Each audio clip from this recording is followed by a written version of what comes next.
H.2.3 Does anarchism yearn for what has gone before? Leninist Pat Stack states that one of the key points of divergence between anarchism and Marxism is that the former, far from understanding the advances that capitalism represented, tended to take a wistful look back.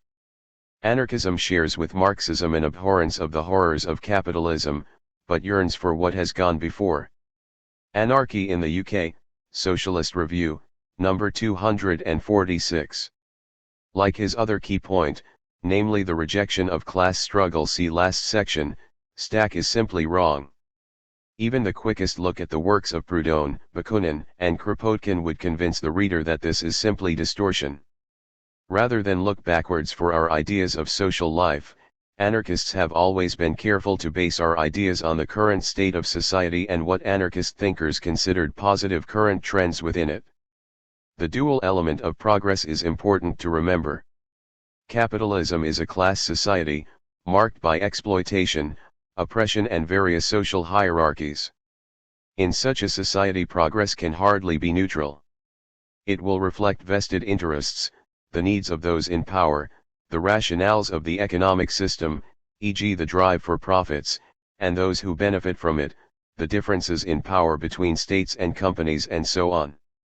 Equally, it will be shaped by the class struggle, the resistance of the working classes to exploitation and oppression, the objective needs of production, etc. As such, trends in society will reflect the various class conflicts, social hierarchies, power relationships, and so on which exist within it. This is particularly true of the economy. The development of the industrial structure of a capitalist economy will be based on the fundamental need to maximize the profits and power of the capitalists. As such, it will develop, either by market forces or by state intervention, in order to ensure this. This means that various tendencies apparent in capitalist society exist specifically to aid the development of capital. It does not follow that because a society which places profits above people has found a specific way of organizing production efficient, it means that a socialist society will do. As such, anarchist opposition to specific tendencies within capitalism, such as the increased concentration and centralization of companies, does not mean a yearning for the past. Rather, it shows an awareness that capitalist methods are precisely that, and that they need not be suited for a society which replaces the profit system with human and ecological need as the criteria for decision making. For anarchists, this means questioning the assumptions of capitalist progress, and so the first task of a revolution after the expropriation of the capitalists and the destruction of the state will be to transform the industrial structure and how it operates, not keep it as it is. Anarchists have long argued that capitalist methods cannot be used for socialist ends. In our battle to democratize and socialize the workplace, in our awareness of the importance of collective initiatives by the direct producers in transforming their work situation, we show that factories are not merely sites of production, but also of reproduction, the reproduction of a certain structure of social relations based on the division between those who give orders and those who take them. Moreover, the structure of industry has developed to maximize profits. Why assume that this structure will be equally as efficient in producing useful products by meaningful work which does not harm the environment, society, or those who do the actual tasks? A further aspect of this is that many of the struggles today, from the Zapatistas in Chiapas to those against genetically modified, GM, food and nuclear power, are precisely based on the understanding that capitalist progress cannot be uncritically accepted. To resist the expulsion of people from the land in the name of progress or the introduction of terminator seeds is not to look back to what had gone, although this is also precisely what the proponents of capitalist globalization often accuse us of. Rather, it is to put people before profit. That so many Marxists fail to understand this suggests that their ideology subscribes to notions of progress which simply builds upon capitalist ones. As such, only a sophist would confuse a critical evaluation of trends within capitalism with a yearning for the past. It means to buy into the whole capitalist notion of progress, which has always been part of justifying the inhumanities of the status quo. Simply put, just because a process is rewarded by the profit-driven market, it does not mean that it makes sense from a human or ecological perspective. For example, as we argue in section J.5.11, the capitalist market hinders the spread of cooperatives and workers' self-management in spite of their well-documented higher efficiency and productivity. From the perspective of the needs of the capitalists, this makes perfect sense. In terms of the workers and efficient allocation and use of resources, it does not. Would Marxists argue that because cooperatives and workers' self-management of production are marginal aspects of the capitalist economy, it means that they will play no part in a sane society, or that if a socialist expresses interest in them it means that are yearning for a past mode of production? We hope not. This common Marxist failure to understand anarchist investigations of the future is, ironically enough, joined with a total failure to understand the social conditions in which anarchists have put forward their ideas. For all his claims that anarchists ignore material conditions, it is Pat Stack, and others like him, who does so in his claims against Proudhon.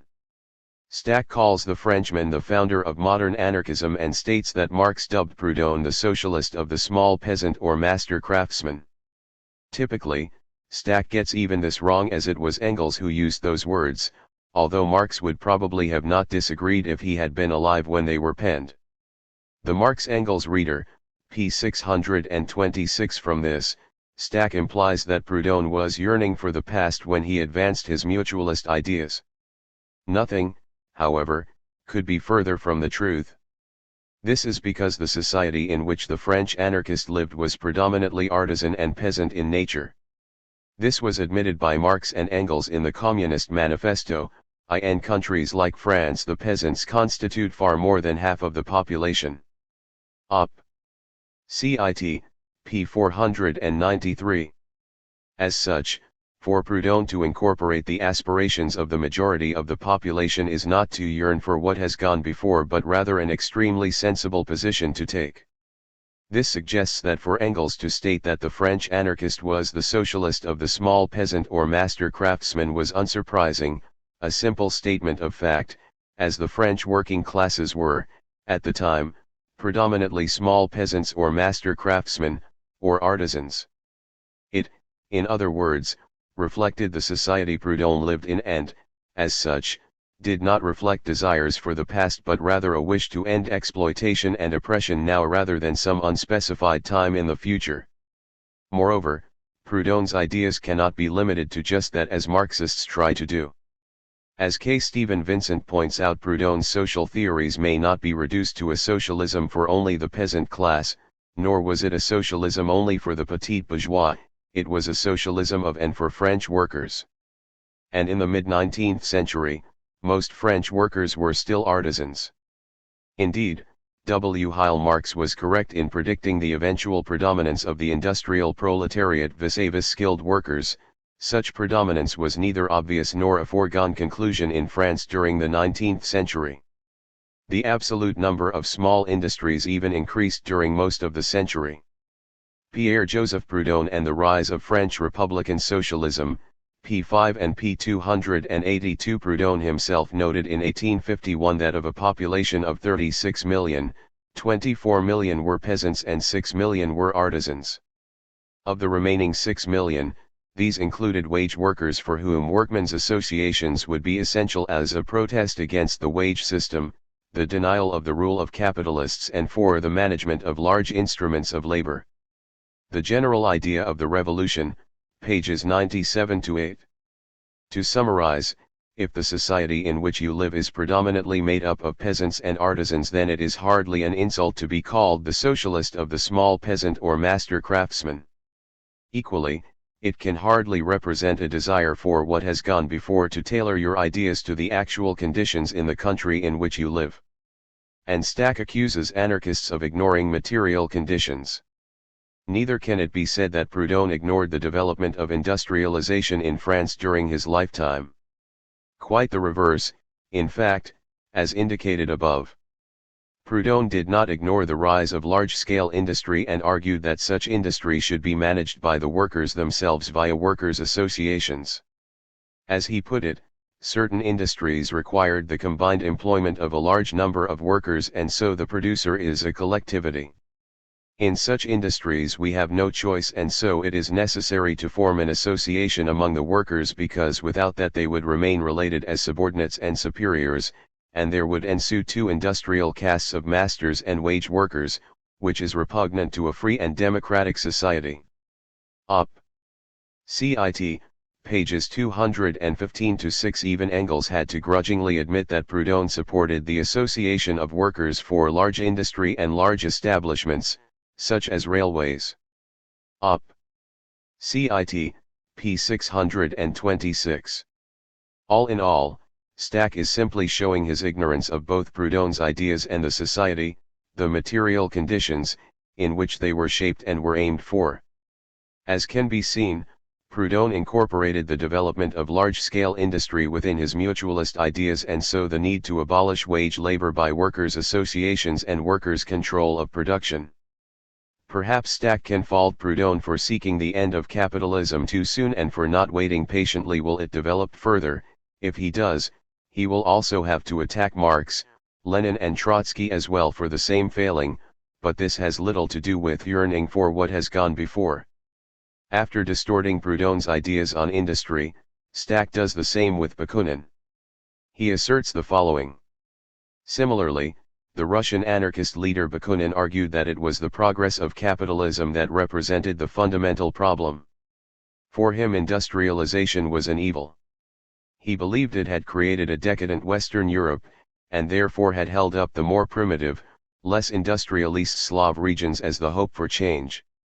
Now, it would be extremely interesting to find out where, exactly, Stack discovered that Bakunin made these claims.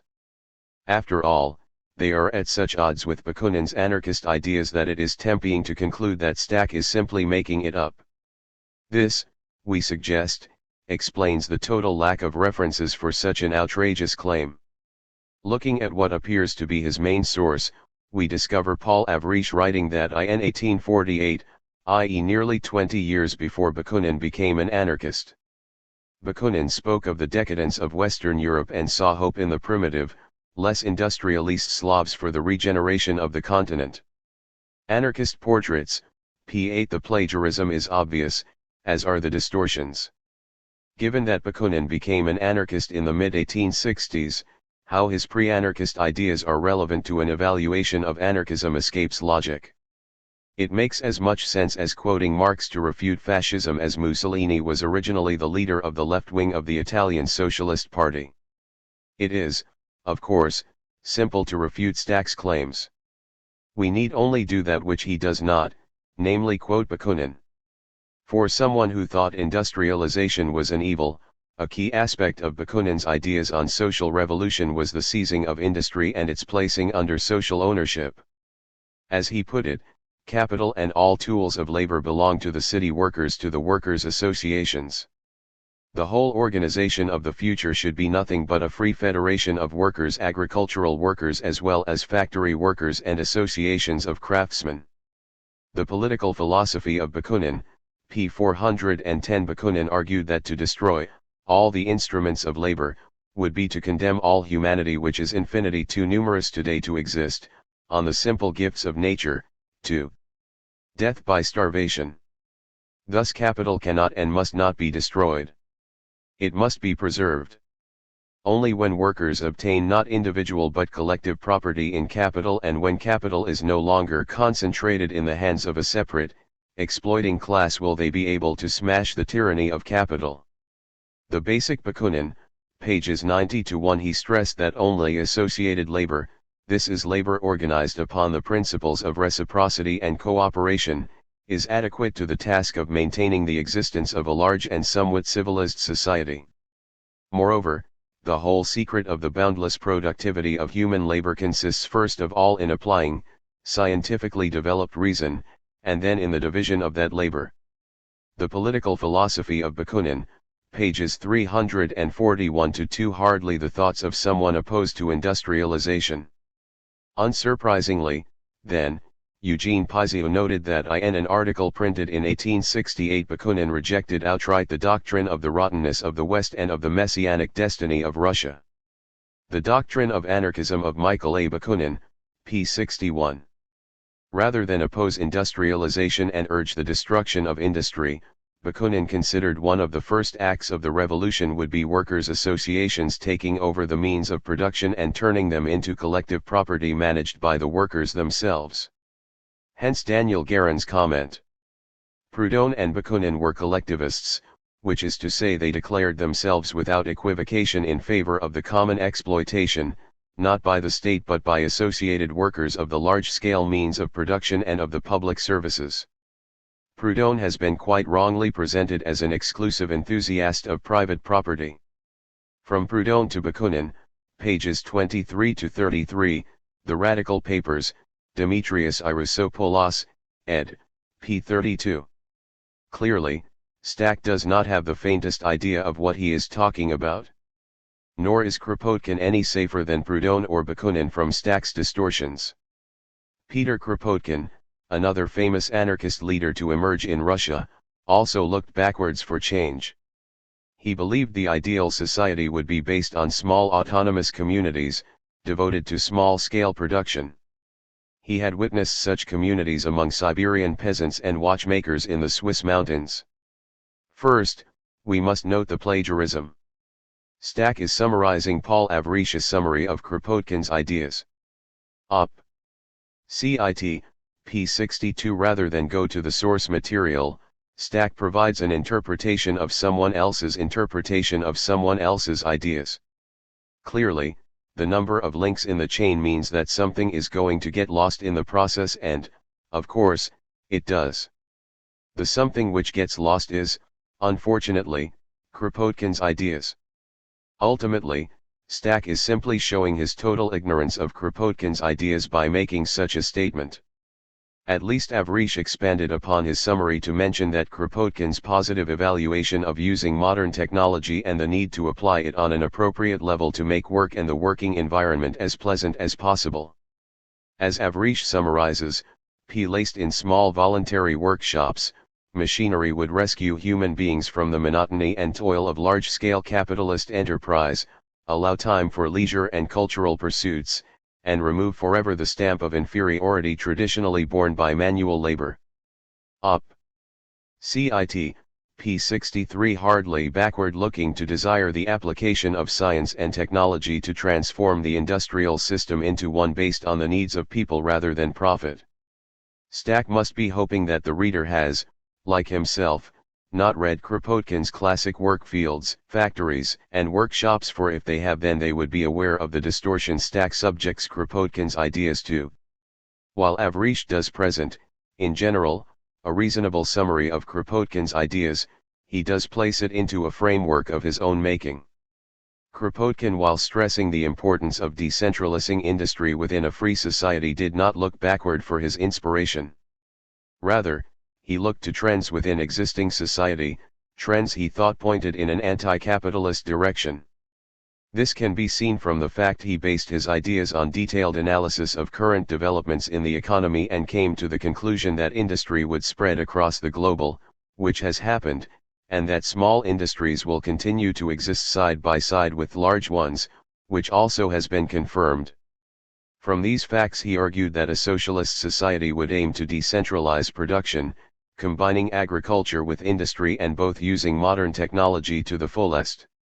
This was possible only after a social revolution which expropriated industry and the land and placed social wealth into the hands of the producers. Until then, the positive trends he saw in modern society would remain circumcised by the workings of the capitalist market and the state. As we discuss the fallacy that Kropotkin, or anarchists in general, have argued for small autonomous communities, devoted to small-scale production in section I.3.8, we will not do so here. Suffice to say, he did not, as is often asserted, argue for small-scale production. He still saw the need for factories, for example, but rather for production geared to appropriate levels, based on the objective needs of production, without the distorting effects generated by the needs of capitalist profits and power, and, of necessity, the needs of those who work in and live alongside industry, and today we would add, the needs of the environment. In other words, the transformation of capitalism into a society human beings could live full and meaningful lives in. Part of this would involve creating an industry based on human needs. Have the factory and the workshop at the gates of your fields and gardens and work in them, he argued. Not those large establishments, of course, in which huge masses of metals have to be dealt with and which are better placed at certain spots indicated by nature, but the countless variety of workshops and factories which are required to satisfy the infinite diversity of tastes among civilized men and women. The new factories and workplaces would be airy and hygienic, and consequently economical, in which human life is of more account than machinery and the making of extra profits. Fields, factories, and workshops tomorrow, p. 197. Under capitalism, he argued, the whole discourse of economics, like industrial development itself, was based on the logic and rationale of the profit motive.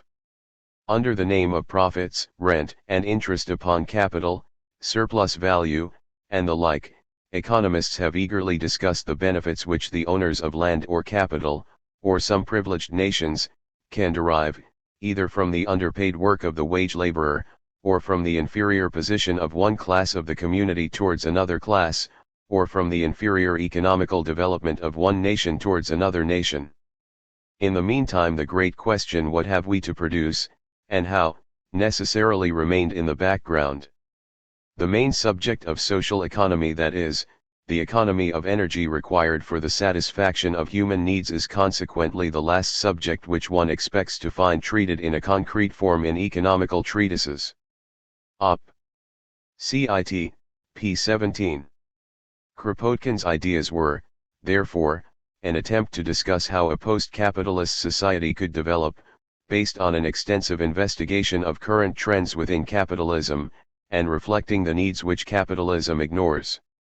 To fetishize big industry, as Leninists tend to do, means locking socialism itself into the logic of capitalism and, by implication, sees a socialist society which will basically be the same as capitalism, using the technology, industrial structure and industry developed under class society without change, see section H.3.12.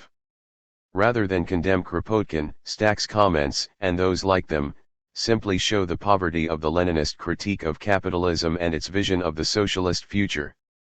All in all, anyone who claims that anarchism is backward-looking or yearns for the past simply has no idea what they are talking about. H.2.4 Do anarchists think the state is the main enemy? Pat Stack argues that the idea that dominates anarchist thought is that the state is the main enemy, rather than identifying the state as one aspect of a class society that has to be destroyed.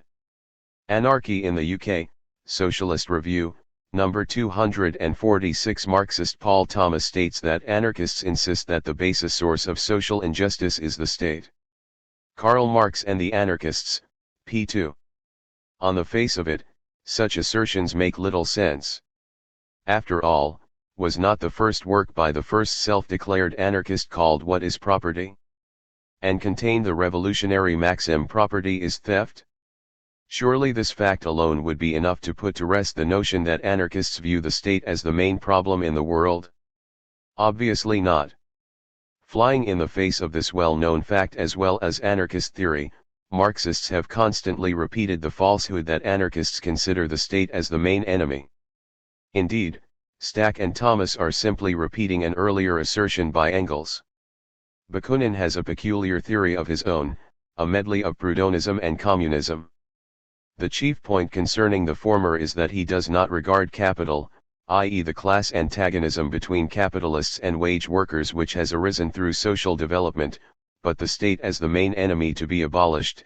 Our view is that state power is nothing more than the organization which the ruling classes, landowners and capitalists, have provided for themselves in order to protect their social privileges. Bakunin maintains that it is the state which has created capital. That the capitalist has his capital only by the grace of the state. As, therefore, the state is the chief evil, it is above all the state which must be done away with, and then capitalism will go to blazes of itself. We, on the contrary, say, do away with capital, the concentration of all means of production in the hands of a few, and the state will fall of itself. The difference is an essential one: the abolition of capital is precisely the social revolution. Marx, Engels, and Lenin, Anarchism and Anarcho-Syndicalism, p. 71. As will come as no surprise, Engels did not bother to indicate where he discovered Bakunin's ideas on these matters. Similarly, his followers raise this kind of assertion as a truism, apparently without the need for evidence to support the claim. This is hardly surprising, as anarchists, including Bakunin, have expressed an idea distinctly at odds with Engels' claims, namely that the social revolution would be marked by the abolition of capitalism and the state at the same time. That this is the case can be seen from John Stuart Mill, who, unlike Engels, saw that Bakunin's ideas meant not only the annihilation of all government, but getting all property of all kinds out of the hands of the possessors to be used for the general benefit. Chapters on Socialism, Principles of Political Economy, p. 376. If the great liberal thinker could discern this aspect of anarchism, why not Engels? After all, this vision of a social revolution, i.e. one that combined political, social, and economic goals, occurred continuously throughout Bakunin's writings when he was an anarchist. Indeed, to claim that he, or anarchists in general, just opposed the state suggests a total unfamiliarity with anarchist theory. For Bakunin, like all anarchists, the abolition of the state occurs at the same time as the abolition of capital. This joint abolition is precisely the social revolution. As one academic put it, in Bakunin's view, the struggle against the main concentration of power in society, the state, was no less necessary than the struggle against capital.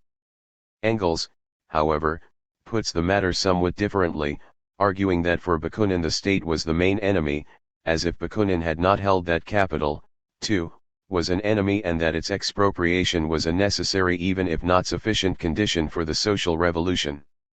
Engels' formulation distorts Bakunin's argument, which also held capital to be an evil necessary to abolish. Alvin W. Goldner, Marx's Last Battle, Bakunin and the First International, pages 853 to 884, Theory and Society, Volume 11, Number 6, pages 863 to 4. In 1865, for example, we discover Bakunin arguing that anarchists seek the destruction of all states in his program of the Brotherhood. Yet he also argued that a member of this association must be socialist and see that labor was the sole producer of social assets, and so anyone enjoying these without working is an exploiter of another man's labor, a thief. They must also understand that there is no liberty in the absence of equality, and so the attainment of the widest liberty is possible only amid the most perfect, de jure and de facto, political, economic, and social equality. The sole and supreme objective of the revolution will be the effective political, economic, and social emancipation of the people. This was because political liberty is not feasible without political equality. And the latter is impossible without economic and social equality. This means that the land belongs to everyone. But usufruct of it will belong only to those who till it with their own hands.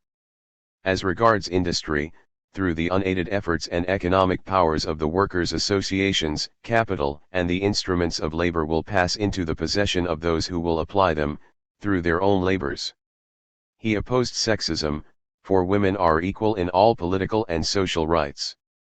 Ultimately, no revolution could succeed, unless it was simultaneously a political and a social revolution.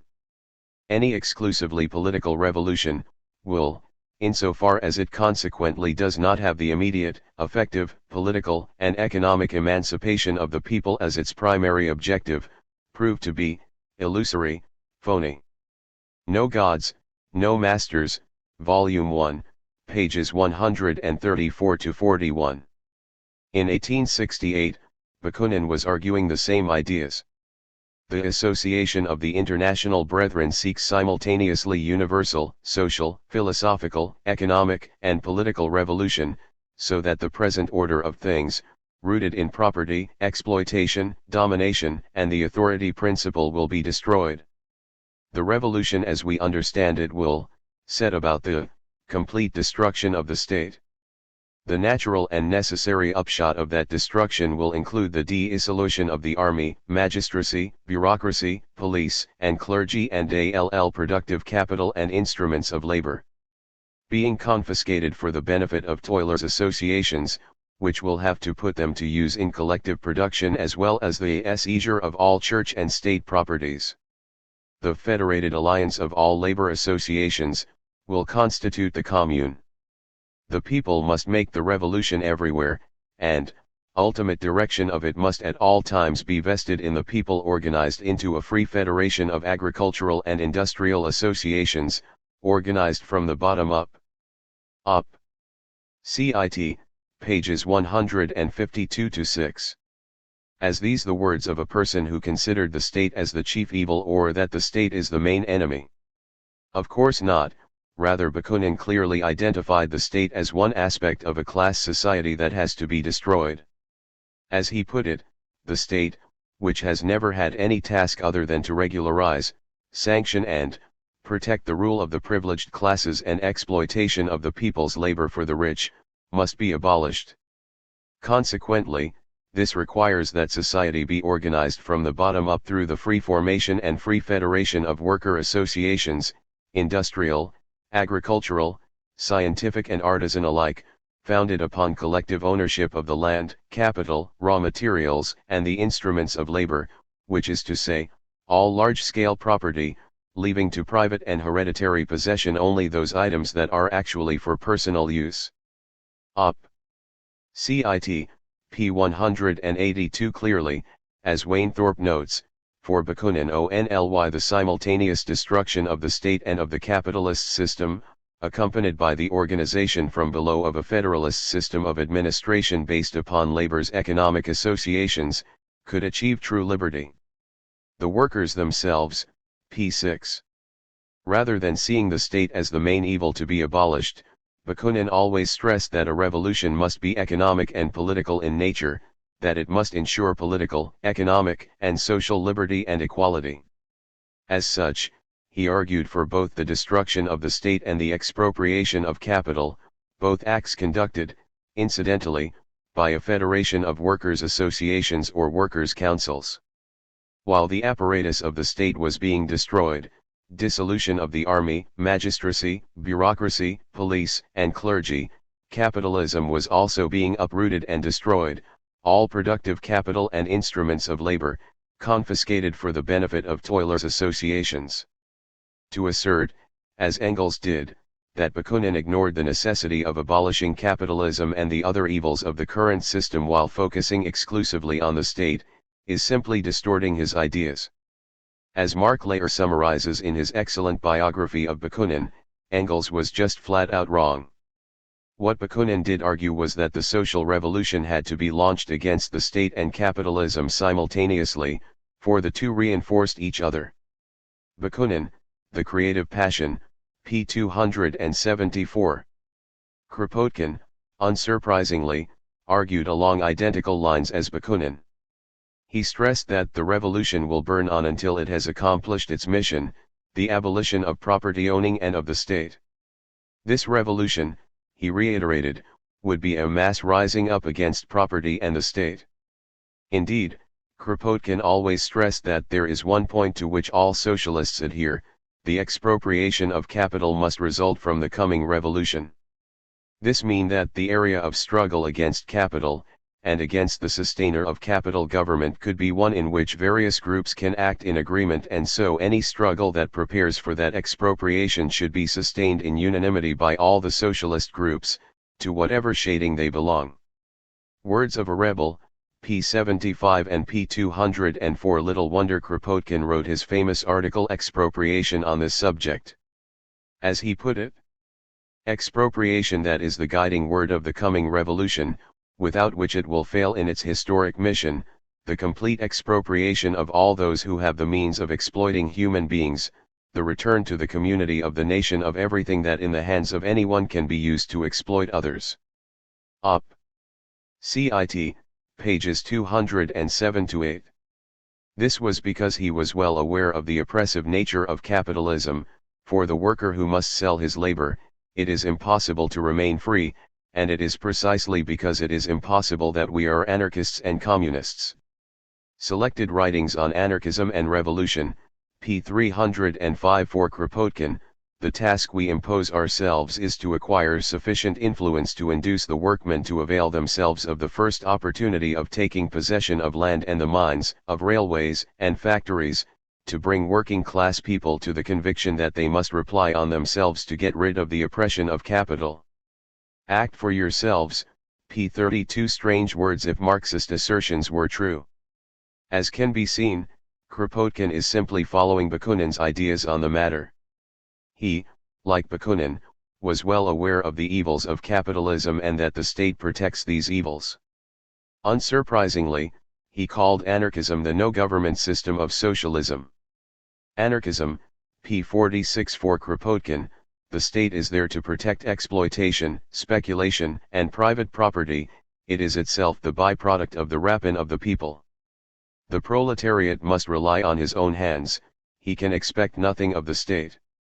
It is nothing more than an organization devised to hinder emancipation at all costs.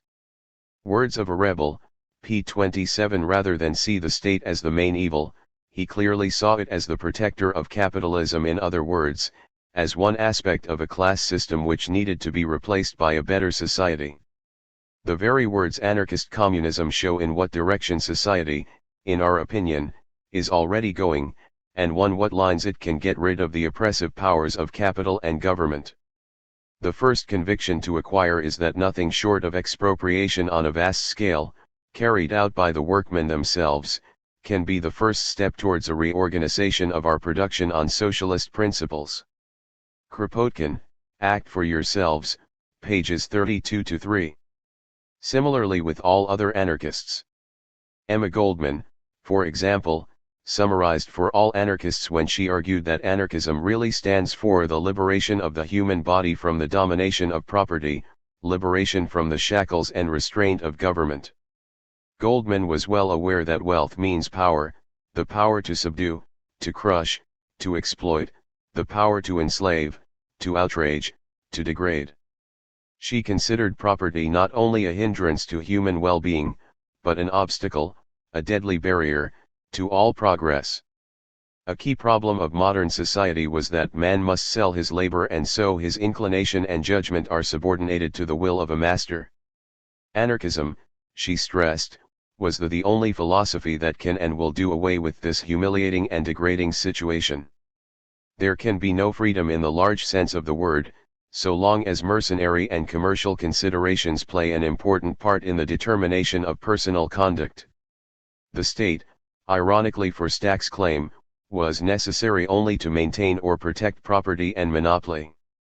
Read Emma Speaks, p. 73, p. 66, p. 50 and p. 51. Enrico Malatesta, likewise, stressed that, for all anarchists, it was definitely a case that the abolition of political power is not possible without the simultaneous destruction of economic privilege.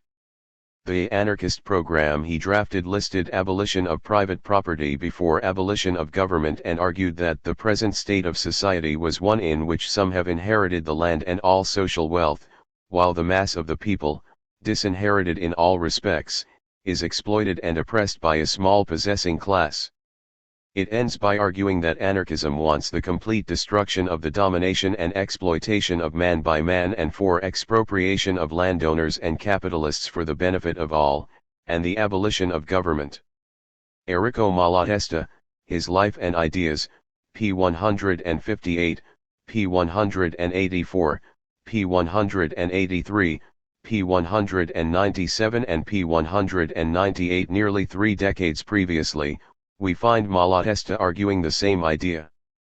As he put it in 1891, anarchists struggle for anarchy, and for socialism, because we believe that anarchy and socialism must be realized immediately, that is to say that in the Revolutionary Act we must drive government away, abolish property.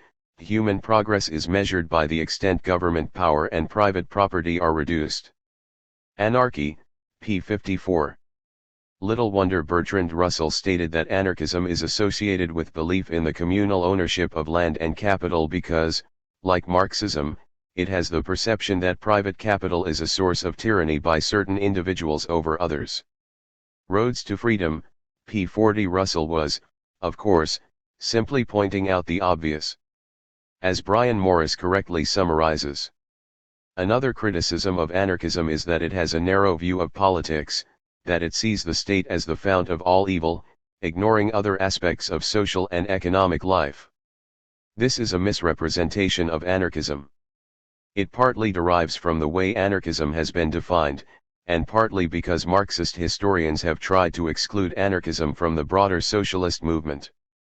But when one examines the writings of classical anarchists, as well as the character of anarchist movements, it is clearly evident that it has never had this limited vision.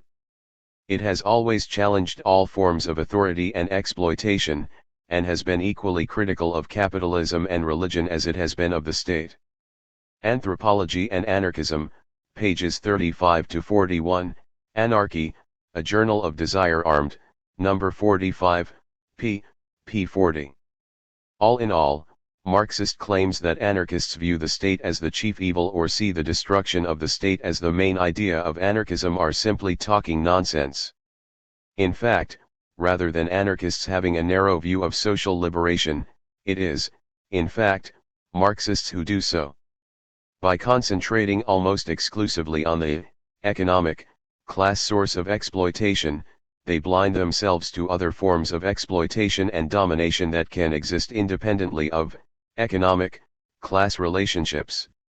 This can be seen from the amazing difficulty that many of them got themselves into when trying to analyze the Stalinist regime in Russia. Anarchists are well aware that the state is just one aspect of the current class system, but unlike Marxists we recognize that class rule must be placed in the much larger context of hierarchy and domination as a whole. Murray Bookchin, The Ecology of Freedom, p. 28. This has been the anarchist position from the 19th century onwards, and one which is hard not to recognize if you are at all familiar with the anarchist movement and its theory. As one historian notes, we have never been purely anti-state, but also anti-capitalist and opposed to all forms of oppression. Anarchism rejected capitalism, not only because it viewed it as inimical to social equality, but also because it saw it as a form of domination detrimental to individual freedom. Its basic tenet regarded hierarchical authority, be it the state, the church, the economic elite, or patriarchy, as unnecessary and deleterious to the maximization of human potential. José Moya, Italians in Buenos Aires's Anarchist Movement, p. 197. So we oppose the state because it is just one aspect of a class-ridden and hierarchical system? We just recognize that all the evils of that system must be destroyed at the same time to ensure a social revolution rather than just a change in who the boss is. H.2.5 Do anarchists think full-blown socialism will be created overnight? Another area in which Marxists misrepresent anarchism is in the assertion that anarchists believe a completely socialist society, an ideal or utopian society, in other words, can be created overnight. As Marxist Bertel Ollman puts it, like anarcho-communists, none of us Marxists believe that communism will emerge full-blown from a socialist revolution. Some kind of transition and period of indeterminate length for it to occur are required. Bertel Ollman, ed., Market Socialism, The Debate Among Socialists, p. 177. This assertion, while it is common, fails to understand the anarchist vision of revolution. We consider it a process and not an event. By revolution we do not mean just the insurrectionary act. Malatesta, Errico Malatesta, His Life and Ideas, p. 156. Once this is understood, the idea that anarchists think a full-blown anarchist society will be created overnight is a fallacy.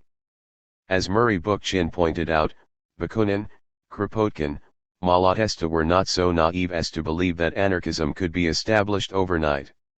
In imputing this notion to Bakunin, Marx and Engels willfully distorted the Russian anarchists' views. Post-scarcity anarchism, p. 137. Indeed, Kropotkin stressed that anarchists do not believe that in any country the revolution will be accomplished at a stroke, in the twinkling of an eye, as some socialists dream. Moreover, No fallacy more harmful has ever been spread than the fallacy of a one-day revolution. The conquest of bread, p. 81. Bakunin argued that a more or less prolonged transitional period would naturally follow in the wake of the great social crisis implied by social revolution. The political philosophy of Bakunin, p. 412. The question, therefore, is not whether there will be a transitional society after a revolution but what kind of transition will it be. So anarchists are aware that a full-blown communist society will not come about immediately. Rather, the creation of such a society will be a process which the revolution will start off. As Alexander Berkman put it in his classic introduction to communist anarchist ideas, you must not confuse the social revolution with anarchy. Revolution, in some of its stages, is a violent upheaval, anarchy is a social condition of freedom and peace. The revolution is the means of bringing anarchy about, but it is not anarchy itself. It is to pave the road for anarchy, to establish conditions which will make a life of liberty possible. However, the end shapes the means, and so to achieve its purpose the revolution must be imbued with and directed by the anarchist spirit and ideas. The social revolution must be anarchist in method as in aim. What is anarchism? p. 231. Berkman also acknowledged that full-blown communism was not likely after a successful revolution. Of course, he argued, when the social revolution has become thoroughly organized and production is functioning normally, there will be enough for everybody. But in the first stages of the revolution, during the process of reconstruction, we must take care to supply the people as best we can, and equally, which means rationing. Clearly, in such circumstances full-blown communism would be impossible and, unsurprisingly, Berkman argued that would not exist. However, the principles that inspire communism and anarchism could be applied immediately. This meant that both the state and capitalism would be abolished. While arguing that here is no other way of securing economic equality, which alone is liberty, than communist anarchism, he also stated that it is likely that a country in social revolution may try various economic experiments. Different countries and regions will probably try out various methods, and by practical experience learn the best way. The revolution is at the same time the opportunity and justification for it. Rather than dictate to the future, to prescribe its mode of conduct, Berkman argued that his purpose is to suggest, in broad outline, the principles which must animate the revolution, the general lines of action it should follow if it is to accomplish its aim, the reconstruction of society on a foundation of freedom and equality. Op. Cit. p. 215 and p. 230. Malatesta argued along similar lines. While urging the complete destruction of the domination and exploitation of man by the expropriation of landlords and capitalists for the benefit of all and the abolition of government, he recognized that in the post-revolutionary period, in the period of reorganization and transition, there might be offices for the concentration and distribution of the capital of collective enterprises, that there might or might not be titles recording the work done and the quantity of goods to which one is entitled. However, he stressed that this is something we shall have to wait and see about, or rather, it is a problem which will have many and varied solutions according to the system of production and distribution which will prevail in the different localities and among the many groupings that will exist. He argued that while, eventually, all groups of workers, particularly the peasants, will understand the advantages of communism, or at least of the direct exchange of goods for goods, this may not happen in a day. If some kind of money was used, then people should ensure that it truly represents the useful work performed by its possessors rather than being that powerful means of exploitation and oppression is currently is. Enrico Malatesta, His Life and Ideas, pages 198-9 and pages 100-1. Emma Goldman, also, saw a society based on voluntary cooperation of productive groups, communities, and societies loosely federated together, eventually developing into a free communism, actuated by a solidarity of interests. Read Emma Speaks, p. 50. So rather than seeing a full-blown communist society appearing instantly from a revolution, Anarcho-communists see a period of transition in which the degree of communism in a given community or area is dependent on the objective conditions facing it.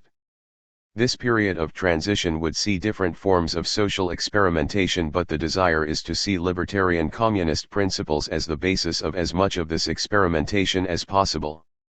To claim that anarcho-communists ignore reality and see communism as being created overnight is simply a distortion of their ideas.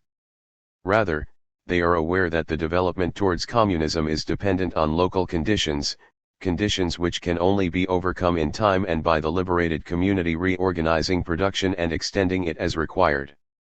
Thus we find Malatesta arguing 1884 that communism could be brought about immediately only in a very limited number of areas and, for the rest, collectivism would have to be accepted for a transitional period. This was because, for communism to be possible, a high stage of moral development is required of the members of society, a sense of solidarity both elevated and profound, which the upsurge of the revolution may not suffice to induce. This doubt is the more justified in that material conditions favorable to this development will not exist at the beginning. Quoted by Daniel Guerin, Anarchism, p. 51.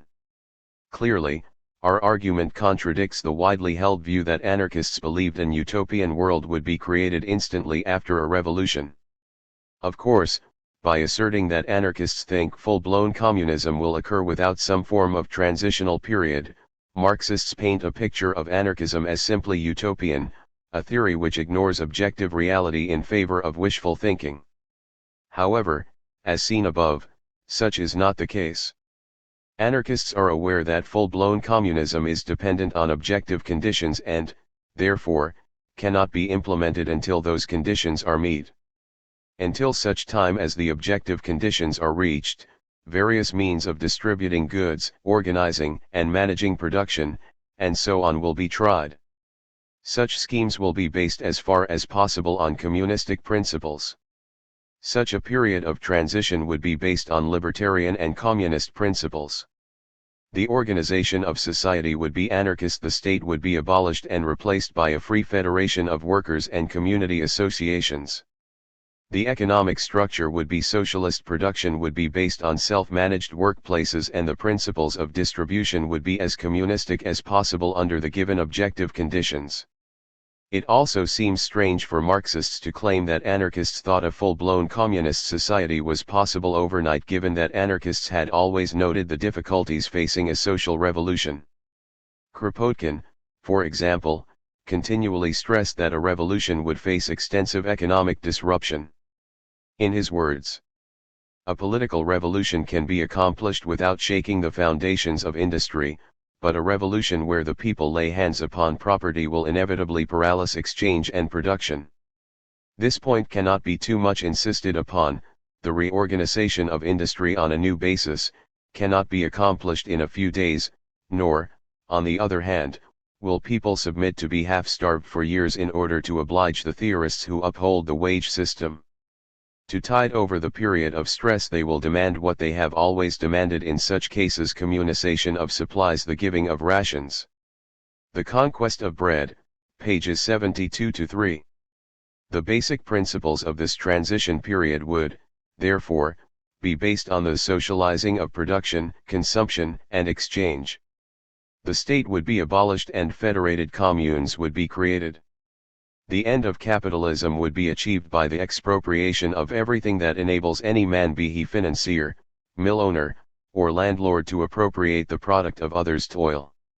Distribution of goods would be based on no stint or limit to what the community possesses in abundance, but equal sharing and dividing of those commodities which are scarce or apt to run short. Op. Cit. p. 136, p. 61 and p. 76. Clearly, while not full-blown communism by any means, such a regime does lay the ground for its eventual arrival. As Max Nettelo summarized, nothing but a superficial interpretation of some of Kropotkin's observations could lead one to conclude that anarchist communism could spring into life through an act of sweeping improvisation, with the waving of a magic wand. A Short History of Anarchism, p. 80. This was what happened in the Spanish Revolution, for example. Different collectives operated in different ways. Some tried to introduce free communism, some a combination of rationing and communism, others introduced equal pay, others equalized pay as much as possible, and so on. Over time, as economic conditions changed and difficulties developed, the collectives changed their mode of distribution to take them into account. These collectives indicate well the practical aspects of anarchist and its desire to accommodate and not ignore reality. Lastly, and as an aside, this anarchist awareness of the disruptive effects of a revolution on a country's economy which, in part, makes anarchists extremely skeptical of pro-Bolshevik rationales that blame the difficult economic conditions facing the Russian Revolution for Bolshevik authoritarianism. See section H.6.1 for a fuller discussion of this. If, as Kropotkin argued, a social revolution inevitably results in massive economic disruption, then, clearly, Bolshevism should be avoided if it cannot handle such inevitable events. In such circumstances, centralization would only aid the disruption, not reduce it. This awareness of the problems facing a social revolution also led anarchists to stress the importance of local action and mass participation. As Kropotkin put it, the immense constructive work demanded by a social revolution cannot be accomplished by a central government. It has need of knowledge, of brains, and of the voluntary collaboration of a host of local and specialized forces which alone can attack the diversity of economic problems in their local aspects. Anarchism, pages 255-6. Without this local action, coordinated joint activity would remain a dead letter. In summary, anarchists acknowledge that politically there is no transitional period, i.e. the state must be abolished and replaced by a free federation of self-managed working-class organizations. Economically, anarchists recognize that different areas will develop in different ways, and so there will be various economical transitional forms. Rather than seeing full-blown communism being the instant result of a socialist revolution, anarchist communists actually argue the opposite. Full-blown communism will develop only after a successful revolution and the inevitable period of social reconstruction which comes after it. A full-blown communist economy will develop as society becomes ready for it. What we do argue is that any transitional economic form must be based on the principles of the type of society it desires. In other words, any transitional period must be as communistic as possible if communism is your final aim, and, equally, it must be libertarian if your final goal is freedom. Also see section I.2.2 for further discussion on this issue. H.2.6 How do Marxists misrepresent anarchist ideas on mutual aid? Anarchist ideas on mutual aid are often misrepresented by Marxists. Looking at Pat Stack's Anarchy in the UK article, for example, we find a particularly terrible misrepresentation of Kropotkin's ideas. Indeed, it is so incorrect that it is either a product of ignorance or a desire to deceive, and as we shall indicate, it is probably the latter. Here is Stack's account of Kropotkin's ideas. And the anarchist Peter Kropotkin, far from seeing class conflict as the dynamic for social change as Marx did, saw cooperation being at the root of the social process. He believed the cooperation of what he termed mutual aid was the natural order, which was disrupted by centralist states. Indeed, in everything from public walkways and libraries through to the Red Cross, Kropotkin felt he was witnessing confirmation that society was moving towards his mutual aid, prevented only from completing the journey by the state. It follows that if class conflict is not the motor of change, the working class is not the agent and collective struggle not the means. Anarchy in the UK, Socialist Review, number 246. There are three issues with Stack's summary. Firstly, Kropotkin did not, in fact, reject class conflict as the dynamic of social change nor reject the working class as its agent. Secondly, all of Stack's examples of mutual aid do not, in fact, appear in Kropotkin's classic book Mutual Aid. They do appear in other works by Kropotkin but not as examples of mutual aid. Thirdly, in Mutual Aid Kropotkin discusses such aspects of working class collective struggle as strikes and unions. All in all, it is Stack's total and utter lack of understanding of Kropotkin's ideas which immediately stands out from his comments. As we have discussed how collective, working class direct action, organization, and solidarity in the class struggle were at the core of Kropotkin's politics in section H.2.2, we will not do so here. Rather, we will discuss how Stack lies about Kropotkin's ideas on mutual aid. As just noted, the examples Stack lists are not to be found in Kropotkin's classic work Mutual Aid. Now, if Kropotkin had considered them as examples of mutual aid, then he would have listed them in that work. This does not mean, however, that Kropotkin did not mention these examples. He does, but in other works, notably his essay Anarchist Communism, its basis and principles, and he does not use them as examples of mutual aid. Here are Kropotkin's own words on these examples. We maintain, moreover, not only that communism is a desirable state of society, but that the growing tendency of modern society is precisely towards communism, free communism, notwithstanding the seemingly contradictory growth of individualism. In the growth of individualism, we see merely the endeavors of the individual towards emancipating himself from the steadily growing powers of capital and the state.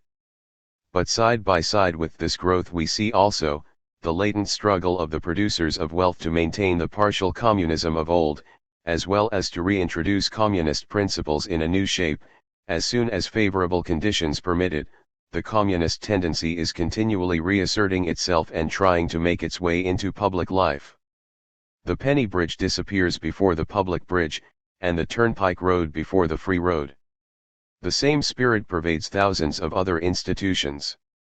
Museums, free libraries and free public schools, parks and pleasure grounds, paved and lighted streets, free for everybody's use, water supplied to private dwellings, with a growing tendency towards disregarding the exact amount of it used by the individual, tramways and railways which have already begun to introduce the season ticket or the uniform tax, and will surely go much further in this line when they are no longer private property. All these are tokens showing in what direction further progress is to be expected. It is in the direction of putting the wants of the individual above the valuation of the service he has rendered, or might render, to society, in considering society as a whole, so intimately connected together that a service rendered to any individual is a service rendered to the whole society. Anarchism, pages 59 to 60. As is clear, the examples Stack selects have nothing to do with mutual aid in Kropotkin's eyes. Rather, they are examples of communistic tendencies within capitalism, empirical evidence that can be used to not only show that communism can work but also that it is not a utopian social solution but an expression of tendencies within society. Simply put, he is using examples from existing society to show that communism is not impossible. Similarly with Stack's other examples, which are not used as expressions of mutual aid but rather as evidence that social life can be organized without government. Op. Cit.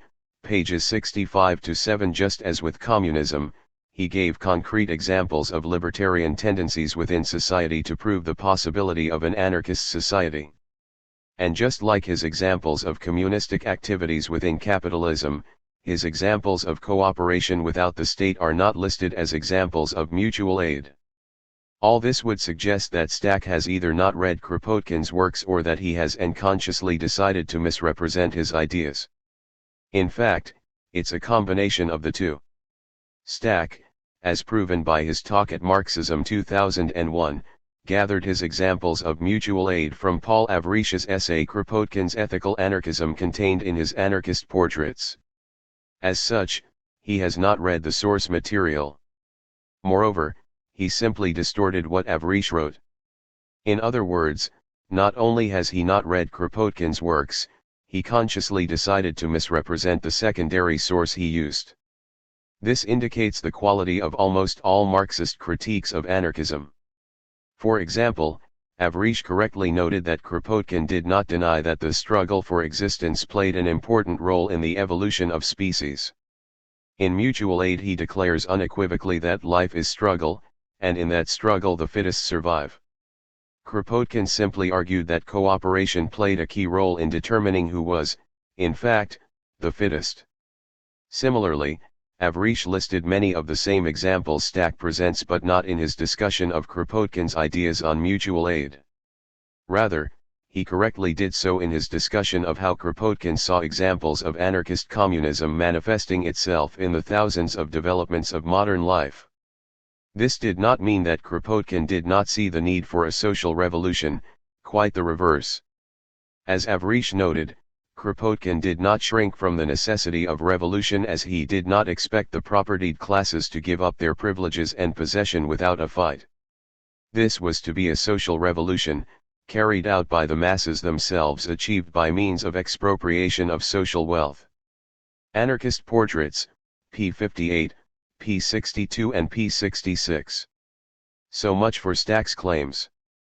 As can be seen, they are not only a total misrepresentation of Kropotkin's work, they are also a distortion of his source. A few more points need to be raised on this subject. Firstly, Kropotkin never claimed that mutual aid was the natural order. Rather, he stressed that mutual aid was, to use the subtitle of his book on the subject, a factor of evolution. As he put it, mutual aid represents one of the factors of evolution, another being the self-assertion of the individual, not only to attain personal or caste superiority, economical, political, and spiritual, but also in its much more important although less evident function of breaking through the bonds, always prone to become crystallized, which the tribe, the village community, the city, and the state impose upon the individual. Thus Kropotkin recognized that there is class struggle within society as well as the self-assertion of the individual taken as a progressive element, i.e., struggle against forms of social association which now hinder individual freedom and development. Kropotkin did not deny the role of struggle, in fact the opposite, as he stressed that the book's examples concentrated on mutual aid simply because mutual struggle, between individuals of the same species, had already been analyzed, described, and glorified from time immemorial, and, as such, he felt no need to illustrate it. He did note that it was necessary to show, first of all, the immense part which this factor plays in the evolution of both the animal world and human societies. Only after this has been fully recognized will it be possible to proceed to a comparison between the two factors. Mutual aid, p. 231 and pages 231-2. So at no stage did Kropotkin deny either factor, unlike the bourgeois apologists he was refuting.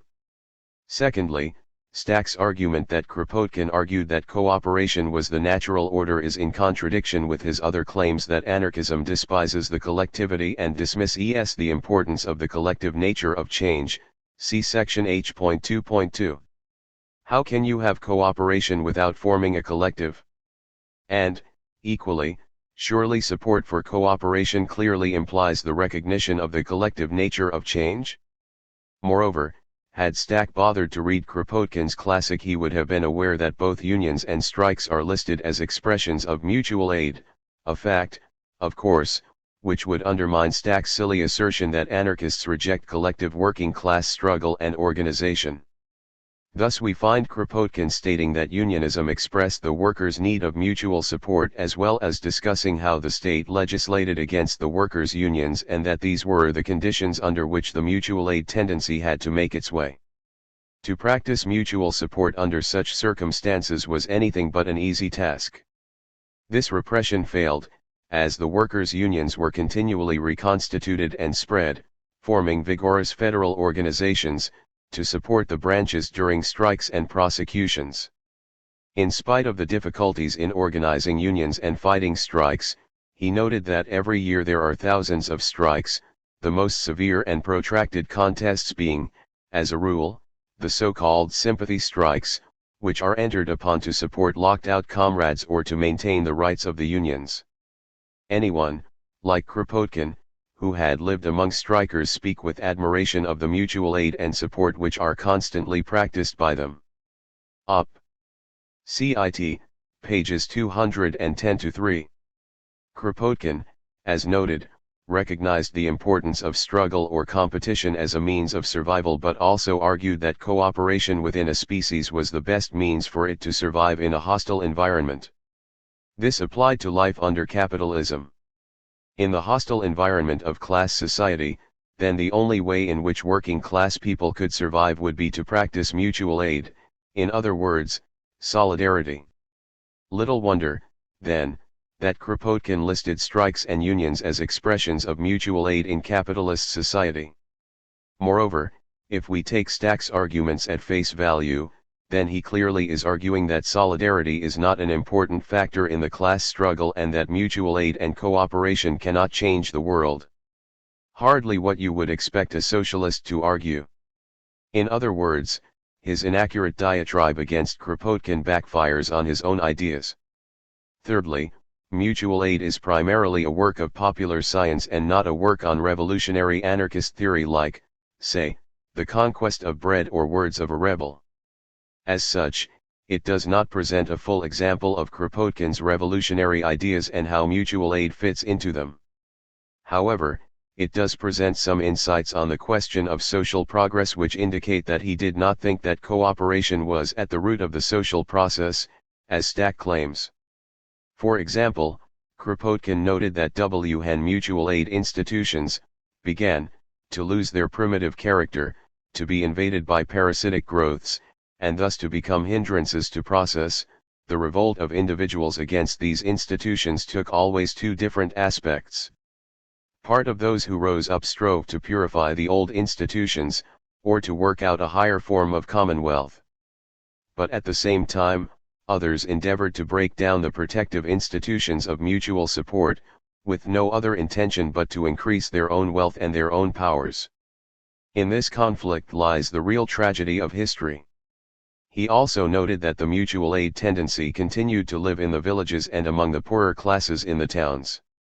Indeed, insofar as new economical and social institutions were a creation of the masses, they have all originated from the same source of mutual aid.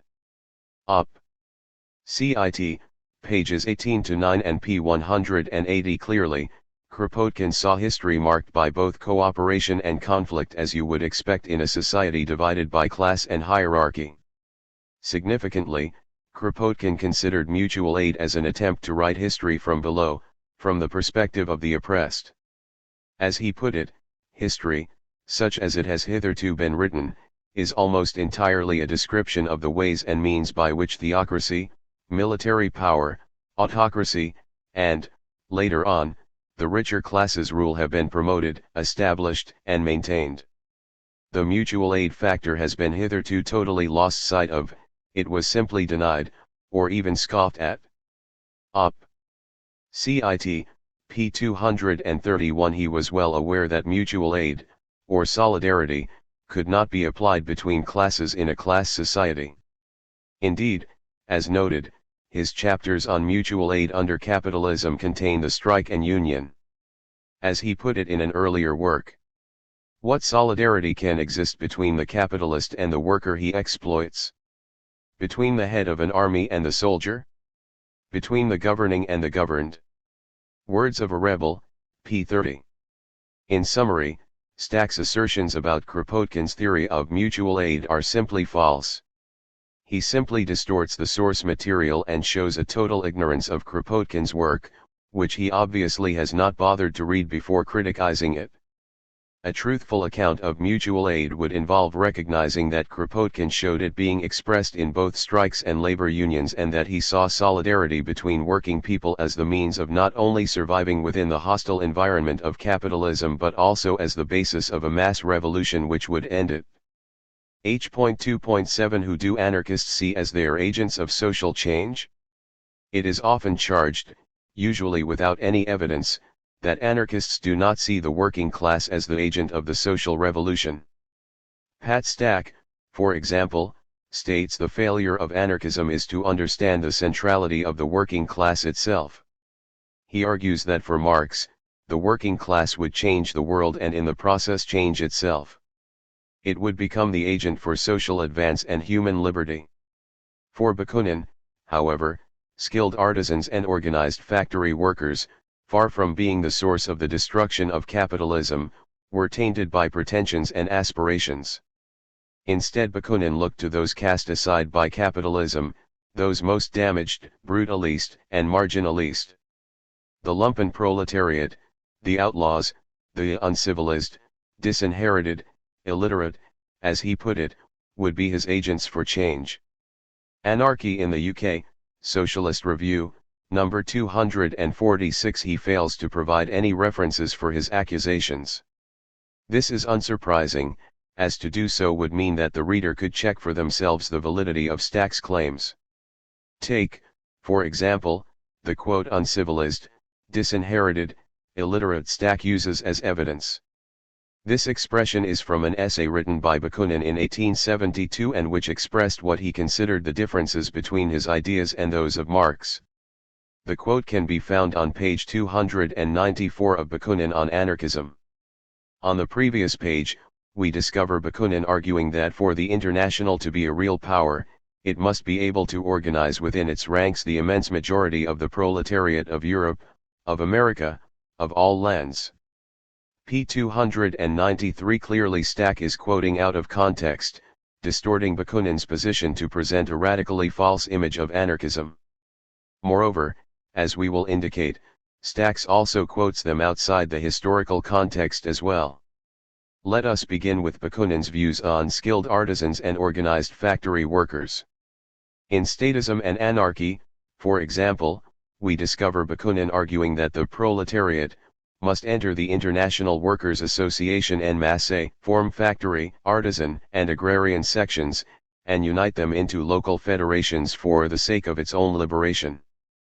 P. 51. This perspective is the predominant one in Bakunin's ideas, with the Russian continually arguing that anarchists saw the new social order being attained, through the social, and therefore anti-political, organization and power of the working masses of the cities and villages.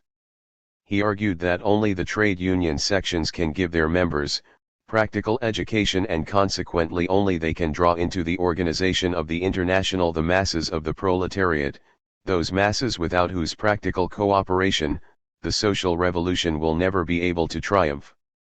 The International, in Bakunin's words, organizes the working masses, from the bottom up, and that this was the proper aim of the organization of trade union sections. He stressed that revolutionaries must organize the city proletariat in the name of revolutionary socialism, and unite it into one preparatory organization together with the peasantry. The Political Philosophy of Bakunin, p. 300, p. 310, p. 319 and p. 378. This support for organized workers and artisans can also be seen from the rest of the essay Stack Distorts, in which Bakunin discusses the flower of the proletariat as well as the policy that the International Workingmen's Association should follow, i.e. the organized revolutionary workers. He argued that its sections and federations must be free to develop its own policies. To attain real unity, basically economic, which will necessarily lead to real political unity. The foundation for the unity of the International has already been laid by the common sufferings, interests, needs, and real aspirations of the workers of the whole world.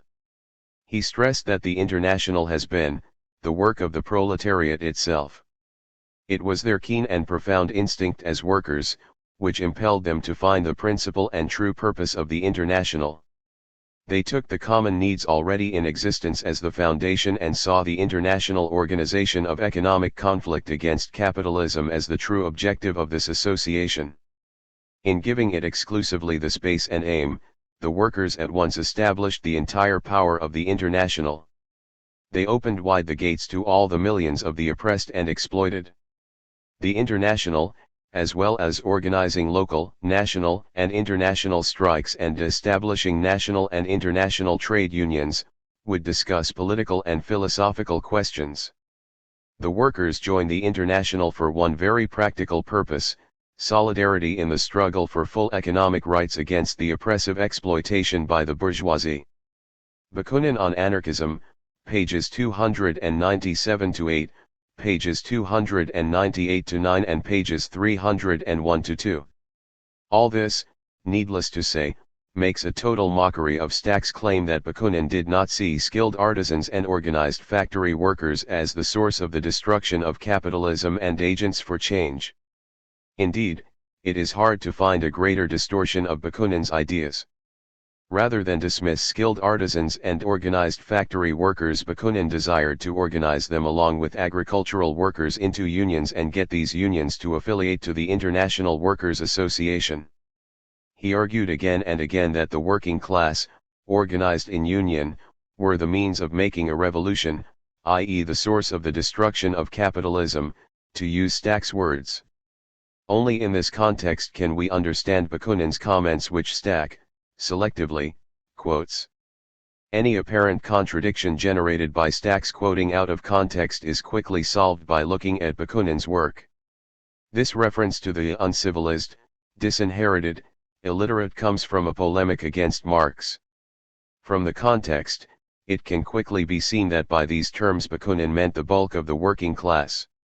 In his words, "To me the flower of the proletariat is not, as it is to the Marxists, the upper layer, the aristocracy of labor, those who are the most cultured, who earn more and live more comfortably than all the other workers. Precisely this semi-bourgeois layer of workers would, if the Marxists had their way, constitute their fourth governing class. This could indeed happen if the great mass of the proletariat does not guard against it. By virtue of its relative well-being and semi-bourgeois position, this upper layer of workers is unfortunately only too deeply saturated with all the political and social prejudices and all the narrow aspirations and pretensions of the bourgeoisie. Of all the proletariat, this upper layer is the least socialist, the most individualist. By the flower of the proletariat, I mean above all that great mass, those millions of the uncultivated, the disinherited, the miserable, the illiterates. I mean precisely that eternal meat, on which governments thrive, that great rabble of the people, underdogs, dregs of society, ordinarily designated by Marx and Engels by the phrase Lumpenproletariat. Bakunin on Anarchism, p. 294. Thus Bakunin contrasted a semi-bourgeois layer to the great mass of the proletariat. In a later work, Bakunin makes the same point, namely that there was a special category of relatively affluent workers, earning higher wages, boasting of their literary capacities and, impregnated by a variety of bourgeois prejudices, in Italy. They are insignificant in number and influence. In Italy it is the extremely poor proletariat that predominates. Marx speaks disdainfully, but quite unjustly, of this lumpenproletariat. For in them, and only in them, and not in the bourgeois strata of workers, are there crystallized the entire intelligence and power of the coming social revolution. Up. Cit. p. 334. Again, it is clear that Bakunin is referring to a small minority within the working class and not dismissing the working class as a whole. He explicitly pointed to the bourgeois-influenced minority of the urban proletariat and contrasted this minority to the mass of the proletariat, both rural and urban. Michael Bakunin, Selected Writings, p. 254. Clearly, Stack is distorting Bakunin's ideas on this subject when he claims that Bakunin thought all workers were tainted by pretensions and aspirations. In fact, like Marx, Engels, and Lenin, Bakunin differentiated between different types of workers. This did not mean he rejected organized workers or skilled artisans nor the organization of working people into revolutionary unions, quite the reverse. As can be seen, Bakunin argued there was a group of workers who accepted bourgeois society and did relatively well under it. It was these workers who were frequently no less egoistic than bourgeois exploiters, no less pernicious to the international than bourgeois socialists, and no less vain and ridiculous than bourgeois nobles. The basic Bakunin, p. 108. It is comments like this that Marxists quote out of context and use for their claims that Bakunin did not see the working class as the agent of social change. However, rather than refer to the whole working class, Stack quotes Bakunin's thoughts in relation to a minority strata within it. Clearly, from the context, Bakunin did not mean all working class people. Also, let us not forget the historical context. After all, when Bakunin was writing, the vast majority of the working population across the world was, in fact, illiterate and disinherited. To get some sort of idea of the numbers of working people who would have been classed as the uncultivated, the disinherited, the miserable, the illiterates we have to provide some numbers. In Spain, for example, in 1870, something like 60% of the population was illiterate. Gerald Brennan, The Spanish Labyrinth, p. 50 in Russia, in 1897, i.e. 21 years after Bakunin's death, only 21% of the total population of European Russia was literate. This was mainly because of the appallingly low rate of literacy in the countryside, 17% compared to 45% in the towns. Essay. Smith, Red Petrograd, p. 34 Stack, in effect, is excluding the majority of the working masses from the working class movement and the revolution in the 1860–70s by his comments. Little wonder Bakunin said what he said. By ignoring the historical context, as he ignores the context of Bakunin's comments, Stack misleads the reader and presents a distinctly distorted picture of Bakunin's thought. In other words, Bakunin's comments on the flower of the proletariat apply to the majority of the working class during his lifetime and for a number of decades afterwards, and not to an underclass, not to what Marx termed the lumpenproletariat. As proven above, Bakunin's lumpenproletariat is not what Marxists mean by the term. If Bakunin had meant the same as Marx by the lumpenproletariat, then this would not make sense, as the lumpenproletariat for Marx were not wage workers. This can best be seen when Bakunin argues that the International must organize this flower of the proletariat and conduct economic collective struggle against the capitalist class.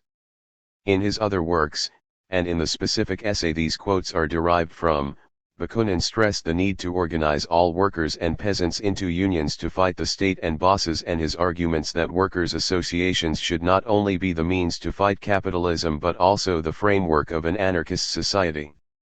Clearly, Sam Dolgoff's summary of Bakunin's ideas on this subject is the correct one.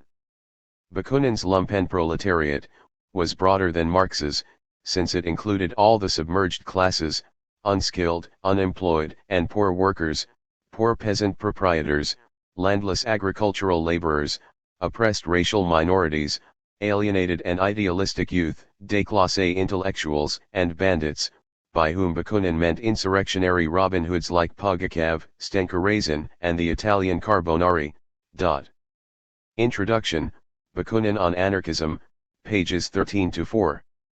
Moreover, the issue is clouded by translation issues as well.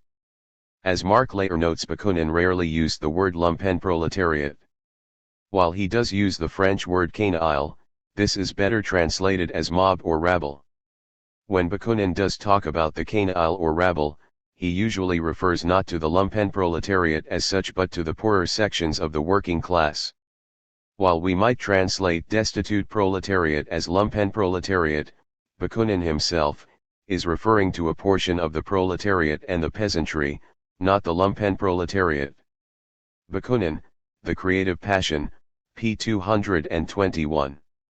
Nor is Stack the only Marxist to make such arguments as regards Bakunin.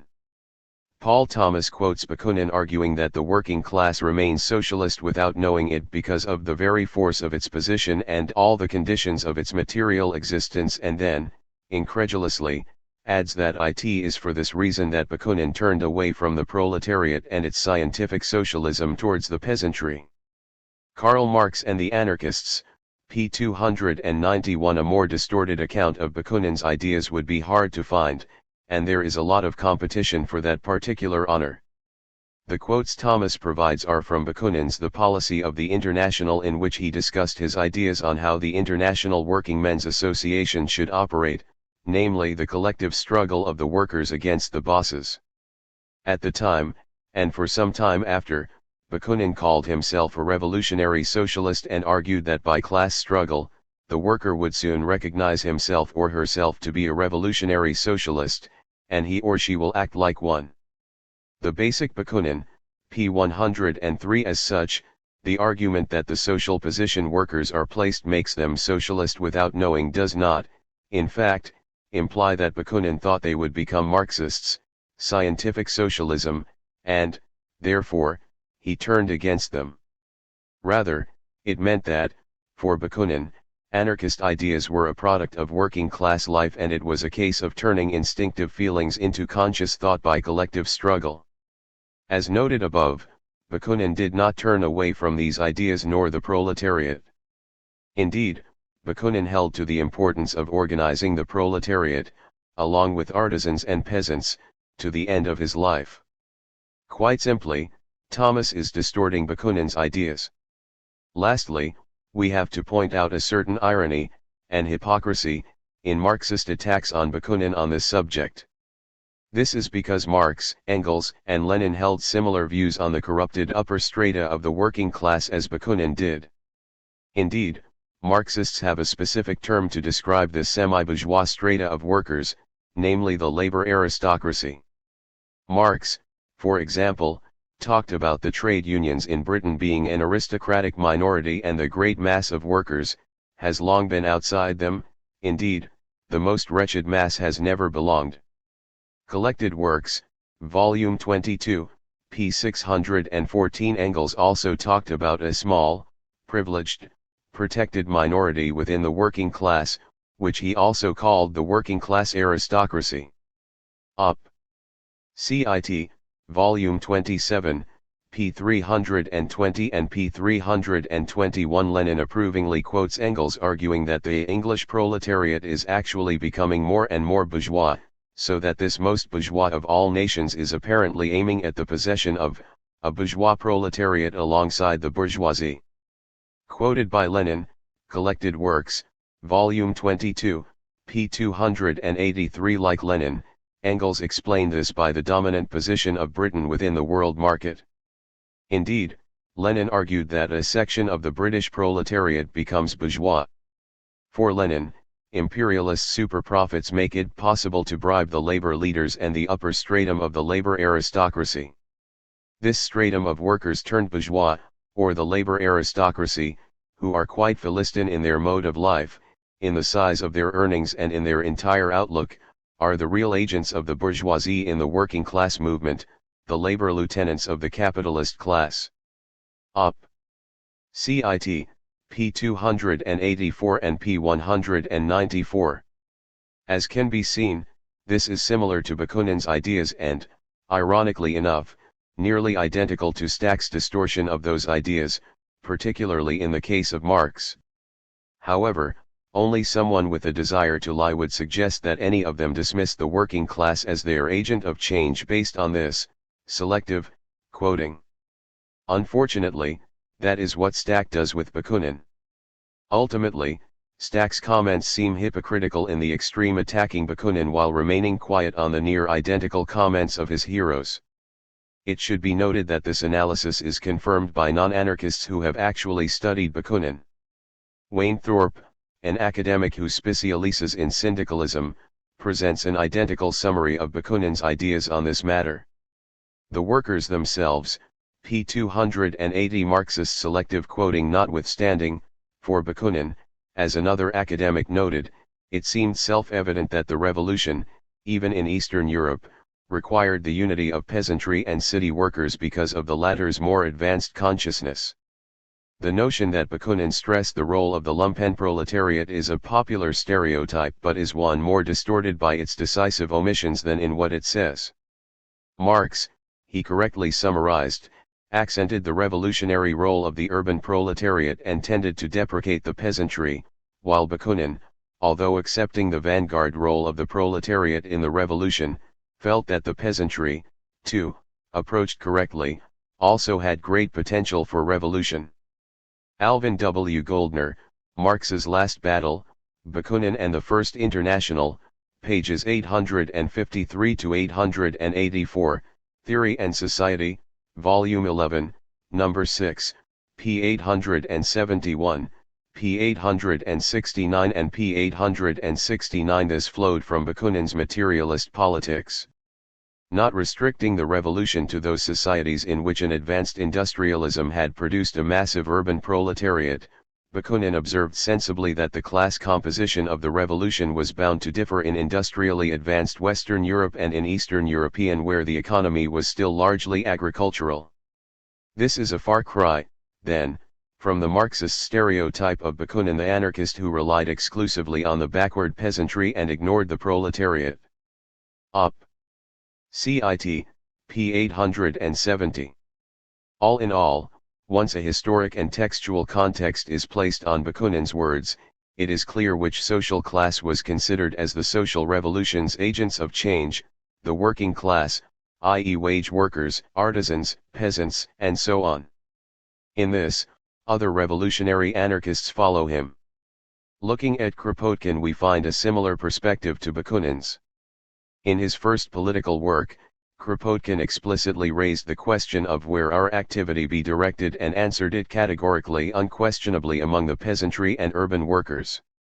In fact, he considered this answer the fundamental position in our practical program. This was because the insurrection must proceed among the peasantry and urban workers themselves if it were to succeed. As such, revolutionaries must not stand outside the people but among them, must serve not as a champion of some alien opinions worked out in isolation, but only as a more distinct, more complete expression of the demands of the people themselves.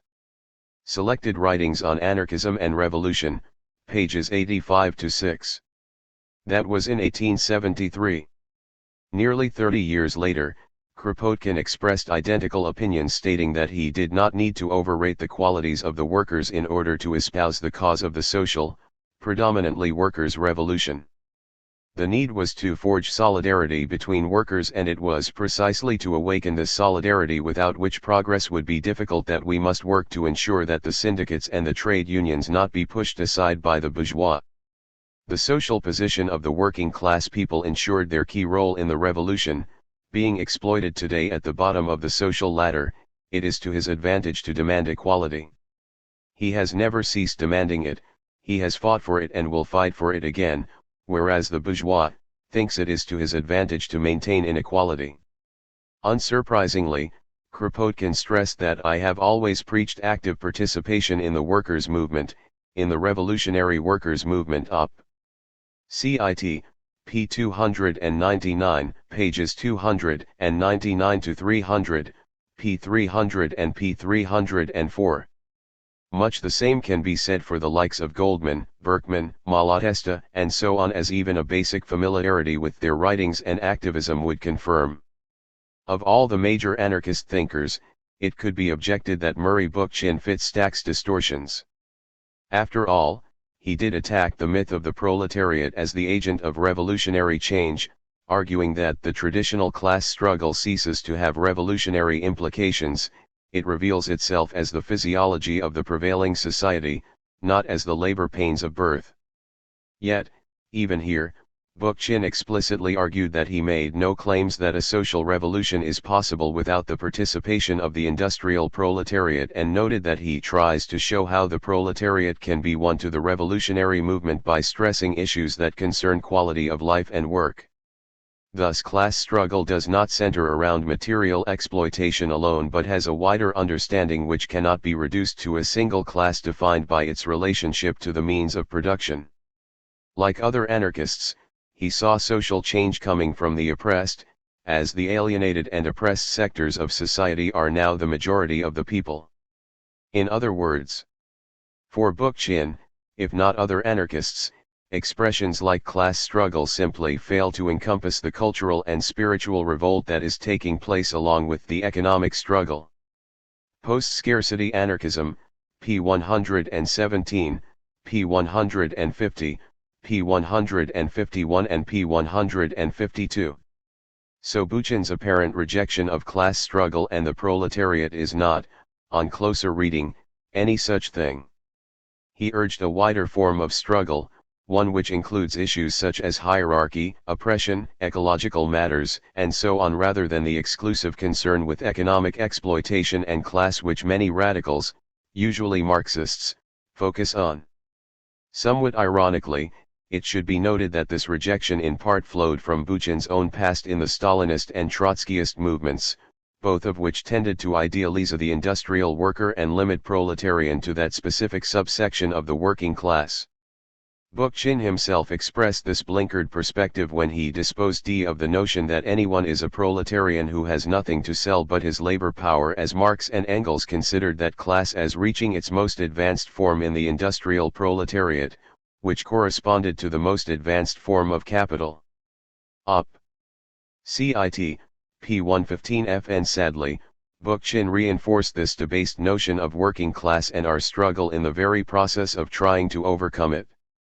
Yet he always argued for a wider concept of social struggle which included, but was not limited to, economic class and exploitation and, as a result, included all sections of the working class and not just workers in large-scale industry. In this he followed a long anarchist tradition. To conclude, for anarchists, the social revolution will be made by the working class. Anarchists, like socialists, usually believe in the doctrine of class war. Bertrand Russell, Roads to Freedom, p. 38. However, as British anarchist Benjamin Franks summarizes, because anarchists hold to a broader view of the working class, which includes the lumpenproletariat, they have been accused of promoting this section above others. This standard Marxist interpretation of anarchism is inaccurate. Anarchists simply include the lumpenproletariat as part of the working class, rather than exclude or exalt it. Rebel Alliances, p. 168. Ultimately, for anyone to claim that Bakunin, for any social anarchist, rejects the working class as an agent of social change simply shows their ignorance of the politics they are trying to attack. H.2.8 What is the relationship of anarchism to syndicalism? One of the most common Marxist techniques when they discuss anarchism is to contrast the likes of Bakunin and Kropotkin to the revolutionary syndicalists. The argument runs along the lines that classical anarchism is individualistic and rejects working class organization and power, while syndicalism is a step forward from it, i.e. a step closer to Marxism. Sadly, such arguments simply show the ignorance of the author rather than any form of factual basis. When the ideas of revolutionary anarchists like Bakunin and Kropotkin are compared to revolutionary syndicalism, the similarities are soon discovered. This kind of argument can be found in Pat Stack's essay Anarchy in the UK. After totally distorting the ideas of anarchists like Bakunin and Kropotkin, Stack argues that anarcho-syndicalists tended to look to the spontaneity and anti-statism of anarchism, the economic and materialist analysis of Marxism, and the organizational tools of trade unionism. Practically every serious anarchist organization came from or leaned on this tradition. The huge advantage they had over other anarchists was their understanding of the power of the working class, the centrality of the point of production, the workplace, and the need for collective action. Socialist Review, number 246. Given that Stack's claims that anarchists reject the need for collective action, do not understand the power of the working class and the centrality of the workplace are simply inventions, it would suggest that Stack's huge advantage does not, in fact, exist and is pure nonsense. Bakunin, Kropotkin, and all revolutionary anarchists, as proven in section H.2.2, already understood all this and based their politics on the need for collective working class struggle at the point of production. As such, by contrasting anarcho-syndicalism with anarchism, as expressed by the likes of Bakunin and Kropotkin, Stack simply shows his utter and total ignorance of his subject matter. Moreover, if he bothered to read the works of the likes of Bakunin and Kropotkin, he would discover that many of their ideas were identical to those of revolutionary syndicalism. For example, Bakunin argued that the organization of the trade sections, their federation in the International, and their representation by chambers of labor allow the workers to common theory and practice, and bear in themselves the living germs of the social order, which is to replace the bourgeois world. They are creating not only the ideas but also the facts of the future itself. Quoted by Rudolf Rocker, Anarcho-syndicalism, p. 50. Like the syndicalists, he argued the natural organization of the masses is organization based on the various ways that their various types of work define their day-to-day life. It is organization by trade association, and once every occupation is represented within the International Working Men's Association, its organization, the organization of the masses of the people will be complete. Moreover, Bakunin stressed that the working class had but a single path, that of emancipation through practical action, which meant workers' solidarity in their struggle against the bosses by trades unions, organization, and the Federation of Resistance Funds. The Basic Bakunin, p. 139 and p. 103. Like the syndicalists, Bakunin stressed working class self-activity and control over the class struggle. Toilers, count no longer on anyone but yourselves. Do not demoralize and paralyze your growing strength by being duped into alliances with bourgeois radicalism. Abstain from all participation in bourgeois radicalism and organize outside of it the forces of the proletariat. The bases of this organization are already completely given. They are the workshops and the Federation of Workshops, the creation of fighting funds, instruments of struggle against the bourgeoisie, and their federation, not only national, but international. And when the hour of revolution sounds, you will proclaim the liquidation of the state and of bourgeois society, anarchy, that is to say the true, frank people's revolution, and the new organization from below upwards and from the circumference to the center. Quoted by K.J. Kienefik, Michael Bakunin, and Karl Marx, pages 120-1. Like the later syndicalists, Bakunin was in favor of a general strike as a means of bringing about a social revolution. As strikes spread from one place to another, they come close to turning into a general strike. And with the ideas of emancipation that now hold sway over the proletariat, a general strike can result only in a great cataclysm which forces society to shed its old skin. He raised the possibility that this could arrive before the proletariat is sufficiently organized, and dismissed it because the strikes express the self-organization of the workers, for the necessities of the struggle impel the workers to support one another, and the more active the struggle becomes, the stronger and more extensive this federation of proletarians must become. Thus strikes indicate a certain collective strength already, and each strike becomes the point of departure for the formation of new groups. He rejected the idea that a revolution could be arbitrarily made by the most powerful associations. Rather, they were produced by the force of circumstances. As with the syndicalists, Bakunin argued that not all workers needed to be in unions before a general strike or revolution could take place. A minority, perhaps 1 worker in 10, needed to be organized, and they would influence the rest, so ensuring at critical moments the majority would follow the International's lead. The Basic Bakunin, pages 149-50, p. 109 and p. 139. As with the syndicalists, the new society would be organized by free federation, from below upwards, of workers' associations, industrial as well as agricultural, in districts and municipalities at first, federation of these into regions, of the regions into nations, and the nations into a fraternal internationalism. Moreover, capital, factories, all the means of production and raw material would be owned by the workers' organizations, while the land would be given to those who work it with their own hands. Quoted by Kienefik, Op. Cit. p. 241 and p. 240. Compare this to the syndicalist CGT's 1906 Charter of Amiens, which declared the trade union today is an organization of resistance, but in the future it will be the organization of production and distribution, the basis of social reorganization. Quoted by Wainthorpe, The Workers Themselves, p. 201. The similarities with revolutionary syndicalism could not be clearer. Little wonder that all serious historians see the obvious similarities between anarcho-syndicalism and Bakunin's anarchism. For example, George R. Essenwines, in his study of early Spanish anarchism, comments that syndicalism had deep roots in the Spanish libertarian tradition. It can be traced to Bakunin's revolutionary collectivism. He also notes that the class struggle was central to Bakunin's theory. Anarchist Ideology and the Working Class Movement in Spain, 1868-1898, p. 209 and p. 20. Caroline Combe, likewise, points to the basic syndicalist ideas of Bakunin, and that he argued that trade union organization and activity in the International Working Men's Association were important in the building of working class power in the struggle against capital. He also declared that trade union-based organization of the International would not only guide the revolution but also provide the basis for the organization of the society of the future.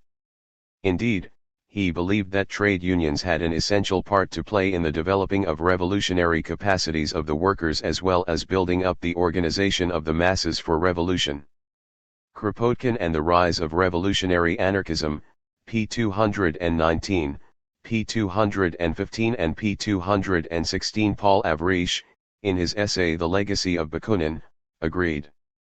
Bakunin, he stated, perhaps even more than Proudhon, was a prophet of revolutionary syndicalism, who believed that a free federation of trade unions would be the living germs of a new social order which is to replace the bourgeois world.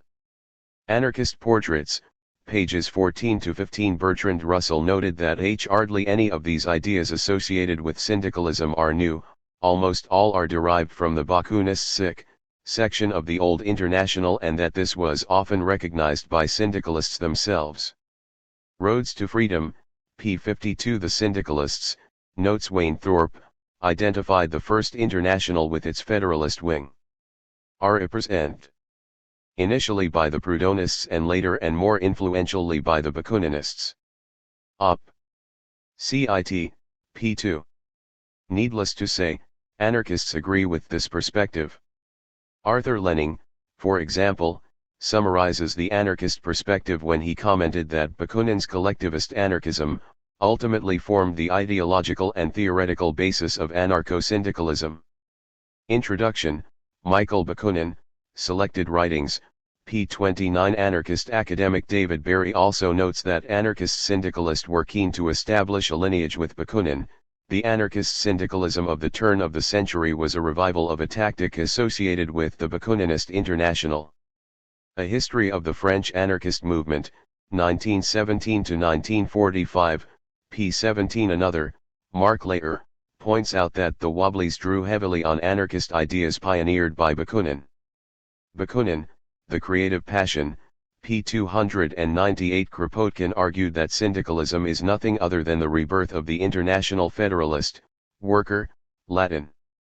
Quoted by Martin A. Miller, Kropotkin, p. 176. Malatesta stated in 1907 that he had never ceased to urge the comrades into that direction which the syndicalists, forgetting the past, call new, even though it was already glimpsed and followed, in the International, by the first of the anarchists. The Anarchist Reader, p. 221. Little wonder that Rudolf Rocker stated in his classic introduction to the subject that anarcho-syndicalism was a direct continuation of those social aspirations which took shape in the bosom of the First International and which were best understood and most strongly held by the libertarian wing of the Great Workers' Alliance. Anarcho-syndicalism, p. 54. Murray Bookchin just stated the obvious. Long before syndicalism became a popular term in the French labor movement of the late 1890s, it already existed in the Spanish labor movement of the early 70s. The anarchist-influenced Spanish Federation of the old IWMA was, distinctly syndicalist. Looking back at Spain, pages 53 to 96, Demetrius Irisopoulos, ed., The Radical Papers, p. 67. Perhaps, in the face of such evidence, and the writings of Bakunin himself, Marxists could claim that the sources we quote are either anarchists or sympathetic to anarchism. To counter this is very easy, we need only quote Marx and Engels. Marx attacked Bakunin for thinking that the working class must only organize themselves by trades unions and not occupy itself with politics. Engels argued along the same lines, having a go at the anarchists because in the Bakuninist program a general strike is the lever employed by which the social revolution is started, and that they admitted this required a well-formed organization of the working class, i.e. a trade union federation. Indeed, he summarized Bakunin's strategy as being to organize, and when all the workers, hence the majority, are won over, dispose all the authorities, abolish the state and replace it with the organization of the International. Marx, Engels, and Lenin, Anarchism and Anarcho-Syndicalism, p. 48, p. 132, p. 133 and p. 72. Ignoring the misrepresentations of Marx and Engels about the ideas of their enemies, we can state that they got the basic point of Bakunin's ideas, the centrality of trade union organization and struggle, as well as the use of strikes and the general strike. Therefore, you do not have to read Bakunin to find out the similarities between his ideas and syndicalism, you can read Marx and Engels.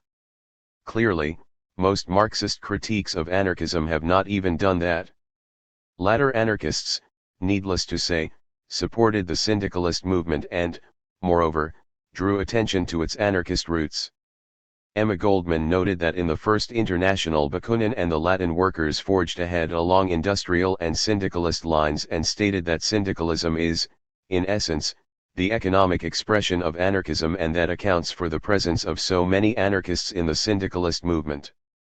Like anarchism, syndicalism prepares the workers along direct economic lines, as conscious factors in the great struggles of today, as well as conscious factors in the task of reconstructing society. After seeing syndicalist ideas in action in France in 1900, she immediately began to propagate syndicalist ideas. The most powerful weapon for liberation was the conscious, intelligent, organized, economic protest of the masses through direct action and the general strike. Read Emma Speaks, p. 89, p. 91, p. 90 and p. 60. Kropotkin argued anarchist communism wins more and more ground among those working men who try to get a clear conception as to the forthcoming revolutionary action. The syndicalist and trade union movements, which permit the workingmen to realize their solidarity and to feel the community of their interests better than any election, prepare the way for these conceptions. Anarchism, p. 174. His support for anarchist participation in the labor movement was strong, considering it a key method of preparing for a revolution and spreading anarchist ideas amongst the working classes. The syndicate is absolutely necessary. It is the sole force of the workers which continues the direct struggle against capital without turning to parliamentarism. Quoted by Miller, Op. Cit. p. 177. Revolutionary anarchist communist propaganda within the labor unions, Kropotkin stressed, had always been a favorite mode of action in the Federalist or Bakuninist section of the International Working Men's Association. In Spain and in Italy it had been especially successful. Now it was resorted to, with evident success, in France, and Freedom, the British anarchist paper he helped create in 1886, eagerly advocated this sort of propaganda. Act for yourselves, pages 119-20. Caroline Combe notes in her excellent account of Kropotkin's ideas between 1872 and 1886, he was anxious to revive the International as an organization for aggressive strike action to counteract the influence of parliamentary socialists on the labor movement. This resulted in Kropotkin advocating a remarkable fusion of anarchist communist ideas with both the Bakuninist internationalist views adopted by the Spanish Federation and the syndicalist ideas developed in the Jura Federation in the 1870s.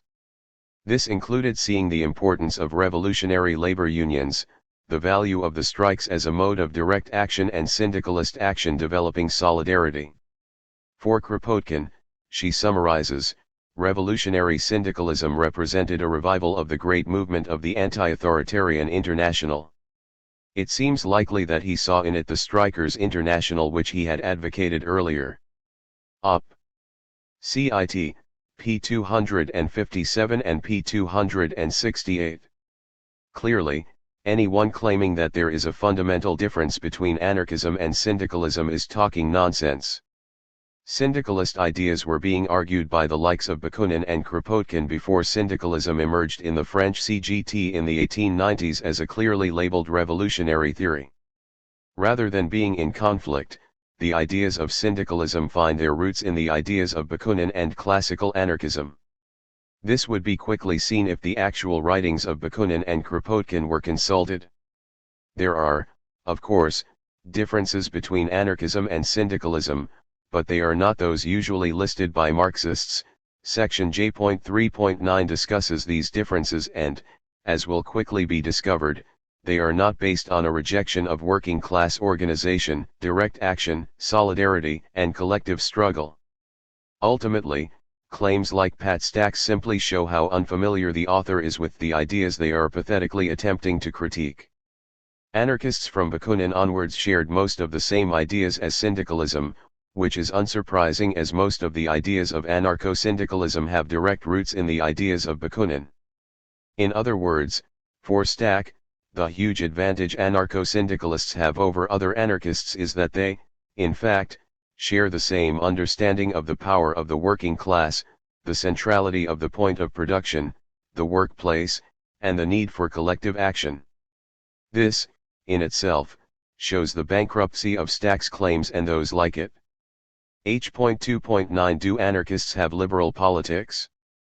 Another assertion by Marxists is that anarchists have liberal politics or ideas. For example, one Marxist argues that the program with which Bakunin armed his super-revolutionary vanguard called for the political, economic, and social equalization of classes and individuals of both sexes, beginning with the abolition of the right of inheritance. This is liberal politics, implying nothing about the abolition of capitalism. Derek Howell, The Legacy of Hal Draper, pages 137-49, International Socialism, number 52, p. 148. That Howell is totally distorting Bakunin's ideas can quickly be seen by looking at the whole of the program. The passage quoted is from item 2 of the program of the Alliance. Strangely, Howell fails to quote the end of that item, namely when it states this equalization was in pursuance of the decision reached by the last Working Men's Congress in Brussels, the land, the instruments of work and all other capital may become the collective property of the whole of society and be utilized only by the workers, in other words by the agricultural and industrial associations. If this was not enough to indicate the abolition of capitalism, item 4 states that the Alliance repudiates all political action whose target is anything except the triumph of the workers' cause over capital. Michael Bakunin, Selected Writings, p. 174. Howell's dishonesty is clear.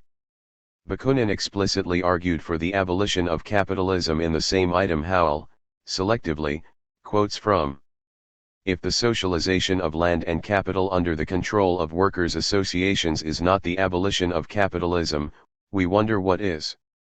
Equally as dishonest as this quoting out of context is Howell's non-mention of the history of the expression political, economic, and social equalization of classes and individuals of both sexes.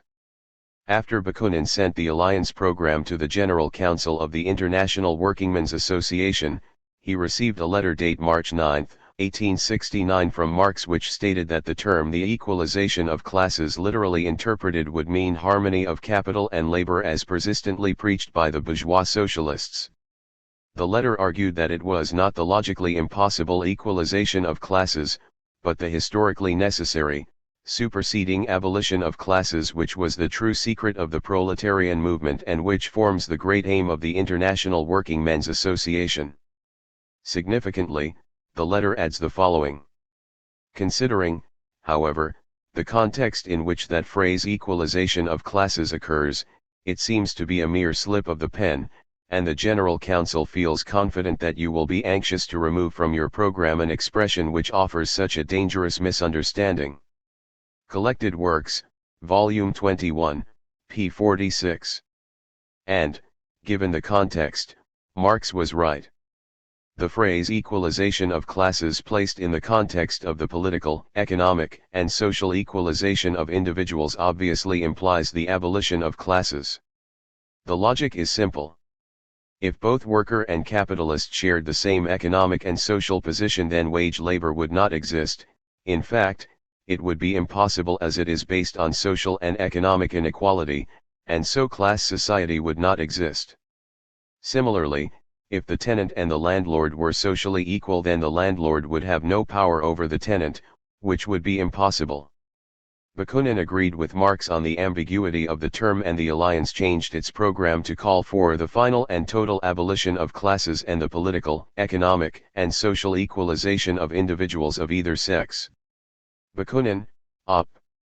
CITP 174. This change ensured the admittance of the Alliance sections into the International Workingmen's Association, although this did not stop Marx, like his followers, bringing up this mere slip of the pen years later.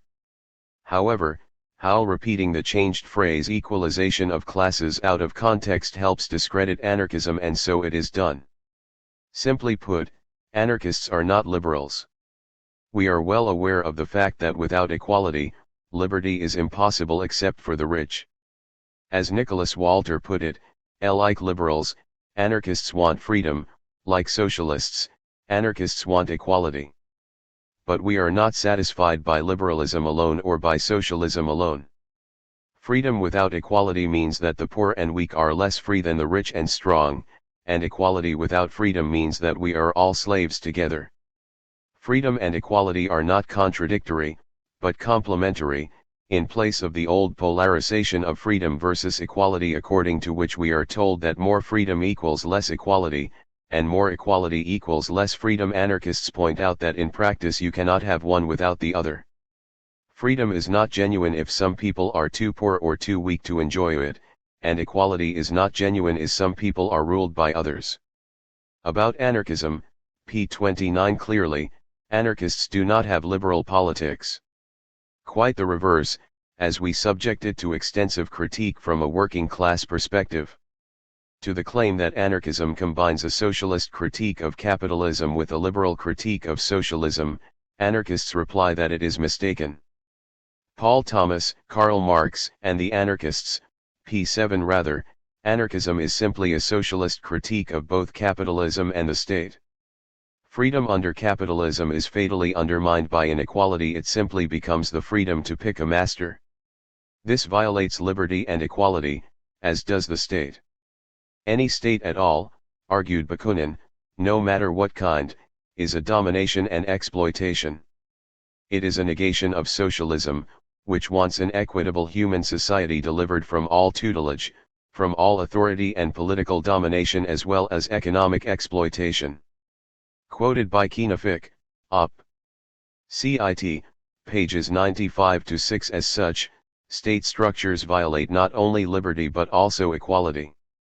There is no real equality in power between, say, the head of the government and one of the millions who may, or may not, have voted for them. As the Russian Revolution proved, there can be no meaningful equality between a striking worker and the socialist political police sent to impose the will of the state, i.e., the socialist ruling elite. This means that if anarchists are concerned about freedom, both individual and collective, it is not because we are influenced by liberalism.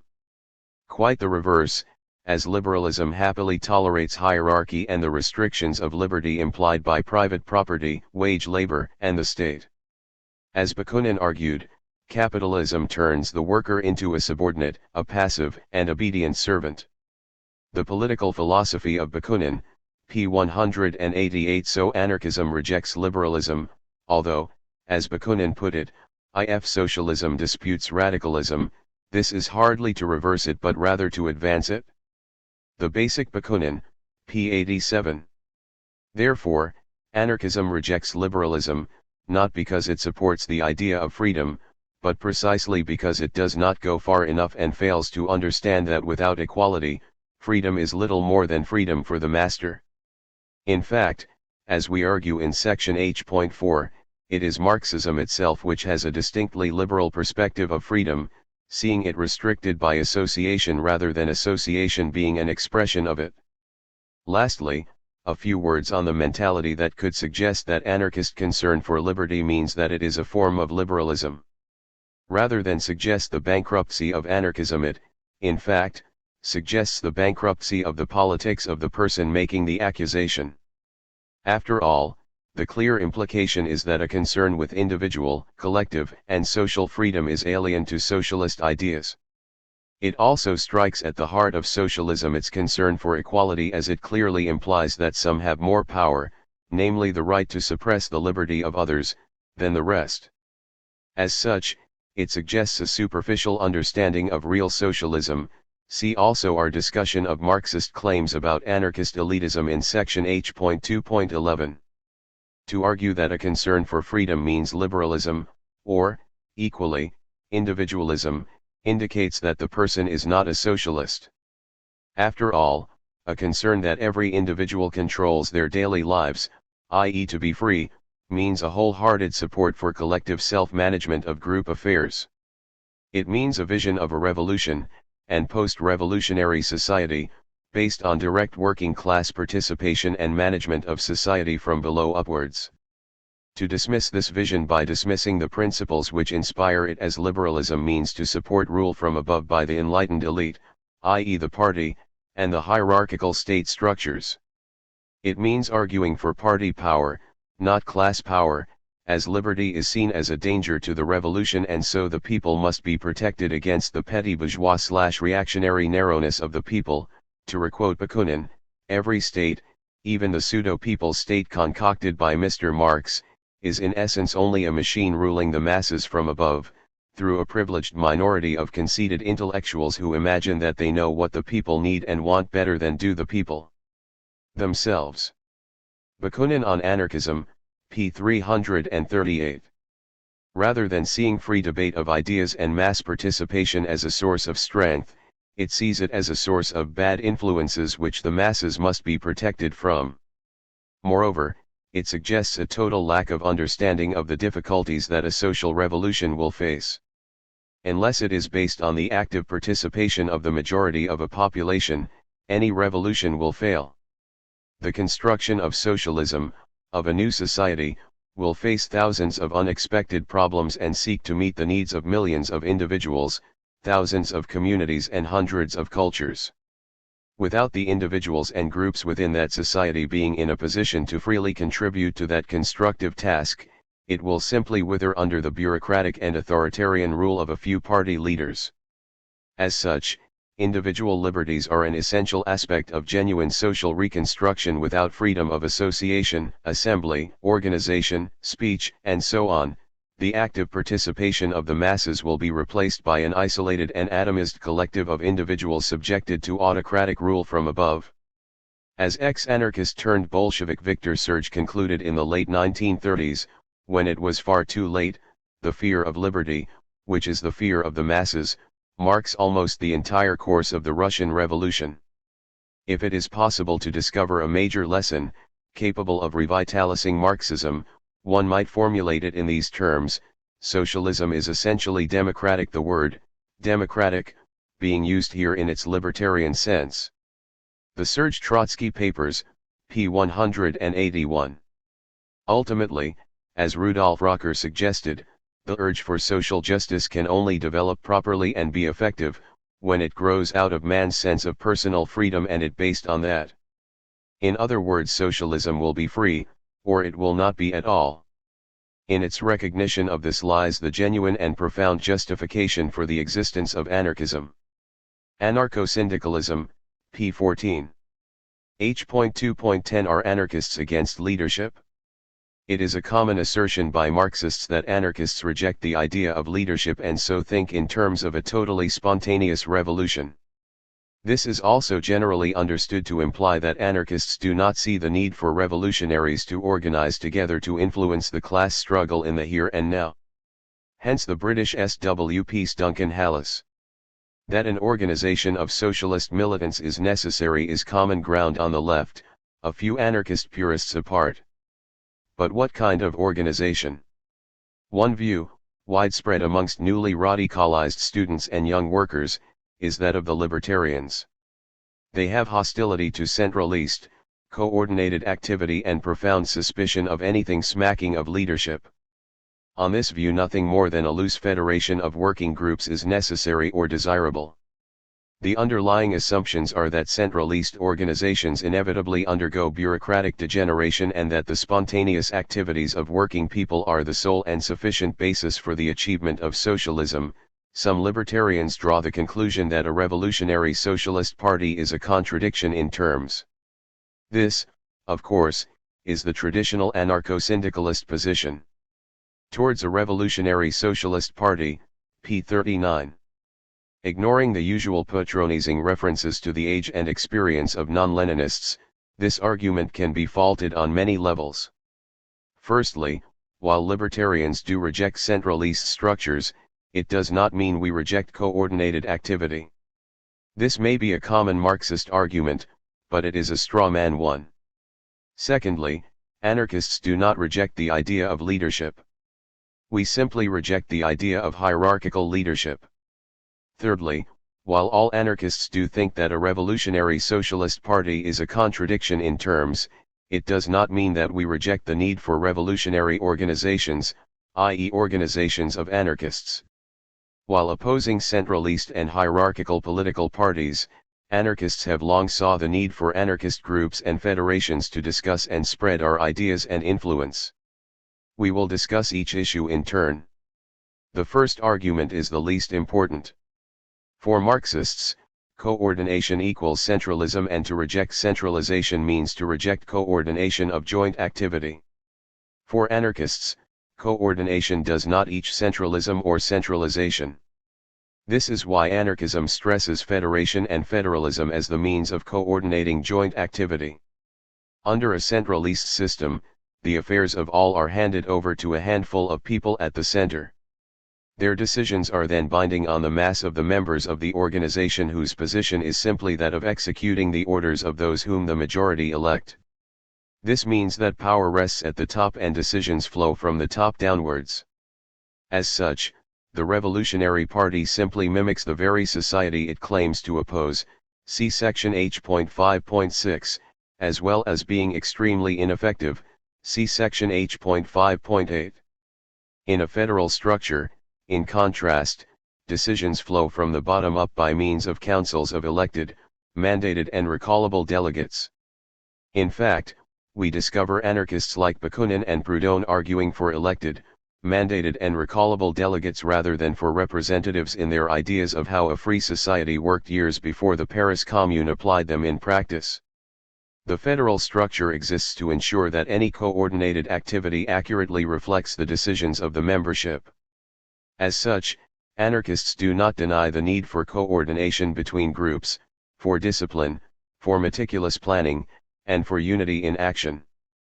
But they believe that coordination, discipline, planning, and unity in action must be achieved voluntarily, by means of a self-discipline nourished by conviction and understanding, not by coercion and a mindless, unquestioning obedience to orders from above.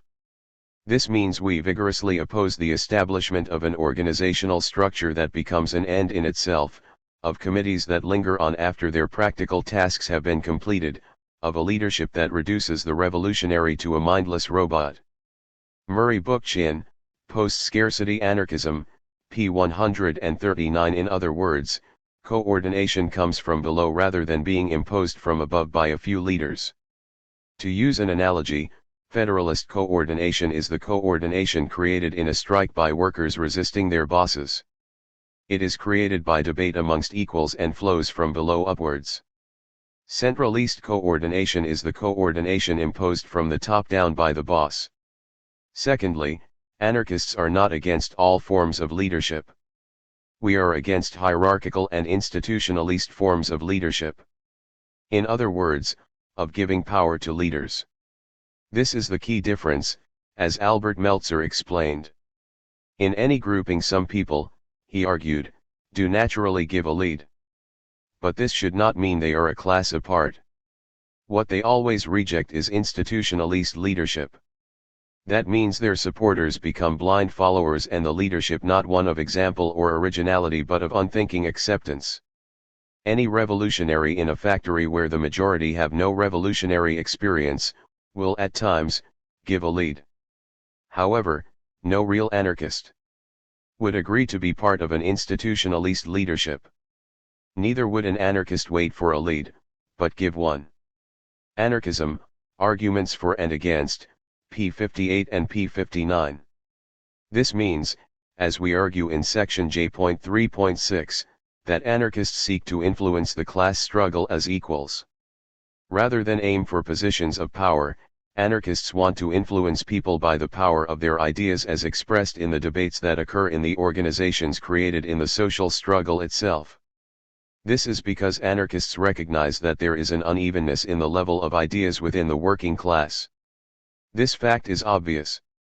Some workers accept the logic of the current system, others are critical of certain aspects, others, usually a minority, are consciously seeking a better society, and are anarchists, ecologists, Marxists, etc., and so on. Only constant discussion, the clash of ideas, combined with collective struggle can develop political awareness and narrow the unevenness of ideas within the oppressed. As Malatesta argued, only freedom or the struggle for freedom can be the school for freedom. Enrico Malatesta, His Life and Ideas, p. 59. From this perspective, it follows that any attempt to create an institutionalist leadership structure means the end of the revolutionary process. Such leadership automatically means a hierarchical structure, one in which the leaders have power and make the decisions for the rest. This just reproduces the old class division of labor between those who think and those who act, i.e. between order givers and order takers. Rather than the revolutionary masses taking power in such a system, it is the leaders, i.e. a specific party hierarchy, who do so, and the masses' role becomes, yet again, simply that of selecting which boss tells them what to do. So the Anarchist Federation does not reject the need of leadership in the sense of giving a lead, of arguing its ideas and trying to win people to them. It does reject the idea that leadership should become separated from the mass of the people. Simply put, no party, no group of leaders have all the answers, and so the active participation of all is required for a successful revolution. It is not a question of organization versus non-organization, or leadership versus non-leadership, but rather what kind of organization and the kind of leadership. Clearly, then, anarchists do not reject or dismiss the importance of politically aware minorities organizing and spreading their ideas within social struggles. As Caroline Combe summarized in her excellent study of Kropotkin's thought, Kropotkin stressed the role of heroic minorities in the preparation for revolution.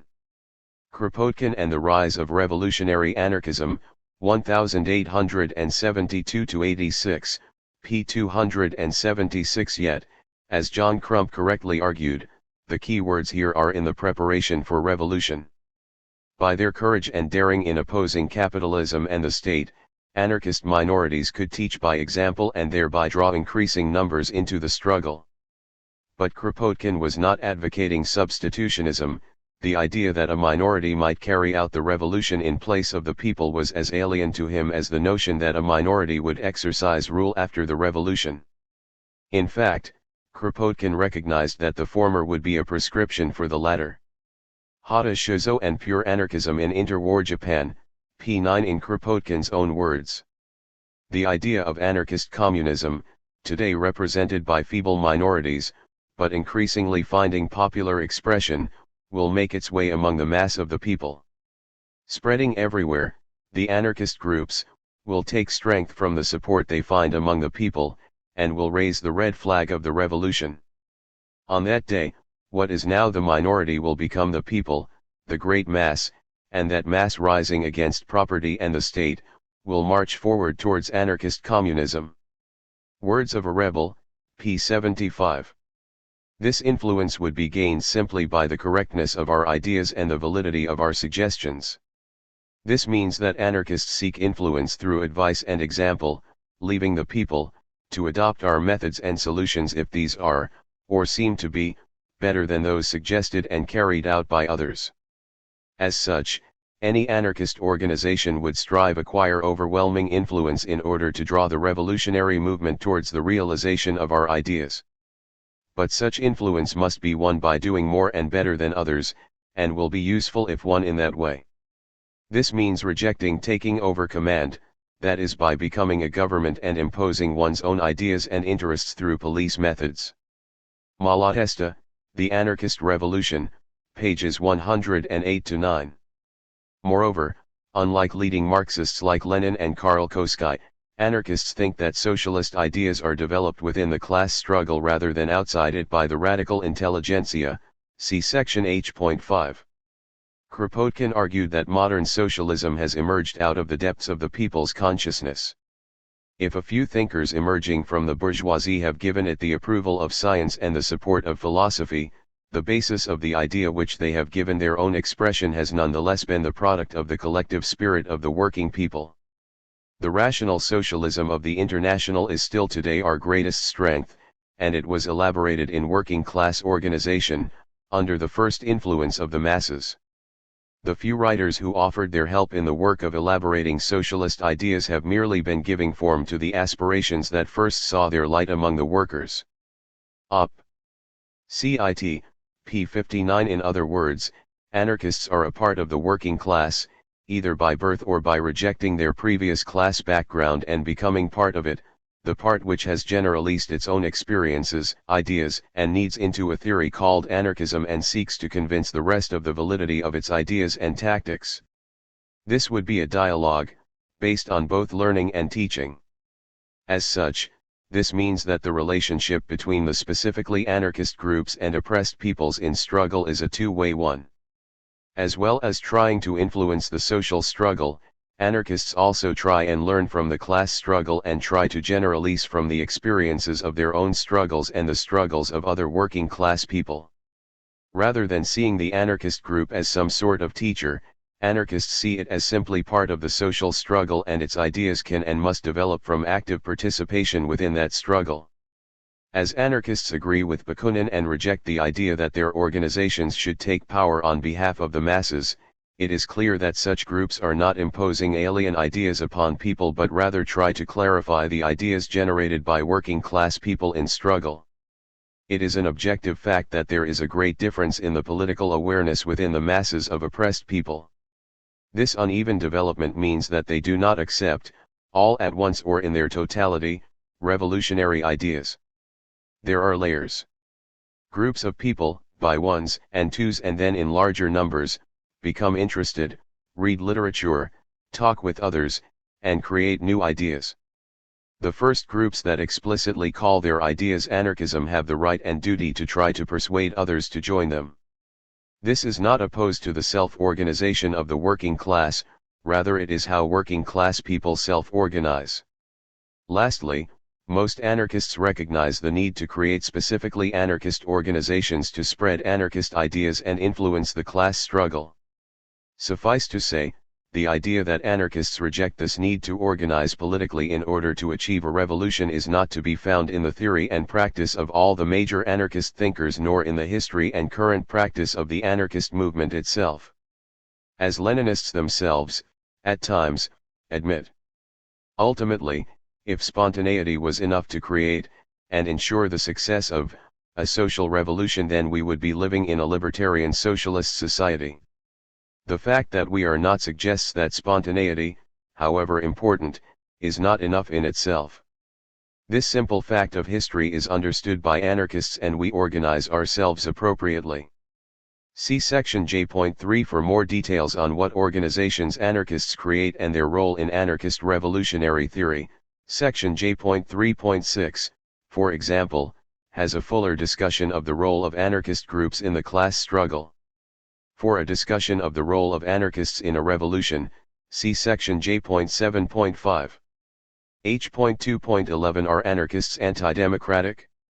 One of the common arguments against anarchism is that it is anti-democratic, or elitist. For example, a member of the British Socialist Workers' Party denounces anarchism for being necessarily deeply anti-democratic due to its thesis of the absolute sovereignty of the individual ego as against the imposition of any authority over it, which, it is claimed, is the distinctly anarchist concept. This position is an idealist conception in which any authority is seen as despotic. Freedom and authority, and therefore freedom and democracy, are opposites. This presumption of opposition to authority was fostered by liberalism. This is contrasted with the Marxist materialist understanding of society in which it was clear that authority is necessary in any society where labor is collaborative.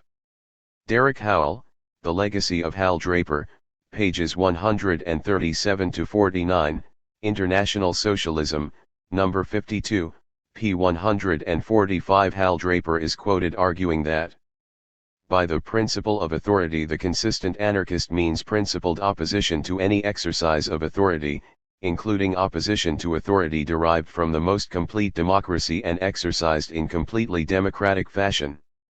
Of all ideologies, anarchism is the one most fundamentally anti-democratic in principle, since it is not only unalterably hostile to democracy in general but particularly to any socialist democracy of the most ideal kind that could be imagined.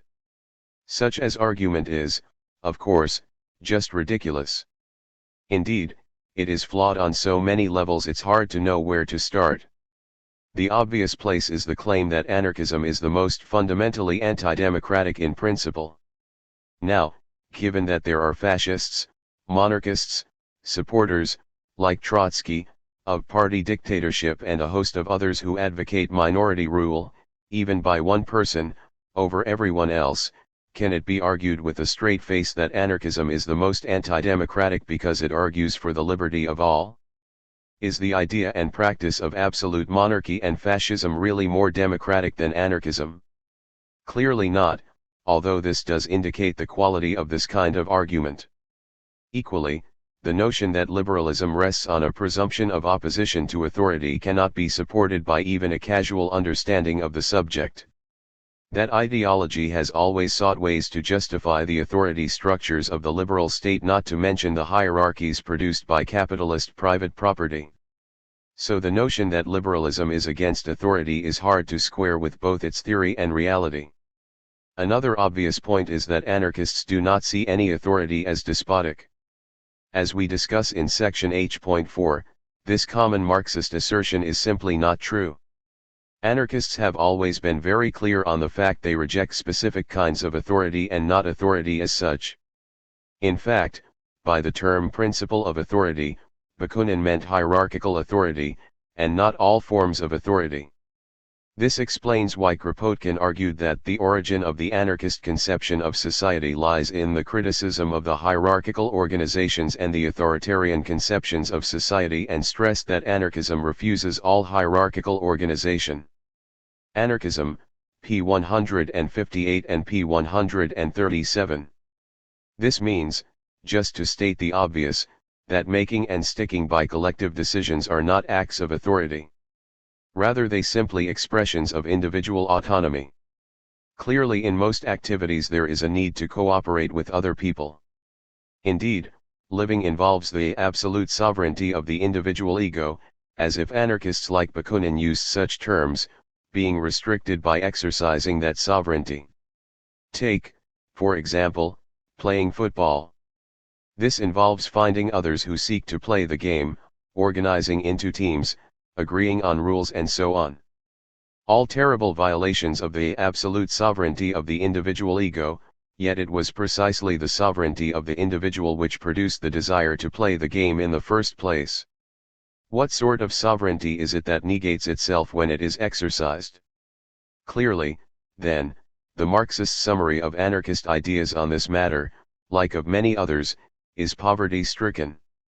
And, unsurprisingly enough, we find anarchist thinkers like Bakunin and Kropotkin attacking this idea of the absolute sovereignty of the individual ego in the most severe terms.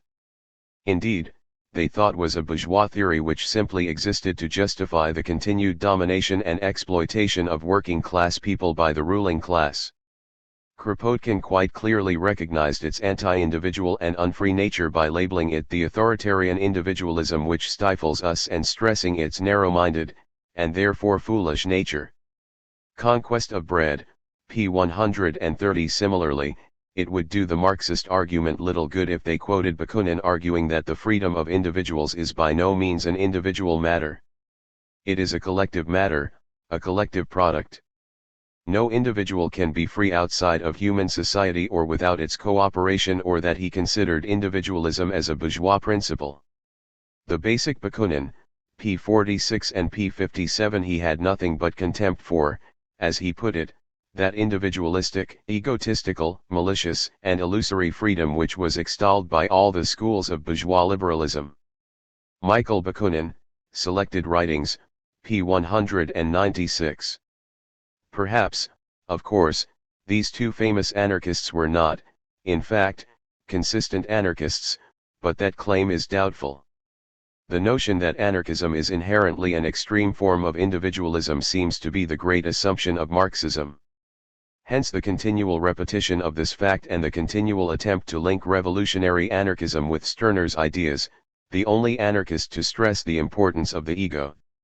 Thus we find Engels talking about Stirner, the great prophet of contemporary anarchism. Bakunin has taken a great deal from him. Bakunin blended Stirner with Proudhon and labeled the blend anarchism for Marx. Bakunin has merely translated Proudhon's and Stirner's anarchy into the crude language of the Tartars. Marx, Engels, and Lenin, Anarchism and Anarcho-Syndicalism, p. 175 and p. 153. In reality, of course, Stirner was essentially unknown to the anarchist movement until his book was rediscovered in the late 19th century, and even then his impact was limited. In terms of Bakunin, while his debt to Proudhon is well known and obvious, the link with Stirner seems to have existed only in the heads of Marx and Engels. As Mark later notes, there is no evidence of this. Bakunin mentions Stirner precisely once in his collected works, and then only in passing.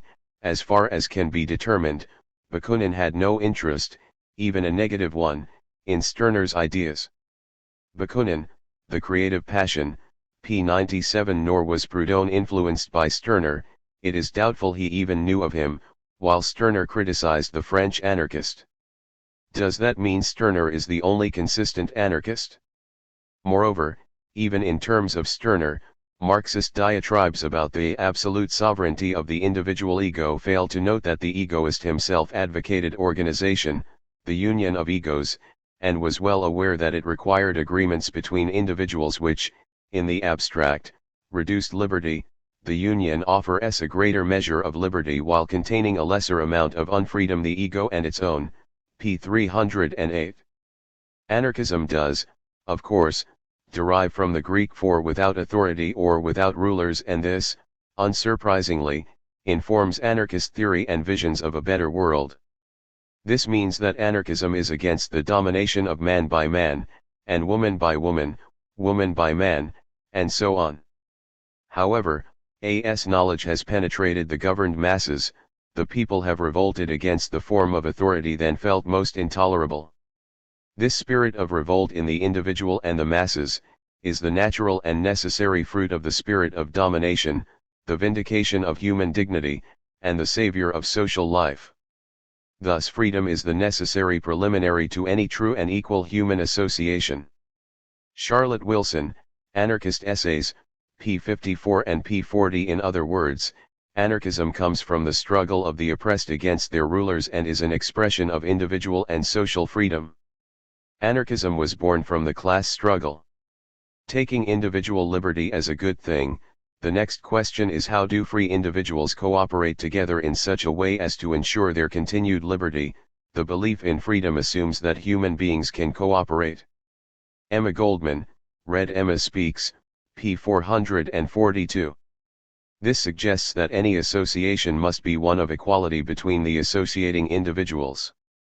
This can only be done when everyone involved takes a meaningful role in the decision-making process, and because of this anarchists stress the need for self-government, usually called self-management, of both individuals and groups. Self-management within free associations and decision-making from the bottom up is the only way domination can be eliminated. This is because, by making our own decisions ourselves, we automatically end the division of society into governors and governed, i.e. end hierarchy. As anarchism clearly means support for freedom and equality, it automatically implies opposition to all forms of hierarchical organization and authoritarian social relationship.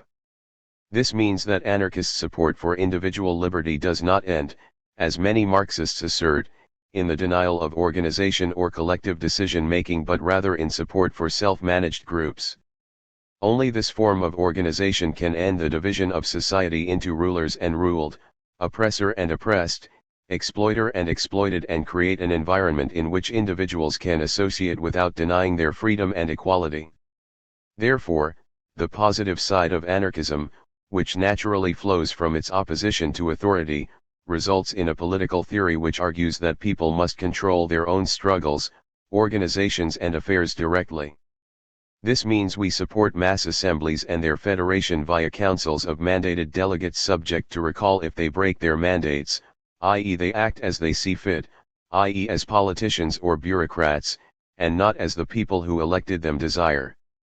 This way people directly govern themselves and control their own lives, allowing those affected by a decision to have a say in it, and so they manage their own affairs directly and without hierarchy. Rather than imply an individualism which denies the importance of association and the freedom it can generate, anarchism implies an opposition to hierarchy in all its forms and the support-free association of equals. In other words, anarchism can generally be taken to mean support for self-government or self-management, both by individuals and by groups.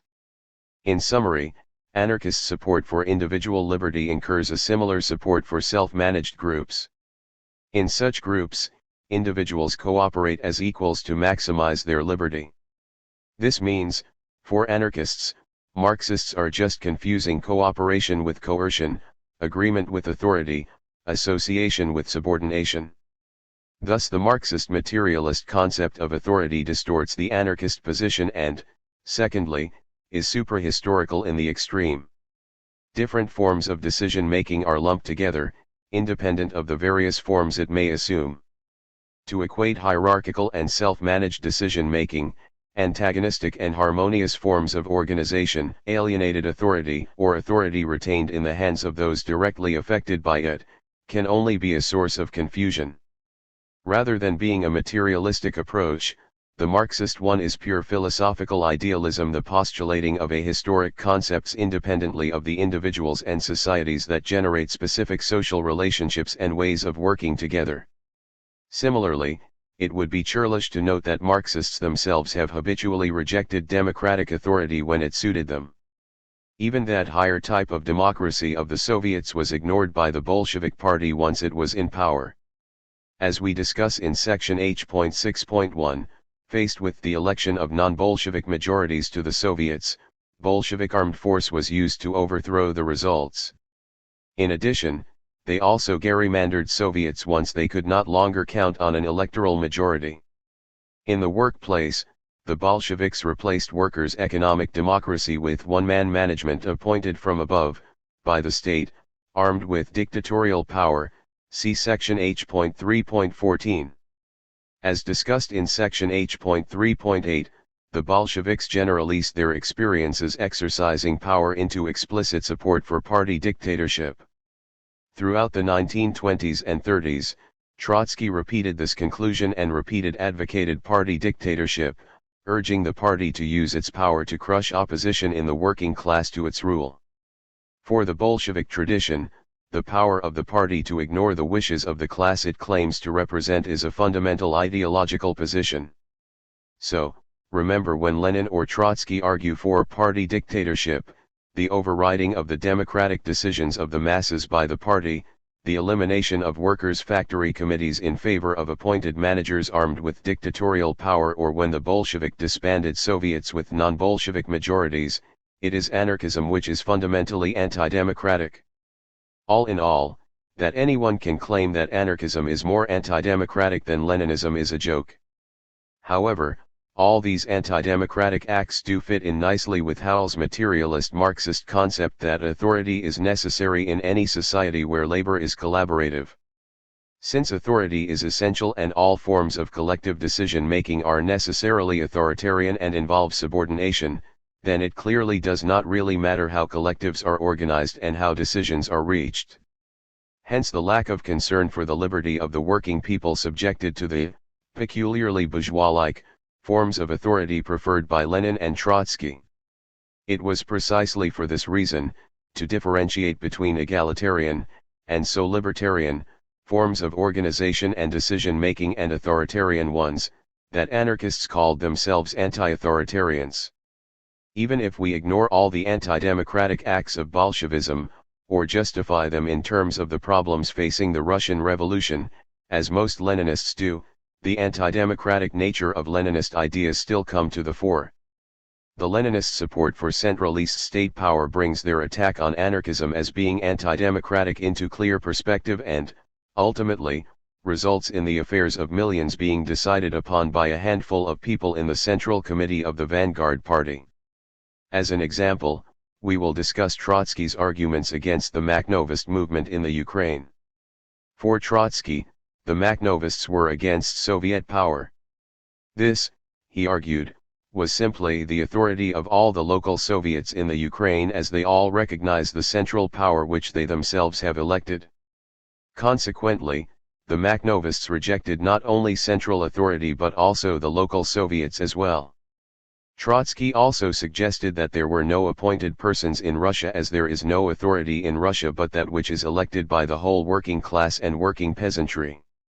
It follows that commanders appointed by the Central Soviet government are installed in their positions by the will of the working millions. He stressed that one can speak of appointed persons only under the bourgeois order, when Tsarist officials or bourgeois ministers appointed at their own discretion commanders who kept the soldier masses subject to the bourgeois classes. When the Makhnovists tried to call the Fourth Regional Conference of Peasants, Workers, and Partisans to discuss the progress of the Civil War in early 1919, Trotsky, unsurprisingly enough, categorically banned it. With typical elitism, he noted that the Makhnovist movement had its roots in the ignorant masses. How the Revolution Armed, Volume 2, p. 277, p. 280, p. 295 and p. 302. In other words, because the Bolshevik government had been given power by a National Soviet Congress in the past, and only remained there by gerrymandering and disbanding Soviets, he, as its representative, had the right to ban a conference which would have expressed the wishes of millions of workers, peasants, and partisans fighting for the revolution. The fallacious nature of his arguments is easily seen. Rather than executing the will of millions of toilers, Trotsky was simply executing his own will. He did not consult those millions nor the local Soviets which had, in Bolshevik ideology, surrendered their power to the handful of people in the Central Committee of the Bolshevik Party. By banning the conference he was very effectively undermining the practical, functional democracy of millions and replacing it with a purely formal democracy based on empowering a few leaders at the center. Yes, indeed, truly democracy in action when one person can deny a revolutionary people its right to decide its own fate. Unsurprisingly, the anarchist Nestor Makhno replied by arguing that he considered it an inviolable right of the workers and peasants, a right won by the revolution, to call congresses on their own account, to discuss their affairs. That is why the prohibition by the central authorities on the calling of such congresses, represent a direct and insolent violation of the rights of the workers.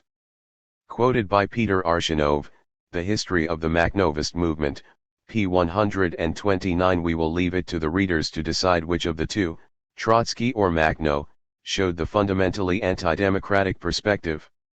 Moreover, there are a few theoretical issues that need to be raised on this matter. Notice, for example, that no attempt is made to answer the simple question of why having 51% of a group automatically makes you right. It is taken for granted that the minority should subject themselves to the will of the majority before that will is even decided upon. Does that mean, for example, that Marxists refuse minorities the right of civil disobedience if the majority acts in a way which harms their liberties and equality? If, for example, the majority in community decides to implement race laws, does that mean that Marxists would oppose the discriminated minority taking direct action to undermine and abolish them? Or, to take an example closer to Marxism, in 1914 the leaders of the Social Democratic Party in the German parliament voted for war credits. The anti-war minority of that group went along with the majority in the name of democracy, unity and discipline. Would Howell and Draper argue that they were right to do so? If they were not right to betray the ideas of Marxism and international working class solidarity, then why not? They did, after all, subject themselves to the most perfect socialist democracy and so, presumably, made the correct decision. Simply put, the arguments that anarchists are anti-democratic are question-begging in the extreme, when not simply hypocritical. As a general rule of thumb, anarchists have little problem with the minority accepting the decisions of the majority after a process of free debate and discussion. As we argue in section A.2.11, such collective decision-making is compatible with anarchist principles, indeed, is based on them. By governing ourselves directly, we exclude others governing us. However, We do not make a fetish of this, recognizing that, in certain circumstances, the minority must and should ignore majority decisions. For example, if the majority of an organization decide on a policy which the minority thinks is disastrous, then why should they follow the majority? Equally, if the majority make a decision which harms the liberty and equality of a non-oppressive and non-exploitative minority, then that minority has the right to reject the authority of the majority. Hence Carol Pateman. The essence of liberal social contract theory is that individuals ought to promise to, or enter an agreement to, obey representatives, to whom they have alienated their right to make political decisions. Promising is an expression of individual freedom and equality, yet commits individuals for the future. Promising also implies that individuals are capable of independent judgment and rational deliberation, and of evaluating and changing their own actions and relationships. Promises may sometimes justifiably be broken. However, to promise to obey is to deny or limit, to a greater or lesser degree, individuals' freedom and equality and their ability to exercise these capacities. To promise to obey is to state that, in certain areas, the person making the promise is no longer free to exercise her capacities and decide upon her own actions, and is no longer equal, but subordinate. The problem of political obligation, p. 19. Thus, for anarchists, a democracy which does not involve individual rights to dissent, to disagree, and to practice civil disobedience would violate freedom and equality, the very values Marxists usually claim to be at the heart of their politics.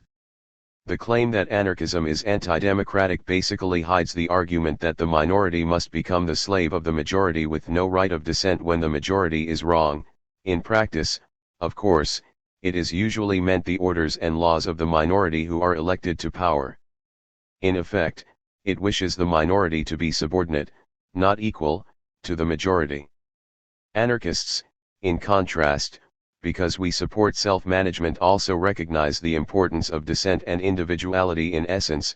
Because we are in favor of self-management, democracy does not do the concept justice. We also favor the individual freedom that is its rationale. We support the liberty of individuals because we believe in self-management, democracy, so passionately. So Howell and Draper fail to understand the rationale for democratic decision-making. It is not based on the idea that the majority is always right, but that individual freedom requires democracy to express and defend itself.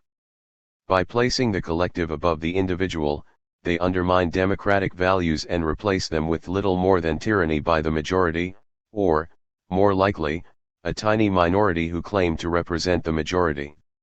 Moreover, progress is determined by those who dissent and rebel against the status quo and the decisions of the majority. That is why anarchists support the right of dissent in self-managed groups. In fact, dissent, refusal, revolt by individuals and minorities is a key aspect of self-management. Given that Leninists do not support self-management, rather they, at best, support the Lockean notion of electing a government as being democracy, it is hardly surprising they, like Locke, view dissent as a danger and something to denounce. Anarchists, on the other hand, recognizing that self-management's, i.e. direct democracies, rationale and base is in individual freedom, recognize and support the rights of individuals to rebel against what they consider as unjust impositions. As history shows, the anarchist position is the correct one. Without rebellion, numerous minorities would never have improved their position and society would stagnate. Indeed, Howell's and Draper's comments are just a reflection of the standard capitalist diatribe against strikers and protesters. They do not need to protest, for they live in a democracy. This Marxist notion that anarchists are anti-democratic gets them into massive contradictions. Lance Self's highly inaccurate and misleading article Emma Goldman, A Life of Controversy is an example of this. International Socialist Review, number 34, March-April 2004. Ignoring the far more substantial evidence for Leninist elitism, Self asserted that Goldman never turned away from the idea that heroic individuals, not masses, make history, and quotes from her 1910 essay Minorities versus Majorities to prove this. Significantly, he does not actually refute the arguments Goldman expounded. He does, needless to say, misrepresent them. The aim of Goldman's essay was to state the obvious that the mass is not the source for new ideas. Rather, new, progressive, ideas are the product of minorities and which then spread to the majority by the actions of those minorities. Even social movements and revolutions start when a minority takes action. Trade unionism, for example, was, and still is, a minority movement in most countries. Support for racial and sexual equality was long despised, or, at best, ignored, by the majority, and it took a resolute minority to advance that cause and spread the idea in the majority. The Russian Revolution did not start with the majority. It started when a minority of women workers, ignoring the advice of the local Bolsheviks, took to the streets, and from these hundreds grew into a movement of hundreds of thousands. The facts are clearly on the side of Goldman, not Selfa. Given that Goldman was expounding such an obvious law of social evolution, it seems incredulous that Selfa has a problem with it. This is particularly the case as Marxism, particularly its Leninist version, implicitly recognizes this. As Marx argued, the ruling ideas of any epoch are those of the ruling class.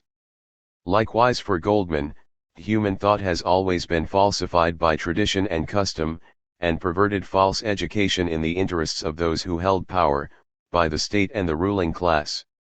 Hence the continuous struggle against the state and even against society, that is, against the majority subdued and hypnotized by the state and state worship.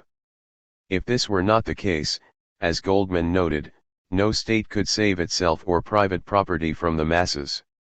Hence the need for people to break from their conditioning, to act for themselves. As she argued, such direct action is the salvation of man, as it necessitates integrity, self-reliance, and courage. Red Emma Speaks, p. 111 and p. 76.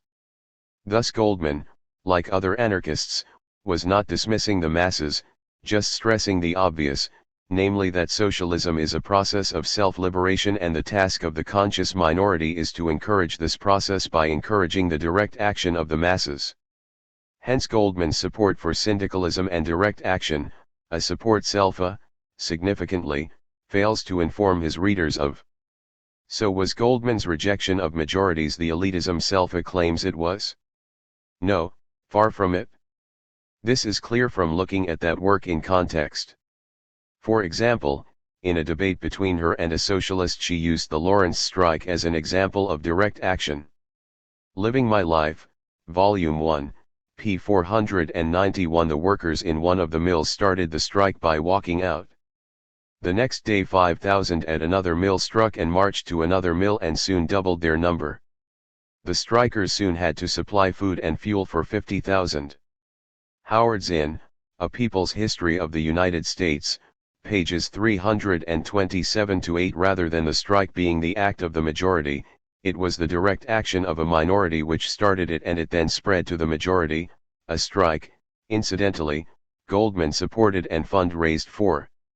It should also be noted that the Lawrence strike reflected her ideas of how a general strike could be started by one industry or by a small, conscious minority among the workers, which is soon taken up by many other industries, spreading like wildfire. Red Emma Speaks, p. 95. Do Marxists really argue that this was elitist?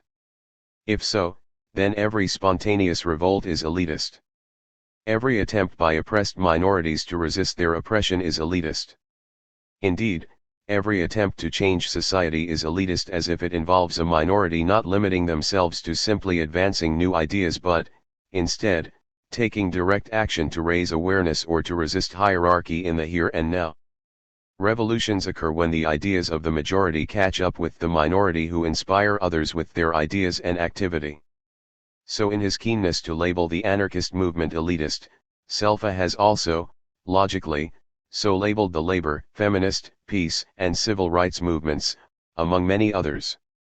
Equally embarrassing for Selfa, Trotsky, a person whom he contrasts favorably with Goldman despite the fact he was a practitioner and advocate of party dictatorship, agreed with the anarchists on the importance of minorities.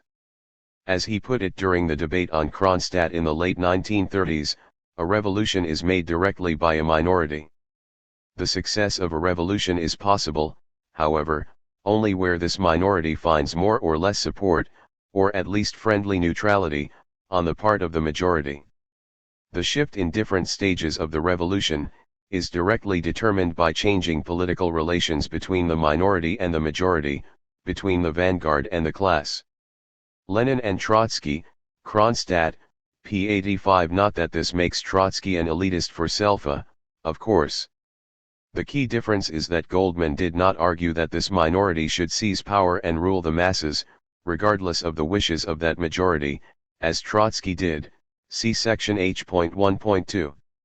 As Goldman noted, the socialist demagogues know that her argument is true as well as I, but they maintain the myth of the virtues of the majority, because their very scheme means the perpetuation of power and authority, coercion and dependence rest on the mass, but never freedom. Op. Cit. p. 85. So, yes, anarchists do support individual freedom to resist even democratically made decisions simply because democracy has to be based on individual liberty. Without the right of dissent, democracy becomes a joke and little more than a numerical justification for tyranny. This does not mean we are anti-democratic, indeed the reverse, as we hold true to the fundamental rationale for democratic decision-making. It allows individuals to combine as equals and not as subordinates and masters. Moreover, diversity is essential for any viable ecosystem, and it is essential in any viable society, and, of course, any society worth living in. This means that a healthy society is one which encourages diversity, individuality, dissent and, equally, self-managed associations to ensure the freedom of all. As Malatesta argued, there are matters over which it is worth accepting the will of the majority because the damage caused by a split would be greater than that caused by error. There are circumstances in which discipline becomes a duty because to fail in it would be to fail in the solidarity between the oppressed and would mean betrayal in face of the enemy. But when one is convinced that the organization is pursuing a course which threatens the future and makes it difficult to remedy the harm done, then it is a duty to rebel and to resist even at the risk of providing a split. What is essential is that individuals should develop a sense of organization and solidarity, and the conviction that fraternal cooperation is necessary to fight oppression and to achieve a society in which everyone will be able to enjoy his or her own life. Enrico Malatesta, His Life and Ideas, pages 132-3. This means that anarchists are not against majority decision-making as such. We simply recognize it has limitations. In practice, the need for majority and minority to come to an agreement is one most anarchists would recognize. But such an adaptation of the minority to the decisions of the majority on the one hand by one group must be reciprocal, voluntary, and must stem from an awareness of need and of goodwill to prevent the running of social affairs from being paralyzed by obstinacy. It cannot be imposed as a principle and statutory norm. So, anarchists deny the right of the majority to govern in human society in general. How is it possible to declare that anarchists should submit to the decisions of the majority before they have even heard what those might be? Malatesta, The Anarchist Revolution, pages 100-1. Therefore, while accepting majority decision-making as a key aspect of a revolutionary movement and a free society, anarchists do not make a fetish of it. We recognize that we must use our own judgment in evaluating each decision reached simply because the majority is not always right. We must balance the need for solidarity in the common struggle and needs of common life with critical analysis and judgment. As Malatesta argued, in any case it is not a question of being right or wrong, it is a question of freedom, freedom for all, freedom for each individual so long as he or she does not violate the equal freedom of others. No one can judge with certainty who is right and who is wrong, who is closer to the truth and which is the best road for the greatest good for each and everyone. Experience through freedom is the only means to arrive at the truth and the best solutions, and there is no freedom if there is not the freedom to be wrong. In our opinion, therefore, it is necessary that majority and minority should succeed in living together peacefully and profitably by mutual agreement and compromise, by the intelligent recognition of the practical necessities of communal life and of the usefulness of concessions which circumstances make necessary. Enrico Malatesta, His Life and Ideas, p. 72. Needless to say, our arguments apply with even more force to the decisions of the representatives of the majority, who are in practice a very small minority. Leninists usually try and confuse these two distinct forms of decision-making.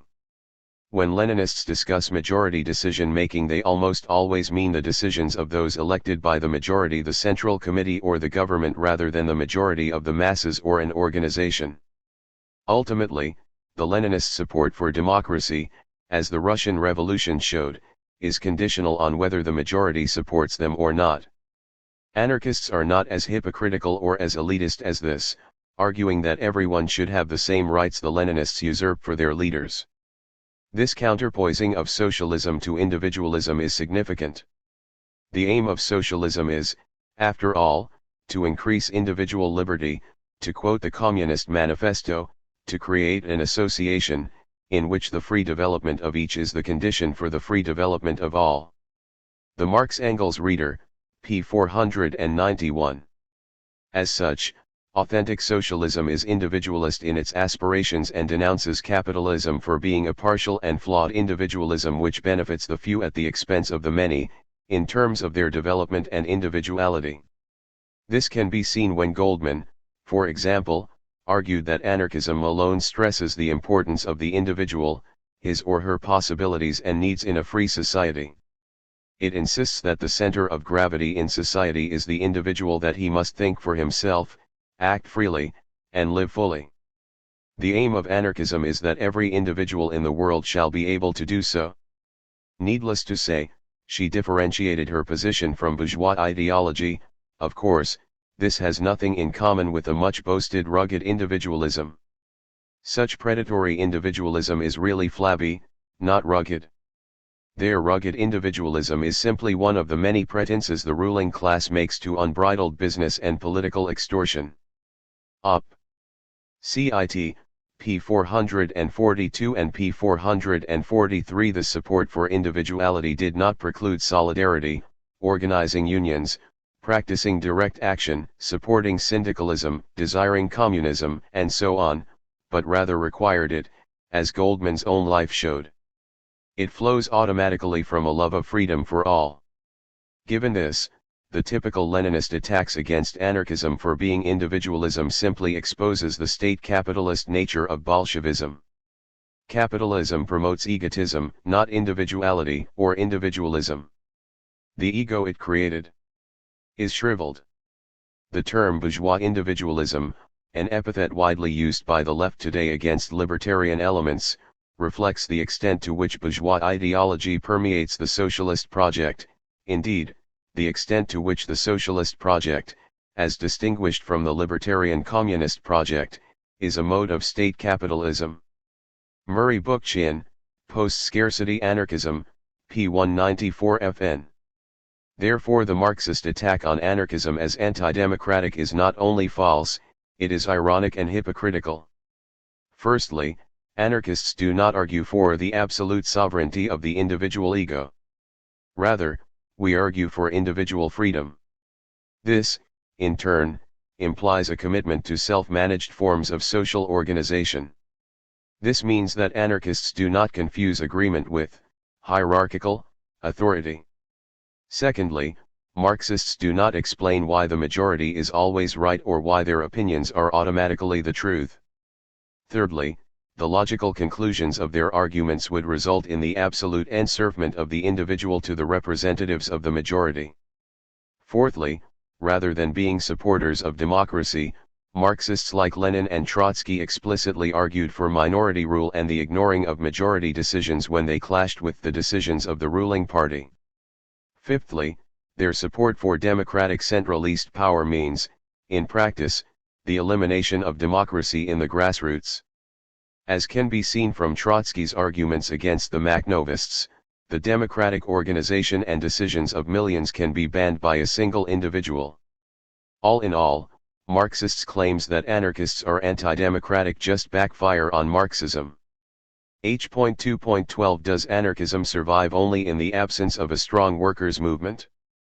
Derek Howell argues that anarchism survives only in the absence of a strong workers' movement and is the politics of non-proletarians.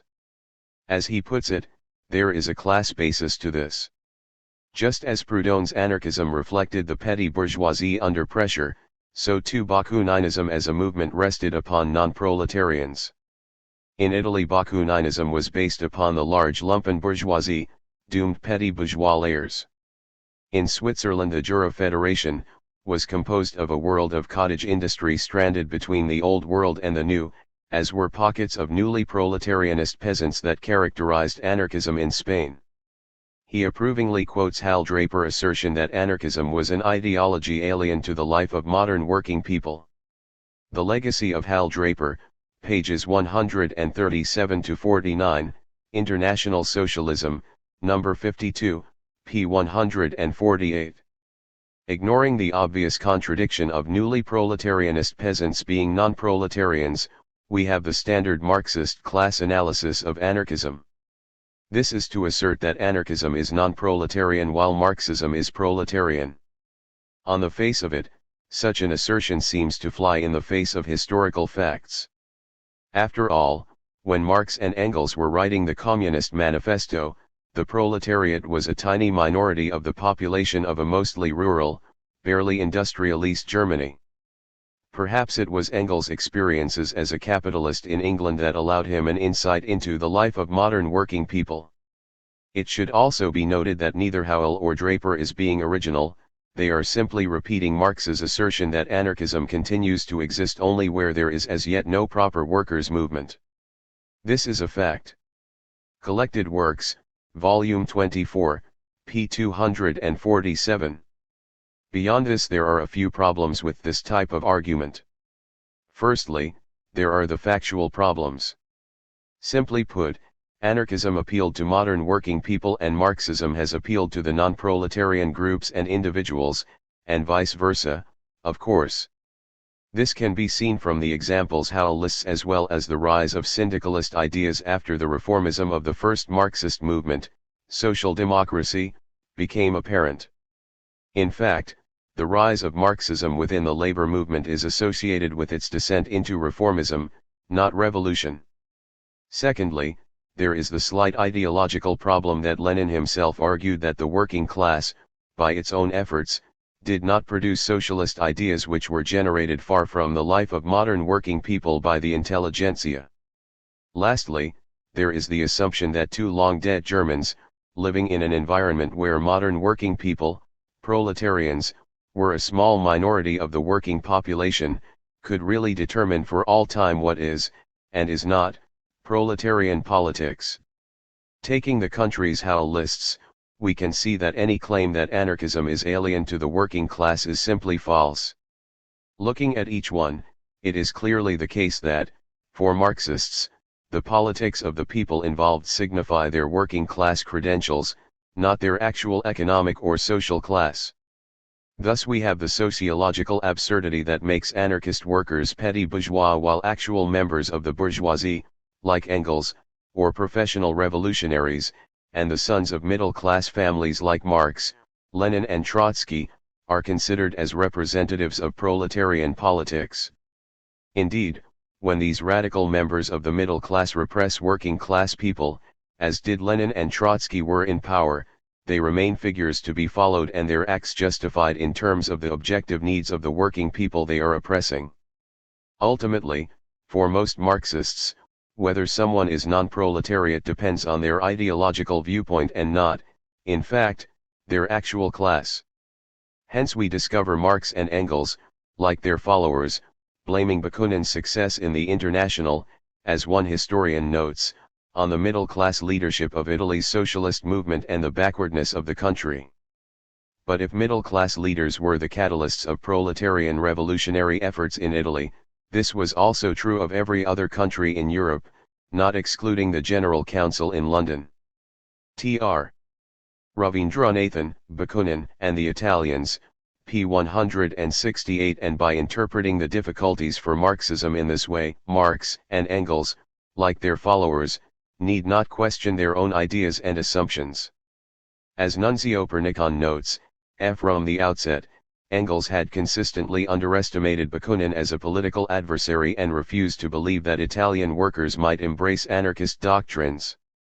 However, even a casual perusal of the internationalist and dissident democratic press would have revealed to Engels that Bakuninism was rapidly developing a following among Italian artisans and workers.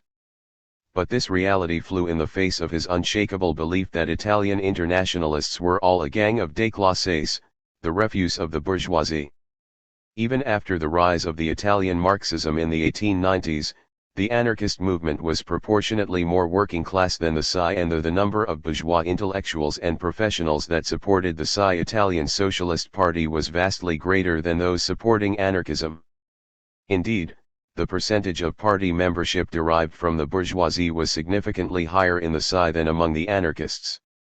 Italian Anarchism, 1864 to 1892, p. 82 and p. 282. Ironically, given Engels' diatribes against the Italian anarchists stopping workers following proletarian, i.e. Marxist, politics and standing for elections, as the PSI grew more working class, just before the outbreak of war in 1914, its directorate elected by the Party Congress grew more anti-parliamentary. Gwyn A. Williams, Proletarian Order, p. 29. As we noted in section A.5.5, the role of the anarchists and syndicalists compared to the Marxists during the 1920 near revolution suggested that the real proletarian revolutionaries were, in fact, the former and not the latter.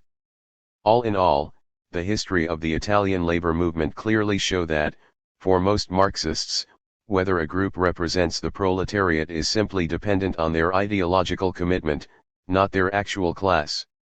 As regards the Jura Federation, we discover that its support was wider than suggested. As Marxist Paul Thomas noted, Bakunin's initial support in Switzerland, like Marx's in England, came from resident aliens, political refugees, but he also gathered support among Gastarbeiter, for whom Geneva was already a center where builders, carpenters, and workers in heavy industry tended to be French or Italian. Bakunin also marshaled considerable support among French-speaking domestic workers and watchmakers in the Jura. Karl Marx and the Anarchists, p. 390. It would be interesting to hear a Marxist claim that heavy industry represented the past or non-proletarian elements. Similarly, E. H. Carr in his hostile biography of Bakunin, noted that the sections of the International at Geneva fell into two groups. Skilled craftsmen formed the right wing, while the builders, carpenters, and workers in the heavier trades, the majority of whom were immigrants from France and Italy, represented the left.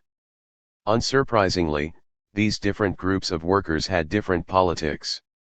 The craftsmen concentrated on reform, while the others nourished hopes of a complete social upheaval.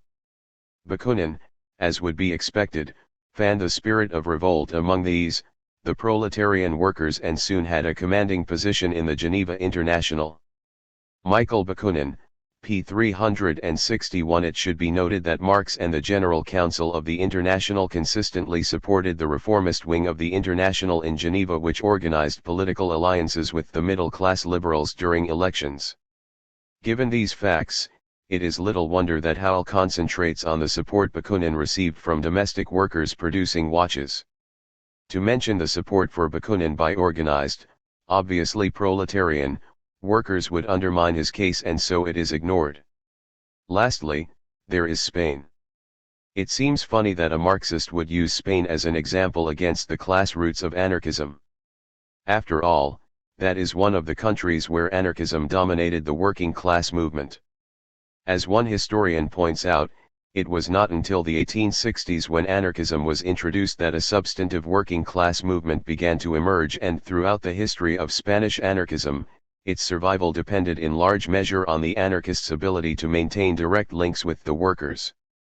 George R. Esenwein, Anarchist Ideology and the Working Class Movement in Spain, 1868 to 1898, p. 6 and p. 207, as well as organizing newly proletarianist peasants. The Bakuninists also organized industrial workers, indeed, far more successfully than the socialists. Ironically, the UGT only started to approach the size of the CNT once it had started to organize newly proletarianist peasants in the 1930s, i.e., anarchist unions organized more of the industrial working class than the socialist ones. From such a fact, we wonder if Marxists would argue that socialism rested on non-proletarian elements. Moreover, the logic of dismissing anarchism as non-proletarian because it organized newly proletarianist peasants is simply laughable. After all, capitalism needed landless laborers in order to start. This meant that the first proletarians lived in rural areas and were made up of ex-peasants. When these ex-peasants arrived in the towns and cities, they were still newly proletarianist peasants. To ignore these groups of workers would mean potentially harming the labor movement. And, of course, a large section of Bolshevik support in 1917 was to be found in newly proletarianist peasants, whether in the army or working in the factories. Ironically enough, the Mensheviks argued that the Bolsheviks gained their influence from worker-peasant industrial raw recruits and not from the genuine working class. Orlando Figes, A People's Tragedy, p. 830 as such, to dismiss anarchism because it gained converts from similar social strata as the Bolsheviks seems, on the face of it, a joke. As can be seen, Howells' attempts to subject anarchism to a class analysis simply fails. He selects the evidence which fits his theory and ignores that which does not. However, looking at the very examples he bases his case on shows how nonsensical it is. Simply put, anarchist ideas appealed to many types of workers, including typically proletarian ones who worked in large-scale industries. What they seem to have in common is a desire for radical social change, organized by themselves in their own combative class organs, such as unions. Moreover, like the early British workers' movement, they considered these unions, as well as being organs of class struggle, could also be the framework of a free socialist society. Such a perspective is hardly backward, indeed, since 1917 most Marxists pay lip service to this vision. Which brings us to the next major problem with Howells' argument, namely the fate of Marxism and the strong labor movement it allegedly is suited for.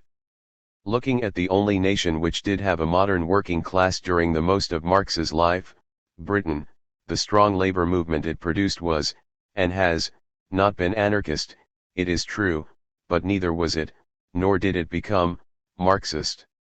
Rather, it has been a mishmash of conflicting ideas, predominantly reformist state socialist ones which owe little, if anything, to Marx. Indeed, the closest Britain came to developing a wide-scale revolutionary working class movement was during the syndicalist revolt of the 1910s. Ironically, some Marxists joined this movement simply because the existing Marxist parties were so reformist or irrelevant to the life of modern working people. Looking at other countries, we find the same process. The rise of social democracy, Marxism, in the international labor movement simply signified the rise of reformism.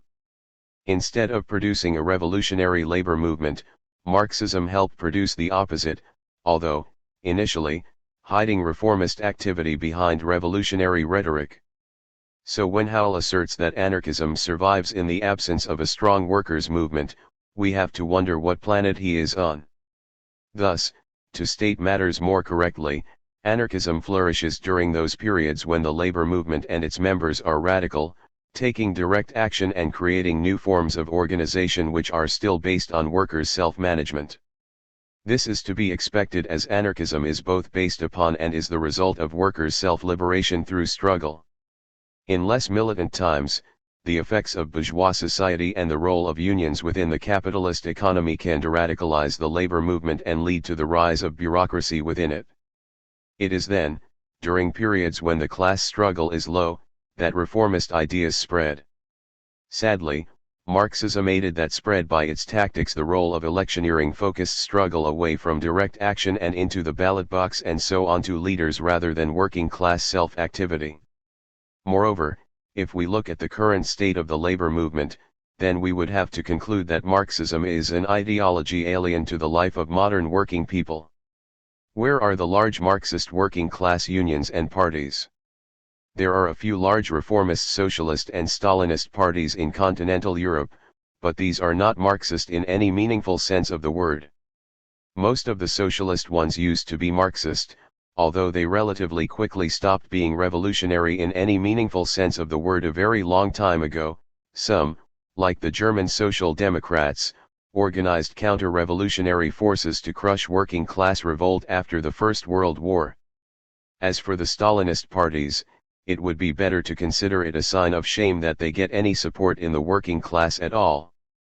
In terms of revolutionary Marxists, there are various Trotskyist sects arguing amongst themselves on who is the real vanguard of the proletariat, but no Marxist labor movement.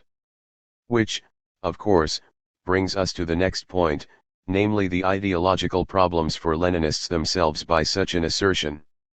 After all, Lenin himself argued that the life of modern working people could only produce trade union consciousness. According to him, socialist ideas were developed independently of working people by the socialist, middle class, intelligentsia. As we discuss in section H.5.1, for Lenin, socialism was an ideology which was alien to the life of modern working class people.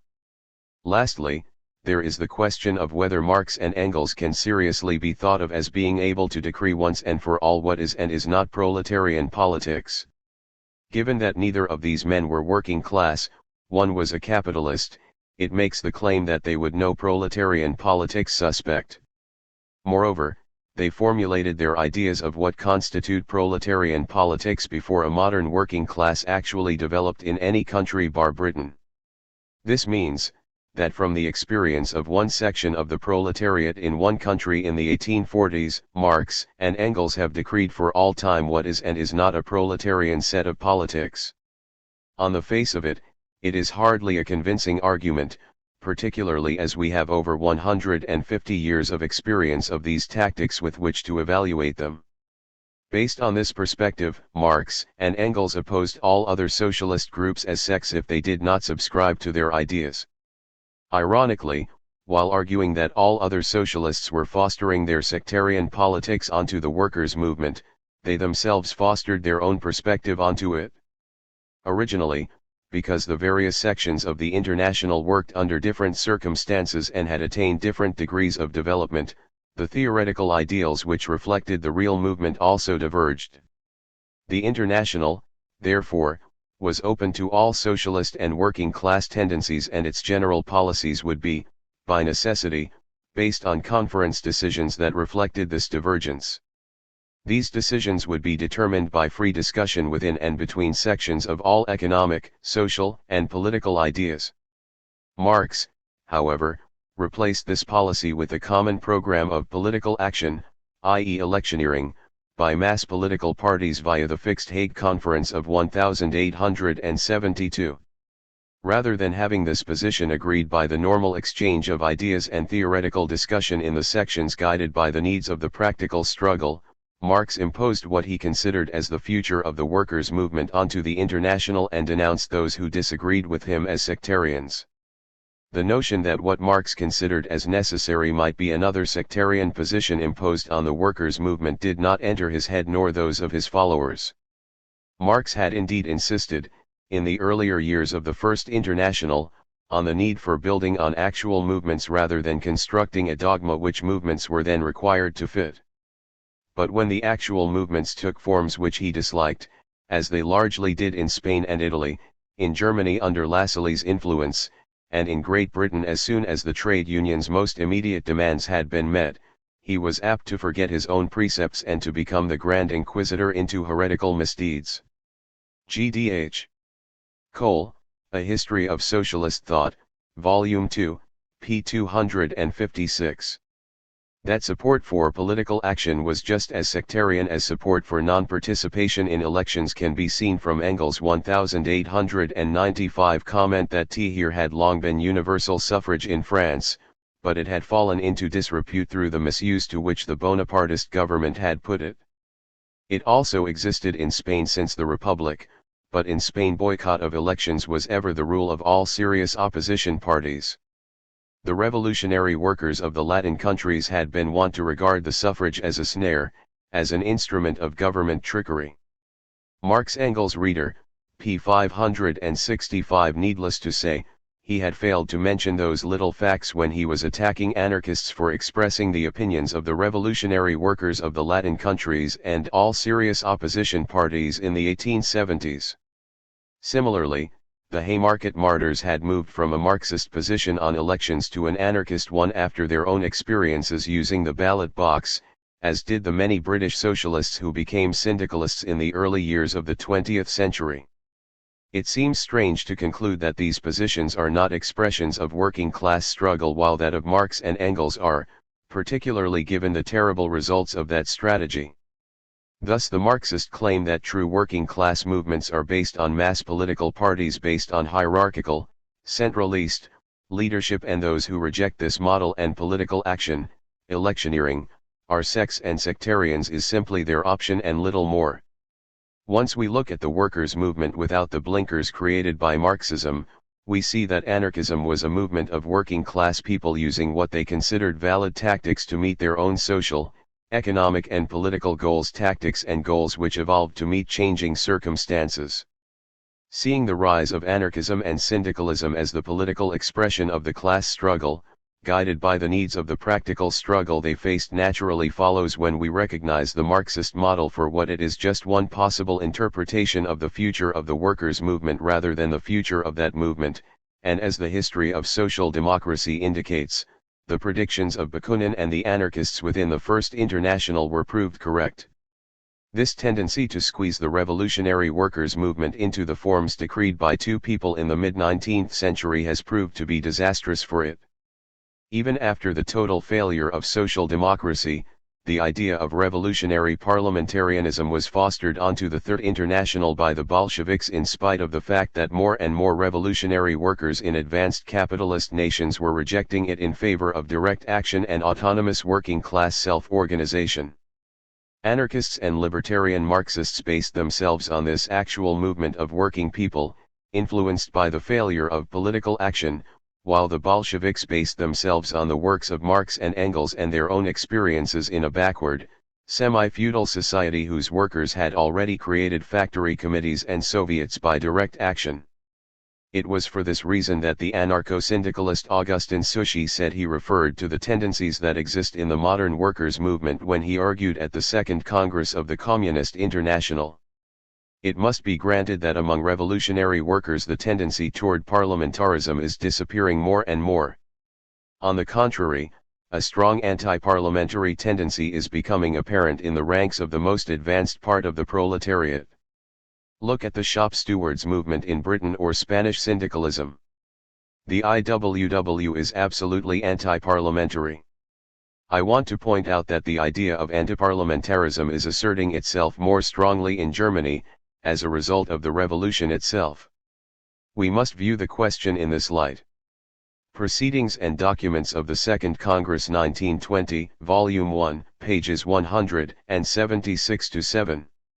Of course, this perspective of basing yourself on the ideas and tactics generated by the class struggle was rejected in favor of a return to the principles of Marx and Engels and their vision of what constituted a genuine proletarian movement.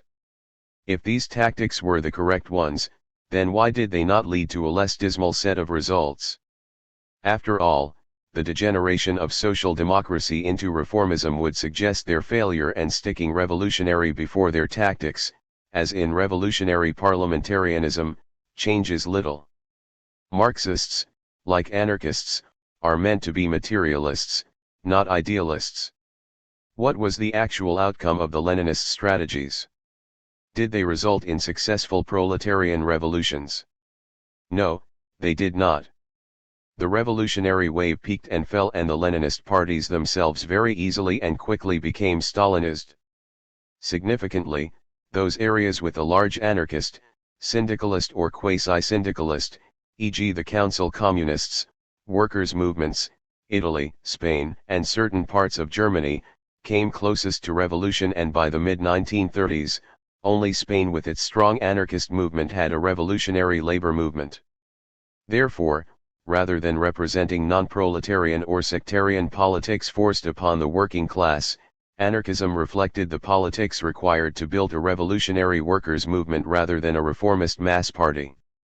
As such, perhaps we can finally lay to rest the idea that Marx predicted the whole future of the labor movement and the path it must take like some kind of socialist Nostradamus. Equally, we can dismiss Marxist claims of the non-proletarian nature of anarchism as uninformed and little more than an attempt to squeeze history into an ideological prison. As noted above, in order to present such an analysis, the actual class compositions of significant events and social movements have to be manipulated. This is the case of the Paris Commune, for example, which was predominantly a product of artisans, i.e. the petty bourgeoisie, not the industrial working class, and yet claimed by Marxists as an example of the dictatorship of the proletariat. Ironically, many of the elements of the Commune praised by Marx can be found in the works of Proudhon and Bakunin, which predate the uprising. Similarly, the idea that workers' fighting organizations, Soviets, would be the means to abolish the state and the framework of a socialist society can be found in Bakunin's works, decades before Lenin paid lip service to this idea in 1917. For a theory allegedly resting on non-proletarian elements, anarchism has successfully predicted many of the ideas Marxists claim to have learned from proletarian class struggle. So, in summary, the claims that anarchism is alien to working class life, that it is non-proletarian or survives in the absence of a strong workers' movement are simply false. Looking objectively at the facts of the matter quickly shows that this is the case. H.2.13 Do anarchists reject political struggles and action? A common Marxist claim is that anarchists and syndicalists ignore or dismiss the importance of political struggles or action. This is not true. Rather, as we discuss in section J.2.10, we think that political struggles should be conducted by the same means as social and economic struggles, namely by direct action, solidarity, and working class self-organization. As this is a common assertion, it is useful to provide a quick summary of why anarchists do not, in fact, reject political struggles and action as such. Rather, to quote Bakunin, anarchism does not reject politics generally. It will certainly be forced to involve itself insofar as it will be forced to struggle against the bourgeois class. It only rejects bourgeois politics as it establishes the predatory domination of the bourgeoisie. The political philosophy of Bakunin, p. 313 for Kropotkin, it was a truism that it was absolutely impossible to confine the ideas of the working mass within the narrow circle of reductions in working hours and wage increases. The social question compels attention. This fact implied two responses: the workers' organization propels itself either into the sterile path of parliamentary politics as in Germany, or into the path of revolution. Quoted by Caroline Kamm, Kropotkin, and the Rise of Revolutionary Anarchism, 1872–1886, p. 241. So while Marxists often argue that anarchists are exclusively interested in economic struggle and reject politics or political action, the truth of the matter is different. We are well aware of the importance of political issues, although anarchists reject using bourgeois methods in favor of direct action. Moreover, we are aware that any social or economic struggle has its political aspects and that such struggles bring the role of the state as defender of capitalism and the need to struggle against it into focus. There is no serious strike that occurs today without the appearance of troops, the exchange of blows and some acts of revolt. Here they fight with the troops, there they march on the factories. In Pittsburgh in the United States, the strikers found themselves masters of a territory as large as France, and the strike became the signal for a general revolt against the state. In Ireland the peasants on strike found themselves in open revolt against the state. Thanks to government intervention, the rebel against the factory becomes the rebel against the state. Kropotkin, quoted by Caroline Kamm, Op. Cit. p. 256. As Malatesta argued, from the economic struggle one must pass to the political struggle, that is to struggle against government, and instead of opposing the capitalist millions with the workers' few pennies scraped together with difficulty, one must oppose the rifles and guns which defend property with the more effective means that the people will be able to defeat force by force. Errico Malatesta, His Life and Ideas, pages 193-4. This means that the question of whether to conduct political struggles is not the one which divides anarchists from Marxists. Rather, it is a question of how this struggle is fought. For anarchists, this struggle is best fought using direct action, see section J.2, and fighting working class organizations based in our workplaces and communities. For Marxists, the political struggle is seen as being based on standing candidates in bourgeois elections.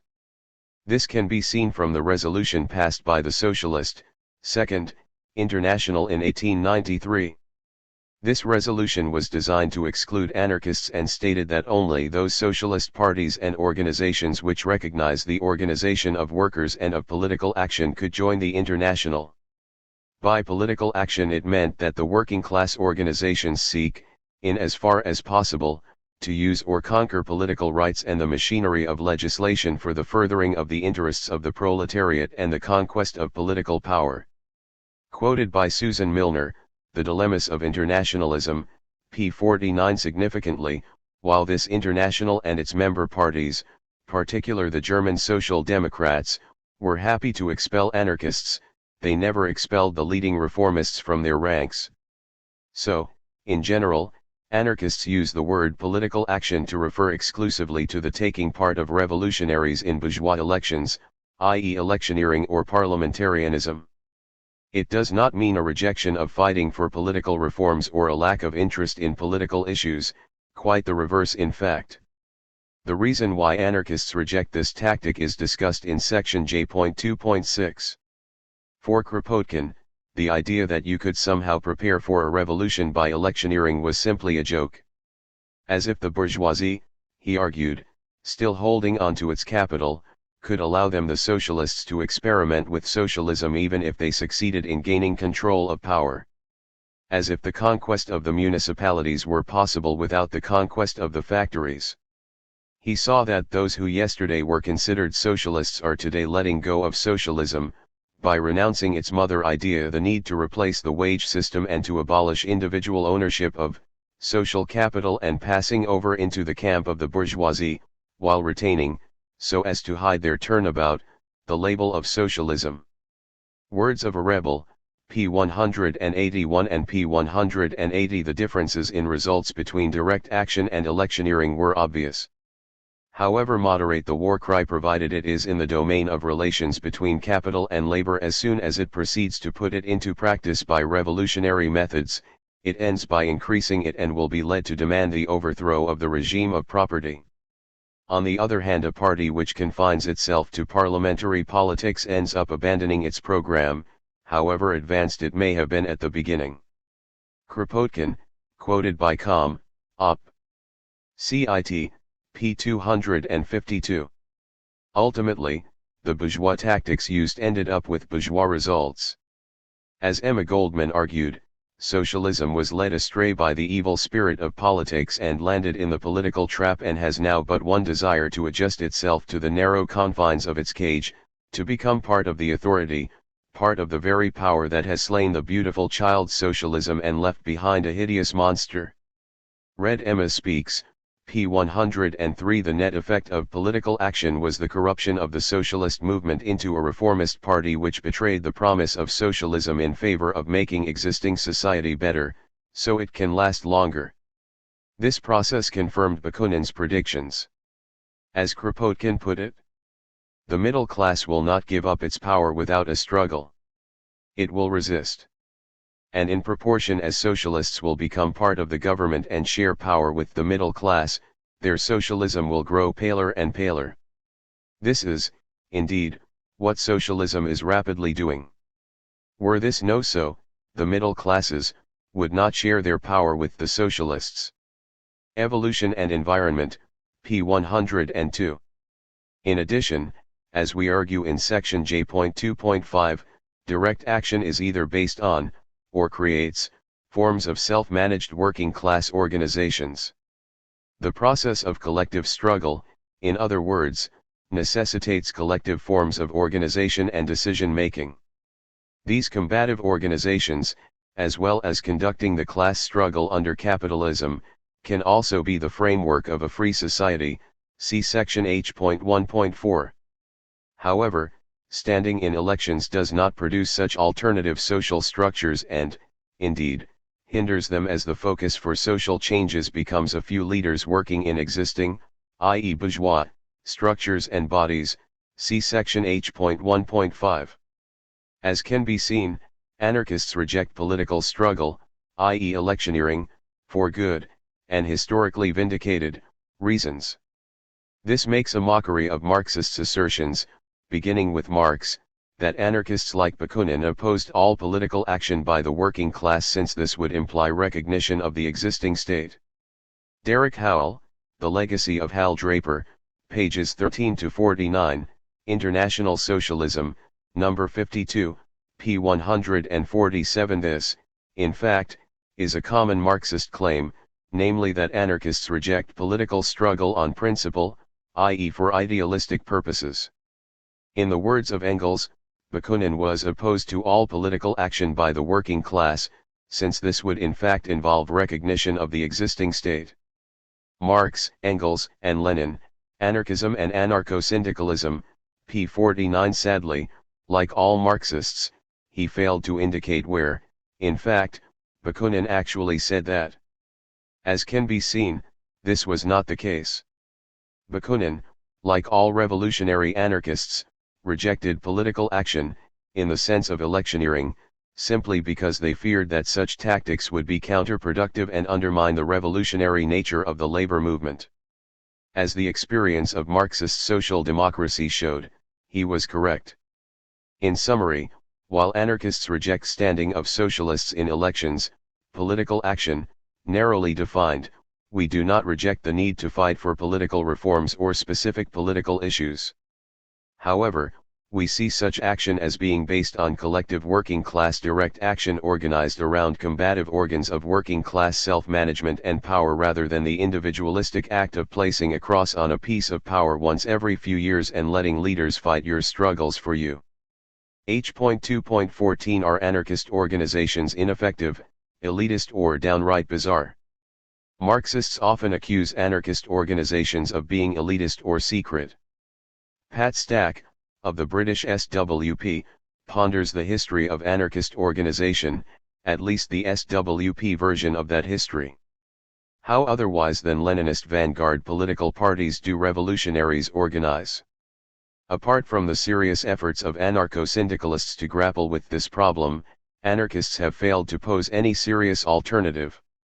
Inasmuch as they do, they have produced either the ineffective, the elitist or the downright bizarre.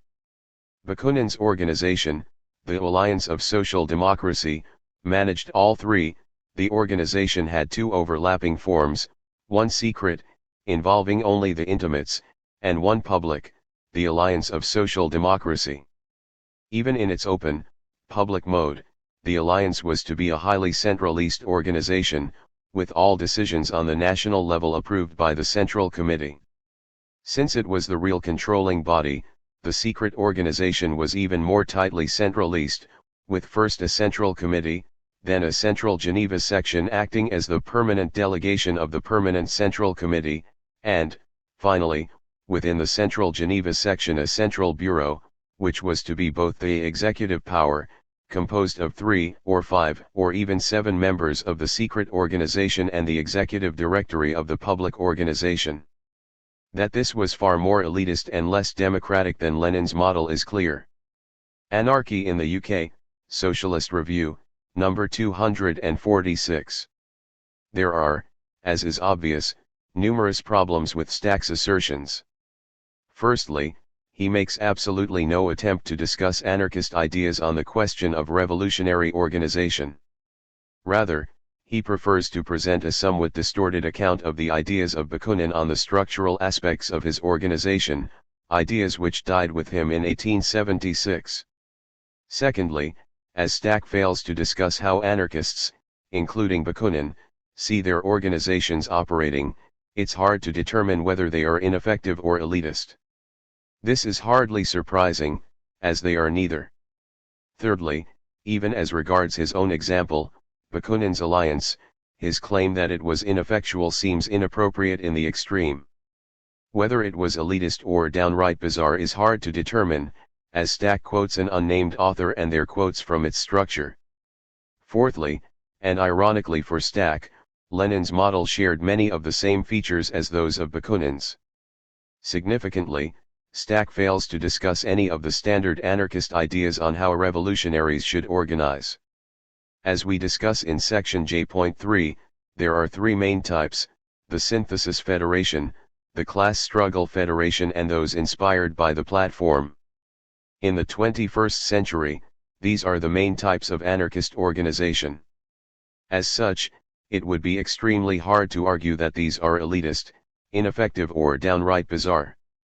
What these organizational ideas have in common is the vision of an anarchist organization as a federation of autonomous self-managed groups which work with others as equals.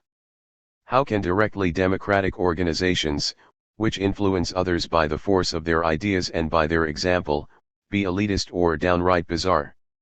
Little wonder, then, that Stack used an example from 1868 to attack anarchism in the 21st century. If he actually presented an honest account of anarchist ideas, then his claims would quickly be seen to be nonsense. And as for the claim of being ineffective, well, given that Stack's article is an attempt to combat anarchist influence in the anti-globalization movement, it would suggest the opposite. Even looking at the example of Bakunin's alliance, we can see evidence that Stack's summary is simply wrong. It seems strange for Stack to claim that the alliance was ineffective. After all, Marx spent many years combating it, and Bakunin's influence, in the First International. Indeed, so effective was it that anarchist ideas dominated most sections of that organization, forcing Marx to move the General Council to America to ensure that it did not fall into the hands of the anarchists, i.e. of the majority. Moreover, it was hardly ineffective when it came to building the International. As Marxist Paul Thomas notes, the International was to prove capable of expanding its membership only at the behest of the Bakuninists SIC, and W. However the International was spreading, it was doing so under the mantle of Bakuninism. Karl Marx and the Anarchists, p. 315 and p. 319. Even Engels had to admit that the Spanish section was one of finest organizations within the International, which the Spanish Marxists had to rescue from the influence of the Alliance humbugs. Collected Works, Volume 23, p. 292. Yet Stack considers this as an example of an ineffective organization. But, to be fair, this seems to have been a common failing with Marxists. In 1877, for example, Engels showed his grasp of things by saying, "We may safely predict that the new departure in Spain will not come from these anarchist spouters, but from the small body of intelligent and energetic workmen who, in 1872, remained true to the International." Marx, Engels, Lenin, Anarchism and Anarcho-Syndicalism, p. 163. In reality, the Spanish Socialist Party was bureaucratic and reformist to the core, while it was the anarchists who made the Spanish labor movement the most dynamic and revolutionary in the world. As regards Stack's summary of Bakunin's organization goes, we must note that Stack is quoting an unnamed source on Bakunin's views on this subject. We, therefore, have no way of evaluating whether this is a valid summary of Bakunin's ideas on this matter. As we indicate elsewhere, see section J.3.7, Leninist summaries of Bakunin's ideas on secret organizing usually leave a lot to be desired, by usually leaving a lot out or quoting out of context certain phrases.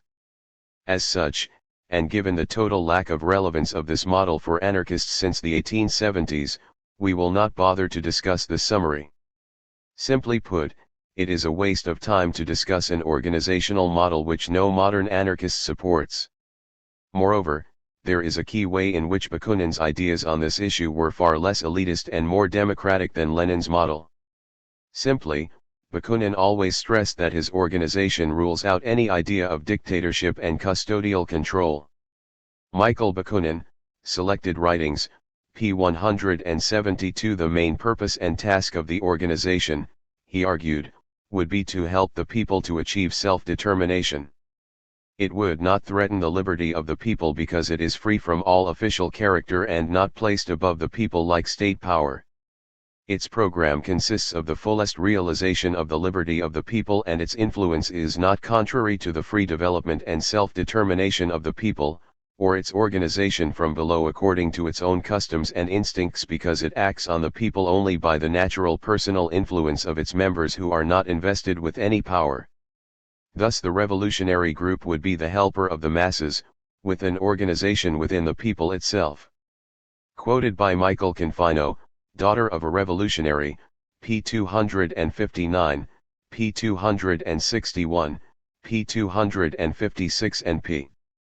261. The revolution itself would see an end to all masters and to domination of every kind, and the free construction of popular life in accordance with popular needs, not from above downward, as in the state, but from below upward, by the people themselves, dispensing with all governments and parliaments a voluntary alliance of agricultural and factory worker associations, communes, provinces, and nations, and, finally, universal human brotherhood triumphing on the ruins of all the states. Bakunin, Statism and Anarchy, p. 33. In other words, Bakunin saw the social revolution in terms of popular participation and control, not the seizing of power by a revolutionary party or group. Unlike Lenin, Bakunin did not confuse party power with people power. His organization, for all its faults, and they were many, did not aim to take power in the name of the working class and exercise power through a centralist, top-down state. Rather, its would be based on the natural influence of its members within mass organizations. The influence of anarchists would, therefore, be limited to the level by which their specific ideas were accepted by other members of the same organizations after discussion and debate. As regards the nature of the labor movement, we must point out that Bakunin provided the same serious answer as the anarcho-syndicalists, namely, revolutionary labor unionism. As we discuss in section H.2.8, Bakunin's ideas on this matter are nearly identical to those of the syndicalist Stack praises. As noted, however, no anarchist group has reproduced the internal structure of the alliance, which means that Stack's point is simply historical in nature.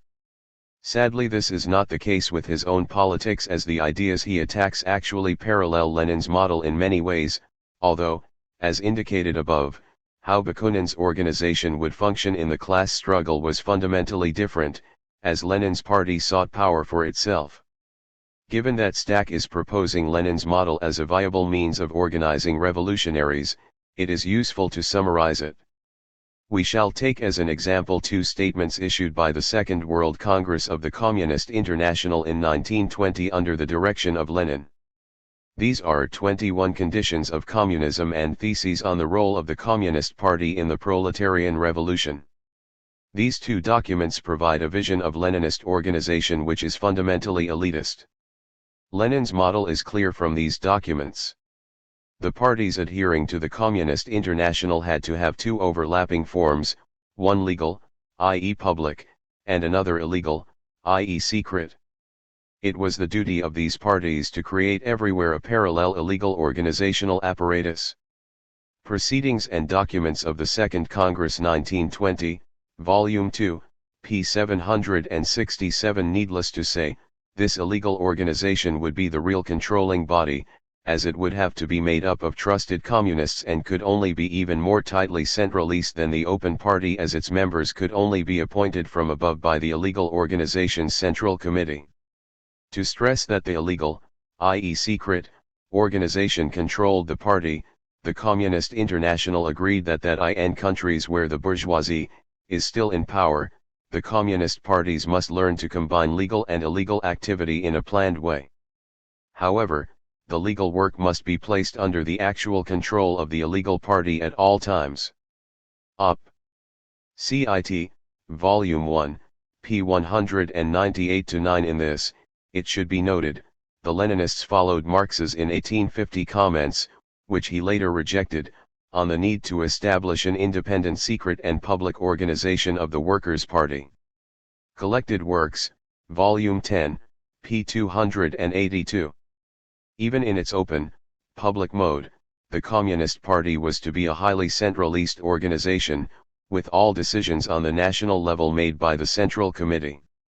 The parties must be as centralist as possible, with a party center which has strength and authority and is equipped with the most comprehensive powers.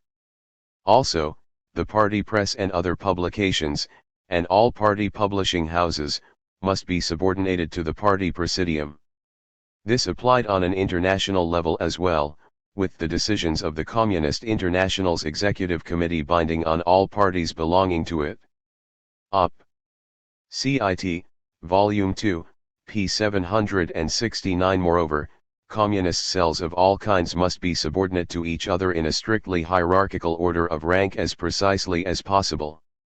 Democratic centralism itself was fundamentally hierarchical, with its basic principles being that the higher bodies shall be elected by the lower, that all instructions of the higher bodies are categorically and necessarily binding on the lower.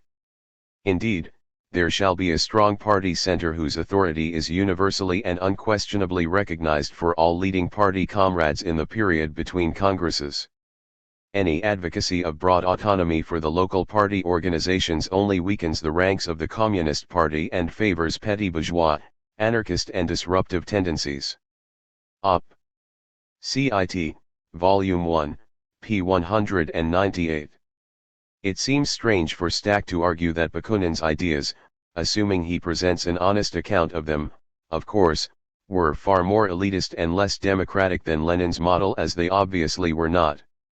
Indeed, the similarities between Stack's summary of Bakunin's ideas and Leninist theory are striking. The Leninist Party has the same division between open and secret, legal and illegal, structures as in Bakunin's, the same centralism and top-down nature. Lenin argued that in all countries, even in those that are freest, most legal, and most peaceful, it is now absolutely indispensable for every communist party to systematically combine legal and illegal work, legal and illegal organization. He stressed that only the most reactionary Philistine, no matter what cloak of fine democratic and pacifist phrases he may don, will deny this fact or the conclusion that of necessity follows from it, viz., that all legal communist parties must immediately form illegal organizations for the systematic conduct of illegal work. Collected Works, Volume 31, p. 195. This was due to the threat of state repression, which also faced Bakunin's alliance. As Murray Bookchin argued, Bakunin's emphasis on conspiracy and secrecy can be understood only against the social background of Italy, Spain, and Russia, the three countries in Europe where conspiracy and secrecy were matters of sheer survival. The Spanish Anarchists, p. 24. For anarchists, the similarity in structure between Bakunin and Lenin is no source of embarrassment. Rather, we argue that it is due to a similarity in political conditions in Russia and not similarities in political ideas. If we look at Bakunin's ideas on social revolution and the workers' movement, we see a fully libertarian perspective of a movement from the bottom up, based on the principles of direct action, self-management, and federalism. Anarchists since his death have applied these ideas to the specific anarchist organization as well, rejecting the non-libertarian elements of Bakunin's ideas, which Stack correctly, if somewhat hypocritically and dishonestly, denounces. All in all, Stack has shown himself to be a hypocrite or, at best, a most reactionary Philistine, to use Lenin's choice expression. In addition, it would be useful to evaluate the effectiveness of Stack's Leninist alternative. Looking at the outcome of the Russian Revolution, we can only surmise that it is not very effective. This was because its goal is meant to be a socialist society based on Soviet democracy. Did the Russian Revolution actually result in such a society? Far from it. The Kronstadt Revolt was repressed in 1921 because it demanded Soviet democracy. Nor was this an isolated example. The Bolsheviks had been disbanding Soviets with elected non-Bolshevik majorities since early 1918, i.e. before the start of the Civil War, and by 1920 leading Bolsheviks were arguing that dictatorship of the proletariat could only be expressed by means of the dictatorship of the party. Clearly, the Bolshevik method is hardly effective in the sense of achieving its stated goals. Nor was it particularly effective before the revolution either. During the 1905 revolution, the Bolsheviks opposed the councils of workers' deputies, Soviets, which had been formed and gave them an ultimatum: either accept the program of the Bolsheviks or else disband. The Soviets ignored them. In February 1917 the Bolshevik Party opposed the actions that produced the revolution which overthrew the Tsar. Simply put, the one event that validates the Bolshevik model is the October Revolution of 1917, and even that failed, see section H.5.12. Moreover, it backfires on his own politics. The very issues which Stack raises as being elitist in Bakunin, secret and open organization, centralization, top-down decision-making, are shared by Lenin. Given that no other anarchist organization has ever followed the alliance structure, and, indeed, it is even doubtful the alliance followed it, it makes a mockery of the scientific method to base a generalization on an exception rather than the norm, indeed, the only exception. For Stack to use Bakunin's ideas on this issue as some kind of evidence against anarchism staggers belief. Given that anarchists reject Bakunin's ideas on this subject while Leninists continue to subscribe to Lenin's, it is very clear that Stack is being extremely hypocritical in this matter. One of Stack's comrades in the SWP highlighted another of the great Marxist myths about anarchist organization when he stated categorically that the major anarchist organizations in history have been centralist but have operated in secret. As evidence they echo Stack's distortions of Bakunin's alliance before stating that the anarchist organization inside the Spanish CNT, the FAI, was centralist and secret.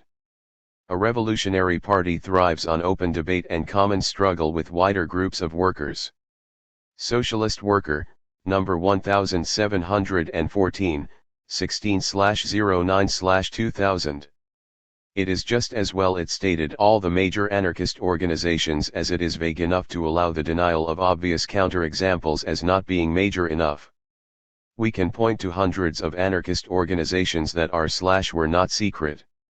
For example, the Italian Anarchist Union, UAI, was a non-secret organization. Given that it had around 20,000 members in 1920, we wonder by what criteria the SWP excludes it from being a major anarchist organization? After all, estimates of the membership of the FAI vary from around 6,000 to around 30,000. Bakunin's alliance amounted to, at most, under 100. In terms of size, the UAI was equal to the FAI and outnumbered the alliance considerably. Why was the UAI not a major anarchist organization? Then there are the French anarchist organizations. In the 1930s, the Union Anarchiste had over 2,000 members, an influential newspaper, and organized many successful public meetings and campaigns. See David Barry's A History of the French Anarchist Movement, 1917 to 1945 for details. Surely that counts as a major anarchist organization? Today, the French Anarchist Federation has a weekly newspaper and groups all across France as well as in Belgium. That is not secret and is one of the largest anarchist organizations in the world. We wonder why the SWP excluded such examples? Needless to say, all of these were based on federal structures rather than centralist ones. As for the Spanish anarchists, the common Leninist notion that it was centralist seems to flow from Felix Moro's assertion that Spanish anarchism had in the FAI a highly centralist party apparatus through which it maintained control of the CNT. Revolution and Counter-Revolution in Spain, p. 100. Like the SWP, no attempt was made to provide evidence to support this claim. It undoubtedly flows from the dogmatic Leninist belief that centralism is automatically more efficient than federalism, combined with the fact that the Leninists could not take over the CNT. However, in reality, the FAI neither controlled the CNT nor was it centralist or secret. The FAI, the Iberian Anarchist Federation, was a federation of regional federations, including the Portuguese Anarchist Union. These regional federations, in turn, were federations of highly autonomous anarchist affinity groups. Like the CNT, noted Murray Bookchin, the FAI was structured along confederal lines. Almost as a matter of second nature, dissidents were permitted a considerable amount of freedom in voicing and publishing material against the leadership and established policies. The FAI was more loosely jointed as an organization than many of its admirers and critics seem to recognize. It has no bureaucratic apparatus, no membership cards or dues, and no headquarters with paid officials, secretaries, and clerks. They jealously guarded the autonomy of their affinity groups from the authority of higher organizational bodies, a state of mind hardly conducive to the development of a tightly knit, vanguard organization. It had no official program by which all fascists could mechanically guide their actions. The Spanish anarchists, pages 197-8. So regardless of Moro's claims, the FAI was a federation of autonomous affinity groups in which, as one member put it, EACHFAI group thought and acted as it deemed fit, without bothering about what the others might be thinking or deciding. They had no opportunity or jurisdiction to foist a party line upon the grassroots. Francisco Carrasqueir, quoted by Stuart Christie, "We, the anarchists, p. 28. Was the FAI a secret organization? When it was founded in 1927, Spain was under the dictatorship of Primo de Rivera, and so it was illegal and secret by necessity.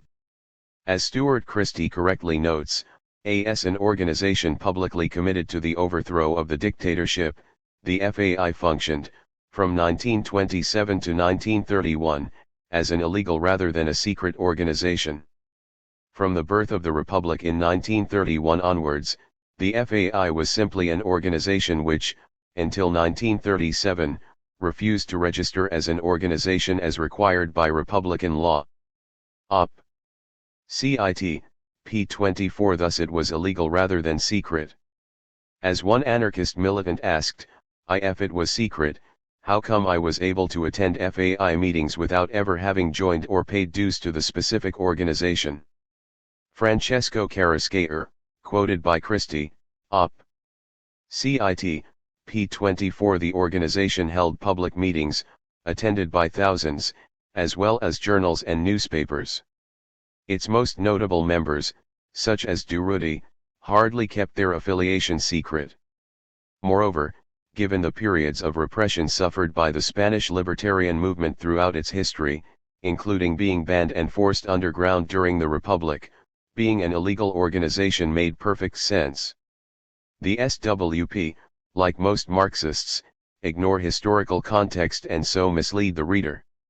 Did the FAI ignore open debate and common struggle? No, of course not. The members of the FAI were also members of the CNT. The CNT was based around mass assemblies in which all members could speak. It was here that members of the FAI took part in forming CNT policy along with other CNT members. Anarchists in the CNT who were not members of the FAI indicate this. José Boraz Casacarosa noted that ONE has to recognize that the FAI did not intervene in the CNT from above or in an authoritarian manner as did other political parties in the unions. It did so from the base through militants. The decisions which determined the course taken by the CNT were taken under constant pressure from these militants. José Campos states that FAI militants tended to reject control of confederal committees and only accepted them on specific occasions. If someone proposed a motion in assembly, the other FAI members would support it, usually successfully. It was the individual standing of the Festa in open assembly. Quoted by Stuart Christie, Op. Cit. p. 62. It should be remembered that at union conferences and congresses the delegates, whether or not they were members of the FAI, were presenting resolutions adopted by their unions at open membership meetings. Actions taken at the Congress had to be reported back to their unions at open meetings, and given the degree of union education among the members, it was impossible for delegates to support personal, non-representative positions. Juan Gómez Casas, Anarchist Organization, The History of the FAI, p. 121. Significantly, it should be noted that Moro was recycling an argument which was produced by the reformist wing of the CNT in the 1930s after it had lost influence in the union rank and file. The myth of the FAI as conqueror and ruler of the CNT was created basically by the Trienistas. Juan Gómez Casas, Op. Cit. p. 134. That a Trotskyist should repeat the arguments of failed bureaucrats in the CNT is not too surprising, in that Trotskyism itself is simply the ideology of Russian failed bureaucrats. Clearly, the standard Marxist account of anarchist organizations leave a lot to be desired. They concentrate on just one or two examples, almost always Bakunin's Alliance or the FAI, usually both, and ignore the vast bulk of anarchist organizations. Their accounts of the atypical organizations they do pick is usually flawed, particularly in the case of the FAI, where they simply do not understand the historic context nor how it actually did organize. Finally, somewhat ironically, in their attacks on Bakunin's ideas they fail to note the similarities between his ideas and Lenin's and, equally significantly, the key areas in which they differ. All in all, anarchists would argue that it is Leninist ideas on the vanguard party which are elitist, ineffective and downright bizarre. As we discuss in section H.5, the only thing the Leninist Revolutionary Party is effective for is replacing one set of bosses with a new set, the leaders of the party. H.3 What are the myths of state socialism? Ask most people what socialism means and they will point to the Soviet Union, China, Cuba, and a host of other authoritarian, centralist, exploitative and oppressive party dictatorships. These regimes have in common two things. Firstly, the claim that their rulers are Marxists or socialists. Secondly, that they have successfully alienated millions of working-class people from the very idea of socialism. Indeed, the supporters of capitalism simply had to describe the socialist paradises as they really are in order to put people off socialism. The Stalinist regimes and their various apologists, and even opponents, like the Trotskyists, who defended them as degenerated workers' states, let the bourgeoisie have an easy time in dismissing all working-class demands and struggles as so many attempts to set up similar party dictatorships. The association of socialism or communism with these dictatorships has often made anarchists wary of calling themselves socialists or communists in case our ideas are associated with them. As Enrico Malatesta argued in 1924, I foresee the possibility that the communist anarchists will gradually abandon the term communist. It is growing in ambivalence and falling into disrepute as a result of Russian communist despotism.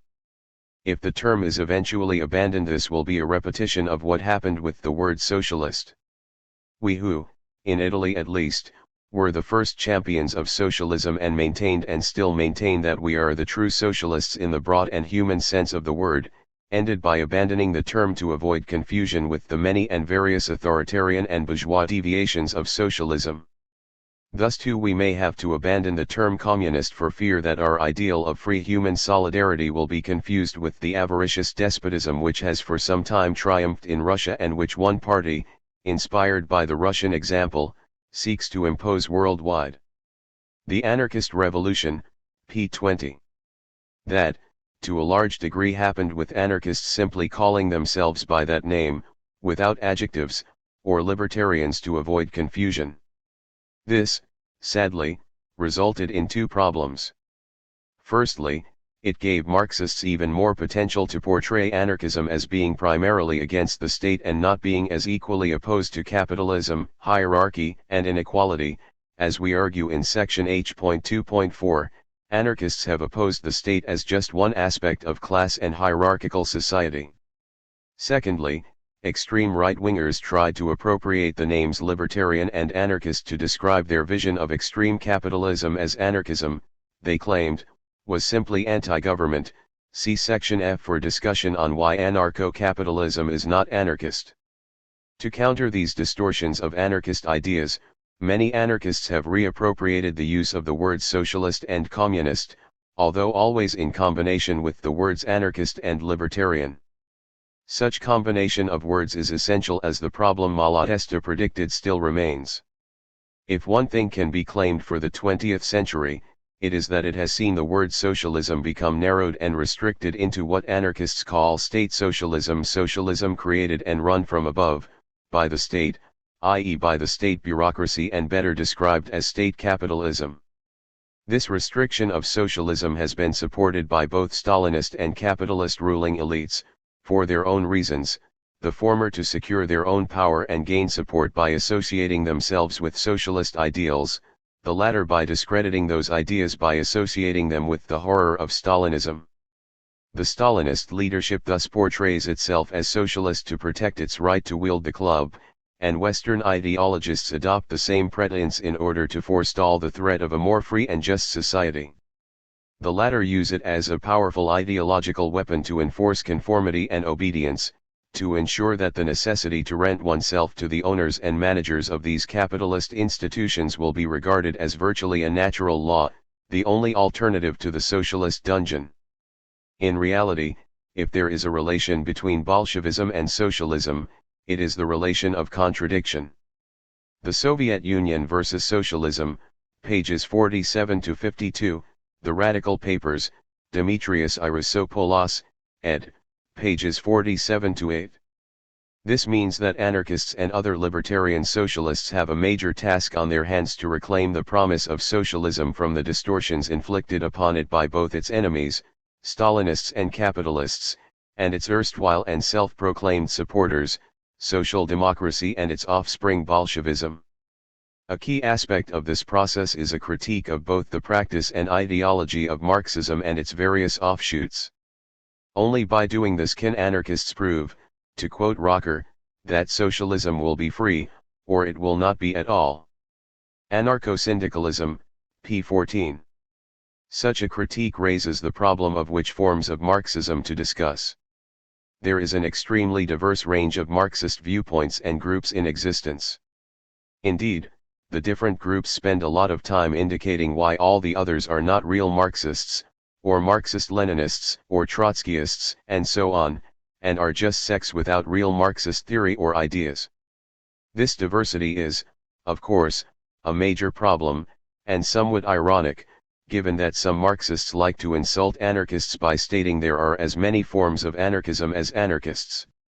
Equally, many Marxists go further than dismissing specific groups. Some even totally reject other branches of their movement as being non-Marxist. For example, some Marxists dismiss Leninism as having little, or nothing, to do with what they consider the real Marxist tradition to be. This means that discussing Marxism can be difficult, as Marxists can argue that our FAQ does not address the arguments of this or that Marxist thinker, group, or tendency. With this in mind, this section of the FAQ will concentrate on the works of Marx and Engels, and so the movement they generated, namely social democracy, as well as the Bolshevik tradition started by Lenin and continued, by and large, by Trotsky. These are the core thinkers, and the recognized authorities, of most Marxists, and so latter derivations of these tendencies can be ignored, for example Maoism, Castroism, and so on. It should also be noted that even this grouping will produce dissent, as some Marxists argue that the Bolshevik tradition is not part of Marxism. This perspective can be seen in the impossibilist tradition of Marxism, e.g. the Socialist Party of Great Britain and its sister parties, as well as in the left/council communist tradition, e.g. in the work of such Marxists as Anton Pannekoek and Paul Matic. The arguments for their positions are strong and well worth reading. Indeed, any honest analysis of Marxism and Leninism cannot help but show important differences between the two. However, as the vast majority of Marxists today are also Leninists, we have to reflect this in our FAQ, and, in general, we do so by referring to mainstream Marxists as opposed to the small minority of libertarian Marxists. Another problem arises when we consider the differences not only between Marxist tendencies, but also within a specific tendency before and after its representative seize power. For example, as Chomsky pointed out, there are very different strains of Leninism. There's the Lenin of 1917, the Lenin of the April Theses and State and Revolution. That's one Lenin. And then there's the Lenin who took power and acted in ways that are unrecognizable, compared with, say, the doctrines of state and revolution. This is not very hard to explain. There's a big difference between the libertarian doctrines of a person who is trying to associate himself with a mass popular movement to acquire power and the authoritarian power of somebody who's taken power and is trying to consolidate it. That is true of Marx also. There are competing strains in Marx. As such, this section of our FAQ will try and draw out the contradictions within Marxism and indicate what aspects of the doctrine aided the development of the second Lenin, for the seeds from which authoritarianism grew post-October 1917 existed from the start. Anarchists agree with Chomsky, namely that he considered it characteristic and unfortunate that the lesson that was drawn from Marx and Lenin for the later period was the authoritarian lesson.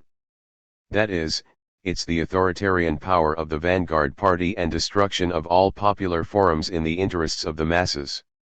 That's the Lenin who became known to later generations. Again, not very surprisingly, because that's what Leninism really was in practice. Language and Politics, p. 152. Ironically, given Marx's own comments on the subject, a key hindrance to such an evaluation is the whole idea and history of Marxism itself. While, as Murray Bookchin noted to his lasting credit, Marx tried, to some degree, to create a movement that looks to the future instead of to the past, his followers have not done so. Once again, Bookchin argued, the dead are walking in our midst, ironically, draped in the name of Marx, the man who tried to bury the dead of the 19th century. So the revolution of our own day can do nothing better than parody, in turn, the October Revolution of 1918 and the Civil War of 1918 to 1920. The complete, all-sided revolution of our own day, follows the partial, the incomplete, the one-sided revolutions of the past, which merely changed the form of the social question, replacing one system of domination and hierarchy by another. Post-scarcity anarchism, p. 108 and p. 109. In Marx's words, the tradition of all the dead generations weighs down like a nightmare on the brain of the living. Yet his own work, and the movements it inspired, now add to this dead weight. In order to ensure, as Marx put it, the social revolution draws its poetry from the future rather than the past, Marxism itself must be transcended. Which, of course, means evaluating both the theory and practice of Marxism. For anarchists, it seems strange that for a body of work whose followers' stress is revolutionary and liberating, its results have been so bad. If Marxism is so obviously revolutionary and democratic, then why have so few of the people who read it drawn those conclusions?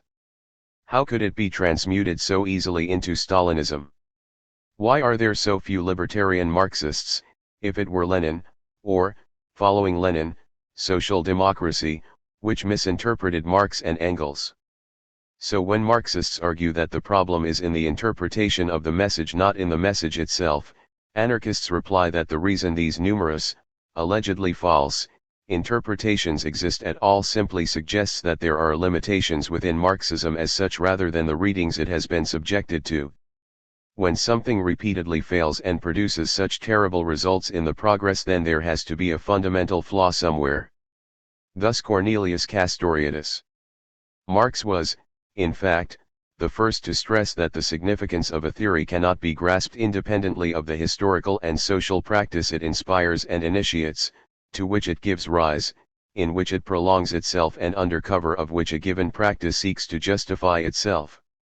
Who, today, would dare proclaim that the only significance of Christianity for history is to be found in reading unaltered versions of the Gospels, or that the historical practice of various churches over a period of some 2,000 years can teach us nothing fundamental about the significance of this religious movement? A faithfulness to Marx which would see the historical fate of Marxism as something unimportant would be just as laughable. It would in fact be quite ridiculous. Whereas for the Christian the revelations of the Gospels have a transcendental kernel and an intemporal validity, no theory could ever have such qualities in the eyes of a Marxist. To seek to discover the meaning of Marxism only in what Marx wrote, while keeping quiet about what the doctrine has become in history, is to pretend in flagrant contradiction with the central ideas of that doctrine that real history doesn't count and that the truth of a theory is always and exclusively to be found further on.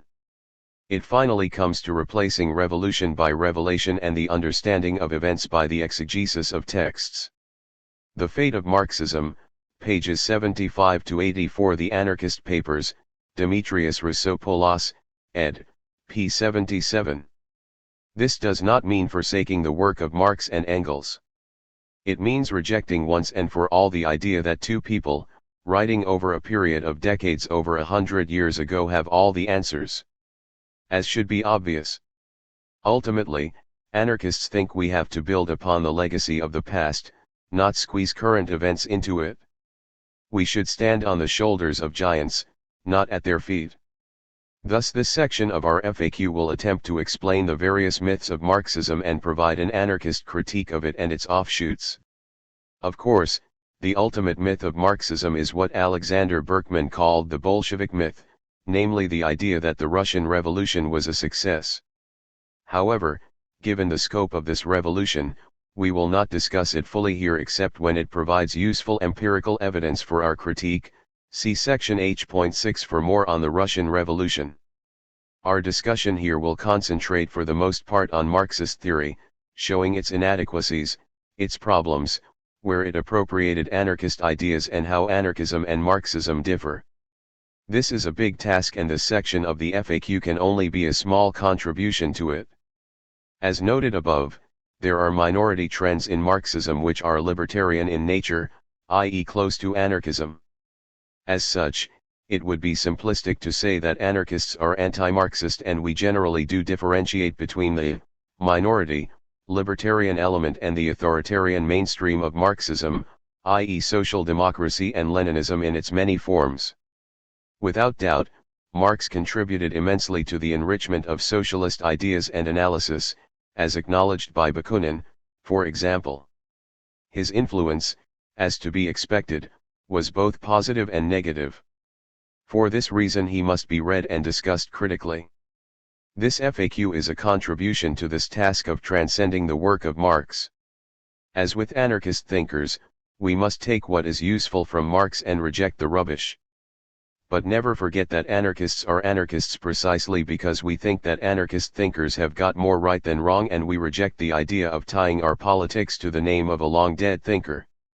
H.3.1 Do anarchists and Marxists want the same thing? Ultimately, the greatest myth of Marxism is the idea that anarchists and most Marxists want the same thing. Indeed, it could be argued that it is anarchist criticism of Marxism which has made them stress the similarity of long-term goals with anarchism. Our polemics against the Marxists, Bakunin argued, have forced them to recognize that freedom, or anarchy that is, the voluntary organization of the workers from below upward, is the ultimate goal of social development. He stressed that the means to this apparently similar end were different. The Marxists say that a state yoke, a dictatorship, is a necessary transitional device for achieving the total liberation of the people. Anarchy, or freedom, is the goal, and the state, or dictatorship, is the means. We reply that no dictatorship can have any other objective than to perpetuate itself, and that it can engender and nurture only slavery in the people who endure it. Liberty can be created only by liberty, by an insurrection of all the people and the voluntary organization of the workers from below upwards. Statism and Anarchy, p. 179. As such, it is commonly taken for granted that the ends of both Marxists and anarchists are the same, we just disagree over the means. However, within this general agreement over the ultimate end, a classless and stateless society, the details of such a society are somewhat different. This, perhaps, is to be expected given the differences in means. As is obvious from Bakunin's argument, anarchists stress the unity of means and goals, that the means which are used affect the goal reached. This unity between means and ends is expressed well by Martin Buber's observation that one cannot in the nature of things expect a little tree that has been turned into a club to put forth leaves. Paths in Utopia, p. 127. In summary, we cannot expect to reach our end destination if we take a path going in the opposite direction. As such, the agreement on ends may not be as close as often imagined. So when it is stated that anarchists and state socialists want the same thing, the following should be borne in mind. Firstly, there are key differences on the question of current tactics. Secondly, there is the question of the immediate aims of a revolution. Thirdly, there is the long-term goals of such a revolution. These three aspects form a coherent whole, with each one logically following on from the last. As we will show, the anarchist and Marxist vision of each aspect are distinctly different, so suggesting that the short, medium, and long-term goals of each theory are, in fact, different. We will discuss each aspect in turn. First, there is the question of the nature of the revolutionary movement. Here anarchists and most Marxists have distinctly opposing ideas. The former argue that both the revolutionary organization, i.e. an anarchist federation, and the wider labor movement should be organized in line with the vision of society which inspires us. This means that it should be a federation of self-managed groups based on the direct participation of its membership in the decision-making process. Power, therefore, is decentralist and there is no division between those who make the decisions and those who execute them. We reject the idea of others acting on our behalf or on behalf of the people and so urge the use of direct action and solidarity, based upon working-class self-organization, self-management and autonomy. Thus, anarchists apply their ideas in the struggle against the current system, arguing what is efficient from a hierarchical or class position is deeply inefficient from a revolutionary perspective. Marxists disagree. Most Marxists are also Leninists. They argue that we must form a vanguard party based on the principles of democratic centralism complete with institutionalist and hierarchical leadership. They argue that how we organize today is independent of the kind of society we seek and that the party should aim to become the recognized leadership of the working class. Everything they do is subordinated to this end, meaning that no struggle is seen as an end in itself but rather as a means to gaining membership and influence for the party until such time as it gathers enough support to seize power. As this is a key point of contention between anarchists and Leninists, we discuss this in some detail in section H.5 and its related sections and so not do so here. Obviously, in the short term anarchists and Leninists cannot be said to want the same thing. While we seek a revolutionary movement based on libertarian, i.e. revolutionary, principles, the Leninists seek a party based on distinctly bourgeois principles of centralization, delegation of power and representative over direct democracy. Both, of course, argue that only their system of organization is effective and efficient. See section H.5.8 on a discussion why anarchists argue that the Leninist model is not effective from a revolutionary perspective. The anarchist perspective is to see the revolutionary organization as part of the working class, encouraging and helping those in struggle to clarify the ideas they draw from their own experiences, and its role is to provide a lead rather than a new set of leaders to be followed. See section J.3.6 for more on this. The Leninist perspective is to see the Revolutionary Party as the leadership of the working class, introducing socialist consciousness into a class which cannot generate itself. See section H.5.1. Given the Leninist preference for centralization and a leadership role by hierarchical organization, it will come as no surprise that their ideas on the nature of post-revolutionary society are distinctly different from anarchists. While there is a tendency for Leninists to deny that anarchists have a clear idea of what will immediately be created by a revolution, see section H.1.4, we do have concrete ideas on the kind of society a revolution will immediately create. This vision is in almost every way different from that proposed by most Marxists. Then there is the question of the state. Anarchists, unsurprisingly enough, seek to destroy it. Simply put, while anarchists want a stateless and classless society and advocate the means appropriate to those ends, most Marxists argue that in order to reach a stateless society we need a new workers' state, a state, moreover, in which their party will be in charge. Trotsky, writing in 1906, made this clear: every political party deserving of the name aims at seizing governmental power and thus putting the state at the service of the class whose interests it represents. Quoted by Israel Getzler, Marxist Revolutionaries and the Dilemma of Power, p. 105. This fits in with Marx's and Engels's repeated equation of universal suffrage with the political power or political supremacy of the working class. In other words, political power simply means the ability to nominate a government, see section H.3.10. While Marxists like to portray this new government as the dictatorship of the proletariat, anarchists argue that, in fact, it will be the dictatorship over the proletariat. This is because if the working class is the ruling class, as Marxists claim, then, anarchists argue, how can they delegate their power to a government and remain so? Either the working class directly manages its own affairs, and so society, or the government does. Any state is simply ruled by a few and so is incompatible with socialism. We discuss this issue in section H.3.7.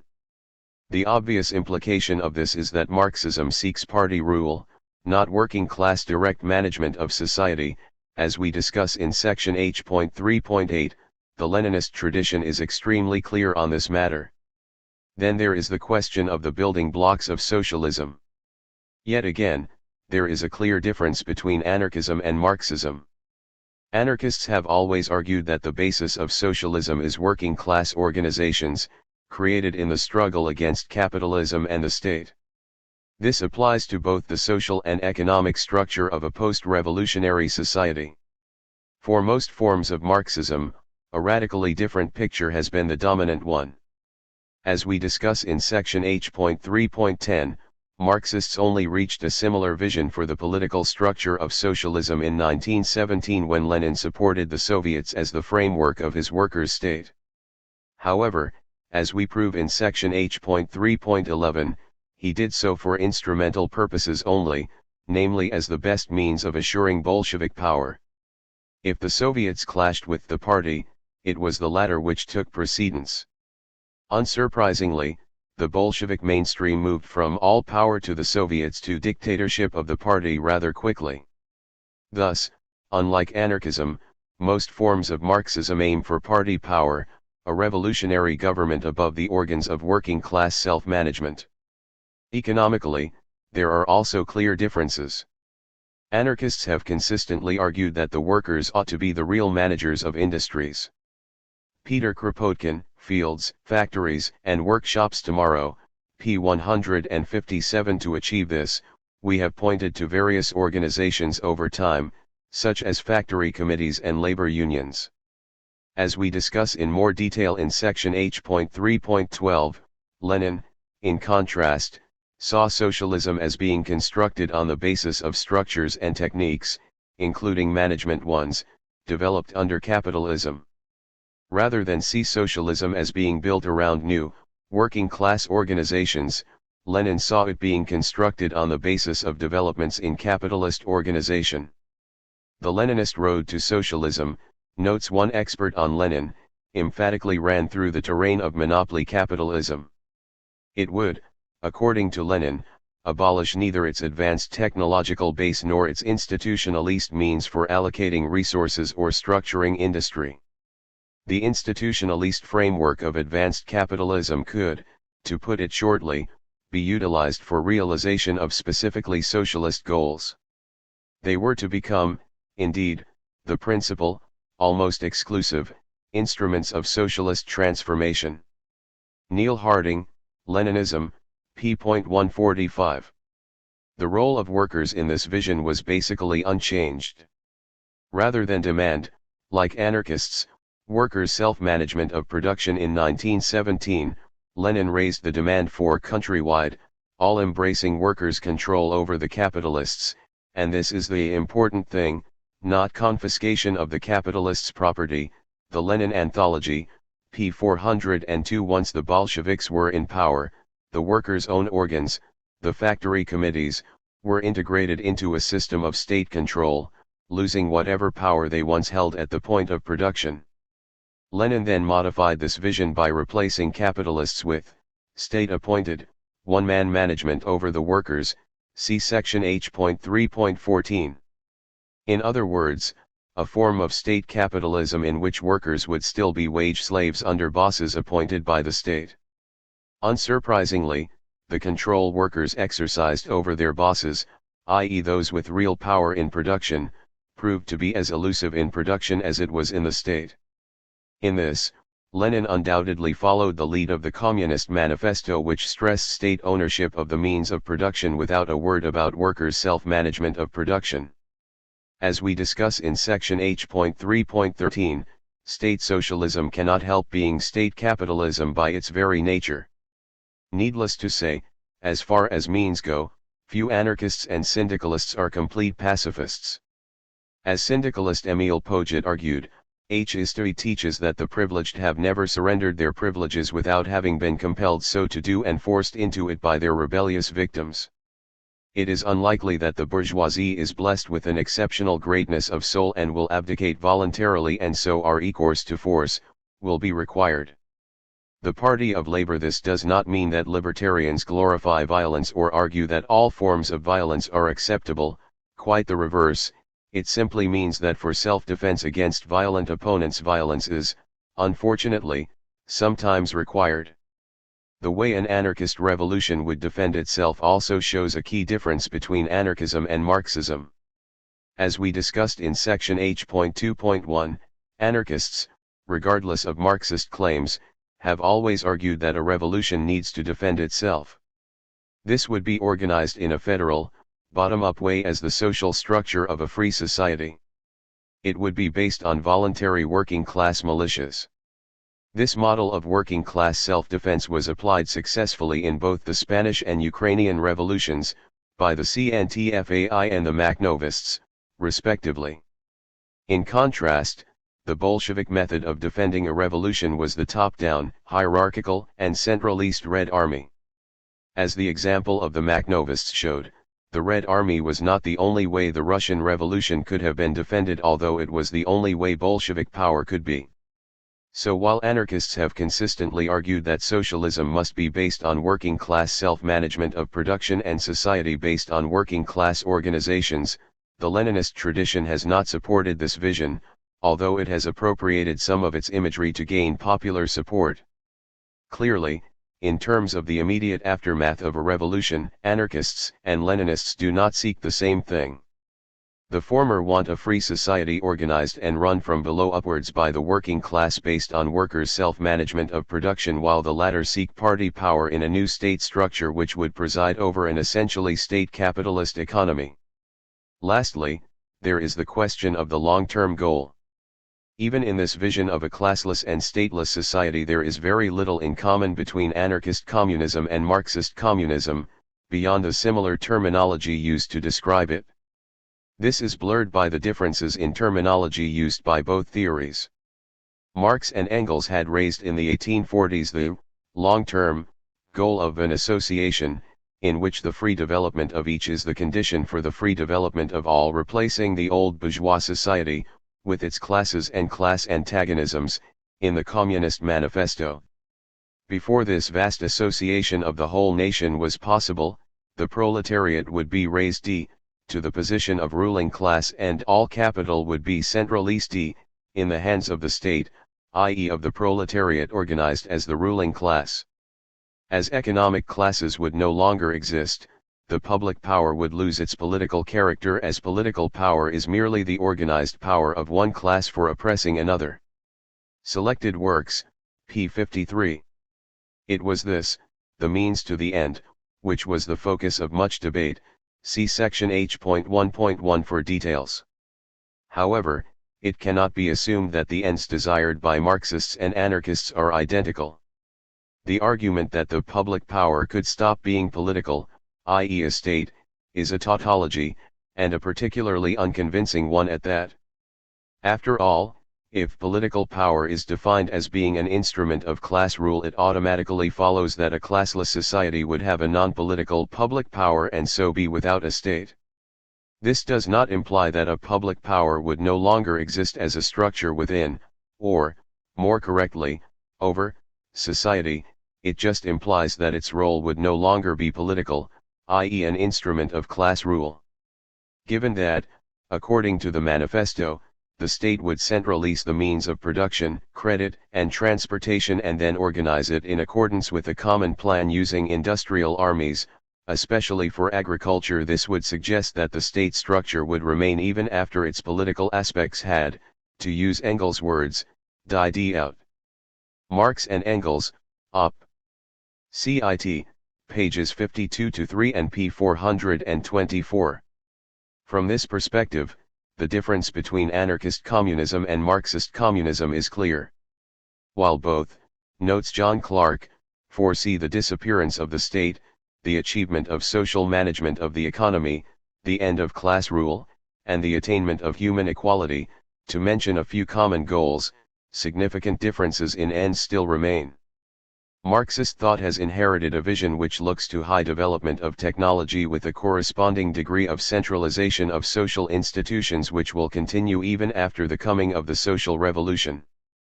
The anarchist vision sees the human scale as essential, both in the techniques which are used for production, and for the institutions which arise from the new modes of association. In addition, the anarchist ideal has a strong hedonistic element which has seen Germanic socialism as ascetic and puritanical. The anarchist moment, p. 68. Thus Marx presents a formulation that calls not for the ultimate abolition of the state but suggests that it will continue to exist, however differently it is reconstituted by the proletariat, as a non-political, i.e., administrative, source of authority. Murray Bookchin, The Ecology of Freedom, p. 196 fn. Moreover, it is unlikely that such a centralist system could become stateless and classless in actuality. As Bakunin argued, in the Marxist state there will be no privileged class. Everybody will be equal, not only from the judicial and political but also from the economic standpoint. This is the promise at any rate. So there will be no more class, but a government, and, please note, an extremely complicated government which, not content with governing and administering the masses politically, will also administer them economically, by taking over the production and fair sharing of wealth, agriculture, the establishment and development of factories, the organization and control of trade, and lastly the injection of capital into production by a single banker, the state. Such a system would be, in reality, the reign of the scientific mind, the most aristocratic, despotic, arrogant, and contemptuous of all regimes based on a new class, a new hierarchy of real or bogus learning, and the world will be divided into a dominant, science-based minority and a vast, ignorant majority. Michael Bakunin, Selected Writings, p. 266. George Barrett's words also seem appropriate. The modern socialist, have steadily worked for centralization, and complete and perfect organization and control by those in authority above the people. The anarchist, on the other hand, believes in the abolition of that central power, and expects the free society to grow into existence from below, starting with those organizations and free agreements among the people themselves. It is difficult to see how, by making a central power control everything, we can be making a step towards the abolition of that power. Objections to Anarchism, p. 348. Indeed, by giving the state increased economic activities it ensures that this so-called transitional state grows with the implementation of the Marxist program. Moreover, given the economic tasks the state now does, it hardly makes much sense to assert it will wither away unless you think that the centralist economic planning which this regime does also withers away. Marx argued that once the abolition of classes has been attained, then the power of the state disappears, and the functions of government are transformed into simple administrative functions. Marx, Engels, and Lenin, Anarchism and Anarcho-Syndicalism, p. 76. In other words, the state apparatus does not wither away, rather its function as an instrument of class rule does. This is an automatic result of classes themselves withering away as private property is nationalist. Yet as class is defined as being rooted in ownership of the means of production, this becomes a meaningless tautology. Obviously, as the state centralizes the means of production into its own hands, then, the existing, economic classes cease to exist and, as a result, the state disappears. Yet the power and size of the state is, in fact, increased by this process, and so the elimination of economic classes actually increases the power and size of the state machine. As Brain Morris notes, Bakunin's fears that under Marx's kind of socialism the workers would continue to labor under a regimented, mechanized, hierarchical system of production, without direct control over their labor, has been more than confirmed by the realities of the Bolshevik system. Thus, Bakunin's critique of Marxism has taken on an increasing relevance in the age of bureaucratic state capitalism. Bakunin, The Philosophy of Freedom, p. 132. Thus the central confusions of Marxist political theorists are found in the discussion on the state in the Communist Manifesto. If class is an exclusively economic category, and if the old conditions of production are changed so that there is no longer any private ownership of the means of production, then classes no longer exist by definition when they are defined in terms of the private ownership of the means of production. If Marx also defines political power as the organized power of one economic class for oppressing another, then the argument is no more than a tautology, and is trivially true. Unfortunately, as history has confirmed, we cannot conclude, if it is a mere tautology, that with the condition of no private ownership of the means of production there could be no dominant and subordinate strata. Alan Carter, Marx, A Radical Critique, p. 221 and pages 221-2. Unsurprisingly, therefore, anarchists are not convinced that a highly centralist structure, as a state is, managing the economic life of society can be part of a truly classless society. While economic class as defined in terms of ownership of the means of production may not exist, social classes, defined in terms of inequality of power, authority, and control, will continue simply because the state is designed to create and protect minority rule, see section H.3.7. As Bolshevik and Stalinist Russia showed, nationalizing the means of production does not end class society. As Malatesta argued. When F. Engels, perhaps to counter anarchist criticisms, said that once classes disappear the state as such has no raison d'etre and transforms itself from a government of men into an administration of things, he was merely playing with words. Whoever has power over things has power over men, whoever governs production also governs the producers, who determines consumption is master over the consumer. This is the question: either things are administered on the basis of free agreement of the interested parties, and this is anarchy, or they are administered according to laws made by administrators and this is government, it is the state, and inevitably it turns out to be tyrannical. It is not a question of the good intentions or the goodwill of this or that man, but of the inevitability of the situation, and of the tendencies which man generally develops in given circumstances. Enrico Malatesta, His Life and Ideas, p. 145. The anarchist vision of the future society, therefore, does not exactly match the state communist vision, as much as the latter would like to suggest it does. The difference between the two is authority, which cannot be anything but the largest difference possible. Anarchist economic and organizational theories are built around an anti-authoritarian core, and this informs both our means and aims. For anarchists, the Leninist vision of socialism is unattractive. Lenin continually stressed that his conception of socialism and state capitalism were basically identical. Even in State and Revolution, allegedly Lenin's most libertarian work, we discover this particularly unvisionary and uninspiring vision of socialism. All citizens are transformed into the salaried employees of the state. All citizens become employees and workers of a single national state syndicate. The whole of society will have become a single office and a single factory with equality of work and equality of pay. Essential Works of Lenin, p. 348. To which, anarchists point to Engels and his comments on the tyrannical and authoritarian character of the modern factory, as we discuss in section H.4.4. Clearly, Lenin's idea of turning the world into one big factory takes on an extremely frightening nature given Engels' lovely vision of the lack of freedom in the workplace. For these reasons anarchists reject the simplistic Marxist analysis of inequality being rooted simply in economic class. Such an analysis, as the comments of Lenin and Engels prove, show that social inequality can be smuggled in by the backdoor of a proposed classless and stateless society. Thus Bookchin.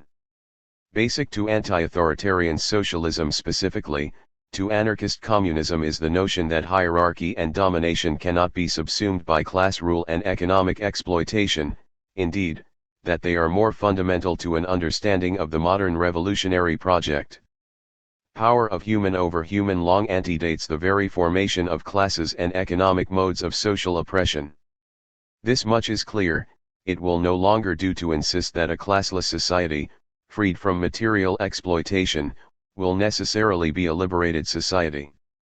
There is nothing in the social future to suggest that bureaucracy is incompatible with a classless society, the domination of women, the young, ethnic groups, or even professional strata. Toward an Ecological Society, pages 208-9. Ultimately, anarchists see that there is a realm of domination that is broader than the realm of material exploitation. The tragedy of the socialist movement is that, steeped in the past, it uses the methods of domination to try to liberate us from material exploitation. Needless to say, this is doomed to failure. Socialism will simply mire us in a world we are trying to overcome. A non-hierarchical society, self-managed, and free of domination in all its forms, stands on the agenda today, not a hierarchical system draped in a red flag. Bookchin, Op. Cit. p. 272 and pages 273-4. In summary, it cannot be said that anarchists and most Marxists want the same thing. While they often use the same terms, these terms often hide radically different concepts. Just because, say, anarchists and mainstream Marxists talk about social revolution, socialism, all power to the Soviets, and so on, it does not mean that we mean the same thing by them. For example, the phrase "all power to the Soviets" for anarchists means exactly that, i.e., that the revolution must be directly managed by working class organs. Leninists mean all power to a central government elected by a National Soviet Congress. Similarly with other similar phrases, which shows the importance of looking at the details of any political theory and its history. We have shown that discussion over ends is as important as discussion over means, as they are related. As Kropotkin once pointed out, those who downplay the importance of discussing the order of things which should emerge from the coming revolution in favor of concentrating on practical things are being less than honest. As far from making light of such theories, they propagate them, and all that they do now is a logical extension of their ideas. In the end, those words "let us not discuss theoretical questions" really mean, do not subject our theory to discussion, but help us to put it into execution. Words of a Rebel, p. 200. Hence the need to critically evaluate both ends and means. This shows the weakness of the common argument that anarchists and leftists share some common visions, and so we should work with them to achieve those common things. Who knows what happens after that? As can be seen, this is not the case. Many aspects of anarchism and Marxism are in opposition and cannot be considered similar. For example, what a Leninist considers as socialism is extremely different to what an anarchist thinks it is. If you consider socialism as being a workers' state presided over by a revolutionary government, then how can this be reconciled with the anarchist vision of a federation of self-managed communes and workers' associations? As the Russian Revolution shows, only by the armed might of the revolutionary government crushing the anarchist vision. The only thing we truly share with these groups is a mutual opposition to existing capitalism. Having a common enemy does not make someone friends.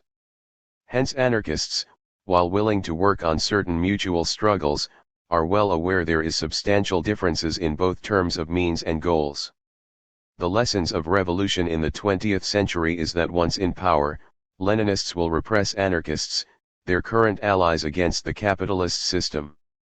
This does not occur by accident, it flows from the differences in vision between the two movements, both in terms of means and goals. H.3.2 Is Marxism socialism from below? Some Marxists, such as the International Socialist Tendency, like to portray their tradition as being socialism from below. Under socialism from below, they place the ideas of Marx, Engels, Lenin and Trotsky, arguing that they and they alone have continued this, The True Ideal of Socialism, Hal Draper's essay The Two Souls of Socialism seems to have been the first to argue along these lines. They contrast this idea of socialism from below with socialism from above, in which they place reformist socialism, social democracy, labourism, etc., elitist socialism, Lassalle and others who wanted educated and liberal members of the middle classes to liberate the working class, and Stalinism, bureaucratic dictatorship over the working class. Anarchism, it is argued, should be placed in the latter camp, with Proudhon and Bakunin showing that anarchist libertarianism simply a myth. For those who uphold this idea, socialism from below is simply the self-emancipation of the working class by its own efforts.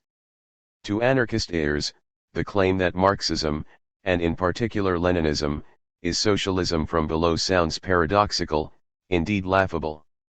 This is because anarchists from Proudhon onwards have used the imagery of socialism being created and run from below upwards.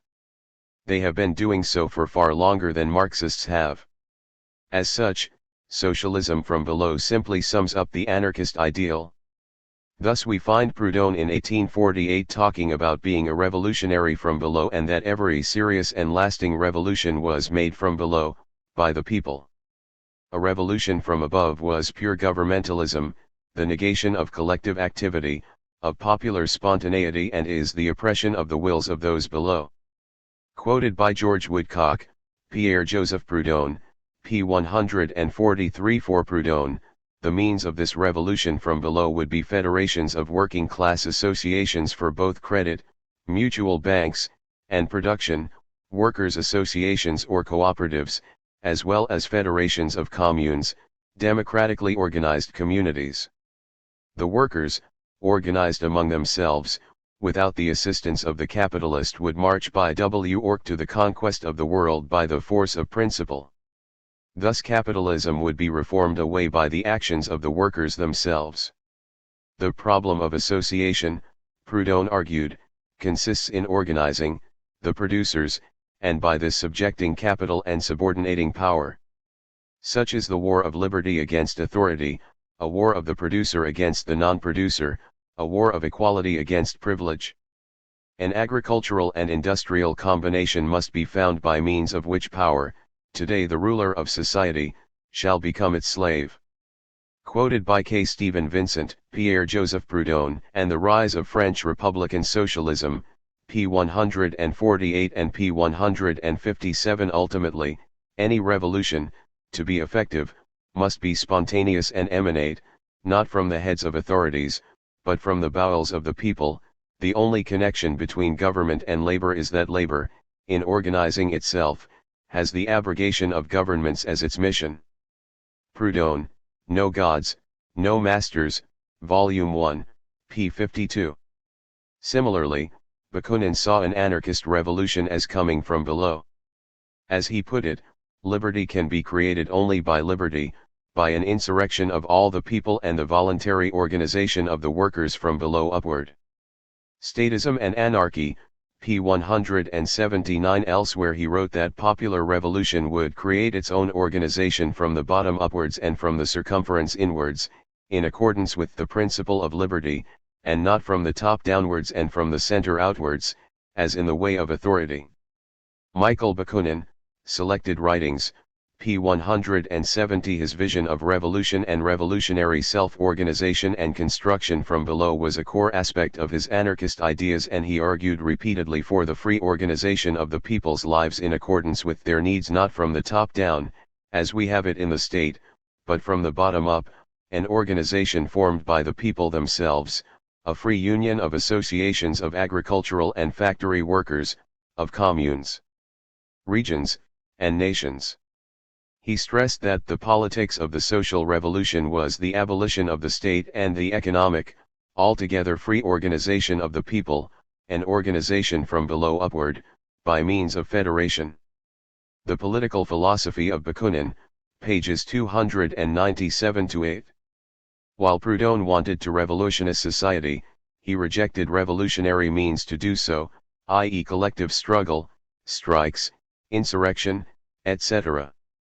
Bakunin, however, was a revolutionary in this, the popular, sense of the word.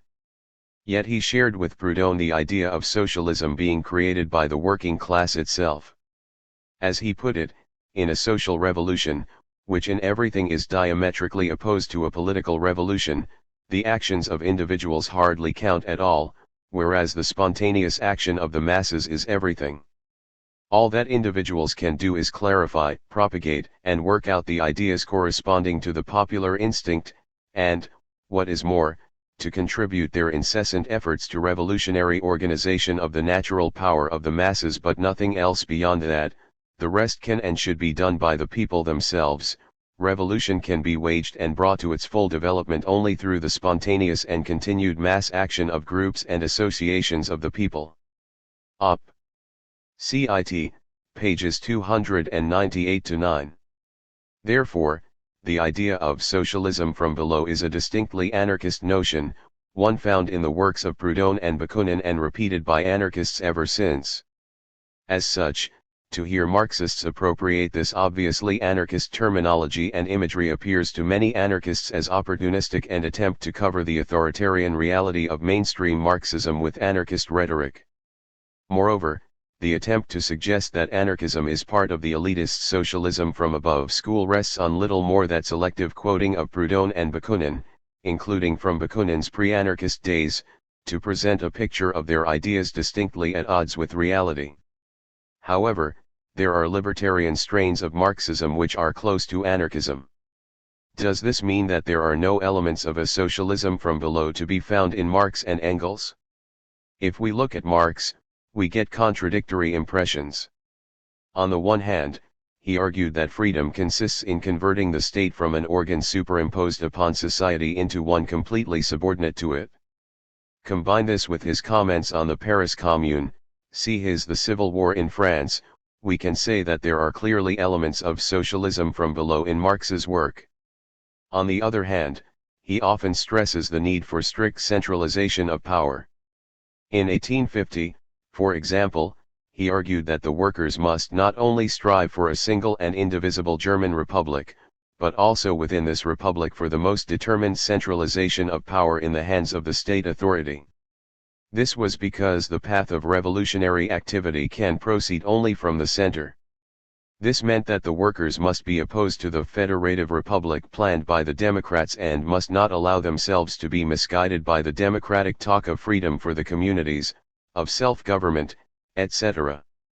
This centralization of power was essential to overcome local autonomy, which would allow every village, every town, and every province to put a new obstacle in the path the revolution due to local and provincial obstinacy. Decades later, Marx dismissed Bakunin's vision of the free organization of the worker masses from bottom to top as nonsense.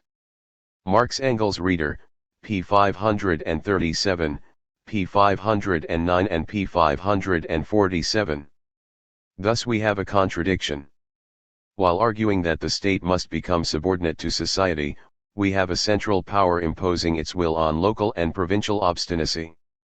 This implies a vision of revolution in which the center, indeed, the state authority, forces its will on the population, which, by necessity, means that the center power is superimposed upon society rather than subordinate to it. Given his dismissal of the idea of organization from bottom to top, we cannot argue that by this he meant simply the coordination of local initiatives. Rather, we are struck by the top-down picture of revolution Marx presents. Indeed, his argument from 1850 suggests that Marx favored centralism not only in order to prevent the masses from creating obstacles to the revolutionary activity of the center, but also to prevent them from interfering with their own liberation. Looking at Engels, we discover him writing that as soon as our party is in possession of political power it has simply to expropriate the big landed proprietors just like the manufacturers in industry, thus restored to the community they are to be turned over by us to the rural workers who are already cultivating them and are to be organized into cooperatives. He even states that this expropriation may be compensated, depending on the circumstances which we obtain power, and particularly by the attitude adopted by these gentry. Selected writings, pages 638-9. Thus we have the party taking power, then expropriating the means of life for the workers and, lastly, turning over these to them. While this fits into the general scheme of the Communist Manifesto, it cannot be said to be socialism from below, which can only signify the direct expropriation of the means of production by the workers themselves, organizing themselves into free producer associations to do so. It may be argued that Marx and Engels did not exclude such a solution to the social question. For example, we find Engels stating that the question is not whether the proletariat when it comes to power will simply seize by force the tools of production, the raw materials and means of subsistence, or whether it will redeem property therein by installments spread over a long period. To attempt to predict this for all cases would be utopia making. Collected Works, Volume 23, p. 386. However, Engels is assuming that the social revolution, the proletariat coming to power, comes before the social revolution, the seizure of the means of production. In this, we can assume that it is the revolutionary government which does the seizing, or redeeming, rather than rebel workers. This vision of revolution as the party coming to power can be seen from Engels' warning that the worst thing that can befall the leader of an extreme party is to be compelled to assume power at a time when the movement is not yet ripe for the domination of the class he represents and for the measures this domination implies. Op. Cit. Volume 10, p. 469. Needless to say, such a vision is hard to equate with socialism from below, which implies the active participation of the working class in the direct management of society from the bottom up. If the leaders assume power, then they have the real power, not the class they claim to represent. Equally, it seems strange that socialism can be equated with a vision which equates domination of a class being achieved by the fact a leader represents it. Can the working class really be said to be the ruling class if its role in society is to select those who exercise power on its behalf, i.e. to elect representatives? Bakunin quite rightly answered in the negative. While representative democracy may be acceptable to ensure bourgeois rule, it cannot be assumed that it can be utilized to create a socialist society. It was designed to defend class society, and its centralist and top-down nature reflects this role. Moreover, Marx and Engels had argued in the Holy Family that the question is not what this or that proletarian, or even the whole of the proletariat at the moment considers as its aim. The question is what the proletariat is, and what, consequent on that being, it will be compelled to do. Quoted by Murray Bookchin, The Spanish Anarchists, p. 280. As Murray Bookchin argued, these lines and others like them in Marx's writings were to provide the rationale for asserting the authority of Marxist parties and their armed detachments over and even against the proletariat. Claiming a deeper and more informed comprehension of the situation than even the whole of the proletariat at the given moment, Marxist parties went on to dissolve such revolutionary forms of proletarian organization as factory committees, and ultimately to totally regiment the proletariat according to lines established by the party leadership. Op. Cit. p. 289. Thus the ideological underpinning of a socialism from above is expounded, one which dismisses what the members of the working class actually want or desire at a given point, a position which Trotsky, for one, explicitly argued. A few years later, they argued in the Communist Manifesto that a portion of the bourgeois goes over to the proletariat, and in particular, a portion of the bourgeois ideologists, who have raised themselves to the level of comprehending theoretically the historical movement as a whole. They also noted that the communists are the most advanced and resolute section of the working class parties, and they have over the great mass of the proletariat the advantage of clearly understanding the line of march, the conditions, and the general results of the proletarian movement. This gives a privileged place to the party, particularly the bourgeois ideologists who join it, a privileged place which their followers had no problem abusing in favor of party power and hierarchical leadership from above. As we discuss in section H.5, Lenin was just expressing orthodox social democratic, i.e. Marxist, policy when he argued that socialist consciousness was created by bourgeois intellectuals and introduced into the working class from outside. Against this, we have to note that the manifesto states that the proletarian movement was the self-conscious, independent movement of the immense majority, in the interests of the immense majority, although, as discussed in section H.1.1, when they wrote this the proletariat was a minority in all countries bar Britain. Selected works, p. 44, p. 46 and p. 45. Looking at the tactics advocated by Marx and Engels, we see a strong support for political action in the sense of participating in elections. This support undoubtedly flows from Engels's comments that universal suffrage in an England two-thirds of whose inhabitants are industrial proletarians means the exclusive political rule of the working class with all the revolutionary changes in social conditions which are inseparable from it. Collected Works, Volume 10, p. 298. Marx, likewise, repeatedly argued along identical lines.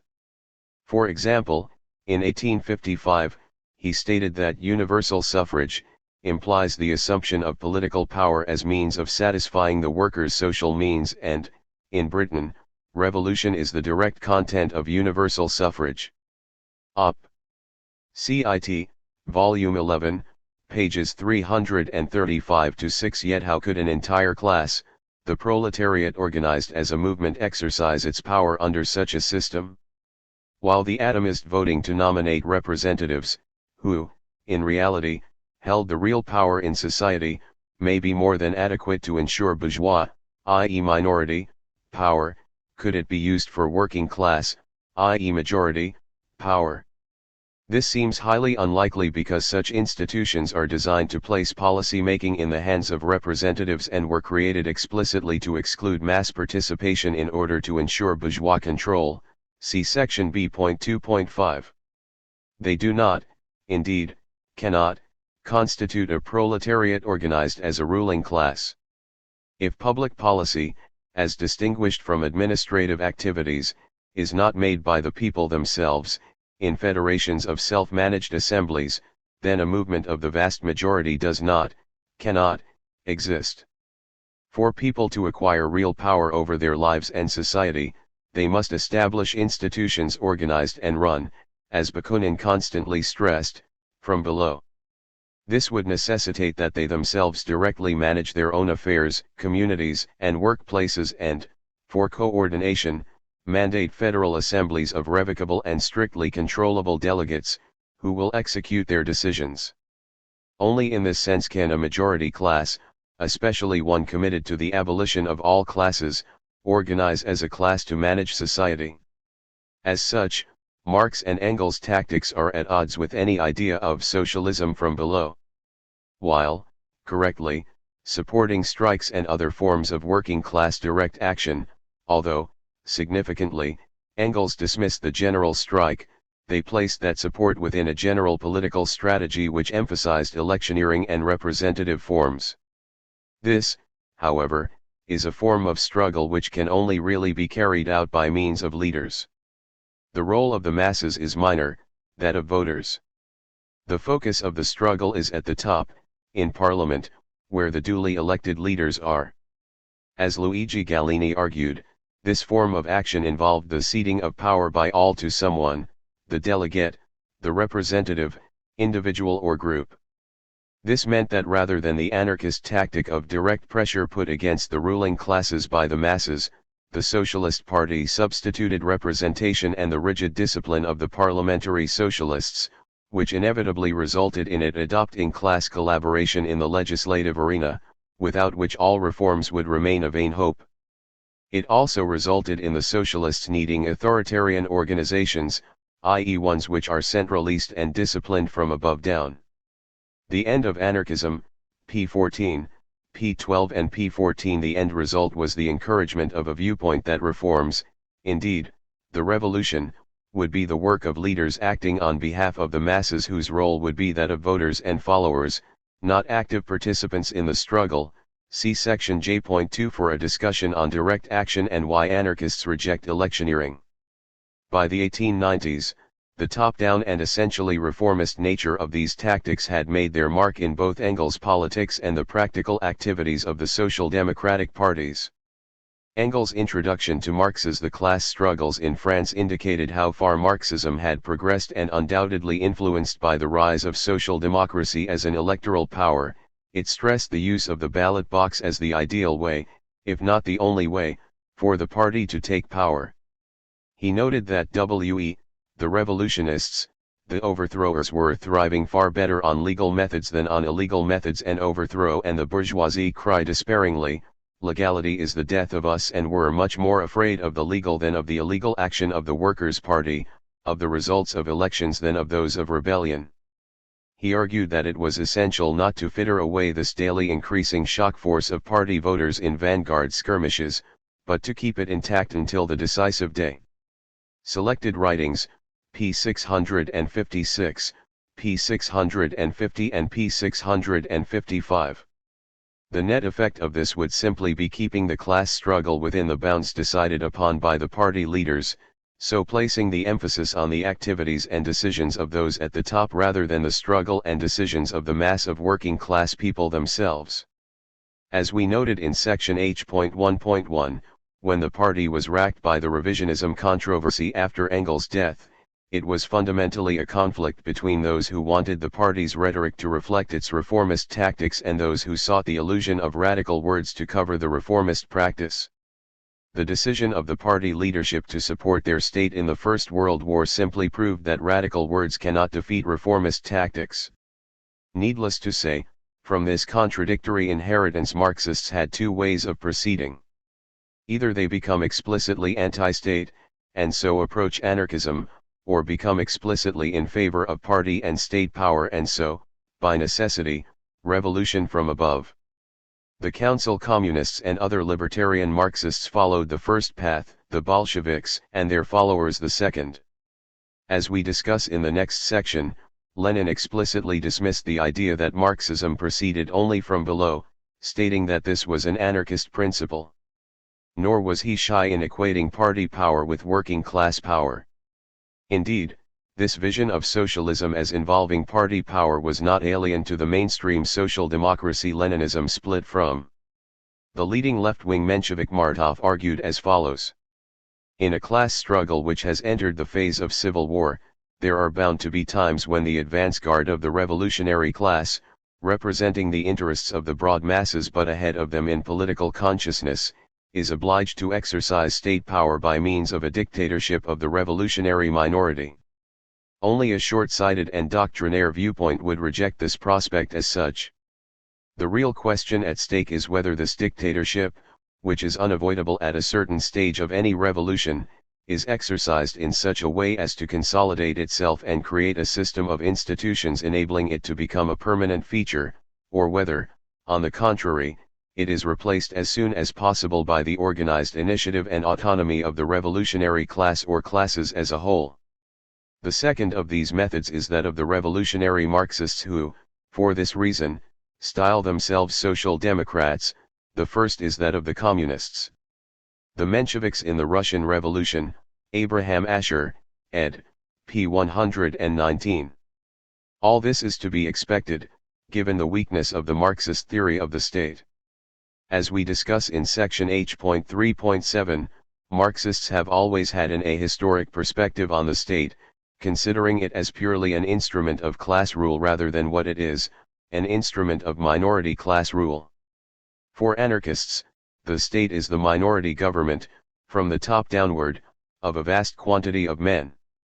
This automatically means that a socialism, like Marx's, which aims for a socialist government and a workers' state automatically becomes, against the wishes of its best activists, socialism from above. As Bakunin argued, Marxists are worshippers of state power, and necessarily also prophets of political and social discipline and champions of order established from the top downwards, always in the name of universal suffrage and the sovereignty of the masses, for whom they save the honor and privilege of obeying leaders, elected masters. Michael Bakunin, Selected Writings, p. 265 and pages 237-8. For this reason anarchists from Bakunin onwards have argued for a bottom-up federation of workers' councils as the basis of revolution and the means of managing society after capitalism and the state have been abolished. If these organs of workers' self-management are co-opted into a state structure, as happened in Russia, then their power will be handed over to the real power in any state, the government and its bureaucracy. The state is the delegation of power. As such, it means that the idea of a workers' state expressing workers' power is a logical impossibility. If workers are running society, then power rests in their hands. If a state exists, then power rests in the hands of the handful of people at the top, not in the hands of all. The state was designed for minority rule.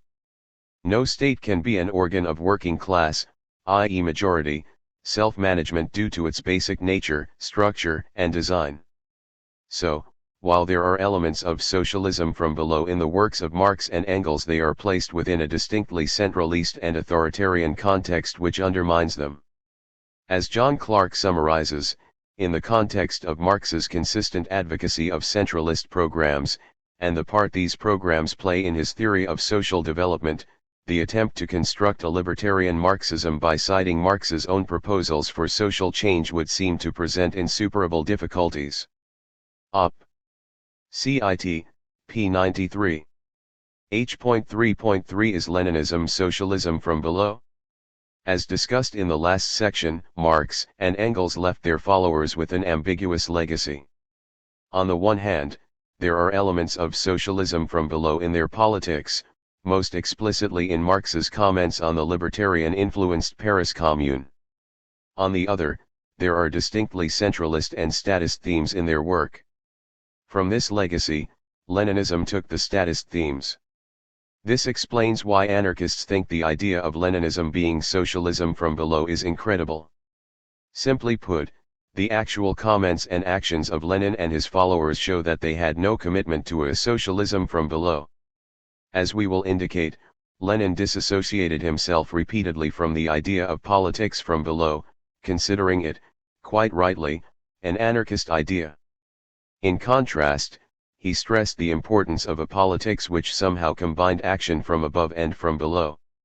For those Leninists who maintain that their tradition is socialism from below, indeed, the only real socialism from below, this is a major problem and, unsurprisingly, they generally fail to mention it. So what was Lenin's position on from below? In 1904, during the debate over the party split into Bolsheviks and Mensheviks, Lenin stated that the argument bureaucracy versus democracy is in fact centralism versus autonomism. It is the organizational principle of revolutionary social democracy as opposed to the organizational principle of opportunist social democracy. The latter strives to proceed from the bottom upward, and, therefore, wherever possible, upholds autonomism and democracy, carried, by the overzealous, to the point of anarchism. The former strives to proceed from the top downward. Collected Works, Volume 7, pages 396-7. Thus it is the non-Bolshevik, opportunist, wing of Marxism which bases itself on the organizational principle of from the bottom upward, not the Bolshevik tradition. As we note in section H.5.5, Lenin also rejected the primitive democracy of mass assemblies as the basis of the labor and revolutionary movements. Moreover, this vision of a party run from the top down was enshrined in the Bolshevik ideal of democratic centralism. How you can have socialism from below when your organizational principle is from the top downward is not explained by Leninist exponents of socialism from below. Lenin repeated this argument in his discussion on the right tactics to apply during the near revolution of 1905. He mocked the Mensheviks for only wanting pressure from below, which was pressure by the citizens on the revolutionary government. Instead, he argued for pressure, from above as well as from below, where pressure from above was pressure by the revolutionary government on the citizens. He notes that Engels appreciated the importance of action from above and that he saw the need for the utilization of the revolutionary governmental power. Lenin summarized his position, which he considered as being in line with that of orthodox Marxism, by stating, limitation, in principle, of revolutionary action to pressure from below and renunciation of pressure also from above is anarchism. Op. Cit. Volume 8, p. 474, p. 478, p. 480 and p. 481. This seems to have been a common Bolshevik position at the time, with Stalin stressing in the same year that action only from below was an anarchist principle, which does, indeed, fundamentally contradict social democratic tactics. Collected Works, Volume 1, p. 149. It is in this context of above and below in which we must place Lenin's comments in 1917 that socialism was democracy from below, without a police, without a standing army, voluntary social duty by a militia formed from a universally armed people. Op. Cit. Volume 24, p. 170. Given that Lenin had rejected the idea of only from below as an anarchist principle, which it is, we need to bear in mind that this democracy from below was always placed in the context of a Bolshevik government. Lenin always stressed that the Bolsheviks must assume power. The Bolsheviks can and must take state power into their own hands. He raised the question of will the Bolsheviks dare take over full state power alone, and answered it, I have already had occasion, to answer this question in the affirmative. Moreover, a political party, would have no right to exist, would be unworthy of the name of party, if it refused to take power when opportunity offers. Op. Cit. Volume 26, p. 19 and p. 90. Lenin's democracy from below always meant representative government, not popular power or self-management. The role of the working class was that of voters, and so the Bolsheviks' first task was to convince the majority of the people that its program and tactics are correct. The second task that confronted our party was to capture political power. The third task was for the Bolshevik Party to administer Russia, to be the governing party. Op. Cit. Volume 27, pages 241-2. Thus Bolshevik power was equated with working class power. Towards the end of 1917, he stressed this vision of a Bolshevik-run democracy from below by arguing that since the 1905 revolution Russia has been governed by 130,000 landowners. Yet we are told that the 240,000 members of the Bolshevik Party will not be able to govern Russia, govern her in the interests of the poor. He even equated rule by the party with rule by the class, noting that proletarian revolutionary power and Bolshevik power are now one the same thing. He admitted that the proletariat could not actually govern itself, for we know that an unskilled laborer or a cook cannot immediately get on with the job of state administration. We demand that training in his work, be conducted by the class-conscious workers and soldiers. The class-conscious workers must lead, but for the work of administration they can enlist the vast mass of the working and oppressed people. Thus democratic-sounding rhetoric, in reality, hide the fact that the party would govern, i.e., have power, and working people would simply administer the means by which its decisions would be implemented. Lenin also indicated that once in power, the Bolsheviks shall be fully and unreservedly in favor of a strong state power and of centralism. Op. Cit. Volume 26, p. 111, p. 179, p. 113, p. 114 and p. 116. Clearly, Lenin's position had not changed. The goal of the revolution was simply a Bolshevik government, which, if it were to be effective, had to have the real power in society. Thus, socialism would be implemented from above, by the strong and centralist government of the class-conscious workers who would lead, and so the party would govern Russia, in the interests of the masses. Rather than govern themselves, they would be subject to the power of the Bolsheviks. While, eventually, the working masses would take part in the administration of state decisions, their role would be the same as under capitalism, as, we must note, there is a difference between making policy and carrying it out, between the work of administration and governing, a difference Lenin obscures. In fact, the name of this essay clearly shows who would be in control under Lenin. Can the Bolsheviks retain state power? As one expert noted, the Bolsheviks made a distinction between the execution of policy and the making of policy. The broad masses were to be the executors of state decrees, not the formulators of legislation. However, By claiming to draw all people into the state administration, the Bolsheviks claimed also that they were providing a greater degree of democracy than the parliamentary state. Frederick I. Kaplan, Bolshevik Ideology and the Ethics of Soviet Labor, p. 212. The difference is important. Anti-Siliga, once a political prisoner under Stalin, once noted how the secret police liked to boast of the working-class origin of its henchmen. He quoted a fellow prisoner, an ex-Tsarist convict, who retorted, "You are wrong if you believe that in the days of the Tsar the jailers were recruited from among dukes and the executioners from among the princes." The Russian Enigma, pages 255-6. All of which explains the famous leaflet addressed to the workers of Petrograd immediately after the October Revolution, informing them that the revolution has won. The workers were called upon to show the greatest firmness and endurance, in order to facilitate the execution of all the aims of the new people's government. They were asked to cease immediately all economic and political strikes, to take up your work, and do it in perfect order. All to your places, as the best way to support the new government of Soviets in these days was by doing your job. Quoted by John Reed, 10 Days That Shook the World, pages 341-2, which smacks far more of socialism from above than socialism from below. The implications of Lenin's position became clearer after the Bolsheviks had taken power. Now it was the concrete situation of a revolutionary government exercising power from above onto the very class it claimed to represent. As Lenin explained to his political police, the Cheka, in 1920.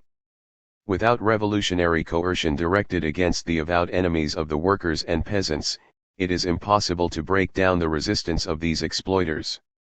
On the other hand, revolutionary coercion is bound to be employed towards the wavering and unstable elements among the masses themselves. Op. Cit. Volume 42, p. 170. It could be argued that this position was forced on Lenin by the problems facing the Bolsheviks in the Civil War, but such an argument is flawed. This is for two main reasons. Firstly, according to Lenin himself, civil war was inevitable, and so, unsurprisingly, Lenin considered his comments as universally applicable. Secondly, this position fits in well with the idea of pressure from above exercised by the revolutionary government against the masses, and nothing to do with any sort of socialism from below. Indeed, wavering and unstable elements is just another way of saying pressure from below, the attempts by those subject to the revolutionary government to influence its policies. As we noted in section H.1.2, it was in this period, 1919 and 1920, that the Bolsheviks openly argued that the dictatorship of the proletariat was, in fact, the dictatorship of the party. See section H.3.8 on how the Bolsheviks modified the Marxist theory of the state in line with this. Rather than the result of the problems facing Russia at the time, Lenin's comments simply reflect the unfolding of certain aspects of his ideology when his party held power. As we make clear in section H.6, the ideology of the ruling party and the ideas held by the masses are also factors in history. To show that Lenin's comments were not caused by circumstantial factors, we can turn to his infamous work Left-Wing Communism. In this 1920 tract, written for the Second Congress of the Communist International, Lenin lambasted those Marxists who argued for direct working class power against the idea of party rule, i.e. the various council communists around Europe. We have already noted in section H.1.2 that Lenin had argued in that work that it was ridiculously absurd, and stupid to a contrast, in general, between the dictatorship of the masses and the dictatorship of the leaders. The Lenin Anthology, p. 568. Here we provide his description of the top-down nature of Bolshevik rule. In Russia today, the connection between leaders, party, class, and masses, are concretely as follows. The dictatorship is exercised by the proletariat organized in the Soviets and is guided by the Communist Party. The party, which holds annual congresses, is directed by a central committee of 19 elected at the Congress, while the current work in Moscow has to be carried on by two still smaller bodies, which are elected at the plenary sessions of the Central Committee, 5 members of the Central Committee to each bureau. This, it would appear, is a full-fledged oligarchy. No important political or organizational question is decided by any state institution in our republic without the guidance of the party's central committee.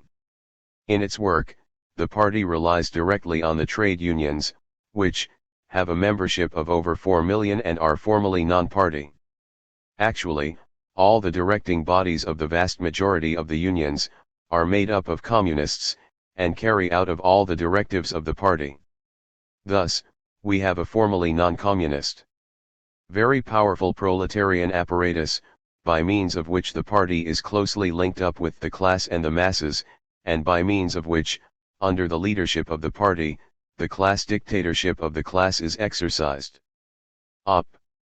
Cit. Pages 571-2. This was the general mechanism of the proletarian state power viewed from above, from the standpoint of the practical realization of the dictatorship, and so all this talk about from above or from below, about the dictatorship of leaders or the dictatorship of the masses, is ridiculous and childish nonsense. Op. Cit. p. 573. Lenin, of course, did not bother to view proletarian state power from below, from the viewpoint of the proletariat. If he had, perhaps he would have recounted the numerous strikes and protests broken by the Cheka under martial law, the gerrymandering and disbanding of Soviets, the imposition of one-man management onto the workers in production, the turning of the unions into agents of the state/party, and the elimination of working-class freedom by party power, which suggests that there are fundamental differences, at least for the masses, between from above and from below. At the Comintern Congress itself, Zinoviev announced that the dictatorship of the proletariat is at the same time the dictatorship of the Communist Party. Proceedings and Documents of the Second Congress 1920, Volume 1, p. 152. Trotsky also universalist Lenin's argument when he pondered the important decisions of the revolution and who would make them in his reply to the delegate from the Spanish anarcho-syndicalist union, the CNT. Who decides this question and others like it? We have the Council of People's Commissars, but it has to be subject to some supervision. Whose supervision? That of the working class as an amorphous, chaotic mass? No. The Central Committee of the party is convened to discuss, and to decide. Who will solve these questions in Spain? The Communist Party of Spain. Op. Cit. p. 174. As is obvious, Trotsky was drawing general lessons from the Russian Revolution for the international revolutionary movement. Needless to say, he still argued that the working class, represented and led by the Communist Party, was in power here in spite of it being an amorphous, chaotic mass which did not make any decisions on important questions affecting the revolution. Incidentally, his and Lenin's comments of 1920 disprove Trotsky's later assertion that it was only after the conquest of power, the end of the Civil War, and the establishment of a stable regime when the Central Committee little by little began to concentrate the leadership of Soviet activity in its hands. Then would come Stalin's turn. Stalin, Volume 1, p. 328. While it was definitely the conquest of power by the Bolsheviks which led to the marginalization of the Soviets, this event cannot be shunted to after the Civil War as Trotsky would like, particularly as Trotsky admitted that in 1917, after 8 months of inertia and of democratic chaos, came the dictatorship of the Bolsheviks. Op. Cit. Volume 2, p. 242. We must note Trotsky argued for the objective necessity of the revolutionary dictatorship of a proletarian party well into the 1930s, see section H.1.2. Clearly, the claim that Leninism, and its various offshoots like Trotskyism, is socialism from below is hard to take seriously. As proven above, the Leninist tradition is explicitly against the idea of only from below, with Lenin explicitly stating that it was an anarchist stand to be for action only from below, not from below and from above, which was the position of Marxism. Collected Works, Volume 9, p. 77. Once in power, Lenin and the Bolsheviks implemented this vision of from below and from above, with the highly unsurprising result that from above quickly repressed from below, which was dismissed as wavering by the masses. This was to be expected. For a government to enforce its laws, it has to have power over its citizens, and so socialism from above is a necessary side effect of Leninist theory. Ironically, Lenin's argument in State and Revolution comes back to haunt him.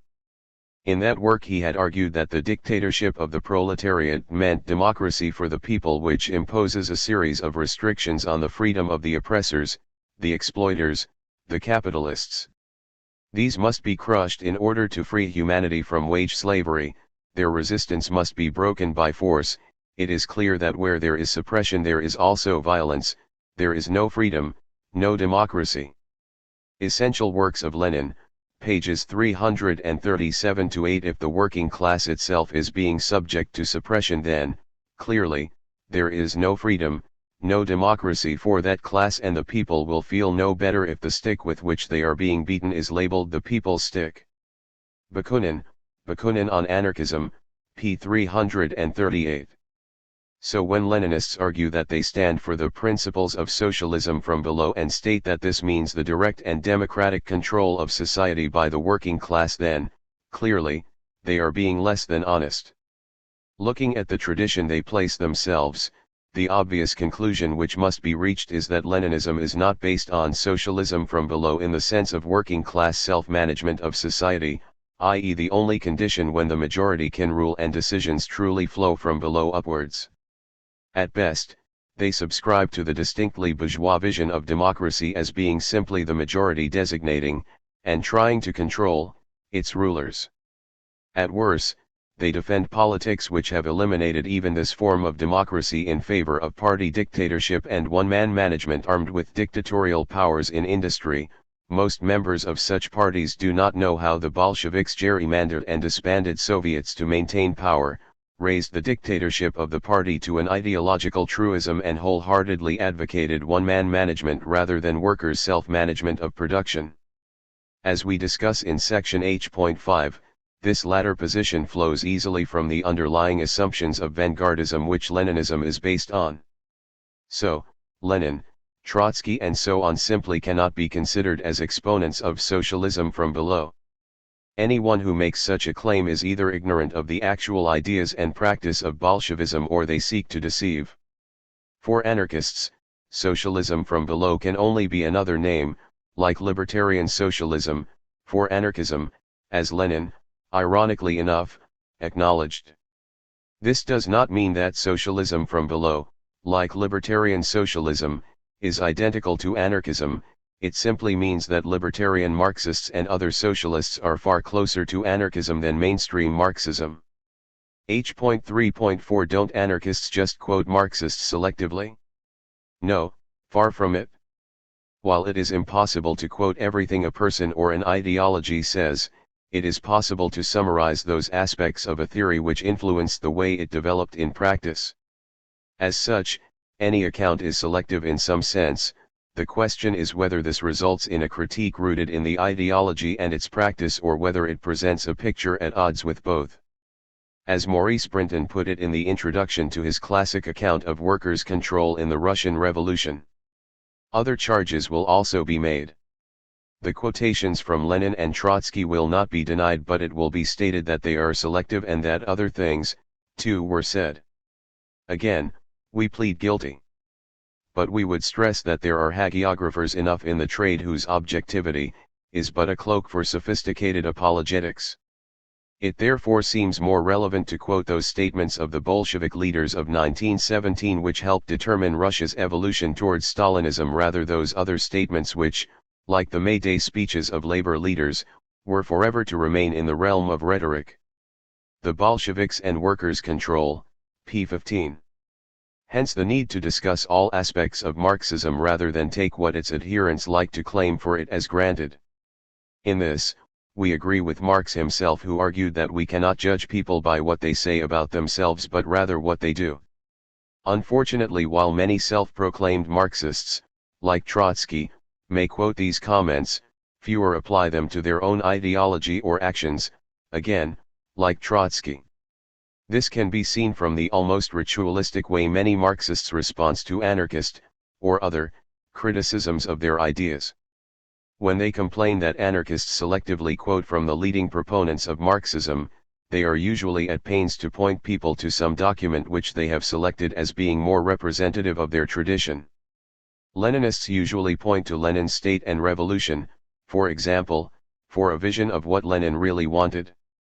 To this anarchists reply by, as we discussed in section H.1.7, pointing out that much of that passes for Marxism in State and Revolution is anarchist and, equally important, it was not applied in practice. This explains an apparent contradiction. Leninists point to the Russian Revolution as evidence for the democratic nature of their politics. Anarchists point to it as evidence of Leninism's authoritarian nature. Both can do this because there is a substantial difference between Bolshevism before it took power and afterwards. While the Leninists ask you to judge them by their manifesto, anarchists say judge them by their record. Simply put, Marxists quote selectively from their own tradition, ignoring those aspects of it which would be unappealing to potential recruits. While the leaders may know their tradition has skeletons in its closet, they try their best to ensure no one else gets to know. Which, of course, explains their hostility to anarchists doing so. That there is a deep divide between aspects of Marxist rhetoric and its practice, and that even its rhetoric is not consistent, we will now prove. By so doing, we can show that anarchists do not, in fact, quote Marxists selectively. As an example, we can point to the leading Bolshevik Grigory Zinoviev. In 1920, as head of the Communist International, he wrote a letter to the industrial workers of the world, a revolutionary labor union, which stated that the Russian Soviet Republic is the most highly centralist government that exists. It is also the most democratic government in history. For all the organs of government are in constant touch with the working masses, and constantly sensitive to their will. The same year he explained to the Second Congress of the Communist International that today, people like Kosky come along and say that in Russia you do not have the dictatorship of the working class but the dictatorship of the party. They think this is a reproach against us. Not in the least. We have a dictatorship of the working class, and that is precisely why we also have a dictatorship of the Communist Party. The dictatorship of the Communist Party is only a function, an attribute, an expression of the dictatorship of the working class. The dictatorship of the proletariat is at the same time the dictatorship of the Communist Party. Proceedings and Documents of the Second Congress 1920, Volume 2, p. 928 and pages 151-2. It seems redundant to note that the second quote is the accurate one, the one which matches the reality of Bolshevik Russia. Therefore it is hardly selective to quote the latter and not the former, as it expresses the reality of Bolshevism rather than its rhetoric. This duality and the divergence between practice and rhetoric comes to the fore when Trotskyists discuss Stalinism and try to counterpose the Leninist tradition to it. For example, we find the British SWP's Chris Harman arguing that the whole experience of the workers' movement internationally teaches that only by regular elections, combined with the right of recall by shop floor meetings, can rank and file delegates be made really responsible to those who elect them. Bureaucracy and Revolution in Eastern Europe, pages 238-9. Significantly, Harman does not mention that both Lenin and Trotsky rejected this experience once in power. As we discuss in section H.3.8, Leninism came not only to practice but to argue theoretically for state power explicitly to eliminate such control from below. How can the numerous statements of leading Leninists, including Lenin and Trotsky, on the necessity of party dictatorship be reconciled with it? The ironies do not stop there, of course. Harman correctly notes that under Stalinism, the bureaucracy is characterized, like the private capitalist class in the West, by its control over the means of production. Op. Cit. p. 147. However, he fails to note that it was Lenin, in early 1918, who had raised and then implemented such control in the form of one-man management. As he put it, obedience, and unquestioning obedience at that, during work to the one-man decisions of Soviet directors, of the dictators elected or appointed by Soviet institutions, vested with dictatorial powers. Collected Works, Volume 27, p. 316. To fail to note this link between Lenin and the Stalinist bureaucracy on this issue is quoting selectively. The contradictions pile up. Harman argues that people who seriously believe that workers at the height of revolution need a police guard to stop them handing their factories over to capitalists certainly have no real faith in the possibilities of a socialist future. Op. Cit. p. 144. Yet this does not stop him praising the regime of Lenin and Trotsky and contrasting it with Stalinism, in spite of the fact that this was precisely what the Bolsheviks did from 1918 onwards. Indeed, this tyrannical practice played a role in provoking the strikes in Petrograd which preceded the Kronstadt revolt in 1921, when the workers wanted the special squads of armed Bolsheviks, who carried out a purely police function, withdrawn from the factories.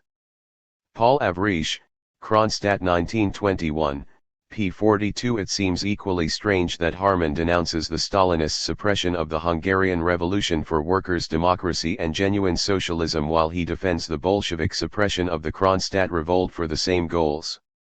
Similarly, when Harman argues that if by political party it is meant a party of the usual sort, in which a few leaders give orders and the masses merely obey, then certainly such organizations added nothing to the Hungarian Revolution. However, as we discuss in section H.5, such a party was precisely what Leninism argued for and applied in practice. Simply put, the Bolsheviks were never a party that stood for the councils taking power. Op. Cit. p. 186 and p. 187. As Lenin repeatedly stressed, its aim was for the Bolshevik party to take power through the councils, see section H.3.11. Once in power, the councils were quickly marginalized and became little more than a fig leaf for party rule. This confusion between what was promised and what was done is a common feature of Leninism. Felix Marot, for example, wrote what is usually considered the definitive Trotskyist work on the Spanish Revolution, in spite of it being, as we discuss in the appendix, Marxists and Spanish anarchism, deeply flawed. Marot stated that the essential points of a revolutionary program are all power to the working class, and democratic organs of the workers, peasants, and combatants, as the expression of the workers' power. Revolution and Counter-Revolution in Spain, p. 133. How this can be reconciled with, say, Trotsky's opinion of 10 years previously that thus the dictatorship of the party, quite falsely disputed theoretically by Stalin, is the expression of the socialist dictatorship of the proletariat. The dictatorship of a party is a part of the socialist revolution? Leon Trotsky on China, p. 251. Or with Lenin's and Trotsky's repeated call for the party to seize and exercise power. Or their opinion that an organization taking in the whole proletariat cannot directly exercise the proletarian dictatorship. How can the working class have all power if power is held not by mass organizations but rather by a vanguard party? Particularly, as we note in section H.1.2, when party dictatorship is placed at the heart of Leninist ideology. Given all this, who is quoting who selectively? The Marxists who ignore what the Bolsheviks did when in power and repeatedly point to Lenin's The State and Revolution, or the anarchists who link what they did with what they said outside of that holy text? Considering this absolutely contradictory inheritance, anarchists feel entitled to ask the question, will the real Leninist please stand up? What is it to be, popular democracy or party rule? If we look at Bolshevik practice, the answer is the latter, anarchists argue. Ironically, the likes of Lenin and Trotsky concurred, incorporating the necessity of party power into their ideology as a key lesson of the Russian Revolution. As such, anarchists do not feel they are quoting Leninism selectively when they argue that it is based on party power, not working class self-management. That Leninists often publicly deny this aspect of their own ideology or, at best, try to rationalize and justify it, suggests that when push comes to shove, as it does in every revolution, they will make the same decisions and act in the same way. In addition, there is the question of what could be called the social context. Marxists often accuse anarchists of failing to place the quotations and actions of, say, the Bolsheviks into the circumstances which generated them. By this they mean that Bolshevik authoritarianism can be explained purely in terms of the massive problems facing them, i.e. the rigors of the Civil War, the economic collapse and chaos in Russia and so on. As we discuss this question in section H.6, we will simply summarize the anarchist reply by noting that this argument has three major problems with it. Firstly, there is the problem that Bolshevik authoritarianism started before the start of the Civil War and, moreover, intensified after its end. As such, the Civil War cannot be blamed. The second problem is simply that Lenin continually stressed that civil war and economic chaos was inevitable during a revolution. If Leninist politics cannot handle the inevitable, then they are to be avoided. Equally, if Leninists blame what they should know is inevitable for the degeneration of the Bolshevik Revolution, it would suggest their understanding of what revolution entails is deeply flawed. The last problem is simply that the Bolsheviks did not care. As Samuel Farber notes, there is no evidence indicating that Lenin or any of the mainstream Bolshevik leaders lamented the loss of workers' control or of democracy in the Soviets, or at least referred to these losses as a retreat, as Lenin declared with the replacement of war communism by NEP in 1921. In fact, the very opposite is the case. Before Stalinism, p. 44, hence the continuation, indeed, intensification, of Bolshevik authoritarianism after their victory in the Civil War. Given this, it is significant that many of the quotes from Trotsky given above date from the late 1930s. To argue, therefore, that social context explains the politics and actions of the Bolsheviks seems incredulous. Lastly, it seems ironic that Marxists accuse anarchists of quoting selectively. After all, as proven in section H.2, this is exactly what Marxists do to anarchism. In summary, rather than quote selectively from the works and practice of Marxism, anarchists summarize those tendencies of both which, we argue, contribute to its continual failure in practice as a revolutionary theory. Moreover, Marxists themselves are equally as selective as anarchists in this respect. Firstly, as regards anarchist theory and practice, and, secondly, as regards their own. H.3.5 Has Marxist appropriation of anarchist ideas changed it? As is obvious in any account of the history of socialism, Marxists, of various schools, have appropriated key anarchist ideas and, often, present them as if Marxists thought of them first. For example, as we discuss in section H.3.10, it was anarchists who first raised the idea of smashing the bourgeois state and replacing it with the fighting organizations of the working class, such as unions, workers' councils, etc. It was only in 1917, decades after anarchists had first raised the idea, that Marxists started to argue these ideas, but, of course, with a twist.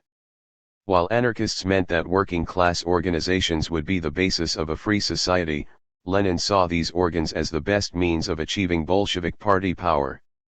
Similarly with the libertarian idea of the militant minority. By this, anarchists and syndicalists meant groups of workers who gave an example by their direct action which their fellow workers could imitate, for example by leading wildcat strikes which would use flying pickets to get other workers to join in. This militant minority would be at the forefront of social struggle and would show, by example, practice and discussion, that their ideas and tactics were the correct ones. After the Russian Revolution of 1917, Bolsheviks argued that this idea was similar to their idea of a vanguard party. This ignored two key differences. Firstly, that the libertarian militant minority did not aim to take power on behalf of the working class but rather to encourage it, by example, to manage its own struggles and affairs, and, ultimately, society. Secondly, that vanguard parties are organized in hierarchical ways alien to the spirit of anarchism. While both the militant minority and vanguard party approaches are based on an appreciation of the uneven development of ideas within the working class, vanguardism transforms this into a justification for party rule over the working class by a so-called advanced minority. See section H.5 for a full discussion. Other concepts, such as workers' control, direct action, and so on have suffered a similar fate. A classic example of this appropriation of anarchist ideas into Marxism is provided by the general strike. In 1905, Russia had a near revolution in which the general strike played a key role. Unsurprisingly, as anarchists had been arguing for the general strike since the 1870s, we embraced these events as a striking confirmation of our long-held ideas on revolutionary change. Marxists had a harder task as such ideas were alien to mainstream social democracy. Yet faced with the success and power of the general strike in practice, the more radical Marxists, like Rosa Luxemburg, had to incorporate it into their politics. Yet they faced a problem. The general strike was indelibly linked with such hearsays as anarchism and syndicalism. Had not Engels himself proclaimed the nonsense of the general strike in his diatribe The Bakuninists at Work? Had his words not been repeated ad infinitum against anarchists, and radical socialists, who questioned the wisdom of social democratic tactics, its reformism and bureaucratic inertia? The Marxist radicals knew that Engels would again be invoked by the bureaucrats and reformists in the social democratic movement to throw cold water over any attempt to adjust Marxist politics to the economic power of the masses as expressed in mass strikes. The social democratic hierarchy would simply dismiss them as anarchists. This meant that Luxemburg was faced with the problem of proving Engels was right, even when he was wrong. She did so in an ingenious way. Like Engels himself, she simply distorted what the anarchists thought about the general strike in order to make it acceptable to social democracy. Her argument was simple. Yes, Engels had been right to dismiss the general strike idea of the anarchists in the 1870s. But today, 30 years later, social democrats should support the general strike, or mass strike, as she called it, because the concepts were different. The anarchist general strike was utopian. The Marxist mass strike was practical.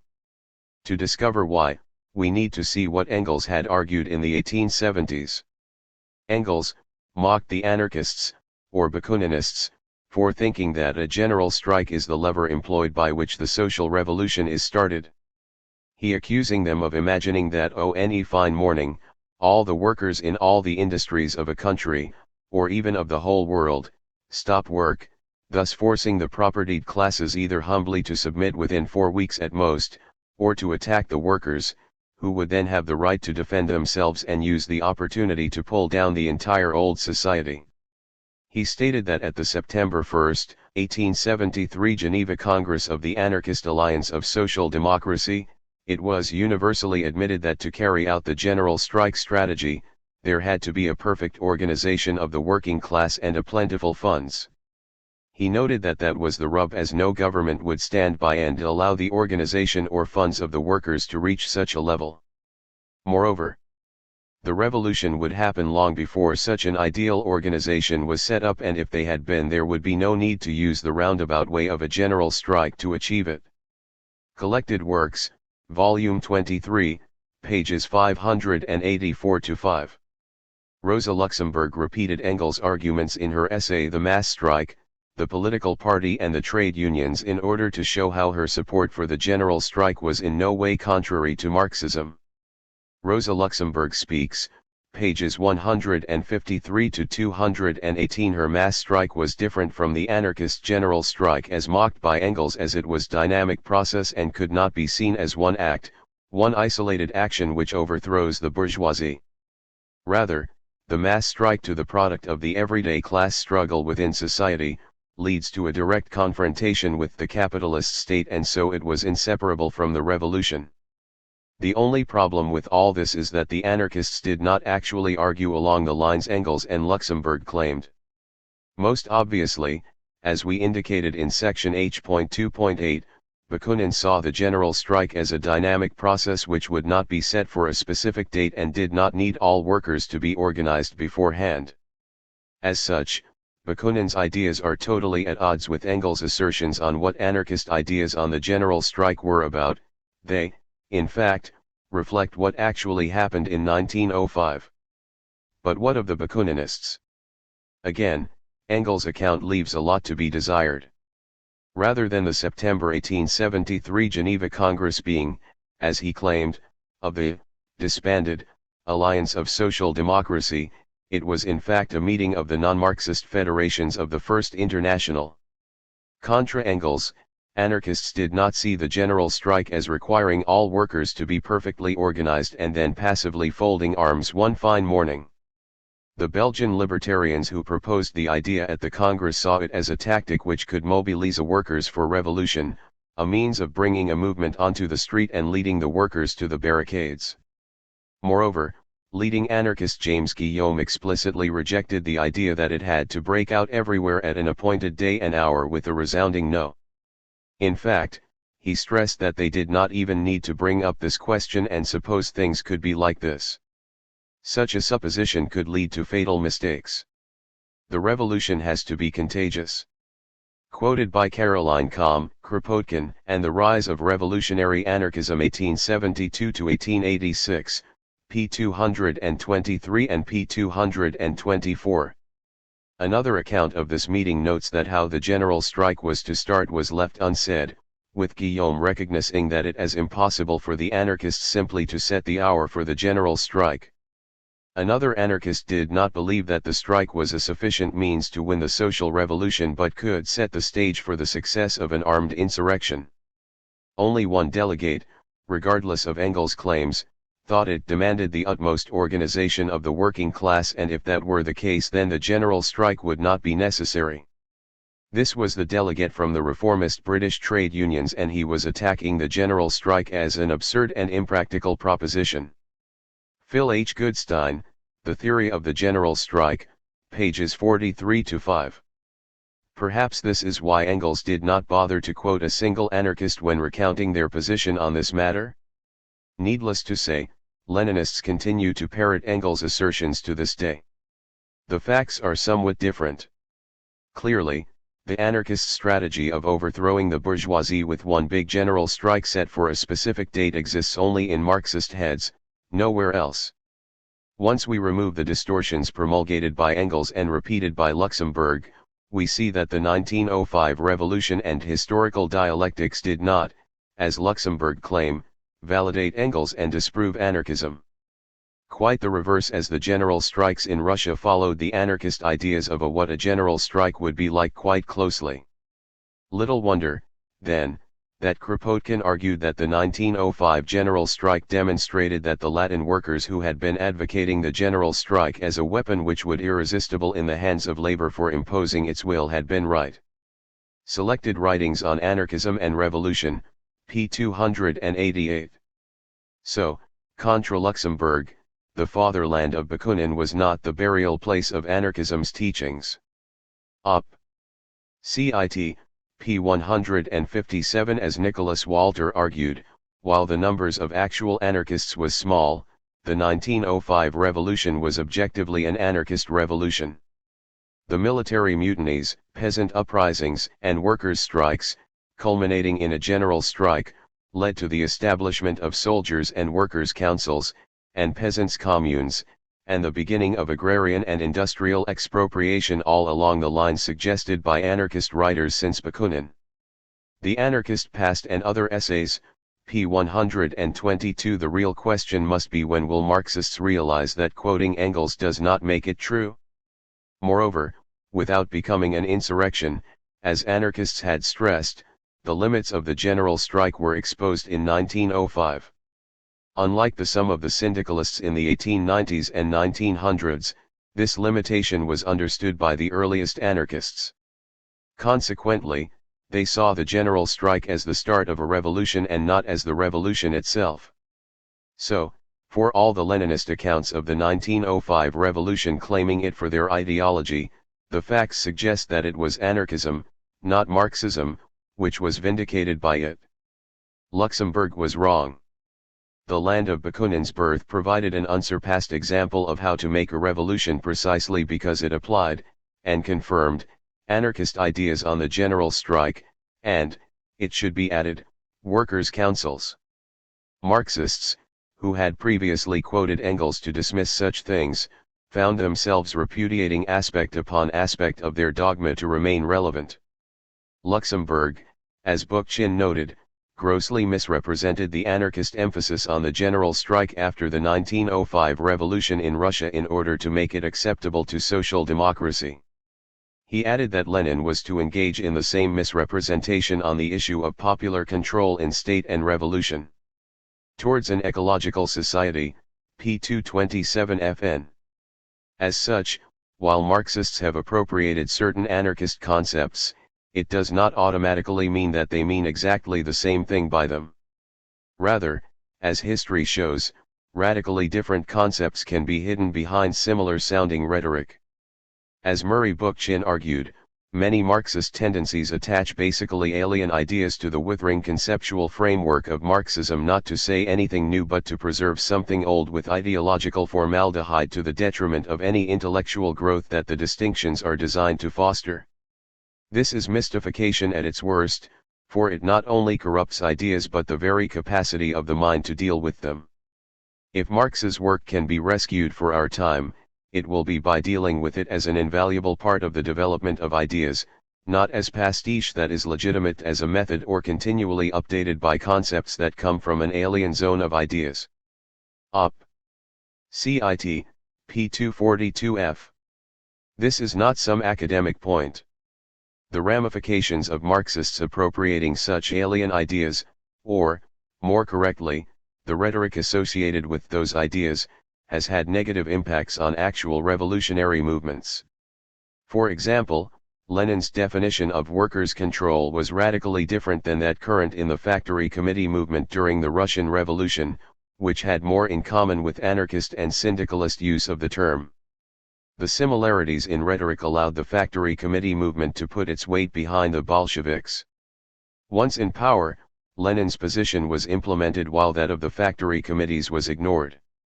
Ultimately, Lenin's position was a key factor in creating state capitalism rather than socialism in Russia. See section H.3.14 for more details. This, of course, does not stop modern-day Leninists appropriating the term workers' control without batting an eyelid.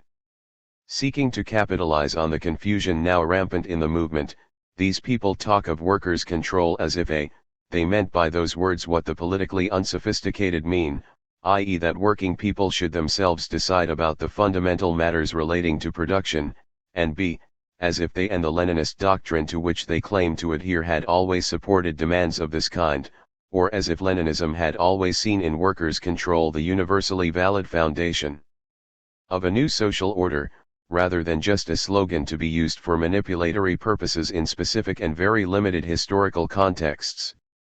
Maurice Brinton, The Bolsheviks and Workers' Control, p. 4. This clash between the popular idea of workers' control and the Leninist one was a key reason for the failure of the Russian Revolution, precisely because, once in power, the latter was imposed.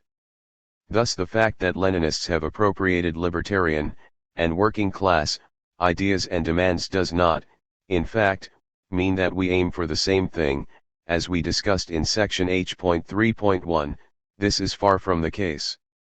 The use of anarchist/popular rhetoric and slogans means little, and we need to look at the content of the ideas proposed. Given the legacy of the appropriation of libertarian terminology to popularize authoritarian parties and its subsequent jettison in favor of authoritarian policies once the party is in power, anarchists have strong grounds to take Leninist claims with a large pinch of salt. Equally with examples of actual revolutions. As Martin Buber noted, while Lenin praises Marx for having not yet, in 1852, put the concrete question as to what should be set up in place of the state machinery after it had been abolished, Lenin argued that it was only the Paris Commune that taught Marx this. However, as Buber correctly pointed out, the Paris Commune was the realization of the thoughts of people who had put this question very concretely indeed. The historical experience of the Commune became possible only because in the hearts of passionate revolutionaries there lived the picture of a decentralist, very much destated society, which picture they undertook to translate into reality. The spiritual fathers of the Commune had such that ideal aiming at decentralization which Marx and Engels did not have, and the leaders of the revolution of 1871 tried, albeit with inadequate powers, to begin the realization of that idea in the midst of revolution. Paths in Utopia, pages 103-4. Thus, while the Paris Commune and other working-class revolts are praised, their obvious anarchistic elements, which were usually often predicted by anarchist thinkers, are not mentioned. This results in some strange dichotomies. For example, Bakunin's vision of revolution is based on a federation of workers' councils, predating Marxist support for such bodies by decades, yet Marxists argue that Bakunin's ideas have nothing to teach us. Or, the Paris Commune being praised by Marxists as the first dictatorship of the proletariat when it implements federalism, delegates being subjected to mandates and recall, and raises the vision of a socialism of associations, while anarchism is labeled petit bourgeois in spite of the fact that these ideas can be found in works of Proudhon and Bakunin which predate the 1871 revolt. From this, we can draw two facts. Firstly, anarchism has successfully predicted certain aspects of working-class revolution. Anarchist K.J. Kienefik stated the obvious when he argues that any comparison will show that the program set out by the Paris Commune is the system of federalism, which Bakunin had been advocating for years, and which had first been enunciated by Proudhon. The Proudhonists exercised considerable influence in the Commune. This political form was therefore not at last discovered, it had been discovered years ago, and now it was proven to be correct by the very fact that in the crisis the Paris workers adopted it almost automatically, under the pressure of circumstance, rather than as the result of theory, as being the form most suitable to express working-class aspirations. Michael Bakunin and Karl Marx, pages 212-3. Rather than being somehow alien to the working class and its struggle for freedom, anarchism in fact bases itself on the class struggle. This means that it should come as no surprise when the ideas of anarchism are developed and applied by those in struggle, for those ideas are just generalizations derived from past working class struggles. If anarchism ideas are applied spontaneously by those in struggle, it is because those involved are themselves drawing similar conclusions from their own experiences. The other fact is that while mainstream Marxism often appropriated certain aspects of libertarian theory and practice, it does so selectively and places them into an authoritarian context which undermines their libertarian nature. Hence anarchist support for workers' councils becomes transformed by Leninists into a means to ensure party power, i.e. state authority, rather than working class power or self-management, i.e. no authority.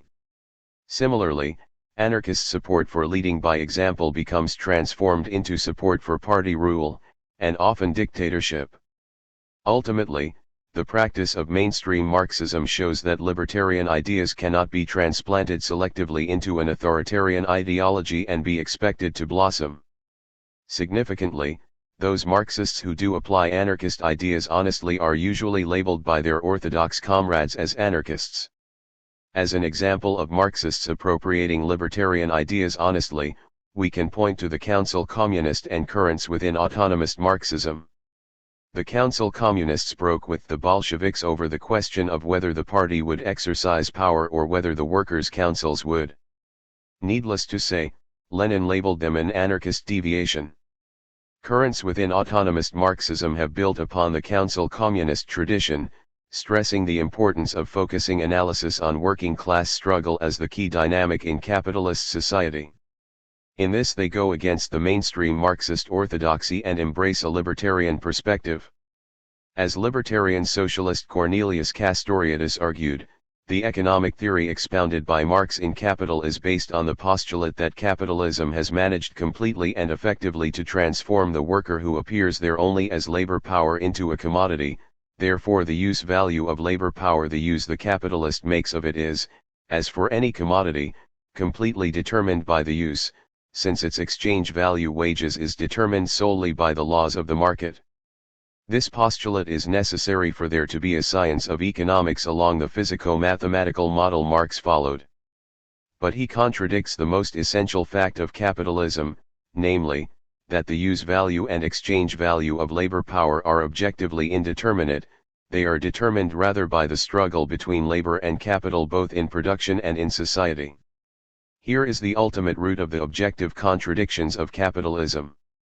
The paradox is that Marx, the inventor of class struggle, wrote a monumental work on phenomena determined by the struggle in which the struggle itself was entirely absent. Political and Social Writings, Volume 2, pages 202-3. Castoriadis explained the limitations of Marx's vision most famously in his Modern Capitalism and Revolution. Op. Cit. pages 226-343. By rejecting this heritage which mainstream Marxism bases itself on and stressing the role of class struggle, autonomist Marxism breaks decisively with the Marxist mainstream and embraces a position previously associated with anarchists and other libertarian socialists. The key role of class struggle in invalidating all deterministic economic laws was expressed by French syndicalists at the start of the 20th century. This insight predated the work of Castoriadis and the development of autonomist Marxism by over 50 years and is worth quoting at length. The keystone of socialism proclaimed that as a general rule, the average wage would be no more than what the worker strictly required for survival. And it was said, that figure is governed by capitalist pressure alone, and this can even push it below the minimum necessary for the working man's subsistence. The only rule with regard to wage levels is the plentiful or scarce supply of manpower. By way of evidence of the relentless operation of this law of wages, comparisons were made between the worker and a commodity. If there is a glut of potatoes on the market, they are cheap; if they are scarce, the price rises. It is the same with the working man, it was said, his wages fluctuate in accordance with the plentiful supply or dearth of labor. No voice was raised against the relentless arguments of this absurd reasoning, so the law of wages may be taken as right, for as long as the working man or woman is content to be a commodity. For as long as, like a sack of potatoes, she remains passive and inert and endures the fluctuations of the market. For as long as he bends his back and puts up with all of the boss's snubs, the law of wages obtains. But things take a different turn the moment that a glimmer of consciousness stirs this worker potato into life. When, instead of dooming himself to inertia, spinelessness, resignation, and passivity, the worker wakes up to his worth as a human being and the spirit of revolt washes over him, when he bestirs himself, energetic, willful and active. And once the labor block comes to life and bestirs itself, then, the laughable equilibrium of the law of wages is undone. Émile Pouget, Direct Action, pages 9-10. And Marx, indeed, had compared the worker to a commodity, stating that labor power is a commodity, neither more nor less than sugar. The former is measured by the clock, the latter by the scale. Selected Works, p. 72. However, as Castoriadis argued, unlike sugar, the extraction of the use value of labor power is not a technical operation, it is a process of bitter struggle in which half the time, so to speak, the capitalists turn out to be losers. Op. Cit. p. 248, a fact which Pouget stressed in his critique of the mainstream socialist position. A novel factor has appeared on the labor market, the will of the worker. And this factor, not pertinent when it comes to setting the price of a bushel of potatoes, has a bearing upon the setting of wages. Its impact may be large or small, according to the degree of tension of the labor force, which is a product of the accord of individual wills beating in unison, but, whether it be strong or weak, there is no denying it. Thus, worker cohesion conjures up against capitalist might a might capable of standing up to it. The inequality between the two adversaries, which cannot be denied when the exploiter is confronted only by the working man on his own, is redressed in proportion with the degree of cohesion achieved by the labor bloc. From then on, proletarian resistance, be it latent or acute, is an everyday phenomenon. Disputes between labor and capital quicken and become more acute. Labor does not always emerge victorious from these partial struggles, however. Even when defeated, the struggle workers still reap some benefit, resistance from them has obstructed pressure from the employers and often forced the employer to grant some of the demands put up. Cit. p. 10. The best currents of autonomist Marxism share this anarchist stress on the power of working people to transform society and to impact on how capitalism operates. Unsurprisingly, most autonomist Marxists reject the idea of the vanguard party and instead, like the Council Communists, stress the need for autonomist working class self-organization and self-activity, hence the name.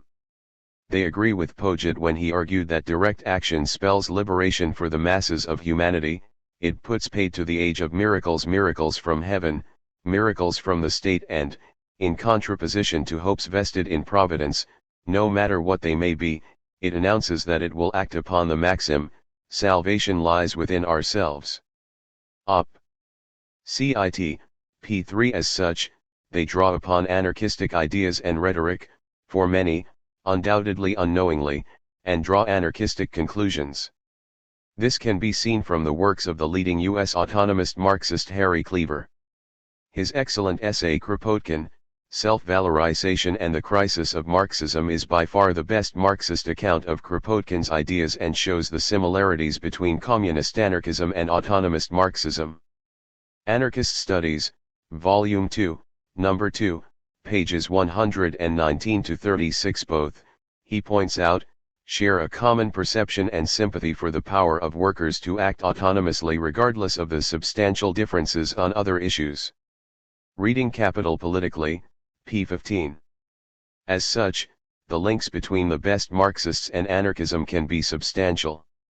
This means that some Marxists have taken on board many anarchist ideas and have forged a version of Marxism which is basically libertarian in nature. Unfortunately, such forms of Marxism have always been a minority current within it. Most cases have seen the appropriation of anarchist ideas by Marxists simply as part of an attempt to make mainstream, authoritarian Marxism more appealing, and such borrowings have been quickly forgotten once power has been seized. Therefore, appropriation of rhetoric and labels should not be confused with similarity of goals and ideas.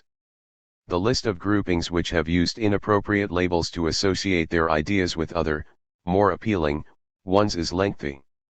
Content is what counts. If libertarian-sounding ideas are being raised, the question becomes one of whether they are being used simply to gain influence or whether they signify a change of heart. As Bookchin argued, ultimately, a line will have to be drawn that, by definition, excludes any project that can tip decentralization to the side of centralization, direct democracy to the side of delegated power, libertarian institutions to the side of bureaucracy, and spontaneity to the side of authority. Such a line, like a physical barrier, must irrevocably separate a libertarian zone of theory and practice from the hybridist socialisms that tend to denature it. This zone must build its anti-authoritarian, utopian, and revolutionary commitments into the very recognition it has of itself, in short, into the very way it defines itself. To admit of domination is to cross the line that separates the libertarian zone from the state socialist. Up. Cit. pages 223 to 4. Unless we know exactly what we aim for, how to get there, and who our real allies are, we will get a nasty surprise once our self-proclaimed allies take power. As such, any attempt to appropriate anarchist rhetoric into an authoritarian ideology will simply fail and become little more than a mask obscuring the real aims of the party in question. As history shows, H.3.6 is Marxism the only revolutionary politics which have worked? Some Marxists will dismiss our arguments, and anarchism, out of hand. This is because anarchism has not led a successful revolution while Marxism has. The fact, they assert, that there has never been a serious anarchist revolutionary movement, let alone a successful anarchist revolution, in the whole of history proves that Marxism works. For some Marxists, practice determines validity. Whether something is true or not is not decided intellectually in wordy publications and debates, but in reality. For anarchists, such arguments simply show the ideological nature of most forms of Marxism. The fact is, of course, that there has been many anarchistic revolutions which, while ultimately defeated, show the validity of anarchist theory, the ones in Spain and in the Ukraine being the most significant. Moreover, there have been serious revolutionary anarchist movements across the world, the majority of them crushed by state repression, usually fascist or communist-based. However, this is not the most important issue, which is the fate of these successful Marxist movements and revolutions. The fact that there has never been a Marxist revolution which has not become a party dictatorship proves the need to critique Marxism. So, given that Marxists argue that Marxism is the revolutionary working class political theory, its actual track record has been appalling. After all, while many Marxist parties have taken part in revolutions and even seized power, the net effect of their success have been societies bearing little or no relationship to socialism. Rather, the net effect of these revolutions has been to discredit socialism by associating it with one-party states presiding over state capitalist economies. Equally, the role of Marxism in the labor movement has also been less than successful. Looking at the first Marxist movement, social democracy, it ended by becoming reformist, betraying socialist ideas by, almost always, supporting their own state during the First World War and going so far as crushing the German Revolution and betraying the Italian factory occupations in 1920. Indeed, Trotsky stated that the Bolshevik Party was the only revolutionary section of the Second International, which is a damning indictment of Marxism. Stalin, Volume 1, p. 248. Just as damning is the fact that neither Lenin or Trotsky noticed it before 1914. In fact, Lenin praised the fundamentals of parliamentary tactics of German and international social democracy, expressing the opinion that they were at the same time implacable on questions of principle and always directed to the accomplishment of the final aim in his obituary of August Bebel in 1913. Collected Works, Volume 19, p. 298. For those that way inclined, some amusement can be gathered comparing Engels' glowing predictions for these parties and their actual performance. In the case of Spain and Italy, his comments seem particularly ironic. As regards Bolshevism itself, the one revolutionary party in the world, it avoided the fate of its sister parties simply because there no question of applying social democratic tactics within bourgeois institutions, as these did not exist in Tsarist Russia. Moreover, the net result of its seizure of power was, first, a party dictatorship and state capitalism under Lenin, then their intensification under Stalin and the creation of a host of Trotskyist sects who spend a considerable amount of time justifying and rationalizing the ideology and actions of the Bolsheviks which helped create the Stalinism. Given the fate of Bolshevism in power, Bookchin simply stated the obviously. None of the authoritarian techniques of change has provided successful paradigms, unless we are prepared to ignore the harsh fact that the Russian, Chinese, and Cuban revolutions were massive counter-revolutions that blight our entire century. The Ecology of Freedom, p. 446. Clearly, a key myth of Marxism is the idea that it has been a successful movement. In reality, its failures have been consistent and devastating, so suggesting it is time to re-evaluate the whole ideology and embrace a revolutionary theory like anarchism. Indeed, it would be no exaggeration to argue that every success of Marxism has, in fact, proved that the anarchist critique of Marxism was correct.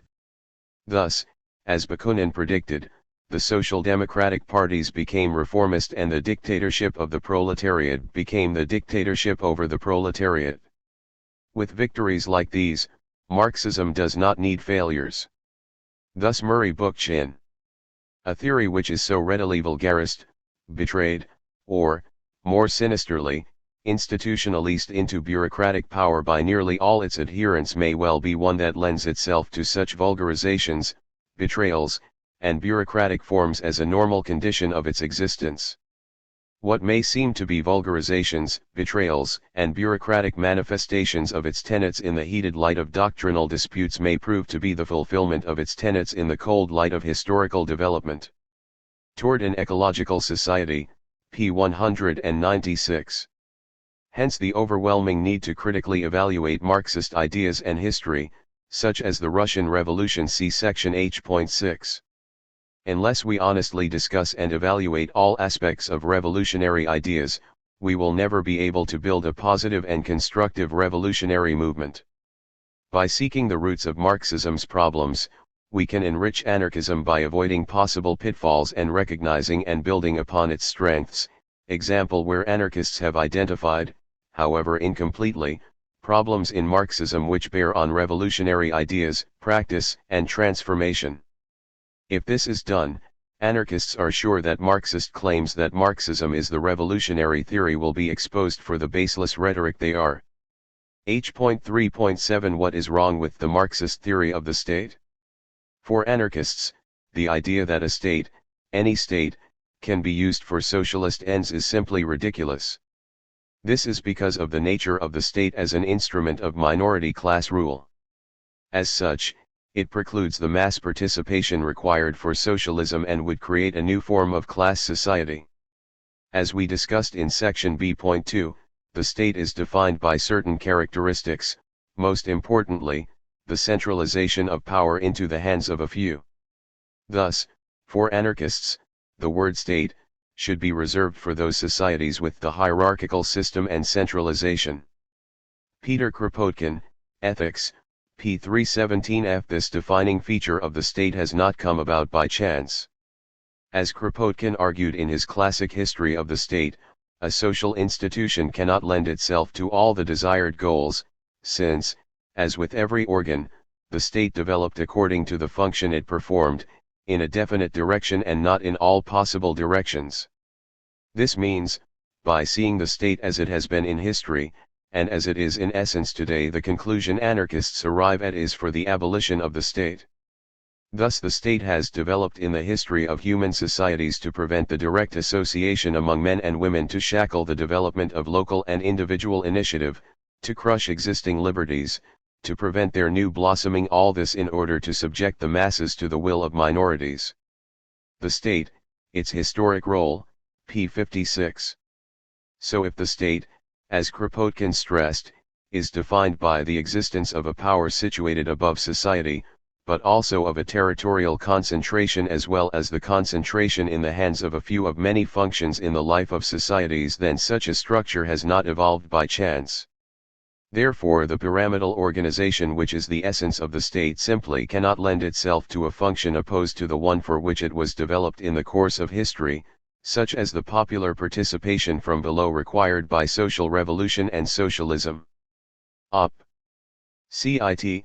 p10, p59 and p56. Based on this evolutionary analysis of the state, Kropotkin, like all anarchists, drew the conclusion that the state organization, having been the force to which the minorities resorted for establishing and organizing their power over the masses, cannot be the force which will serve to destroy these privileges. Evolution and Environment, p. 82. This does not mean that anarchists dismiss differences between types of state, think the state has not changed over time, or refuse to see that different states exist to defend different ruling minorities. Far from it. Anarchists argue that every economic phase has a political phase corresponding to it, and it would be impossible to touch private property unless a new mode of political life be found at the same time. A society founded on serfdom, Kropotkin explained, is in keeping with absolute monarchy, a society based on the wage system, and the exploitation of the masses by the capitalists finds its political expression in parliamentarianism. As such, the state form changes and evolves, but its basic function, defender of minority rule, and structure, delegated power into the hands of a few, remains. Which means that a free society regaining possession of the common inheritance must seek, in free groups and free federations of groups, a new organization, in harmony with the new economic phase of history. The conquest of bread, p. 54. As with any social structure, the state has evolved to ensure that it carries out its function. In other words, the state is centralist because it is an instrument of minority domination and oppression. Insofar as a social system is based on decentralization of power, popular self-management, mass participation, and free federation from below upwards, it is not a state. If a social system is, however, marked by delegated power and centralization, it is a state and cannot be, therefore, an instrument of social liberation. Rather it will become, slowly but surely, whatever title it adopts and whatever its origin and organization may be, what the state has always been, an instrument for oppressing and exploiting the masses, of defending the oppressors and the exploiters. Malatesta, Anarchy, p. 23, which, for obvious reasons, is why anarchists argue for the destruction of the state by a free federation of self-managed communes and workers' councils. See section H.1.4 for further discussion. This explains why anarchists reject the Marxist definition and theory of the state. For Marxists, the state is nothing but a machine for the oppression of one class by another. While it has been true that, historically, it is the state of the most powerful, economically dominant class, which, through the medium of the state, becomes also the politically dominant class, and this acquires the means of holding down and exploiting the oppressed class, this need not always be the case. The state is at best an evil inherited by the proletariat after its victorious struggle for class supremacy, although it cannot avoid having to lop off at once as much as possible of it until such time as a generation reared in new, free social conditions is able to throw the entire lumber of the state on the scrap heap. This new state, often called the dictatorship of the proletariat, would slowly wither away, or dies out, as classes disappear and the state at last, becomes the real representative of the whole of society and so renders itself unnecessary. Engels is at pains to differentiate this position from that of the anarchists, who demand the abolition of the state out of hand. Selected works, p. 258, pages 577-8, p. 528 and p. 424. For anarchists, this argument has deep flaws. Simply put, unlike the anarchist one, this is not an empirically based theory of the state. Rather, we find such a theory mixed up with a metaphysical, non-empirical, ahistoric definition which is based not on what the state is but rather what it could be. Thus the argument that the state is nothing but a machine for the oppression of one class by another is trying to draw out an abstract essence of the state rather than ground what the state is on empirical evidence and analysis. This perspective, anarchists argue, simply confuses two very different things, namely the state and popular social organization, with potentially disastrous results.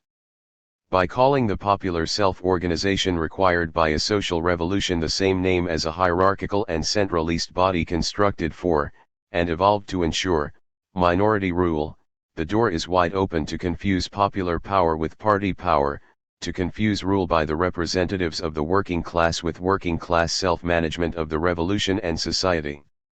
Indeed, at times, Marx seemed to suggest that any form of social organization is a state. At one point he complained that the French mutualists argued that everything was to broken down into small groups or communes, which in turn form an association, but not a state. Collected Works, Volume 42, p. 287. Unsurprisingly, then, that Kropotkin noted the German school which takes pleasure in confusing state with society. This was a confusion made by those who cannot visualize society without a concentration of the state. Yet this is to overlook the fact that man lived in societies for thousands of years before the state had been heard of and that communal life had been destroyed by the state. So large numbers of people have lived in communes and free federations, and these were not states, as the state is only one of the forms assumed by society in the course of history. Why then make no distinction between what is permanent and what is accidental? The state, its historic role, pages 9 to 10. As we discussed in section H.2.1, anarchist opposition to the idea of a dictatorship of the proletariat should not be confused with idea that anarchists do not think that a social revolution needs to be defended. Rather, our opposition to the concept rests on the confusion which inevitably occurs when you mix up scientific analysis with metaphysical concepts. By drawing out an ahistoric definition of the state, Engels helped ensure that the dictatorship of the proletariat became the dictatorship over the proletariat by implying that centralization and delegated power into the hands of the few can be considered as an expression of popular power. To explain why, we need only to study the works of Engels himself. Engels, in his famous account of the origin of the family, private property, and the state, defined the state as follows. The state is, by no means a power forced on society from without. Rather, it is a product of society at a certain stage of development. It is an admission that it has split into irreconcilable antagonisms, in order that these antagonisms and classes with conflicting economic interests might not consume themselves and society in fruitless struggle. It became necessary to have power seemingly standing above society that would alleviate the conflict. This power, arisen out of society but placing itself above it, and alienating itself more and more from it, is the state. Selected Writings, p. 576. The state has two distinguishing features. Firstly, and least importantly, it divides its subjects according to territory. The second is the establishment of a public power which no longer directly coincides with the population organizing itself as an armed force. This special public power is necessary because a self-acting armed organization of the population has become impossible since the split into classes. This public power exists in every state. It consists not merely of armed men but also of material adjuncts, prisons, and institutions of coercion of all kinds. Thus an essential feature of the state is a public power distinct from the mass of the people. Op. Cit. Pages 576-7 and pages 535-6. In this, the Marxist position concurs with the Anarchist. Engels discussed the development of numerous ancient societies to prove his point. Talking of Greek society, he argued that it was based on a popular assembly which was sovereign plus a council. This social system was not a state because when every adult male member of the tribe was a warrior, there was as yet no public authority separated from the people that could have been set up against it. Primitive democracy was still in full bloom, and this must remain the point of departure in judging power and the status of the council. Discussing the descent of this society into classes, he argued that this required an institution that would perpetuate, not only the newly rising class division of society, but the right of the possessing class to exploit the non-possessing class and the rule of the former over the latter. Unsurprisingly, this institution arrived. The state was invented.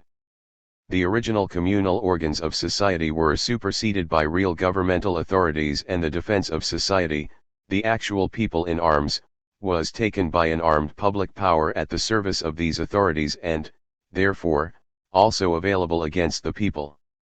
With the rise of the state, the communal council was transformed into a senate. Op. Cit. Pages 525-6, p. 528 and p. 525.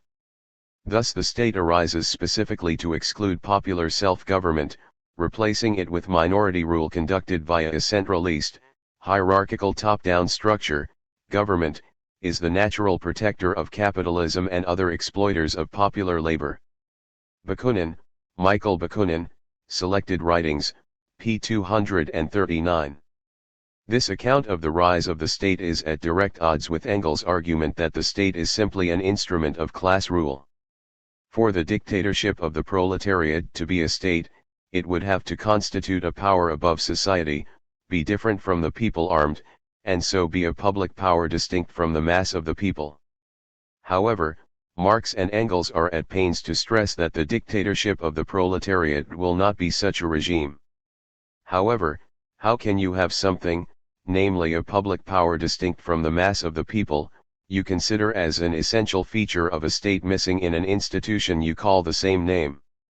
It is a bit like calling a mammal a new kind of reptile in spite of the former not being cold-blooded, something you consider as an essential feature of the latter. This contradiction helps explains Engels' comments that WE would therefore propose to replace state everywhere by Gemeinwesen, a good old German word which can very well convey the meaning of the French word commune. He even states that the Paris Commune was no longer a state in the proper sense of the word. However, this comment does not mean that Engels sought to remove any possible confusion on the matter, for he still talked of the state as only a transitional institution which is used in the struggle, in the revolution, to hold down one's adversaries by force.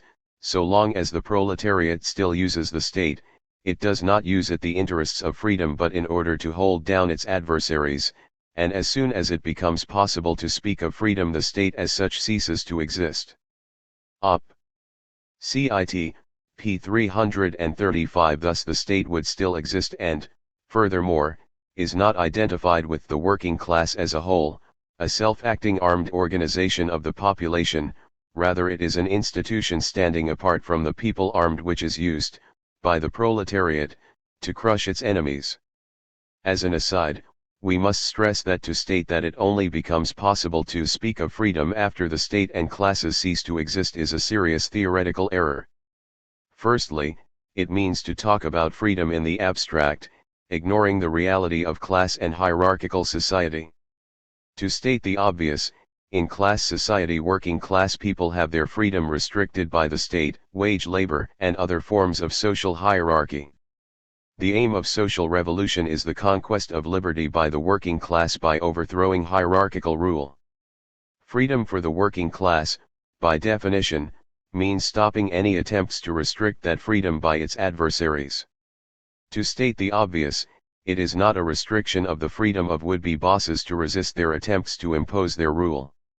As such, Engels failed to consider revolution from a working class perspective. See section H.4.7 for another example of this flaw. Moreover, his comments have been used to justify restrictions on working class freedom, power, and political rights by Marxist parties once they have seized power. Whatever power the state gains, correctly argued Bookchin, it always does so at the expense of popular power. Conversely, whatever power the people gain, they always acquire at the expense of the state. To legitimate state power, in effect, is to delegitimate popular power. Remaking Society, p. 160. Elsewhere, we have Engels arguing that the characteristic attribute of the former state is that while society had created its own organs to look after its own special interests in the course of time, these organs, at whose head was the state power, transformed themselves from the servants of society into the masters of society. Op. Cit. p. 257. Ignoring the obvious contradiction with his earlier claims that the state and communal organs were different, with the former destroying the latter, we are struck yet again by the idea of the state as being defined as an institution above society. Thus, if the post-revolutionary society is marked by the state being dissolved into society, placed under its control, then it is not a state. To call it a new and truly democratic form of state power makes as little sense as calling a motor car a new form of bicycle. As such, when Engels argues that the Paris Commune was no longer a state in the proper sense of the word, or that when the proletariat seizes political power it abolishes the state as state, we may be entitled to ask what it is, a state or not a state. Op. Cit. p. 335 and p. 424. It cannot be both. It cannot be a public power distinct from the mass of the people and a self-acting armed organization of the population. If it is the latter, then it does not have what Engels considered as an essential feature of the state and cannot be considered one. If it is the former, then any claim that such a regime is the rule of the working class is automatically invalidated. That Engels mocked the anarchists for seeking a revolution without a provisional government and in the total absence of any state or state-like institution, which are to be destroyed, we can safely say that it is the former. Marx, Engels, and Lenin, Anarchism and Anarcho-Syndicalism, p. 156. Given that primitive democracy, as Engels noted, defended itself against its adversaries without such an institution, shows that to equate the defense of working class freedom with the state is not only unnecessary, it simply leads to confusion. For this reason anarchists do not confuse the necessary task of defending and organizing a social revolution with creating a state. Thus, The problem for Marxism is that the empirical definition of the state collides with the metaphysical, the actual state with its Marxist essence. As Italian anarchist Camillo Bernieri argued, the proletariat which seizes the state, bestowing on it the complete ownership of the means of production and destroying itself as proletariat and the state as the state is a metaphysical fantasy, a political hypostasis of social abstractions. The abolition and extinction of the state, pages 50-1, Cienfuegos Press Anarchist Review, No. 4, p. 50. This is no academic point. As we explain in the next section, this confusion has been exploited to justify party power over the proletariat. Thus, as Bernieri argued, Marxists do not propose the armed conquest of the commune by the whole proletariat, but they propose the conquest of the state by the party which imagines it represents the proletariat. The anarchists allow the use of direct power by the proletariat, but they understand the organ of this power to be formed by the entire corpus of systems of communist administration, corporate organizations, i.e. industrial unions, communal institutions, both regional and national, freely constituted outside and in opposition to all political monopoly by parties and endeavoring to a minimum administrational centralization. Thus the anarchists desire the destruction of the classes by means of a social revolution which eliminates, with the classes, the state. Dictatorship of the Proletariat and State Socialism, pp. 51-2, op. Cit. p. 52. Anarchists are opposed to the state because it is not neutral, it cannot be made to serve our interests. The structures of the state are only necessary when a minority seeks to rule over the majority. We argue that the working class can create our own structures, organized and run from below upwards, to ensure the efficient running of everyday life. By confusing two radically different things, Marxism ensures that popular power is consumed and destroyed by the state, by a new ruling elite. In the words of Murray Bookchin, Marx, in his analysis of the Paris Commune of 1871, has done radical social theory a considerable disservice. The Commune's combination of delegated policy making with the execution of policy by its own administrators, a feature of the Commune which Marx celebrated, is a major failing of that body. Rousseau quite rightly emphasized that popular power cannot be delegated without being destroyed. One either has a fully empowered popular assembly or power belongs to the state.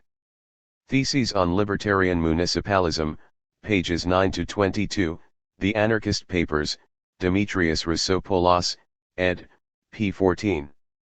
If power belongs to the state, then the state is a public body distinct from the population and, therefore, not an instrument of working class power.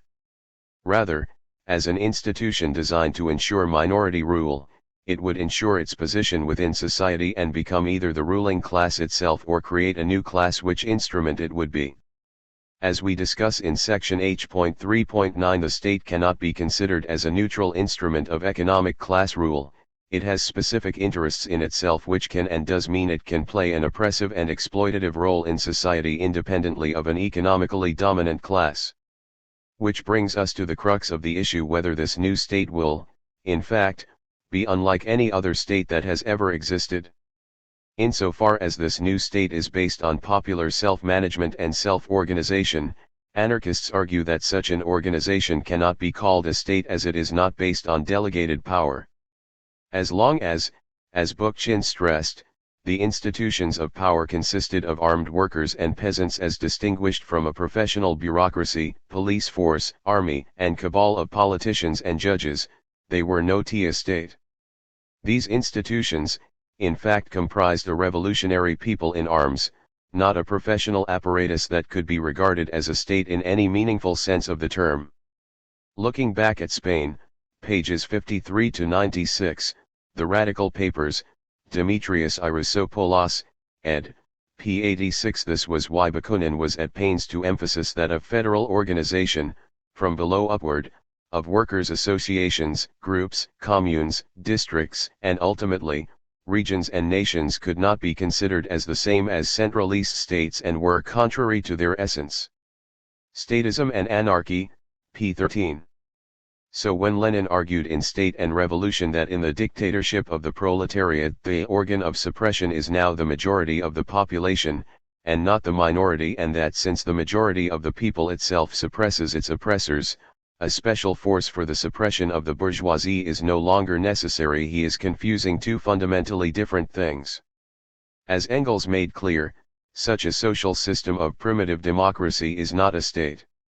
However, when Lenin argued that the more the functions of state power devolve upon the people generally, the less need is there for the existence of this power, he was implicitly arguing that there would be, in fact, a public power distinct from mass of the people, and so a state in the normal sense of the word based on delegated power, special forces separate from the armed people, and so on.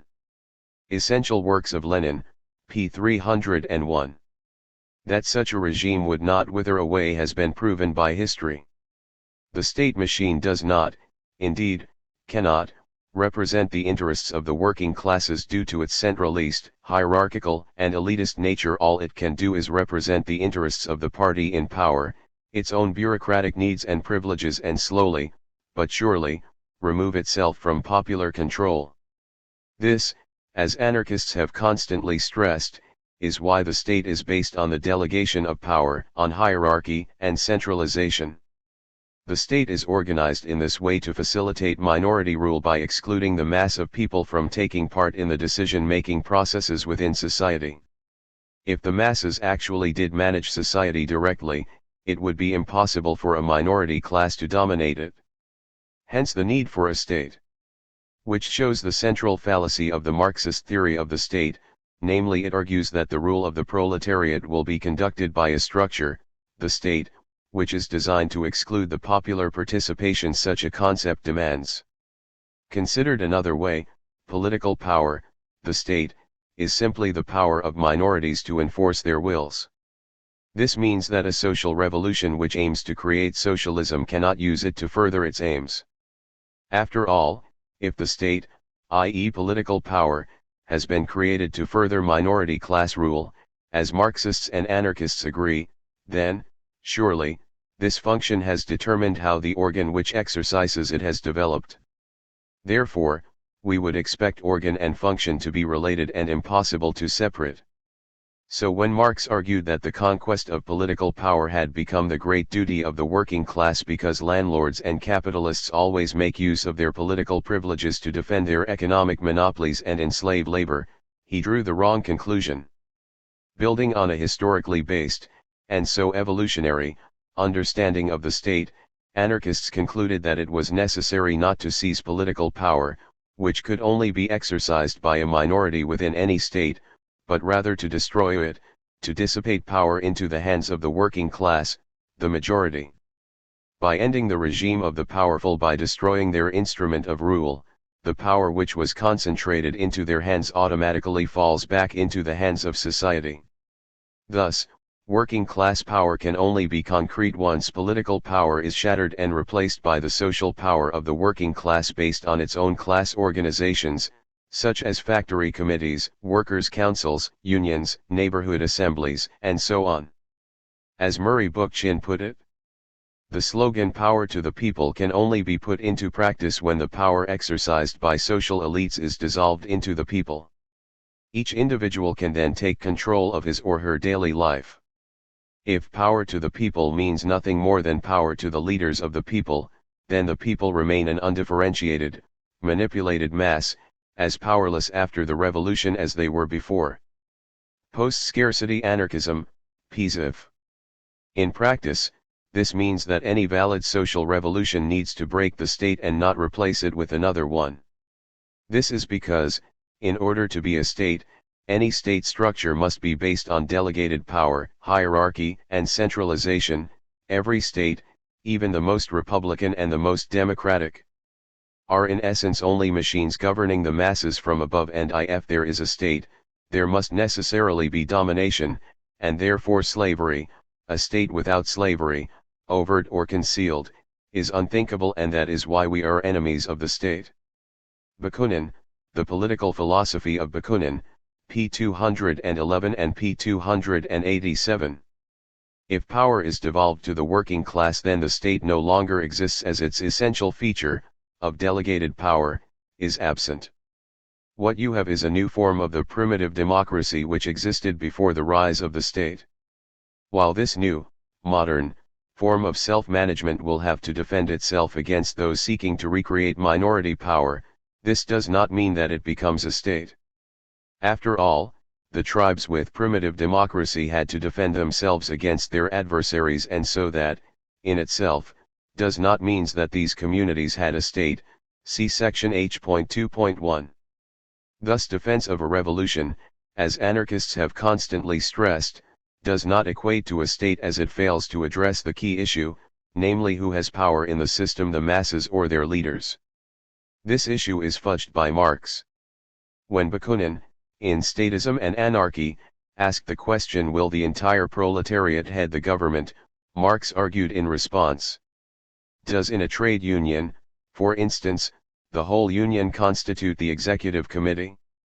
Will all division of labor in a factory disappear, and also the various functions arising from it? And will everybody be at the top in Bakunin's construction built from the bottom upwards?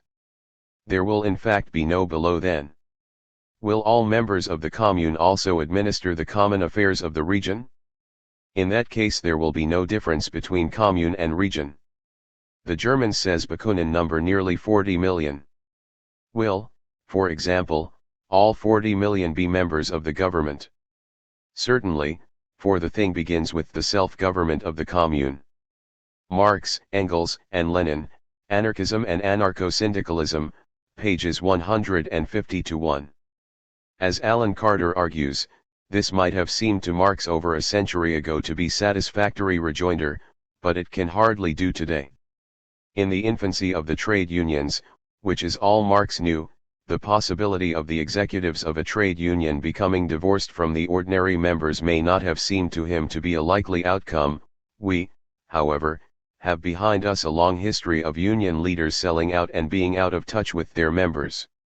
Time has ably demonstrated that to reject Bakunin's fears on the basis of the practice of trade union officials constitutes a woeful complacency with regard to power and privilege, a complacency that was borne ample fruit in the form of present Marxist parties and communist societies.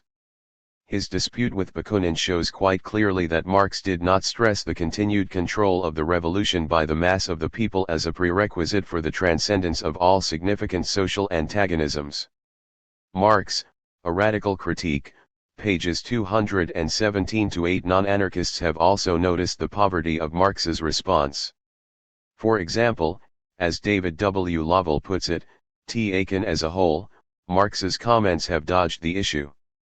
Bakunin is clearly grappling with the problems of Marx's transition period, in particular the problem of leadership, while Marx refuses to discuss the political form of what must be, at least in part, class rule by the proletariat.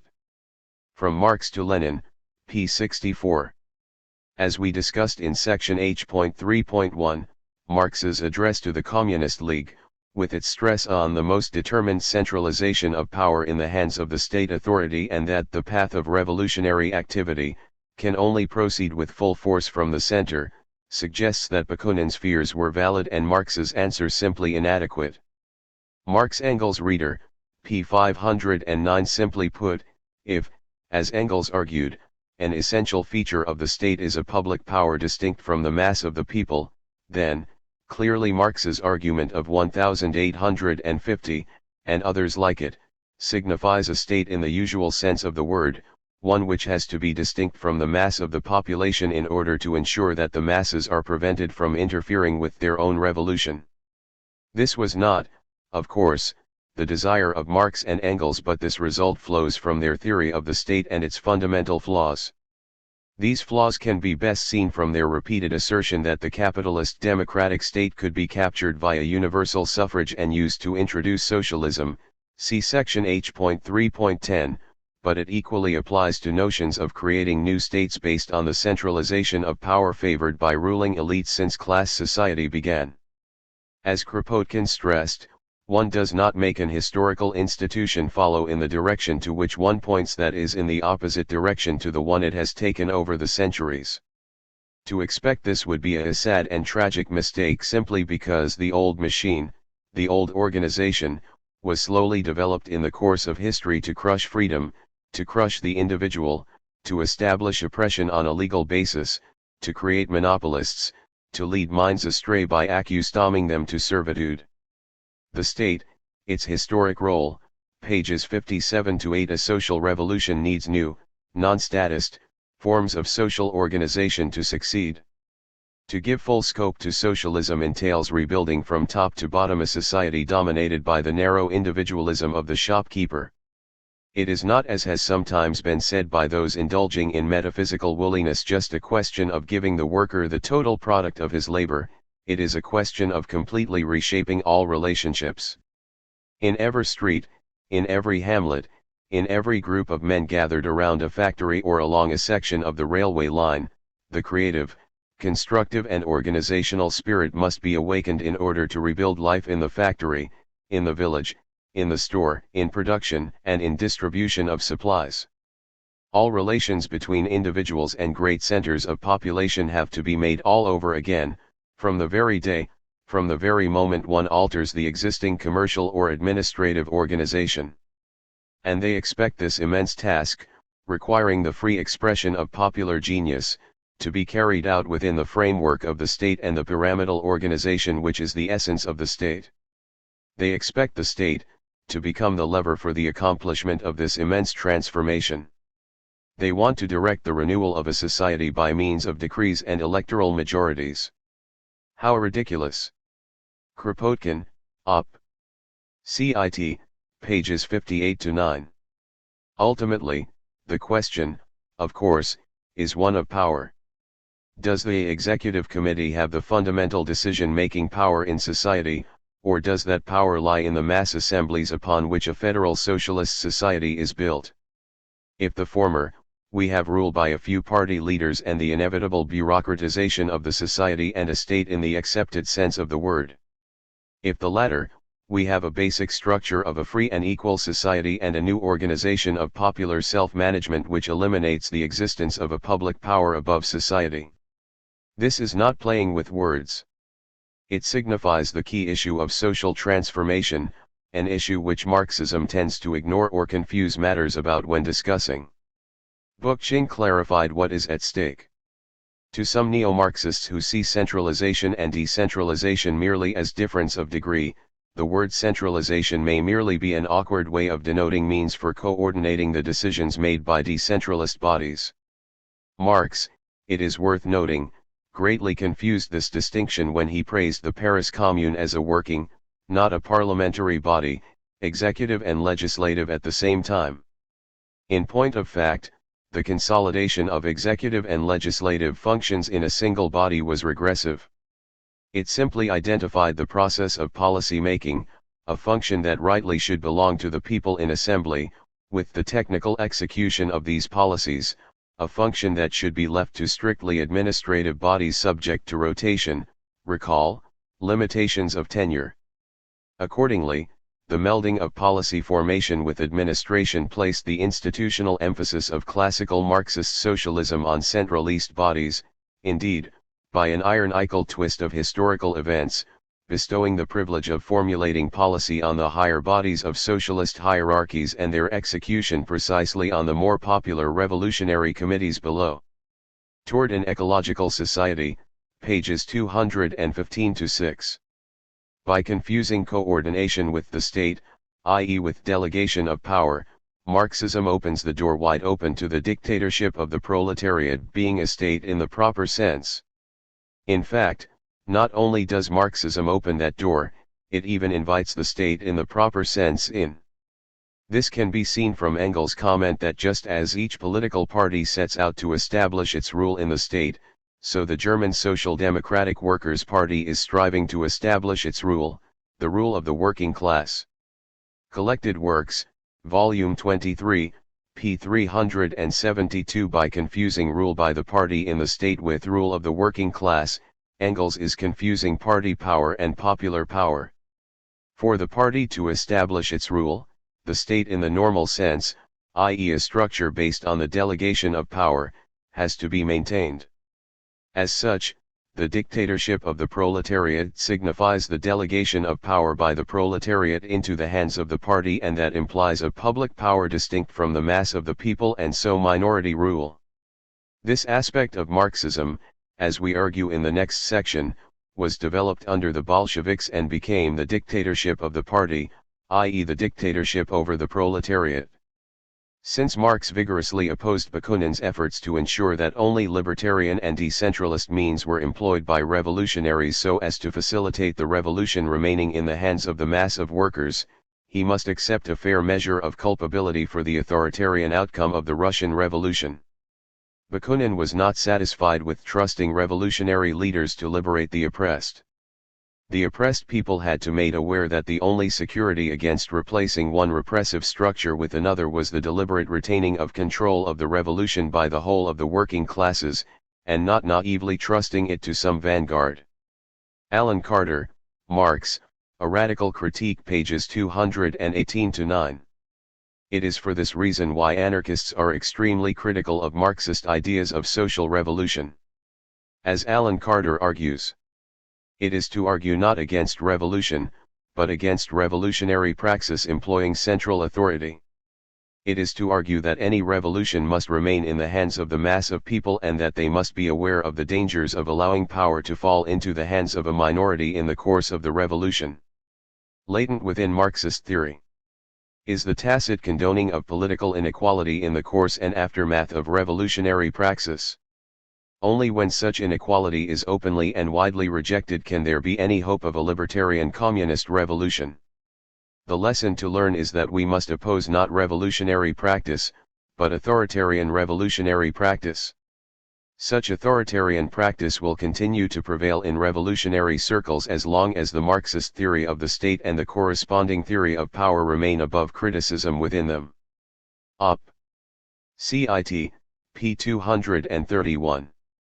In summary, the Marxist theory of the state is simply ahistoric and postulates some kind of state essence which exists independently of actual states and their role in society.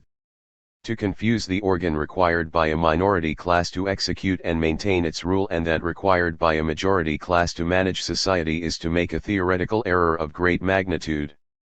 It opens the door to the idea of party power and even party dictatorship. As such, the Marxism of Marx and Engels is confused on the issue of the state. Their comments fluctuate between the anarchist definition of the state, based, as it is, on generalizations from historical examples, and the ahistoric definition, based not on historical example but rather derived from a suprahistorical analysis. Trying to combine the metaphysical with the scientific, the authoritarian with the libertarian, could only leave their followers with a confused legacy, and that is what we find. Since the death of the founding fathers of Marxism, their followers have diverged into two camps. The majority have embraced the metaphysical and authoritarian concept of the state and proclaimed their support for a workers' state. This is represented by social democracy and its radical offshoot, Leninism. As we discuss in the next section, this school has used the Marxist conception of the state to allow for rule over the working class by the Revolutionary Party.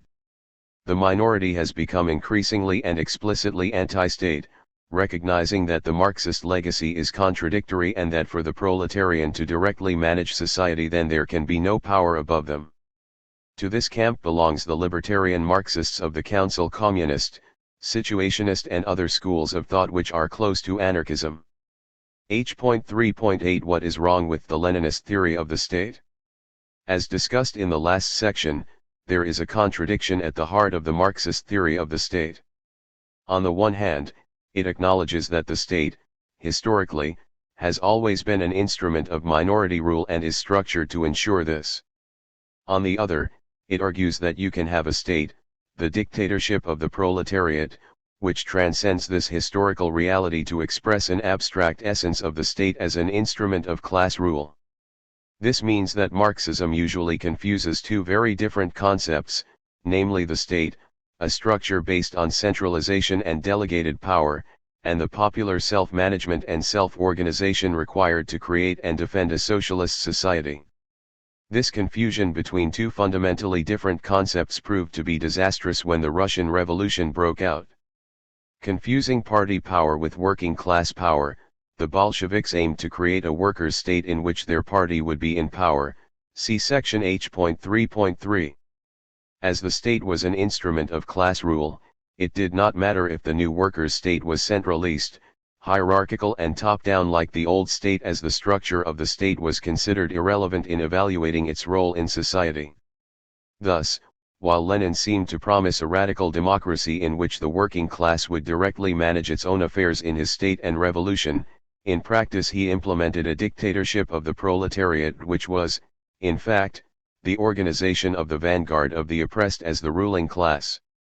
Essential works of Lenin, p. 337. In other words, the vanguard party in the position of head of the state, governing on behalf of the working class, which, in turn, meant that the new workers' state was fundamentally a state in the usual sense of the word. This quickly led to a dictatorship over, not of, the proletariat, as Bakunin had predicted. This development did not come as a surprise to anarchists, who had long argued that a state is an instrument of minority rule and cannot change its nature. To use the state to effect socialist change is impossible, simply because it is not designed for such a task. As we argued in section B.2, the state is based on centralization of power explicitly to ensure minority rule, and for this reason has to be abolished during a social revolution. As Volin summarized, there is an explicit, irreconcilable contradiction between the very essence of state socialist power, if it triumphs, and that of the true social revolutionary process. This was because the basis of state socialism and delegated power is the explicit non-recognition of the principles of the social revolution. The characteristic traits of socialist ideology and practice do not belong to the future, but are wholly a part of the bourgeois past. Once this model has been applied, the true principles of the revolution are fatally abandoned. Then follows, inevitably, the rebirth, under another name, of the exploitation of the laboring masses, with all its consequences. Thus the forward march of the revolutionary masses towards real emancipation, towards the creation of new forms of social life, is incompatible with the very principle of state power. The authoritarian principle and the revolutionary principle are diametrically opposed and mutually exclusive. The Unknown Revolution, p. 247 and p. 248. Ironically, the theoretical lessons Leninists gained from the experience of the Russian Revolution confirm the anarchist analysis that the state structure exists to facilitate minority rule and marginalize and disempower the majority to achieve that rule. This can be seen from the significant revision of the Marxist position which occurred once the Bolshevik Party became the ruling party. Simply put, after 1917, leading representatives of Leninism stressed that state power was not required to repress resistance by the ex-ruling class as such, but, in fact, was also necessitated by the divisions within the working class. In other words, state power was required because the working class was not able to govern itself and so required a grouping, the party, above it to ensure the success of the revolution and overcome any wavering within the masses themselves. While we have discussed this position in section H.1.2 and so will be repeating ourselves to some degree, it is worth summarizing again the arguments put forward to justify this revision. This is because they confirm what anarchists have always argued, namely that the state is an instrument of minority rule and not one by which working class people can manage their own affairs directly. As the quotations from leading Leninists make clear, it is precisely this feature of the state which recommends it for party, i.e. minority, power. The contradiction at the heart of the Marxist theory of the state we pointed out in the section H.3.7 has been resolved in Leninism. It supports the state precisely because it is a public power distinct from the mass of the people, rather than an instrument of working-class self-management of society. Needless to say, his latter-day followers point to Lenin's apparently democratic, even libertarian, sounding 1917 work, The State and Revolution, when asked about the Leninist theory of the state. As our discussion in section H.1.7 proved, the ideas expounded in his pamphlet were rarely, if at all, applied in practice by the Bolsheviks. Moreover, it was written before the seizure of power. In order to see the validity of his argument, we must compare it to his and his fellow Bolshevik leaders' opinions once the revolution had succeeded. What lessons did they generalize from their experiences, and how did these lessons relate to state and revolution? The change can be seen from Trotsky, who argued quite explicitly that the proletariat can take power only through its vanguard, and that the necessity for state power arises from an insufficient cultural level of the masses and their heterogeneity. Only with support of the vanguard by the class can there be the conquest of power, and it was in this sense the proletarian revolution and dictatorship are the work of the whole class, but only under the leadership of the vanguard. Thus, rather than the working class as a whole seizing power, it is the vanguard which takes power. A revolutionary party, even after seizing power, is still by no means the sovereign ruler of society.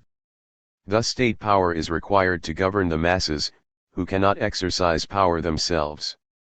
As Trotsky put it, those who propose the abstraction of Soviets to the party dictatorship should understand that only thanks to the Bolshevik leadership were the Soviets able to lift themselves out of the mud of reformism and attain the state form of the proletariat. Writings 1936-37, p. 490, p. 488 and p. 495. Logically, though, this places the party in a privileged position. So what happens if the working class no longer supports the vanguard? Who takes priority? Unsurprisingly, in both theory and practice, the party is expected to rule over the masses. This idea that state power was required due to the limitations within the working class is reiterated a few years later in 1939. Moreover, the whole rationale for party dictatorship came from the fundamental rationale for democracy, namely that any government should reflect the changing opinions of the masses. The very same masses are at different times inspired by different moods and objectives. It is just for this reason that a centralist organization of the vanguard is indispensable. Only a party, wielding the authority it has won, is capable of overcoming the vacillation of the masses themselves. If the dictatorship of the proletariat means anything at all, then it means that the vanguard of the proletariat is armed with the resources of the state in order to repel dangers, including those emanating from the backward layers of the proletariat itself. The moralists and sycophants against Marxism, pages 53-66, Their Morals and Ours, p. 59. Needless to say, by definition everyone is backward when compared to the vanguard of the proletariat. Moreover, as it is this vanguard which is armed with the resources of the state and not the proletariat as a whole, we are left with one obvious conclusion, namely party dictatorship rather than working class democracy. How Trotsky's position is compatible with the idea of the working class as the ruling class is not explained. However, it fits in well with the anarchist analysis of the state as an instrument designed to ensure minority rule. Thus the possibility of party dictatorship exists if popular support fades. Which is, significantly, precisely what had happened when Lenin and Trotsky were in power. In fact, these arguments built upon other, equally elitist statement which had been expressed by Trotsky when he held the reins of power. In 1920, for example, he argued that while the Bolsheviks have more than once been accused of having substituted for the dictatorship of the Soviets the dictatorship of the party, in fact it can be said with complete justice that the dictatorship of the Soviets became possible only by means of the dictatorship of the party. This, just to state the obvious, was his argument 17 years later. In this substitution of the power of the party for the power of the working class, Trotsky added, there is nothing accidental, and in reality there is no substitution at all. The communists express the fundamental interests of the working class. Terrorism and Communism, p. 109. In early 1921, he argued again for party dictatorship at the 10th Party Congress. The workers' opposition has come out with dangerous slogans, making a fetish of democratic principles. They place the workers' right to elect representatives above the party, as if the party were not entitled to assert its dictatorship even if that dictatorship temporarily clashed with the passing moods of the workers' democracy. It is necessary to create amongst us the awareness of the revolutionary birthright of the party, which is obliged to maintain its dictatorship, regardless of temporary wavering even in the working classes. This awareness is for us the indispensable element.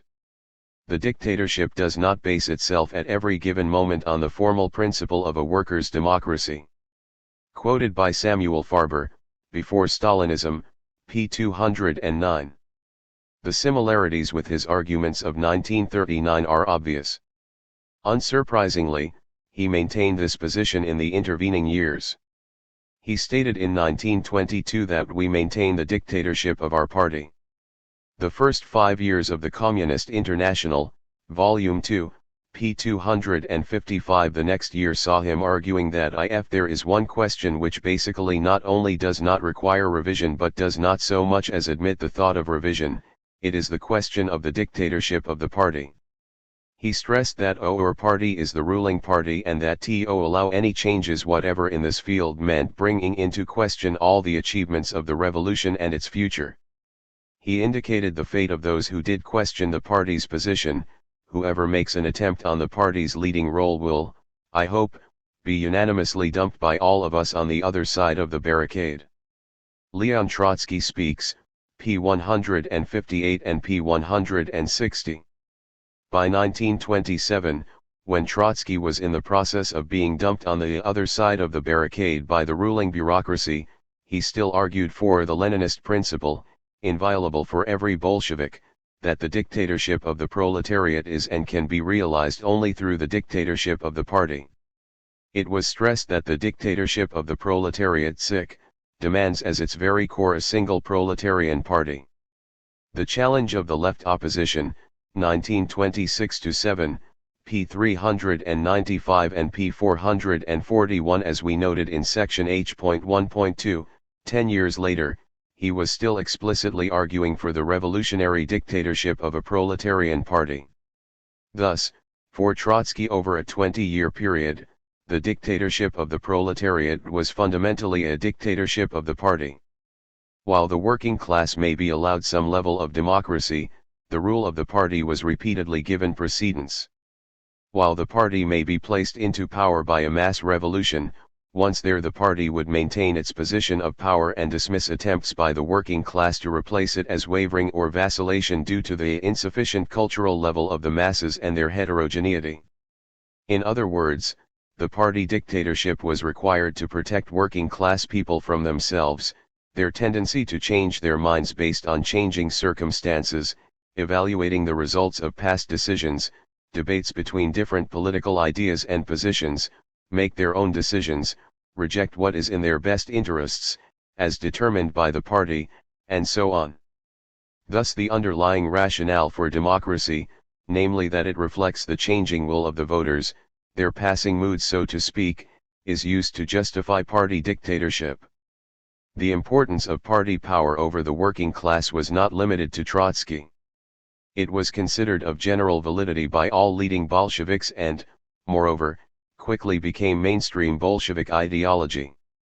In March 1923, for example, the Central Committee of the Communist Party in a statement issued to mark the 25th anniversary of the founding of the Bolshevik Party. This statement summarized the lessons gained from the Russian Revolution. It stated that the party of the Bolsheviks proved able to stand out fearlessly against the vacillations within its own class, vacillations which, with the slightest weakness in the vanguard, could turn into an unprecedented defeat for the proletariat. Vacillations, of course, are expressed by workers' democracy. Little wonder the statement rejects it.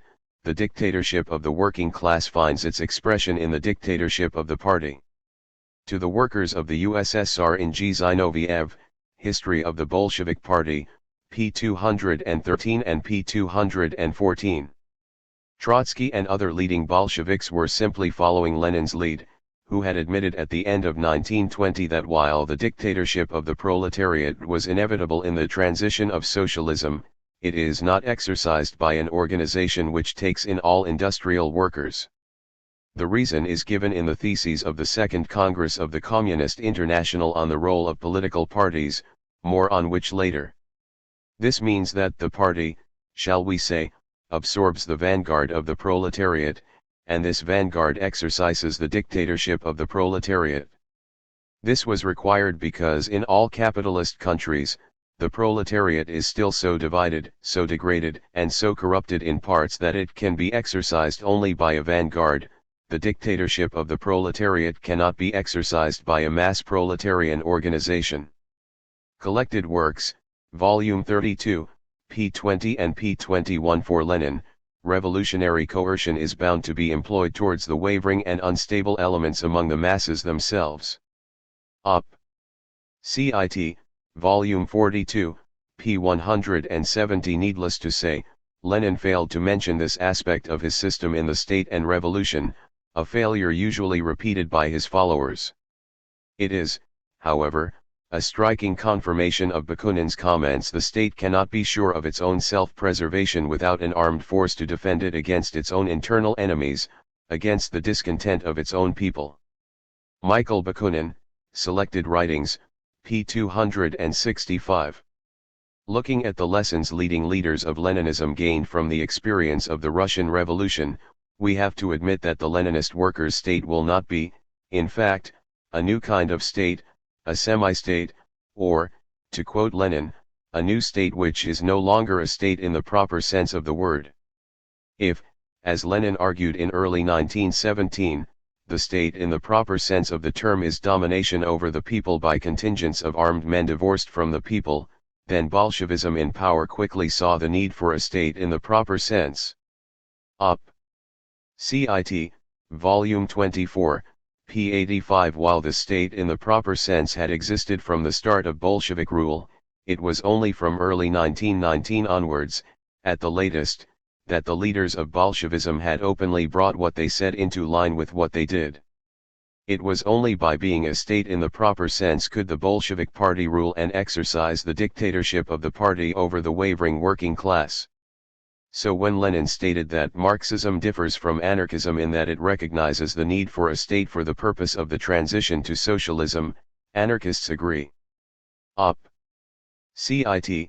Volume 24, p. 85. Insofar as Marxism aims for, to quote Lenin, the party to take state power into its own hands, to become the governing party, and considers one of its key tasks for our party to capture political power and to administer a country, then we can safely say that the state needed is a state in the proper sense, based on the centralization and delegation of power into the hands of a few.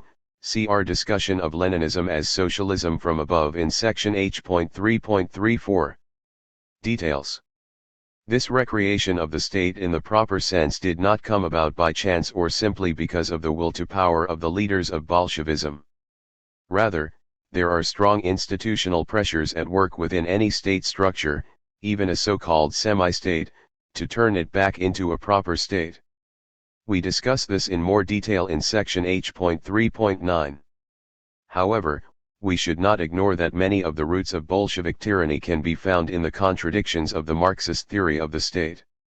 As noted in the last section, for Engels, the seizure of power by the party meant that the working class was in power. The Leninist tradition builds on this confusion between party and class power. It is clear that the dictatorship of the proletariat is, in fact, rule by the party. In Lenin's words, Engels speaks of a government that is required for the domination of a class.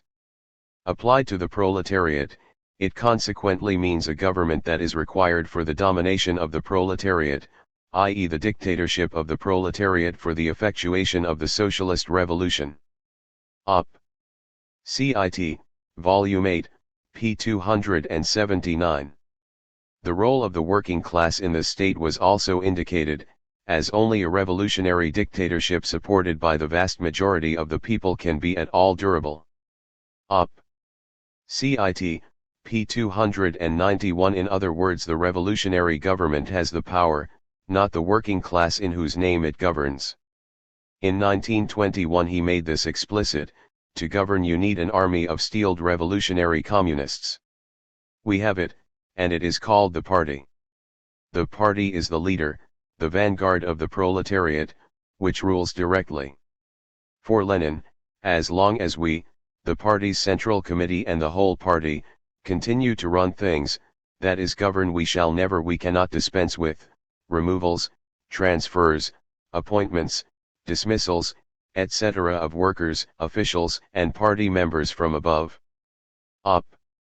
CIT, Volume 32, p. 62, p. 98 and p. 99. Unsurprisingly, these powers were used by Lenin, and then Stalin, to destroy opposition, although the latter applied coercive measures within the party which Lenin only applied to non-party opponents. So much for workers' power, socialism from below and other such rhetoric. This vision of socialism being rooted in party power over the working class was the basis of the Communist International's resolution of the role of the party. This resolution is, therefore, important and worth discussing. It argues that the Communist Party is part of the working class, namely its most advanced, most class-conscious, and therefore most revolutionary part. It is distinguished from the working class as a whole in that it grasps the whole historic path of the working class in its entirety and at every bend in that road endeavors to defend not the interests of individual groups or occupations but the interests of the working class as a whole. Proceedings and Documents of the Second Congress 1920, Volume 1, p. 191. However, in response it can be argued that this simply means the interests of the party as only it can understand what the interests of the working class as a whole actually are. Thus we have the possibility of the party substituting its will for that of the working class simply because of what Leninists term the uneven development of the working class. As Alan Carter argues, these conceptions of revolutionary organization maintain political and ideological domination by retaining supervisory roles and notions of privileged access to knowledge.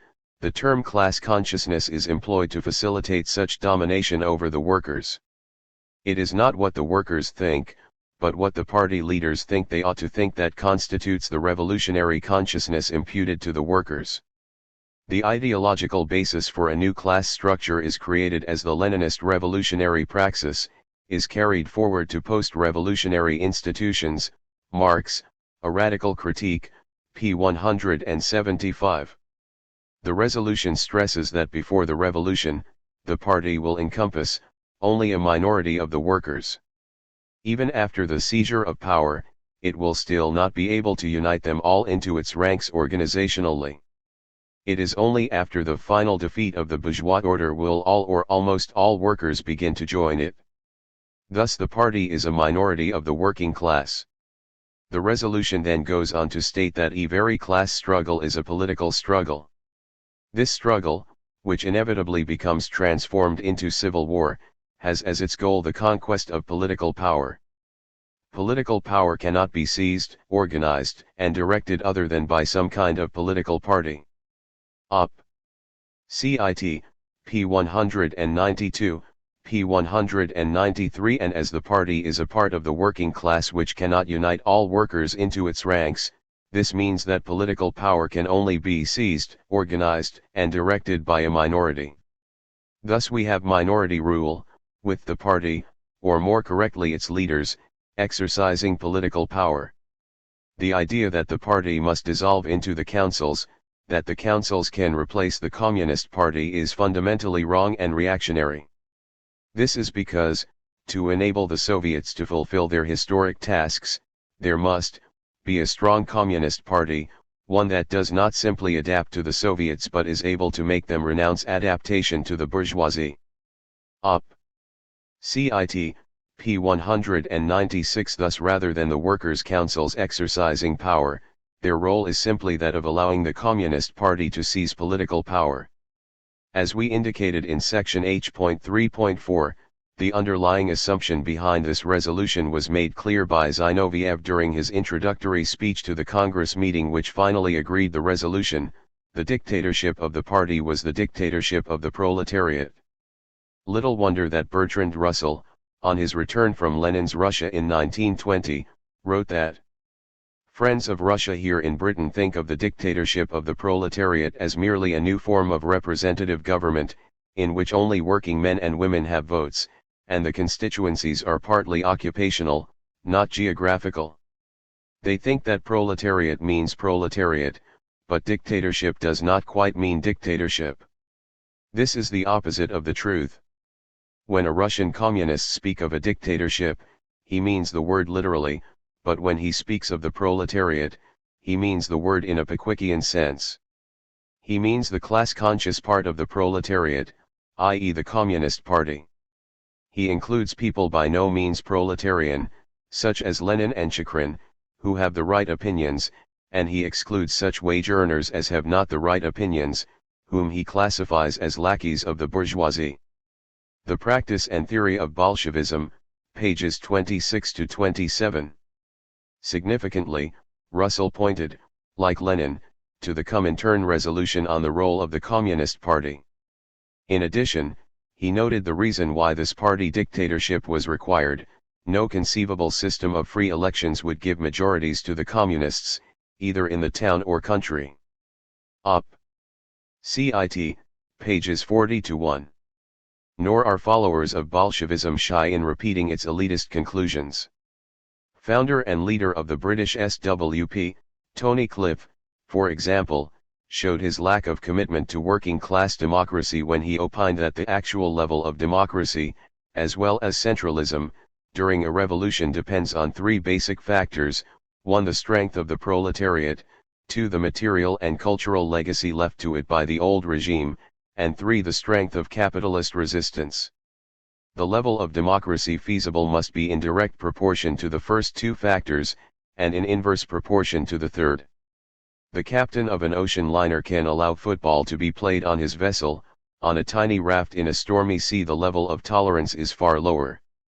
Lenin, Volume 3, p. 179. That Cliff compares working-class democracy to football says it all.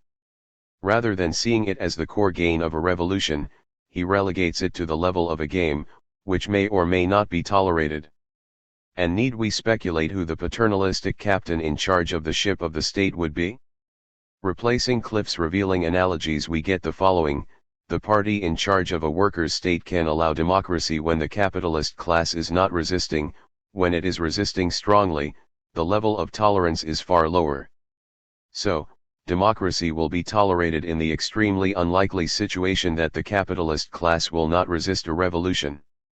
That the party has no right to tolerate democracy or not is not even entertained by Cliff; its right to negate the basic rights of the working class is taken as a given.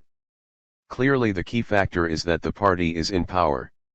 It may tolerate democracy, but ultimately his analogy shows that Bolshevism considers it as an added extra whose lack of existence in no way determines the nature of the workers' state, unless, of course, he is analyzing Stalin's regime rather than Lenin's. Then it becomes of critical importance.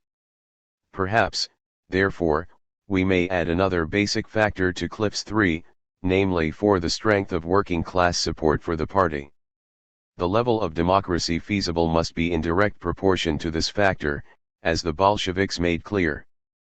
As long as the workers vote for the party, then democracy is wonderful. If they do not, then their wavering and passing moods cannot be tolerated and democracy is replaced by the dictatorship of the party, which is no democracy at all. Obviously, then, if, as Engels argued, an essential feature of the state is a public power distinct from the mass of the people, then the regime advocated by Bolshevism is not a semi-state but, in fact, a normal state.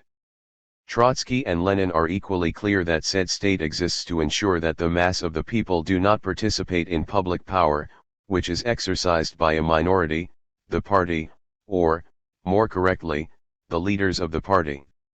One of the key aims of this new state is to repress the backward or wavering sections of the working class, although, by definition, all sections of the working class are backward in relation to the vanguard. Hence the need for a public power distinct from the people, as the suppression of the strike wave and Kronstadt in 1921 shows. Elite troops are always needed to stop the army siding with their fellow workers. And as proven by Trotsky's comments after he was squeezed out of power, this perspective was not considered as a product of exceptional circumstances. Rather, it was considered a basic lesson of the revolution, a position which was applicable to all future revolutions. In this, Lenin and other leading Bolsheviks concurred. The irony, and tragedy, of all this should not be lost. In his 1905 diatribe against anarchism, Stalin had denied that Marxists aimed for party dictatorship. He stressed that there was a dictatorship of the minority, the dictatorship of a small group, which is directed against the people. Marxists are the enemies of such a dictatorship, and they fight such a dictatorship far more stubbornly and self-sacrificingly than do our noisy anarchists. The practice of Bolshevism and the ideological revisions it generated easily refute Stalin's claims. The practice of Bolshevism showed that his claim that the head of the dictatorship of the proletarian majority stand the masses is in sharp contradiction with Bolshevik support for revolutionary governments. Either you have, to use Stalin's expression, the dictatorship of the streets, of the masses, a dictatorship directed against all oppressors, or you have party power in the name of the street, of the masses. Collected Works, Volume 1, p. 371-2. The fundamental flaw in Leninism is that it confuses the two and so lays the ground for the very result anarchists predicted and Stalin denied. While anarchists are well aware of the need to defend a revolution, see section H.2.1, we do not make the mistake of equating this with a state. Ultimately, the state cannot be used as an instrument of liberation, it is not designed for it.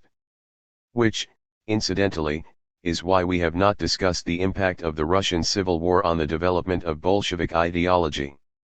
Simply put, the workers' state is proposed, by Leninists, as the means to defend a revolution.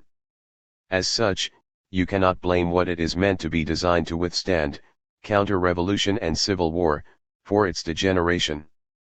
If the workers' state cannot handle what its advocates claim it exists for, then it's time to look for an alternative and dump the concept in the dustbin of history. In summary, Bolshevism is based on a substantial revision of the Marxist theory of the state. While Marx and Engels were at pains to stress the accountability of their new state to the population under it, Leninism has made a virtue of the fact that the state has evolved to exclude that mass participation in order to ensure minority rule. Leninism has done so explicitly to allow the party to overcome the wavering of the working class, the very class it claims is the ruling class under socialism. In doing this, the Leninist tradition exploited the confused nature of the state theory of traditional Marxism. The Leninist theory of the state is flawed simply because it is based on creating a state in the proper sense of the word, with the public power distinct from the mass of the people. This was the major lesson gained by the leading Bolsheviks, including Lenin and Trotsky, from the Russian Revolution and has its roots in the common Marxist error of confusing party power with working class power. So when Leninists point to Lenin's state and revolution as the definitive Leninist theory of the state, anarchists simply point to the lessons Lenin himself gained from actually conducting a revolution. Once we do, the slippery slope to the Leninist solution to the contradictions inherent in the Marxist theory of the state can be seen, understood, and combated. H.3.9 Is the state simply an agent of economic power? As we discussed in section H.3.7, the Marxist theory of the state confuses an empirical analysis of the state with a metaphysical one. While Engels is aware that the state developed to ensure minority class rule and, as befits its task, evolved specific characteristics to execute that role, he also raised the idea that the state, as a rule, is the state of the most powerful, economically dominant class and through the medium of the state, becomes also the politically dominant class. Thus the state can be considered, in essence, as nothing but a machine for the oppression of one class by another. At a certain stage of economic development, Engels stressed, which was necessarily bound up with the split in society into classes, the state became a necessity owing to this split. Selected Works, pages 577-8, p. 579 and p. 258. For Lenin, this was the basic idea of Marxism on the question of the historical role and meaning of the state, namely that the state is an organ of class rule, the organ for the oppression of one class by another. Essential Works of Lenin, p. 273 and p. 274. The clear implication is that the state is simply an instrument, without special interests of its own. If this is the case, the use of a state by the proletariat is unproblematic, and so the confusion between working class self-organization and the state we have discussed in various sections above is irrelevant. This argument can lead to simplistic conclusions, such as once a revolutionary government is in power in a workers' state we need not worry about abuses of power or even civil liberties. This position was commonplace in Bolshevik ranks during the Russian Civil War, for example. It also is at the heart of Trotsky's contortions with regards to Stalinism, refusing to see the state bureaucracy as a new ruling class simply because the state, by definition, could not play such a role. For anarchists, this position is a fundamental weakness of Marxism, a sign that the mainstream Marxist position significantly misunderstands the nature of the state and the needs of social revolution. However, we must stress that anarchists would agree that the state generally does serve the interests of the economically dominant classes. Bakunin, for example, argued that the state is authority, domination, and forced, organized by the property-owning and so-called enlightened classes against the masses. He saw the social revolution as destroying capitalism and the state at the same time, that is to overturn the state's domination, and that of the privileged classes whom it solely represents. The basic Bakunin, p. 140. However, anarchists do not reduce our analysis and understanding of the state to this simplistic Marxist level. While being well aware that the state is the means of ensuring the domination of an economic elite, as we discussed in section B.2.5, anarchists recognize that the state machine also has interests of its own. The state, for anarchists, is the delegation of power into the hands of a few. This creates, by its very nature, a privileged position for those at the top of the hierarchy. A government or state, that is a group of people entrusted with making the laws and empowered to use the collective force to oblige each individual to obey them, is already a privileged class and cut off from the people. As any constituted body would do, it will instinctively seek to extend its powers, to be beyond public control, to impose its own policies and to give priority to its special interests. Having been put in a privileged position, the government is already at odds with the people whose strength it disposes of. Malatesta, Anarchy, p. 36. The Bolshevik regime during the Russia Revolution proved the validity of this analysis. The Bolsheviks seized power in the name of the Soviets, yet soon marginalized, gerrymandered, and disbanded them to remain in power while imposing a vision of socialism, more correctly, state capitalism, at odds with popular aspirations. Why this would be the case is not hard to discover. Given that the state is a highly centralist, top-down structure, it is unsurprising that it develops around itself a privileged class, a bureaucracy, around it. The inequality in power implied by the state is a source of privilege and oppression independent of property and economic class. Those in charge of the state's institutions would aim to protect, and expand, their area of operation, ensuring that they select individuals who share their perspectives and who they can pass on their positions. By controlling the flow of information, of personnel, and resources, the members of the state's higher circles can ensure its, and their own, survival and prosperity. As such, politicians who are elected are at a disadvantage. The state is the permanent collection of institutions that have entrenched power structures and interests. The politicians come and go while the power in the state lies in its institutions due to their permanence. It is to be expected that such institutions would have their own interests and would pursue them whenever they can. This would not fundamentally change in a new workers' state, as it is, like all states, based on the delegation and centralization of power into a few hands. Any workers' government would need a new apparatus to enforce its laws and decrees. It would need effective means of gathering and collating information. It would thus create an entirely new ladder of administration to extend its rule and make itself obeyed. While a social revolution needs mass participation, the state limits initiative to the few who are in power, and it will be impossible for one or even a number of individuals to elaborate the social forms required, which can only be the collective work of the masses. Any kind of external authority will merely be an obstacle, a hindrance to the organic work that has to be accomplished. It will be no better than a source of discord and of hatreds. Kropotkin, Words of a Rebel, p. 169 and pages 176-7. Rather than withering away, any workers' state would tend to grow in terms of administration, and so the government creates around itself a class of bureaucrats whose position is different from the rest of society. This would apply to production as well.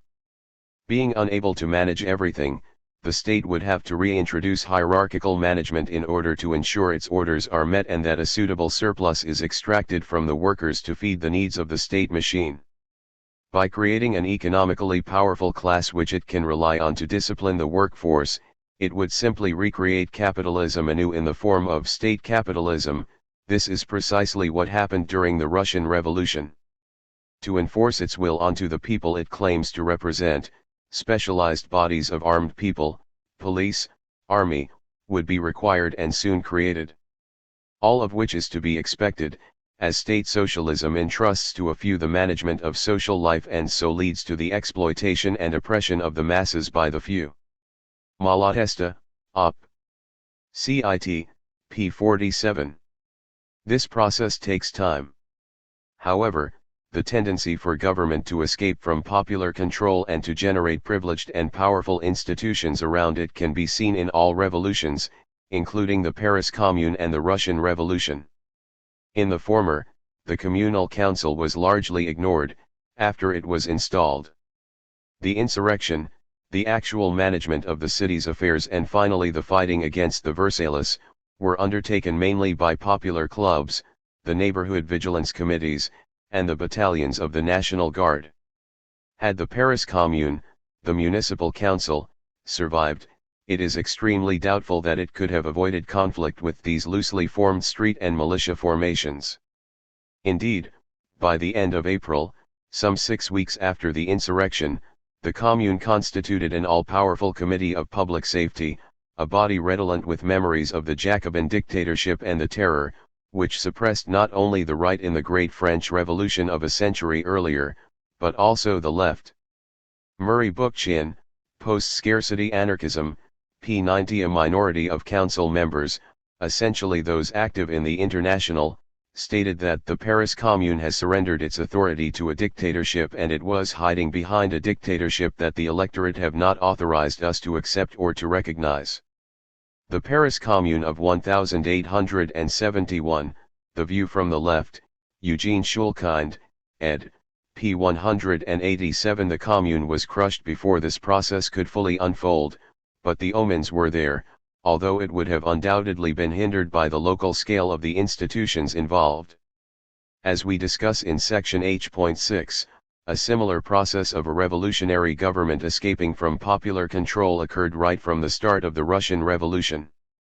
The fact the Bolshevik regime lasted longer and was more centralist, and covered a larger area, ensured that this process developed fully, with the revolutionary government creating around itself the institutions, the bureaucracy, which finally subjected the politicians and party leaders to its influence and then domination.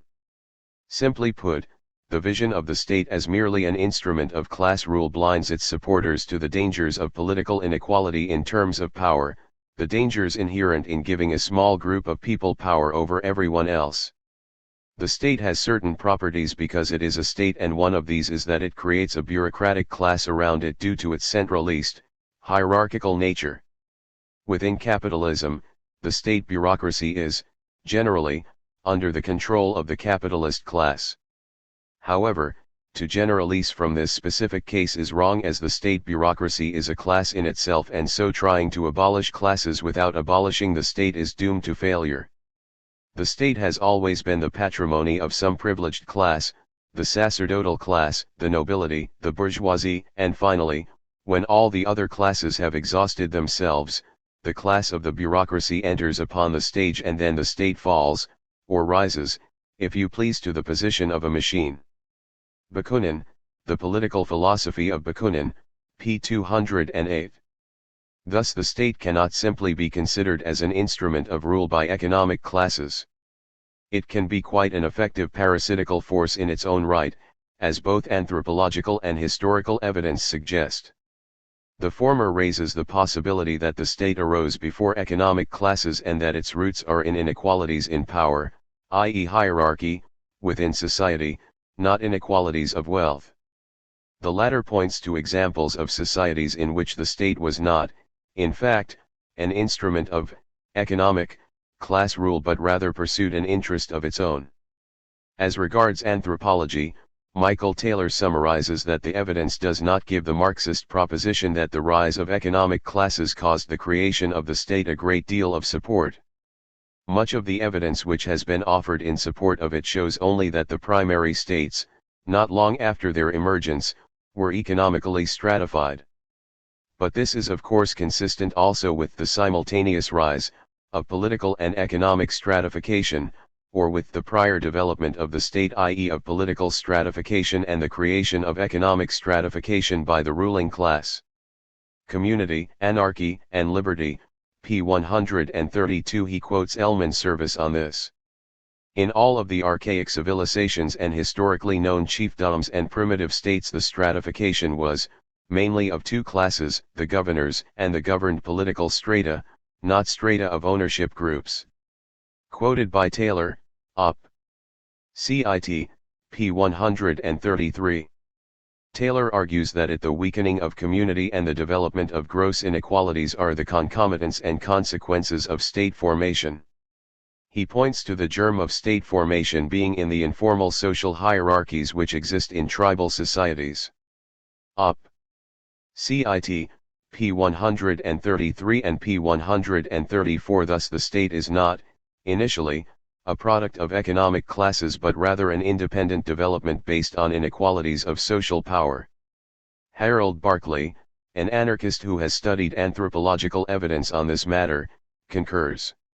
In Marxist theory, power derives primarily, if not exclusively, from control of the means of production and distribution of wealth, that is, from economic factors. Yet, it is evident that power derived from knowledge, and usually religious-style knowledge, is often highly significant, at least in the social dynamics of small societies. Economic factors are hardly the only source of power. Indeed, we see this in modern society as well, where the capitalist owner does not wield total power. Rather, technicians and other specialists command it as well, not because of their economic wealth, but because of their knowledge. Quoted by Alan Carter, Marx, A Radical Critique, p. 191. If, as Bookchin summarizes, hierarchies precede classes, then trying to use a hierarchical structure like the state to abolish them is simply wishful thinking. As regards more recent human history, there have been numerous examples of the state existing without being an instrument of economic class rule. Rather, the state was the ruling class. While the most obvious example is the Stalinist regimes where the state bureaucracy ruled over a state capitalist economy, there have been plenty of others, as Murray Bookchin pointed out. Each state is not necessarily an institutionalist system of violence in the interests of a specific ruling class, as Marxism would have us believe. There are many examples of states that were the ruling class and whose own interests existed quite apart from, even in antagonism to, privileged, presumably ruling classes in a given society. The ancient world bears witness to distinctly capitalistic classes, often highly privileged and exploitative, that were built by the state, circumscribed by it, and ultimately devoured by it, which is in part why a capitalist society never emerged out of the ancient world. Nor did the state represent other class interests, such as landed nobles, merchants, craftsmen, and the like. The Ptolemaic state in Hellenistic Egypt was an interest in its own right and represented no other interest than its own. The same is true of the Aztec and the Inca states until they were replaced by Spanish invaders. Under the Emperor Domitian, the Roman state became the principal interest in the empire, superseding the interests of even the landed aristocracy which held such primacy in Mediterranean society. Near Eastern state, like the Egyptian, Babylonian, and Persian, were virtually extended households of individual monarchs. Pharaohs, kings, and emperors nominally held the land, often conjointly with the priesthood, in the trust of the deities, who were either embodied in the monarch or were represented by him. The empires of Asian and North African kings were households and the population was seen as servants of the palace. These states, in effect, were not simply engines of exploitation or control in the interests of a privileged class. The Egyptian state was very real, but it represented nothing other than itself. Remaking Society, pages 67-8.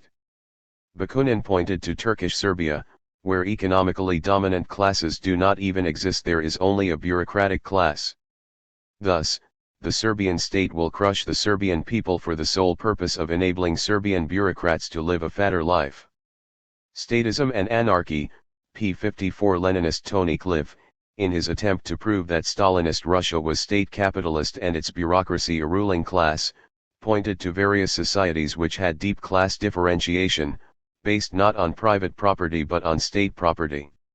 Such systems existed in Pharaonic Egypt, Muslim Egypt, Iraq, Persia, and India. He discusses the example of Arab feudalism in more detail, where the feudal lord had no permanent domain of his own, but a member of a class which collectively controlled the land and had the right to appropriate rent. This was ownership of the land by the state rather than by individuals. State capitalism in Russia, pages 316-8. As such, the idea that the state is simply an instrument of class rule seems unsupportable. As Gaston Laval argued, the state, by its nature, tends to have a life of its own. Quoted by Sam Dolgoff, A Critique of Marxism, p. 10. Marx's implicit theory of the state, a theory which, in reducing political power to the realization of the interests of the dominant economic classes, precludes any concern with the potentially authoritarian and oppressive outcome of authoritarian and centralist revolutionary methods. This danger, namely, the dismissal of warranted fears concerning political power, is latent in the central features of Marx's approach to politics. Alan Carter, Op. Cit. p. 219. To summarize the obvious conclusion. By focusing too much attention on the economic structure of society and insufficient attention on the problems of political power, Marx has left a legacy we would done better not to inherit. The perceived need for authoritarian and centralist revolutionary organization is sanctioned by Marx's theory because his theoretical subordination of political power to economic classes apparently renders post-revolutionary political power unproblematic. Op. Cit. p. 231. Many factors contributed to Stalinism, including Marxism's defective theory of the state. In stressing that socialism meant nationalizing property, it led to state management which, in turn, expropriated the working class as a vast managerial bureaucracy was required to run it. Moreover, Marxism disguised this new ruling class as it argues that the state represents a class and had no interests of itself. Thus we have Trotsky's utter inability to understand Stalinism and his insane formula that the proletariat remained the ruling class under Stalin, or, for that matter, under himself and Lenin. Simply put, by arguing that the state was an instrument of class rule, Marxism ensured it presented a false theory of social change and could not analyze its resulting class rule when the inevitable consequences of this approach was implemented. However, there is more to Marxism than its dominant theory of the state. Given this blindness of orthodox Marxism to this issue, it seems ironic that one of the people responsible for it also provides anarchists with evidence to back up our argument that the state is not simply an instrument of class rule but rather has interests of its own. Thus we find Engels arguing that proletariat, in order not to lose again its only just conquered supremacy, would have to safeguard itself against its own deputies and officials, by declaring them all, without exception, subject to recall at any moment. Selected works, p. 257. Yet, if the state was simply an instrument of class rule, such precautions would not be necessary. Engels' comments show an awareness that the state can have interests of its own, that it is not simply a machine of class rule. Aware of the obvious contradiction, Engels argued that the state is, as a rule, the state of the most powerful, economically dominant class which, through the medium of the state, becomes the politically dominant class. By way of exception, however, periods occur in which the warring classes balance each other, so nearly that the state power, as ostensible mediator, acquires, for the moment, a certain degree of independence of both. He pointed to the absolute monarchy of the 17th and 18th centuries, which held the balance between the nobility and the bourgeoisie against one another, as well as the Bonapartism of the First, and still more of the Second French Empire. It should be noted that, elsewhere, Engels was more precise on how long the state was, in fact, controlled by the bourgeoisie, namely 2 years, in France, where the bourgeoisie as such, as a class in its entirety, held power for only 2 years, 1849 and 1850, under the Republic. It was able to continue its social existence only by abdicating its political power to Louis Bonaparte and the army. Op. Cit. Pages 577-8 and p. 238. So, in terms of French history, Engels argued that by way of exception accounted for over 250 years, the 17th and 18th centuries and most of the 19th, bar a 2-year period. Even if we are generous and argue that the 1830 revolution placed one section of the bourgeoisie, finance capital, into political power, we are still left with over 200 years of state independence from classes. Given this, it would be fair to suggest that the exception should be when it is an instrument of class rule, not when it is not. This was no isolated case. In Prussia, members of the bourgeoisie have a majority in the chamber. But where is their power over the state? The mass of the bourgeoisie does not want to rule. Op. Cit.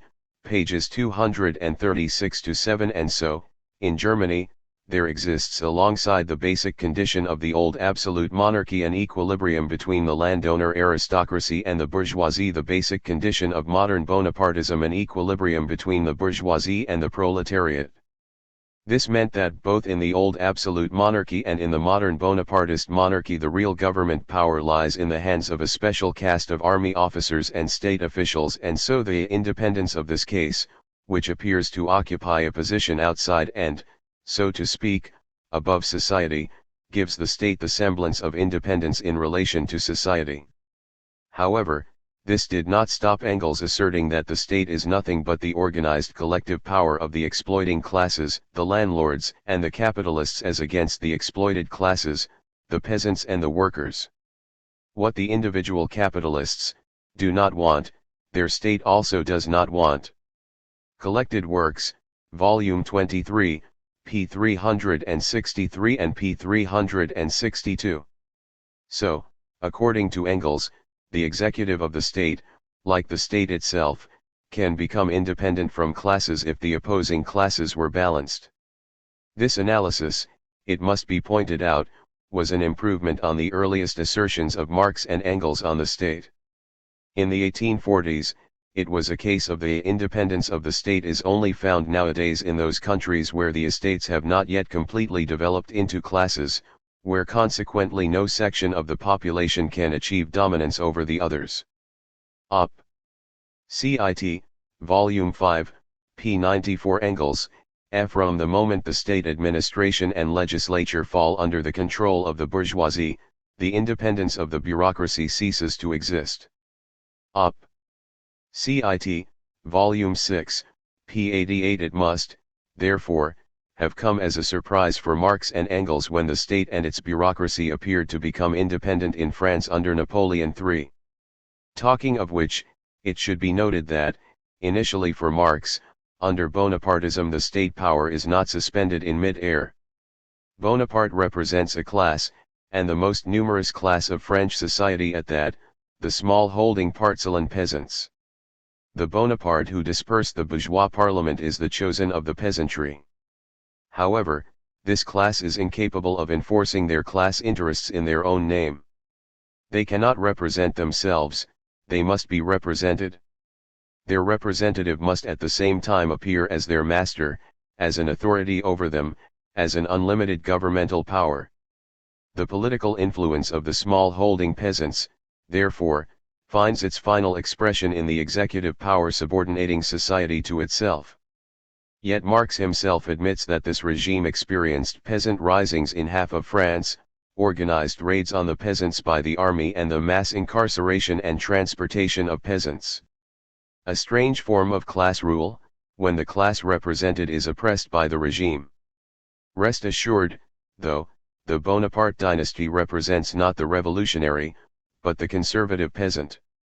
Then Marx, without comment, pronounced Bonaparte to be the representative of the lumpen proletariat to which he himself, his entourage, his government and his army belong. Selected works, p. 170, p. 171 and p. 176. It would be fair to say that Marx's analysis is somewhat confused and seems an ad hoc explanation to the fact that in a modern society the state appeared to become independent of the economically dominant class. Yet if a regime is systematically oppressing a class, then it is fair to conclude that is not representing that class in any way. Bonaparte's power did not, in other words, rest on the peasantry. Rather, like fascism, it was a means by which the bourgeoisie could break the power of the working class and secure its own class position against possible social revolution. As Bakunin argued, it was a despotic imperial system which the bourgeois themselves founded out of fear of the social revolution. The basic Bakunin, p. 63. Thus the abolition of bourgeois rule was more apparent than real. As soon as the people took equality and liberty seriously, the bourgeoisie retreated into reaction. They began by suppressing universal suffrage. The fear of social revolution hurled this downfallen class into the arms of the dictatorship of Napoleon III. We should not think that the bourgeois gentlemen were too inconvenienced. Those who applied themselves earnestly and exclusively to the great concern of the bourgeoisie, the exploitation of the people, were well protected and powerfully supported. All went well, according to the desires of the bourgeoisie. Op. Cit. Pages 62-3. Somewhat ironically, then, a key example used by Marxists for the independence of the state is no such thing. Bonapartism did not represent a balance between the proletariat and bourgeoisie, but rather the most naked form of state rule required in the fact of working class revolt. It was a counter-revolutionary regime which reflected a defeat for the working class, not a balance between it and the capitalist class. Marx's confusions arose from his belief that, for the bourgeoisie, the parliamentary republic was the unavoidable condition of their common rule, the sole form of state in which their general class interests subjected itself at the same time both the claims of their particular factions and all the remaining classes of society. Selected works, pages 152-3. The abolition of the republic, the replacement of the government, was, for him, the end of the political rule of the bourgeoisie, as he argued that the industrial bourgeoisie applauds with servile bravos the coup d'état of December 2, the annihilation of parliament, the downfall of its own rule, the dictatorship of Bonaparte. He repeated this identification, passing of the parliamentary regime and of bourgeois rule. Victory of Bonaparte. Selected writings, pages 164-5 and p. 166. Political rule was equated to which party held power, and so, logically, universal suffrage was the equivalent of political power for the working class. Where the proletariat forms the large majority of the population, its inevitable result would be the political supremacy of the working class.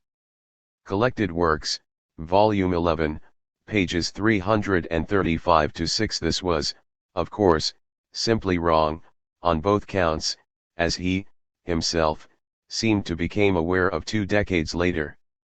In 1871 he argued that the state power assumed more and more the character of the national power of capital over labor, of a public force organized for social enslavement, of an engine of class despotism. This meant that in view of the threatened upheaval of the proletariat, the bourgeoisie now used that state power mercilessly and ostentatiously as the national war engine of capital against labor, and so were bound not only to invest the executive with continually increased powers of repression, but at the same time to divest their own parliamentary stronghold of all its own means of defense against the executive.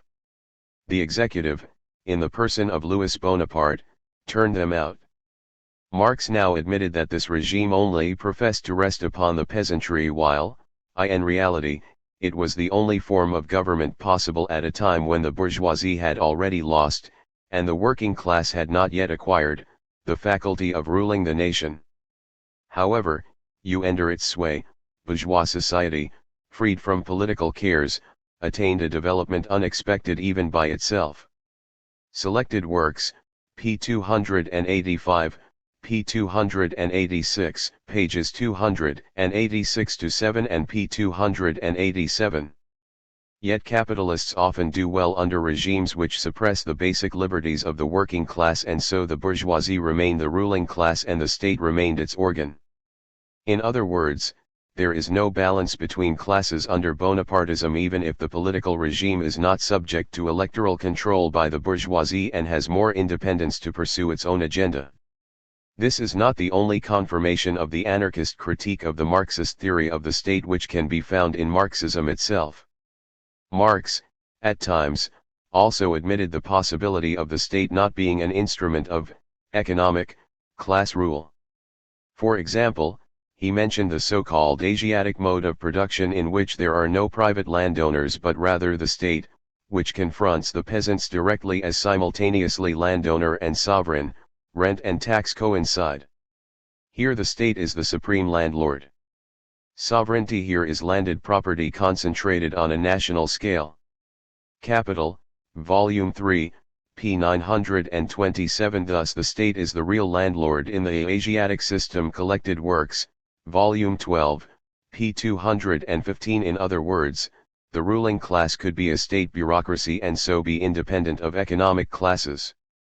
Unfortunately, this analysis remained woefully undeveloped and no conclusions were drawn from these few comments, perhaps unsurprisingly, as it undermines the claim that the state is merely the instrument of the economically dominant class. It also, of course, has applicability to state socialism, and certain conclusions could be reached that suggested it, as Bakunin warned, would be a new form of class rule. The state bureaucracy as the ruling class can be seen in Soviet Russia, and the other so-called socialist regimes such as China and Cuba. As libertarian socialist Anti-Siliga put it, the manner in which Lenin organized industry had handed it over entirely into the hands of the bureaucracy, and so the workers became once more the wage-earning manpower in other people's factories. Of socialism there remained in Russia no more than the word. The Russian Enigma, p. 280 and p. 286. Capitalism became state capitalism under Lenin and Trotsky, and so the state, as Bakunin predicted and feared, became the new ruling class under Marxism. See section H.3.14 for more discussion of this. The confusions of the Marxist theory of the state ensured that Trotsky, for example, failed to recognize the obvious, namely that the Stalinist state bureaucracy was a ruling class.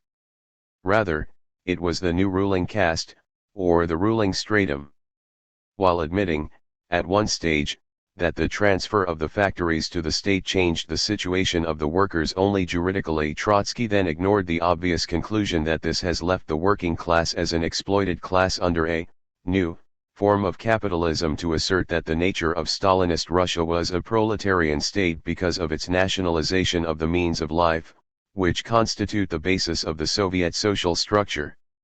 He admitted that the Soviet bureaucracy has expropriated the proletariat politically, but has done so in order by methods of its own to defend the social conquests of the October Revolution. He did not ponder too deeply the implications of admitting that the means of production belong to the state. But the state, so to speak, belongs to the bureaucracy. The revolution betrayed, p. 93, p. 136, p. 228, p. 235 and p. 236. If that is so, only ideology can stop the obvious confusion being drawn, namely that the state bureaucracy was the ruling class. But that is precisely what happened with Trotsky's confusion expressing itself thusly. In no other regime has a bureaucracy ever achieved such a degree of independence from the dominating class. It is something more than a bureaucracy. It is in the full sense of the word the sole privileged and commanding stratum in the Soviet society. Op. Cit. p. 235. By this, Trotsky suggested that the working class was the dominating class under Stalinism. In fact, the bureaucracy continues to preserve state property only to the extent it fears the proletariat while, at the same time, the bureaucracy has become society's lord and the Soviet state has acquired a totalitarian bureaucratic character. This nonsense is understandable, given the unwillingness to draw the obvious conclusion from the fact that the bureaucracy was compelled to defend state property as the source of its power and its income. In this aspect of its activity it still remains a weapon of proletarian dictatorship. Op. Cit. p. 112, p. 107, p. 238 and p. 236. By commanding nationalist property, the bureaucracy, like private capitalists, could exploit the labor of the working class and did. That the state owned the means of production did not stop this being a form of class system. It is simply nonsense to claim, as Trotsky did, that the anatomy of society is determined by its economic relations. So long as the forms of property that have been created by the October Revolution are not overthrown, the proletariat remains the ruling class. Writings of Leon Trotsky 1933-34, p. 125. How could the proletariat be the ruling class if it were under the heel of a totalitarian dictatorship?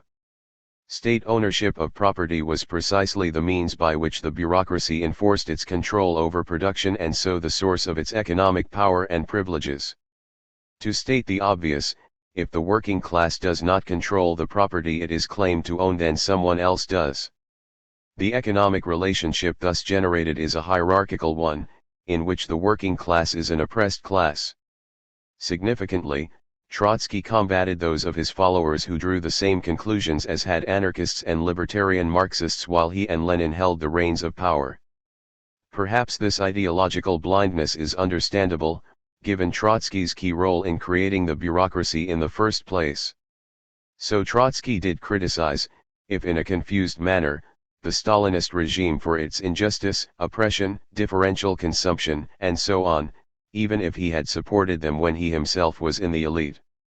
Neil C. Fernandez, Capitalism and Class Struggle in the USSR, p. 180.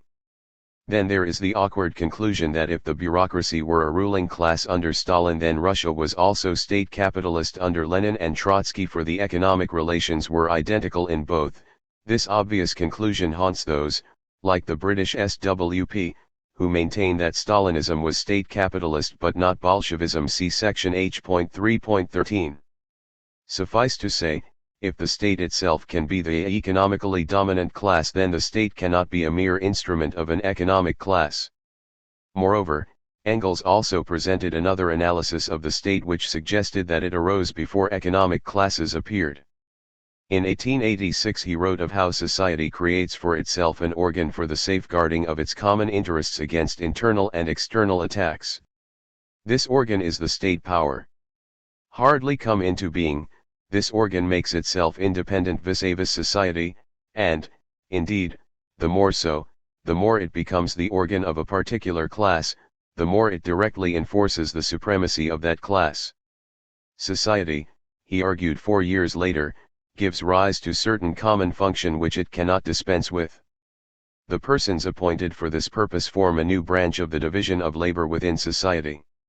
This gives them particular interests, distinct, too, from the interests of those who empowered them. They make themselves independent of the latter and the state is in being. Op. Cit.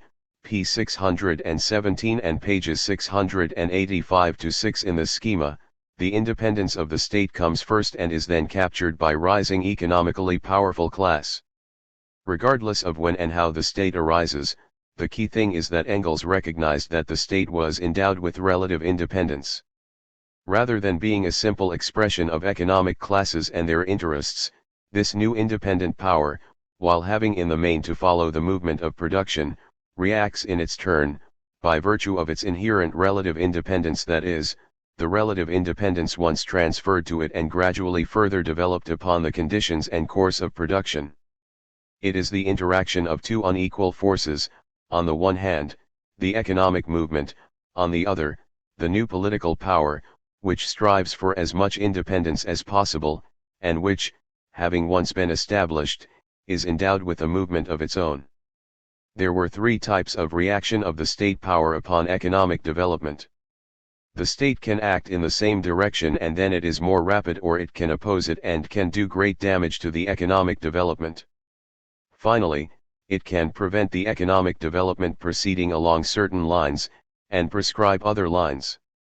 Finally, he stated, why do we fight for the political dictatorship of the proletariat if political power is economically impotent? Force, that is, state power, is also an economic power. Op. Cit. p. 686 and p. 689. Conversely, anarchists reply, why fight for the political dictatorship of the proletariat when you yourself admit that the state can become independent of the classes you claim it represents? Particularly when you increase its potential for becoming independent by centralizing it even more and giving it economic powers to complement its political ones. So the Marxist theory of the state is that it is an instrument of class rule except when it is not. Its origins lie in the rise of class antagonisms except when it does not. It arises after the breakup of society into classes except when it does not. Which means, of course, the state is not just an instrument of class rule and, correspondingly, the anarchist critique is confirmed. This explains why the analysis of the Asiatic mode of production is so woefully underdeveloped in Marx and Engels, as well as the confused and contradictory attempt to understand Bonapartism. To summarize, if the state can become independent of economic classes or even exist without an economically dominant class, then that implies that it is no mere machine, no mere instrument of class rule. It implies the anarchist argument that the state has interests of its own, generated by its essential features, and so, therefore, cannot be used by a majority class as part of its struggle for liberation is correct. Simply put, anarchists have long feared that any state structure, whether or not socialist or based on universal suffrage, has a certain independence from society, and so may serve the interests of those within state institutions rather than the people as a whole or the proletariat. Brian Morris, Bakunin, The Philosophy of Freedom, p. 134. Thus the state certainly has interests of its own. Acts to protect them, and protects the interests of the bourgeoisie when these interests happen to coincide with its own, as, indeed, they usually do. Carter, Op. Cit. p. 226. As Mark Layer quips, Marxism has usually, save when battling anarchists, argued that the state has some relative autonomy and is not a direct, simple reflex of a given economic system. Bakunin, The Constructive Passion, p. 275. The reason why the more sophisticated Marxist analysis of the state is forgotten when it comes to attacking anarchism should be obvious. It undermines both the Marxist critique of anarchism and its own theory of the state. Ironically, arguments and warnings about the independence of the state by Marxists imply that the state has interests of its own and cannot be considered simply as an instrument of class rule. They suggest that the anarchist analysis of the state is correct, namely that any structure based on delegated power, centralization, and hierarchy must, inevitably, have a privileged class in charge of it, a class whose position enables it to not only exploit and oppress the rest of society but also to effectively escape from popular control and accountability. This is no accident. The state is structured to enforce minority rule and exclude the majority. H.3.10 Has Marxism always supported the idea of workers' councils? One of the most widespread myths associated with Marxism is the idea that Marxism has consistently aimed to smash the current, bourgeois, state and replace it by a workers' state based on working-class organizations created during a revolution. This myth is sometimes expressed by those who should know better, i.e. Marxists. According to John Rees, of the British Socialist Workers' Party, it has been a cornerstone of revolutionary theory that the Soviet is a superior form of democracy because it unifies political and economic power. This cornerstone has, apparently, existed since Marx's writings on the Paris Commune.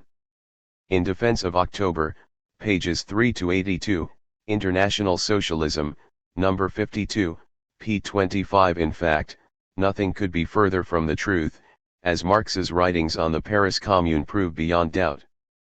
The Paris Commune, as Marx himself noted, was formed of the municipal councillors, chosen by universal suffrage in the various wards of the town. Selected works, p. 287. As Marx made clear, it was definitely not based on delegates from workplaces and so could not unify political and economic power. Indeed, to state that the Paris Commune was a Soviet is simply a joke, as is the claim that Marxists supported Soviets as revolutionary organs to smash and replace the state from 1871. In fact, Marxists did not subscribe to this cornerstone of revolutionary theory until 1917, when Lenin argued that the Soviets would be the best means of ensuring a Bolshevik government. Which explains why Lenin's use of the slogan "All power to the Soviets" and call for the destruction of the bourgeois state came as such a shock to his fellow Marxists. Unsurprisingly, given the long legacy of anarchist calls to smash the state and their vision of a socialist society built from below by workers' councils, many Marxists called Lenin an anarchist. Therefore, the idea that Marxists have always supported workers' councils is untrue, and any attempt to push this support back to 1871 simply a farcical. Not all Marxists are as ignorant of their political tradition as Ries. As his fellow party member Chris Harman recognized, even the 1905 Russian Revolution gave only the most embryonic expression of how a workers' state would in fact be organized. The fundamental forms of workers' power, the Soviets, workers' councils, were not recognized. It was not until the February Revolution of 1917 that Soviets became central in Lenin's writings and thought. Party and class, p18 and p19. Before then, Marxists had held the position, to quote Karl Koski from 1909, who is, in turn, quoting his own words from 1893, that the democratic republic was the particular form of government in which alone socialism can be realized. He added, after the Russian Revolution, that not a single Marxist revolutionary repudiated me, neither Rosa Luxemburg nor Clara Zetkin, neither Lenin nor Trotsky. The Road to Power, p. 34 and p. 88.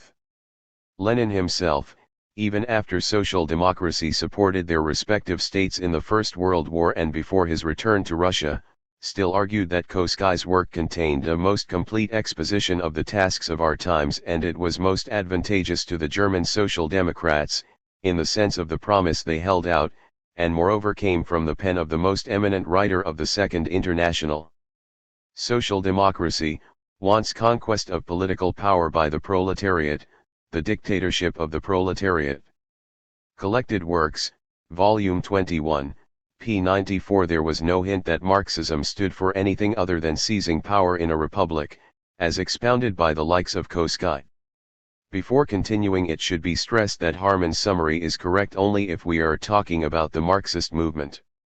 Looking at the wider revolutionary movement, two groups definitely recognized the importance of the Soviets as a form of working class power and as the framework of a socialist society. These were the anarchists and the social revolutionary maximalists, both of whom espoused views that corresponded almost word for word with Lenin's April 1917 program of all power to the Soviets. The aims of the revolutionary far left in 1905 Lenin combined in his call for Soviet power in 1917, when he apparently assimilated the anarchist program to secure the support of the masses for the Bolsheviks. Oscar Enweiler, The Soviets, p. 94 and p. 96. So before 1917, when Lenin claimed to have discovered what had eluded all the previous followers of Marx and Engels, including himself, it was only anarchists, or those close to them such as the SR maximalists, who argued that the future socialist society would be structurally based around the organs working class people themselves created in the process of the class struggle and revolution. For example, the syndicalists regarded the Soviets as admirable versions of the Bourses du Travail, but with a revolutionary function added to suit Russian conditions. Open to all leftist workers regardless of specific political affiliation, the Soviets were to act as nonpartisan labor councils improvised from below, with the aim of bringing down the old regime.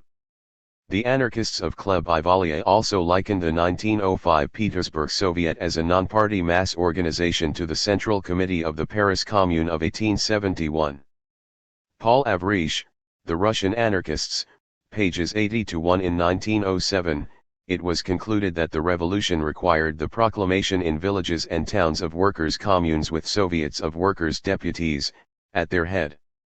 Quoted by Alexander Skurda, Facing the Enemy, p. 77. These ideas can be traced back to Bakunin, so, ironically, the idea of the superiority of workers' councils has existed from around the time of the Paris Commune, but only in anarchist theory. So, if Marxists did not support workers' councils until 1917, what did Marxists argue should be the framework of a socialist society before the state? To discover this, we must look to Marx and Engels. Once we do, we discover that their works suggest that their vision of socialist transformation was fundamentally based on the bourgeois state, suitably modified and democratized to achieve this task. As such, rather than present the true account of the Marxist theory of the state, Lenin interpreted various inexact and ambiguous statements by Marx and Engels, particularly from Marx's defense of the Paris Commune, to justify his own actions in 1917. Whether his 1917 revision of Marxism in favor of workers' councils as the means to socialism is in keeping with the spirit of Marx is another matter, of course. For the Socialist Party of Great Britain and its sister parties, Lenin violated both the letter and the spirit of Marx, and they stress his arguments in favor of utilizing universal suffrage to introduce socialism. Indeed, their analysis of Marx and critique of Lenin is substantially the same as the one presented here. For the council communists, who embraced the idea of workers' councils but broke with the Bolsheviks over the issue of whether the councils or the party had power, Lenin's analysis, while flawed in parts, is in the general spirit of Marx, and they stress the need to smash the state and replace it with workers' councils. In this, they express the best in Marx. When faced with the Paris Commune and its libertarian influences, he embraced it, distancing himself, for a while at least, with many of his previous ideas. So what was the original, orthodox, Marxist position? It can be seen from Lenin, who, as late December 1916, argued that socialists are in favor of utilizing the present state and its institutions in the struggle for the emancipation of the working class, maintaining also that the state should be used for a specific form of transition from capitalism to socialism. Lenin attacked Bukharin for erroneously ascribing the anarchist view to the socialist when he had stated socialists wanted to abolish the state or blow it up. He called this transitional form the dictatorship of the proletariat, which is also a state. Collected Works, Volume 23, p. 165. In other words, the Socialist Party would aim to seize power within the existing republican state and, after making suitable modifications to it, use it to create socialism. That this position was the orthodox one is hardly surprising, given the actual comments of both Marx and Engels. For example, Engels argued in April 1883, while he and Marx saw the gradual dissolution and ultimate disappearance of that political organization called the state as one of the final results of the future revolution, they at the same time, have always held that, the proletarian class will first have to possess itself of the organized political force of the state and with its aid stamp out the resistance of the capitalist class and reorganize society. The idea that the proletariat needs to possess the existing state is made clear when he notes that the anarchists reverse the matter by advocating that the revolution has to begin by abolishing the political organization of the state. For Marxists, the only organization the victorious working class finds ready-made for use, is that of the state. It may require adaptation to the new functions. But to destroy that at such a moment, would be to destroy the only organism by means of which the working class can exert its newly conquered power. Our emphasis, Op. Cit. Volume 47, p. 10. Obviously the only institution which the working class finds ready-made for use is the democratic, i.e., bourgeois, state, although, as Engels stressed, it may require adaptation. In Engels' 1871 introduction to Marx's The Civil War in France, This analysis is repeated when Engels asserted that the state is nothing but a machine for the oppression of one class by another, and that it is at best an evil inherited by the proletariat after its victorious struggle for class supremacy, whose worst sides the victorious proletariat, just like the commune, cannot avoid having to lop off at once as much as possible. Selected works, p. 258. If the proletariat creates a new state to replace the bourgeois one, then how can it be ready-made for use and an evil inherited by it? If, as Lenin argued, Marx and Engels thought that the working class had to smash the bourgeois state and replace it with a new one, why would it have to lop off at once as much as possible from the state it had just inherited? 3 years later, Engels made his position clear. With respect to the proletariat, the republic differs from the monarchy only in that it is the ready-for-use form for the future rule of the proletariat. He went on to state that the French socialists are at an advantage compared to us in already having it, and warned against baseless illusions such as seeking to entrust socialist tasks to it while it is dominated by the bourgeoisie. Marx and Engels, The Socialist Revolution, p. 296. This was, significantly, simply repeating Engels' 1891 argument from his critique of the draft of the Erfurt program of the German Social Democrats. If one thing is certain, it is that our party and the working class can only come to power under the form of a democratic republic. This is even the specific form for the dictatorship of the proletariat, as the Great French Revolution has already shown. Collected Works, Volume 27, p. 227. Clearly Engels does not speak of a commune republic or anything close to a Soviet republic, as expressed in Bakunin's work, or the libertarian wing of the First International with their ideas of a trade union republic or a free federation of workers' associations. Clearly and explicitly he speaks of the democratic republic, the current state, an evil inherited by the proletariat, which is to be seized and transformed. Unsurprisingly, when Lenin came to quote this passage in State and Revolution, he immediately tried to obscure its meaning. Engels, he wrote, repeated here in a particularly striking form the fundamental idea which runs through all of Marx's work, namely, that the democratic republic is the nearest approach to the dictatorship of the proletariat. The Lenin Anthology, p. 360. However, obviously Engels did nothing of the kind. He did not speak of the political form which is the nearest approach to the dictatorship, rather he wrote only of the specific form of the dictatorship, the only form in which our party can come to power. Hal Draper, likewise, denied that Engels meant what he clearly wrote, arguing that he really meant the Paris Commune. Because of the expression Great French Revolution, Draper asserted, the assumption has often been made that Engels meant the French Revolution of 1789, but the idea that he, or anyone else, could view 1789, or 1793, as a dictatorship of the proletariat is too absurd to entertain. The Dictatorship of the Proletariat from Marx to Lenin, p. 37 fn.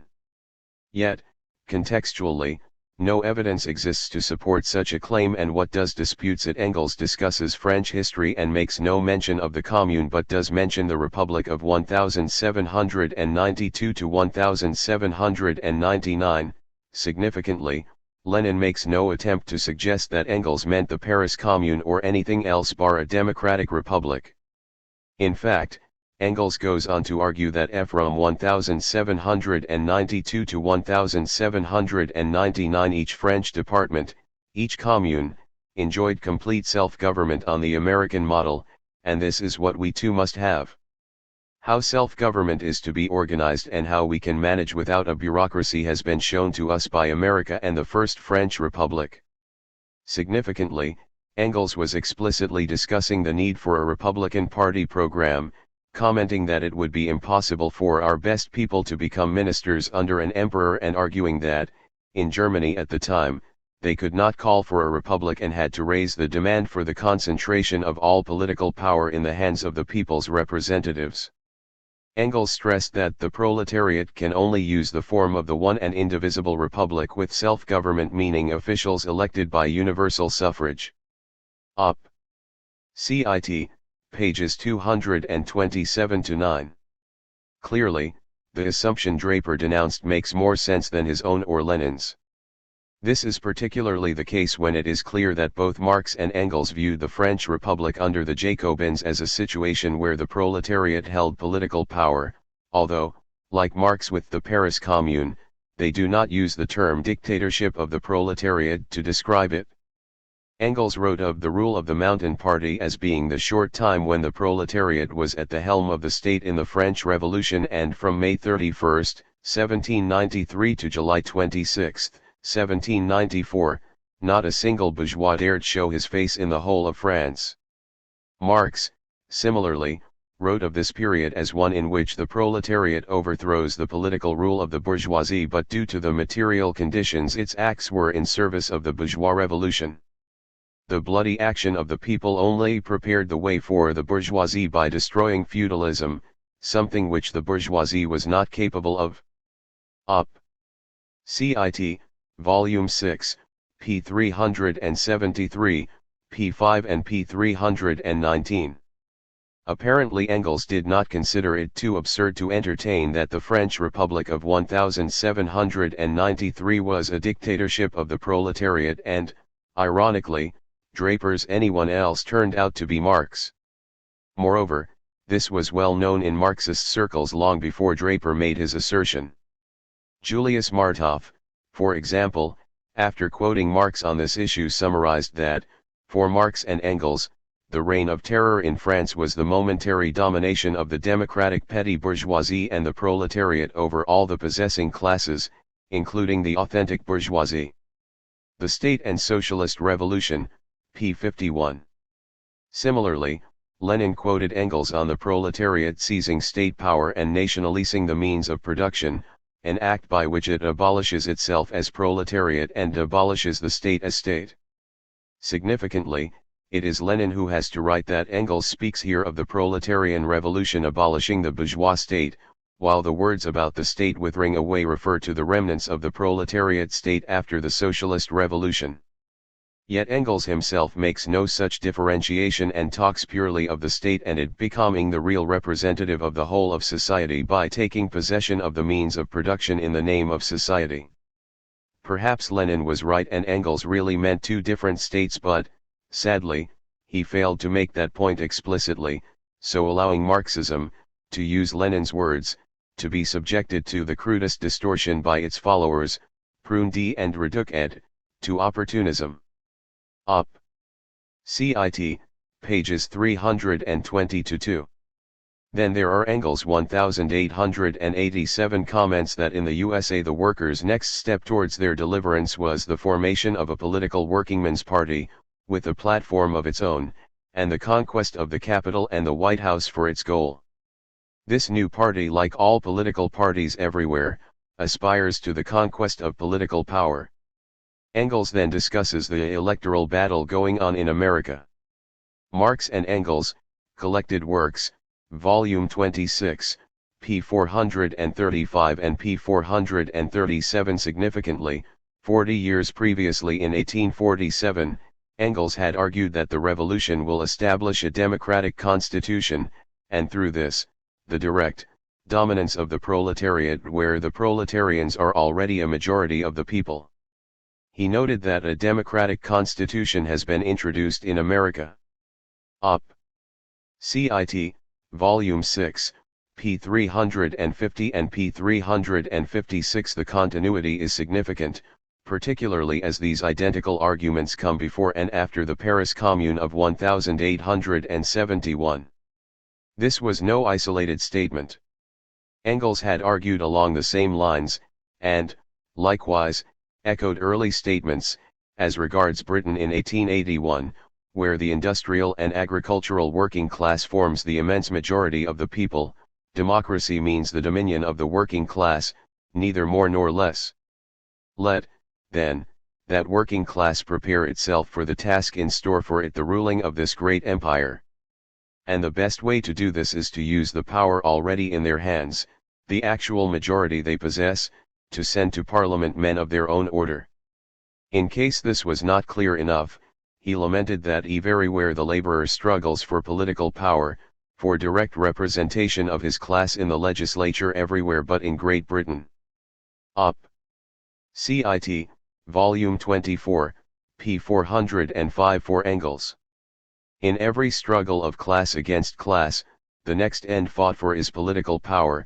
The ruling class defends its political supremacy, that is to say its safe majority in the legislature. The inferior class fights for, first a share, then the whole of that power, in order to become enabled to change existing laws in conformity with their own interests and requirements. Thus the working class of Great Britain for years fought ardently and even violently for the People's Charter, which demanded universal suffrage and yearly general elections, which was to give it that political power. Op. Cit. p. 386. The 1st of May, 1893, saw Engels argue that the task of the British working class was not only to pursue economic struggles but above all in winning political rights. Parliament, through the working class organized into an independent party. Significantly, the original manuscript stated but in winning Parliament, the political power. He went on to state that the 1892 general election saw the workers give a taste of their power, hitherto unexerted. Op. Cit. Volume 27, p. 395. This, significantly, is in line with his 1870 comment that in Britain the bourgeoisie could only get its real representative into government only by extension of the franchise, whose consequences are bound to put an end to all bourgeois rule. Selected Works, p. 238. Marx seems to see voting for a government as being the same as political power, as the fundamental contradiction of a democracy under capitalism is that the classes whose social slavery the Constitution is to perpetuate it puts in possession of political power through universal suffrage. Collected Works, Volume 10, p. 79 for Engels. In 1847, democracy has as its necessary consequence the political rule of the proletariat. Universal suffrage would make political power pass from the middle class to the working class, and so the democratic movement is striving for the political domination of the proletariat. Op. Cit.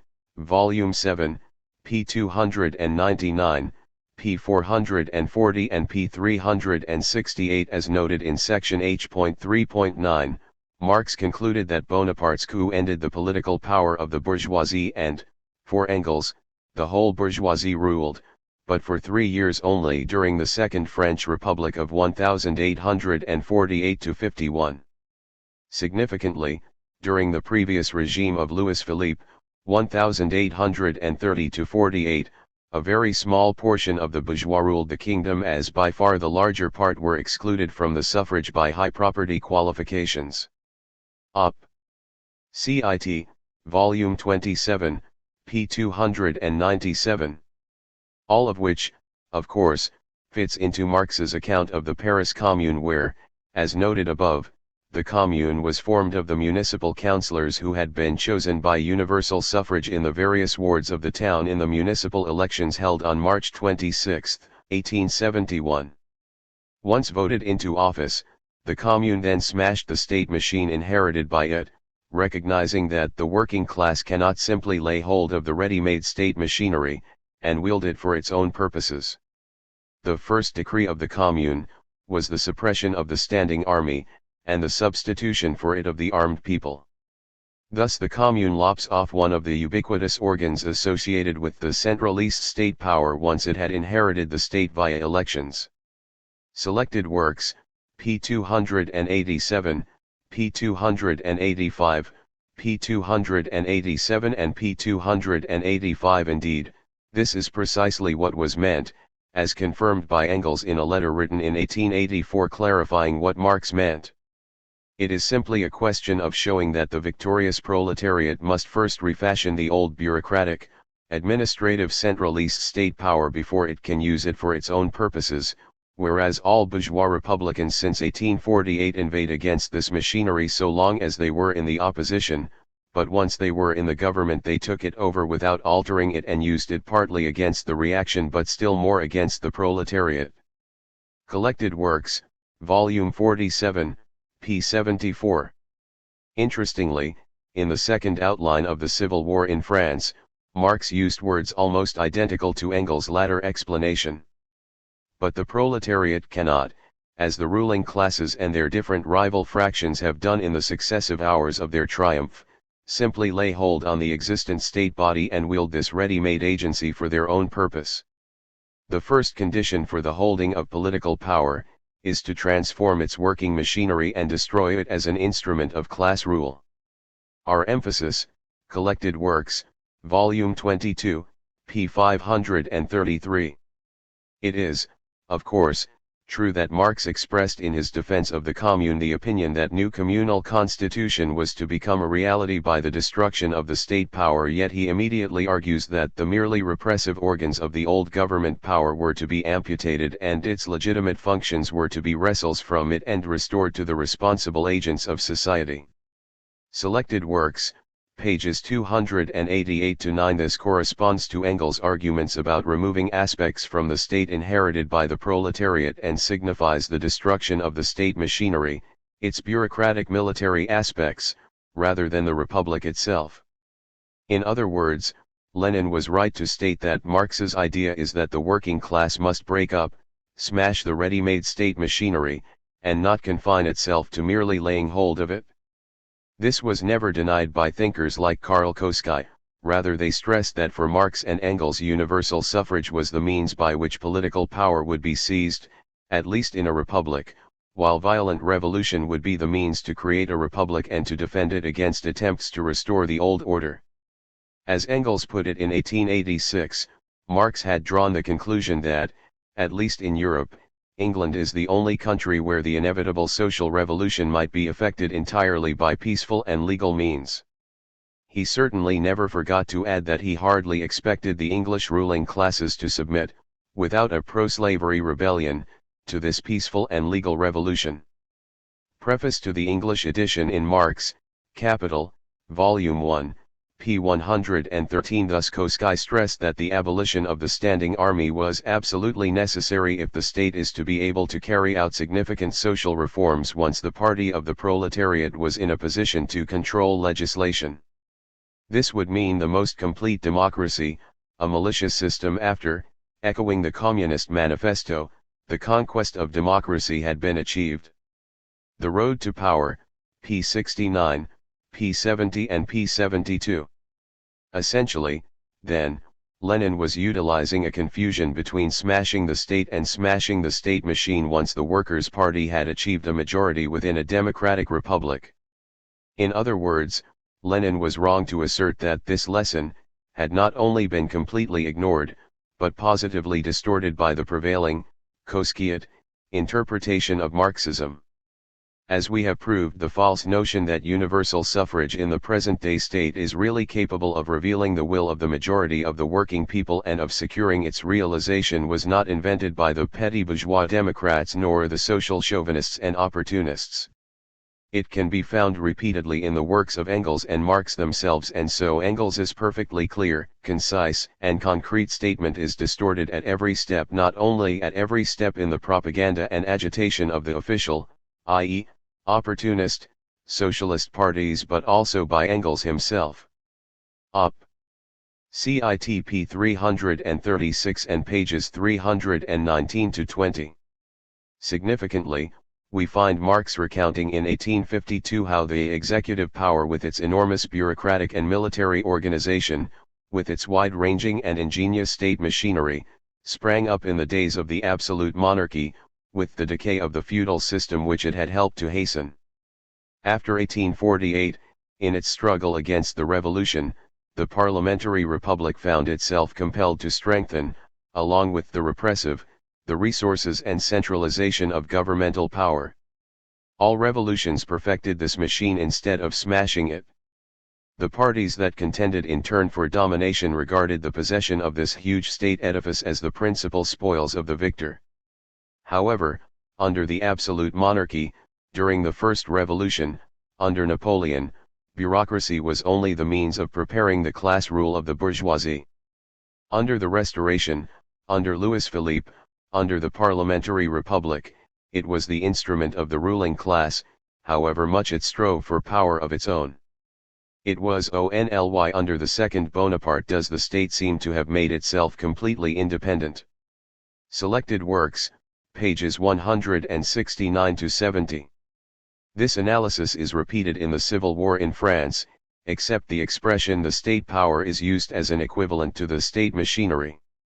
Again, the state machine/power is portrayed as coming into existence before the Republic. The centralist state power, with its ubiquitous organs of standing army, police, bureaucracy, clergy, and judicature, originates from the days of absolute monarchy. Again, the bourgeois republicans took the state power and used it to repress the working class. Again, Marx called for the destruction of the state power and noted that the Commune abolished the standing army, the privileged role of the clergy, and so on. The Commune's very existence presupposed the non-existence of monarchy, which, in Europe at least, is the normal encumbrance and indispensable cloak of class rule. It supplied the Republic with the basis of really democratic institutions. Op. Cit p. 285, p. 286, p. 288 and p. 290. Obviously, then, what the socialist revolution had to smash existed before the republican state was created and was an inheritance of pre-bourgeois rule, even if the bourgeoisie utilized it for its own ends.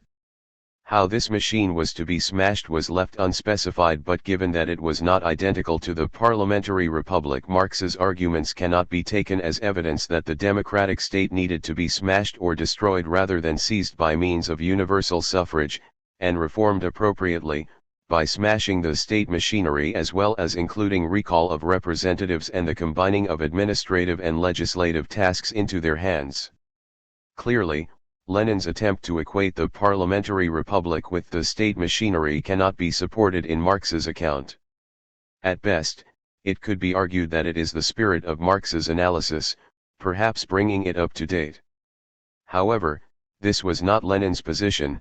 He maintained that social democracy had hidden Marx's clear call to smash the bourgeois democratic state. Unsurprisingly, Lenin does not discuss the numerous quotes by Marx and Engels on this matter which clearly contradict his thesis.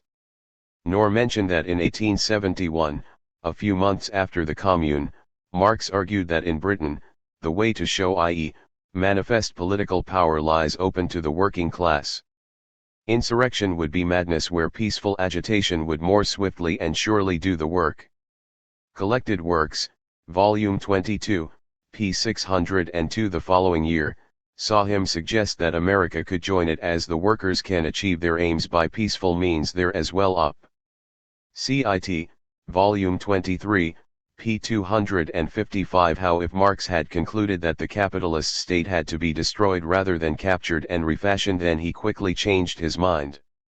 In fact, during the Commune itself, in April 1871, Marx had written to his friend Ludwig Kugelmann, if you look at the last chapter of my 18th Brumaire you will find that I say that the next attempt of the French Revolution will be no longer, as before, to transfer the bureaucratic military machine from one hand to another, but to break it, and that is essential for every real people's revolution on the continent. And this is what our heroic party comrades in Paris are attempting. Op. Cit. Volume 44, p. 131. As noted above, Marx explicitly noted that the bureaucratic military machine predated the Republic and was, in effect, inherited by it. Lenin did note that Marx restricts his conclusion to the continent on the issue of smashing the state machine, but does not list an obvious factor, that the UK approximated universal suffrage, in why this was the case. Thus Lenin did not note that Engels, in 1891, added democratic republics like France to the list of states where the old society may peacefully evolve into the new. Op. Cit. Volume 27, p. 226. In 1917, Lenin argued, this restriction was no longer valid as both Britain and America had completely sunk into the all-European filthy, bloody morass of bureaucratic military institutions. Op. Cit.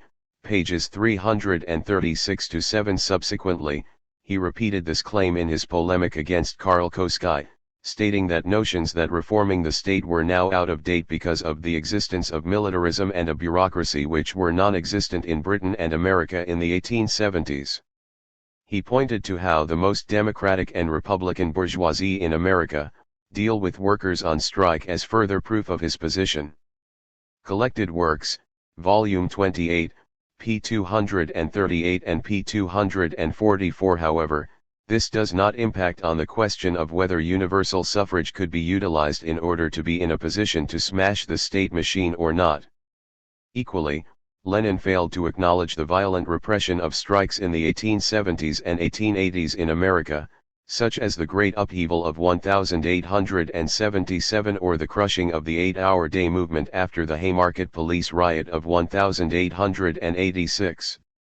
As Martov argued correctly, the theoretic possibility of peaceful reform has not revealed itself in reality. But the sole fact that he admitted such a possibility shows us clearly Marx's opinion, leaving no room for arbitrary interpretation. What Marx designated as the destruction of the state machine, was the destruction of the military and bureaucratic apparatus that the bourgeois democracy had inherited from the monarchy and perfected in the process of consolidating the rule of the bourgeois class. There is nothing in Marx's reasoning that even suggests the destruction of the state organization as such and the replacement of the state during the revolutionary period, that is during the dictatorship of the proletariat, with a social bond formed on a principle opposed to that of the state.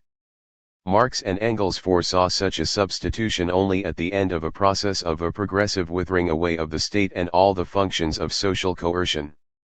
They foresaw this atrophy of the state and the functions of social coercion to be the result of the prolonged existence of the socialist regime. Op. Cit. p. 31.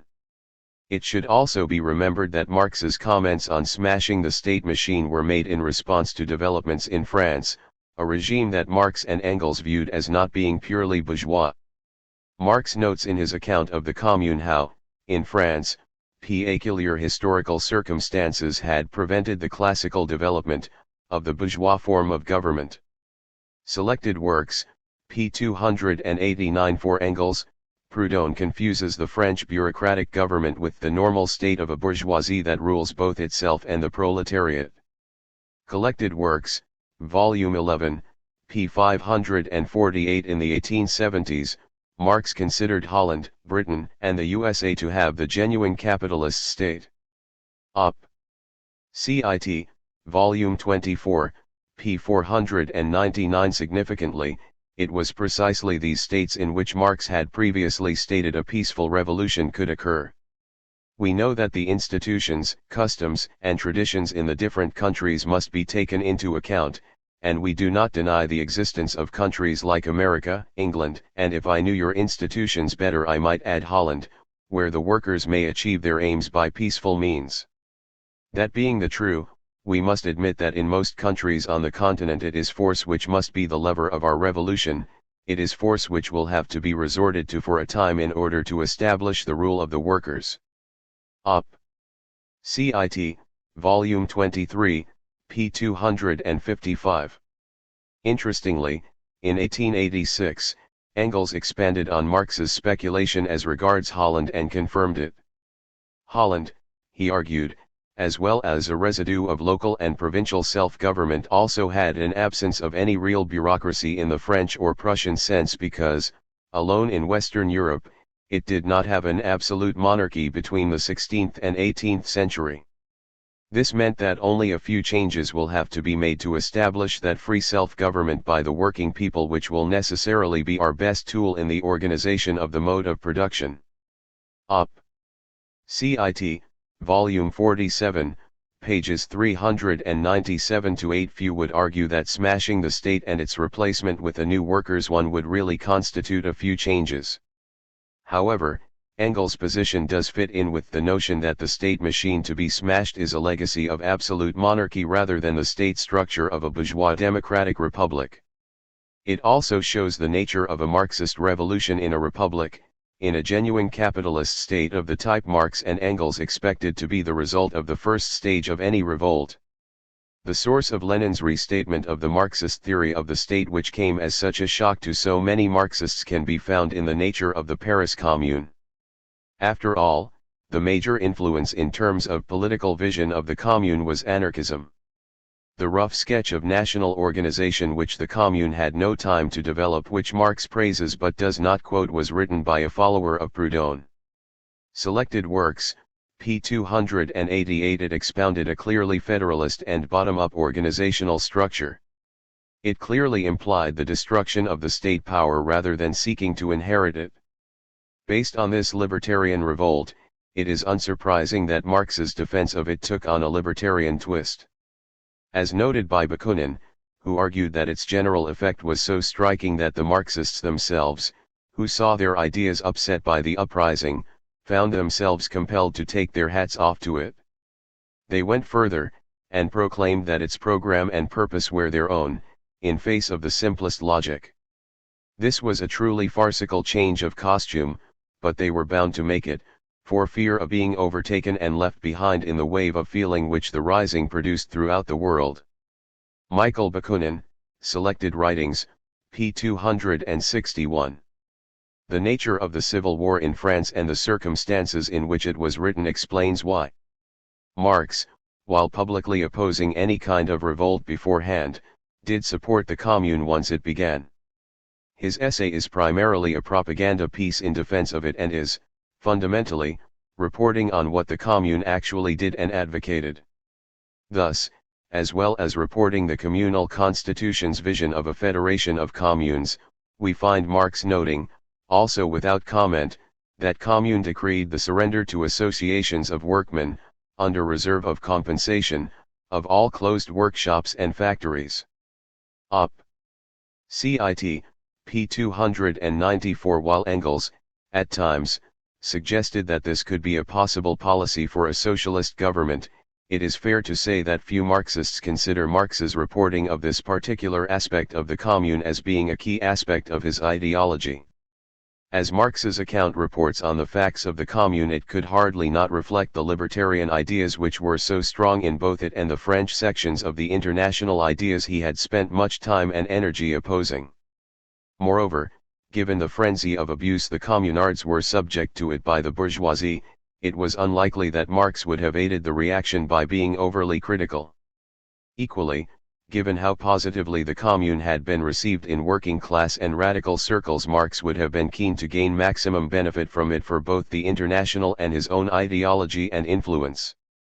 This would also have ensured that Marx kept his criticisms quiet, particularly as he was writing on behalf of an organization which was not Marxist and included various different socialist tendencies. This means that to fully understand Marx and Engels, we need to look at all their writings, before and after the Paris Commune. It is, therefore, significant that immediately after the Commune Marx stated that workers could achieve socialism by utilizing existing democratic states and that the labor movement should take part in political action and send workers to parliament. There is no mention of a federation of communes in these proposals, and they reflect ideas both he and Engels had expressed since the 1840s. 10 years after the Commune, Marx stated that it was merely an uprising of one city in exceptional circumstances. Collected Works, Volume 46, p. 66. Similarly, a mere 3 years after the Commune, Engels argued that the key thing in Britain was to form anew a strong workers' party with a definite program, and the best political program they could wish for was the People's Charter. Op. Cit. Volume 23, p. 614. The Commune was not mentioned and, significantly, Marx had previously defined this program in 1855 as being to increase and extend the omnipotence of Parliament by elevating it to people's power. They, the Chartists, are not breaking up parliamentarism but are raising it to a higher power. Op. Cit. Volume 14, p. 243. As such, Marx's defense of the Commune should not mean ignoring the whole body of his and Engels' work, nor should Marx's conclusion that the state machinery must be smashed in a successful revolution be considered to be in contradiction with his comments on utilizing the existing democratic republic. It does, however, suggest that Marx's reporting of the Proudhon-influenced ideas of the communards cannot be taken as a definitive account of his ideas on social transformation. The fact that Marx did not mention anything about abolishing the existing state and replacing it with a new one in his contribution to the program of the French Workers' Party in 1880 is significant. It said that the collective appropriation of the means of production can only proceed from a revolutionary action of the class of producers, the proletariat, organized in an independent political party. This would be pursued by all the means the proletariat has at its disposal, including universal suffrage, which will thus be transformed from the instrument of deception that it has been until now into an instrument of emancipation. Op. Cit. Volume 24, p. 340. There is nothing about overthrowing the existing state and replacing it with a new state. Rather, the obvious conclusion which is to be drawn is that universal suffrage was the tool by which the workers would achieve socialism. It does fit in, however, with Marx's repeated comments that universal suffrage was the equivalent of political power for the working class, where the proletariat was the majority of the population. Or, indeed, Engels' numerous similar comments. It explains the repeated suggestion by Marx that there were countries like America and Britain where the workers can achieve their aims by peaceful means. There is Engels. One can imagine that the old society could peacefully grow into the new in countries where all power is concentrated in the people's representatives, where one can constitutionally do as one pleases as soon as a majority of the people give their support, in democratic republics like France and America, in monarchies such as England, where the dynasty is powerless against the popular will. But in Germany, where the government is virtually all-powerful and the Reichstag and other representative bodies are without real power, to proclaim likewise in Germany, is to accept the fig leaf of absolutism and to bind oneself to it. Op.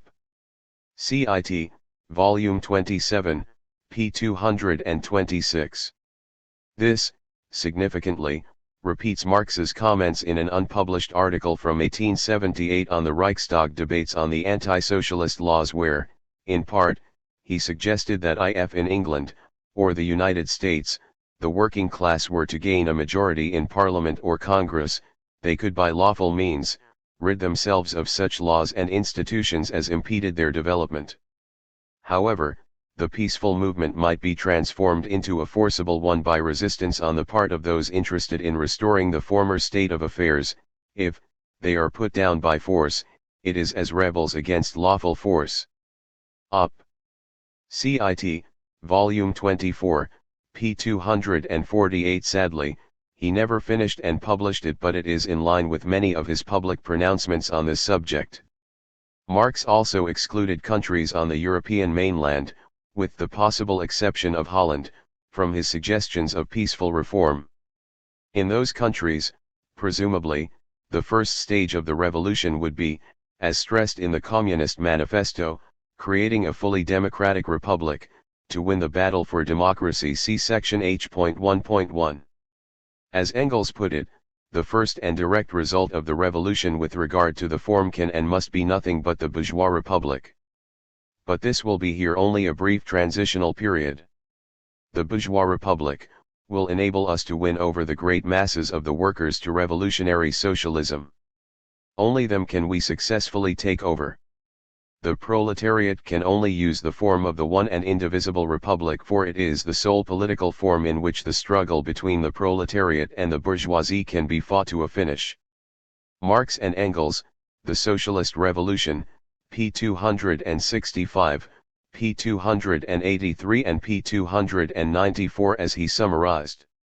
Marx and I, for 40 years, repeated ad nauseam that for us the democratic republic is the only political form in which the struggle between the working class and the capitalist class can first be universalist and then culminate in the decisive victory of the proletariat.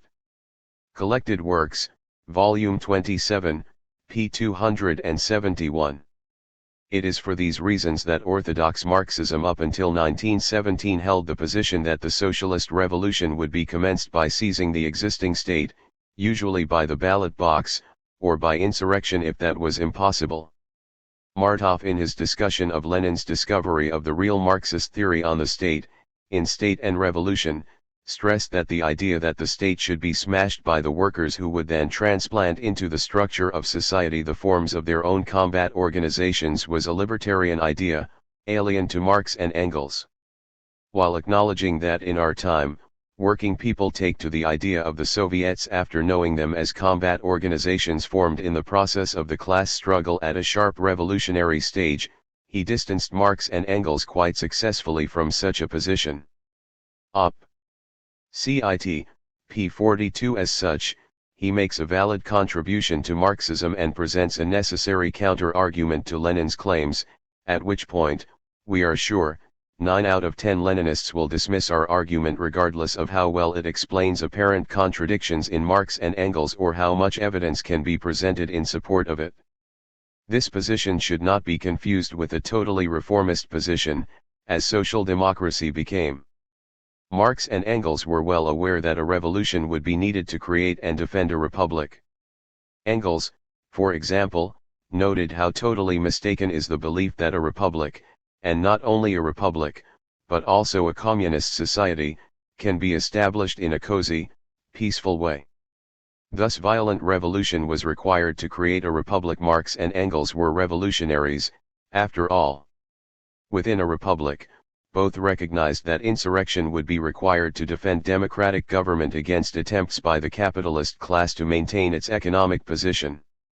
Universal suffrage was, to quote Engels, a splendid weapon which, while slower and more boring than the call to revolution, was 10 times more sure, and what is even better, it indicates with the most perfect accuracy the day when a call to armed revolution has to be made. This was because it was even 10 to 1 that universal suffrage, intelligently used by the workers, will drive the rulers to overthrow legality, that is, to put us in the most favorable position to make revolution. The big mistake, Engels argued, was to think that the revolution is something that can be made overnight. As a matter of fact, it is a process of development of the masses that takes several years, even under conditions accelerating this process. Thus it was a case of, as a revolutionary, any means which leads to the goal is suitable, including the most violent and the most pacific. Marx and Engels, The Socialist Revolution, p. 283, p. 189, p. 265 and p. 274. However, over time and as social democratic parties and universal suffrage spread, the emphasis did change from insurrection, the Communist Manifesto's violent overthrow of the bourgeoisie, to Engels' last pronouncement that the conditions of struggle had essentially changed. Rebellion in the old style, street fighting with barricades, was to a considerable extent obsolete. Selected works, p. 45 and pages 653-4.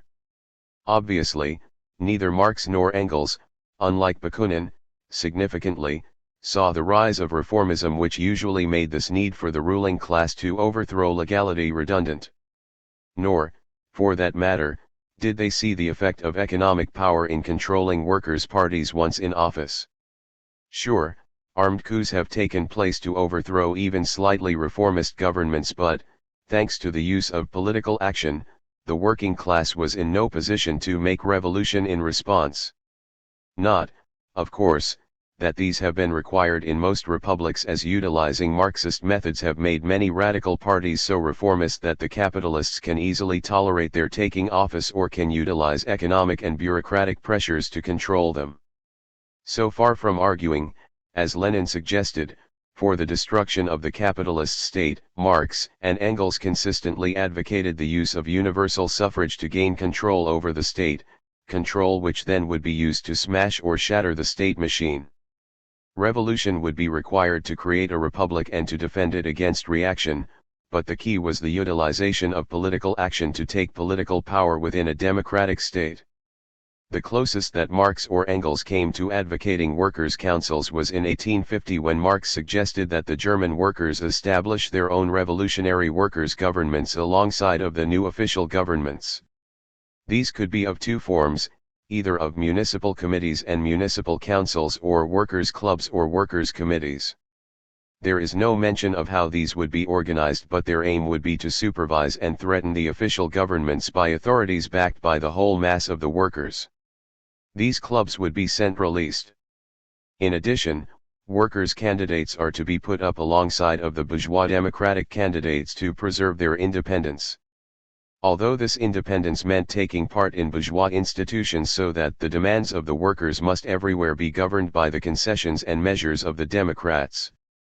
The Marx-Engels reader, p. 507, p. 508 and p. 510. So while these workers' committees could, in theory, be elected from the workplace, Marx made no mention of this possibility. Talk of municipal councils suggests that such a possibility was alien to him.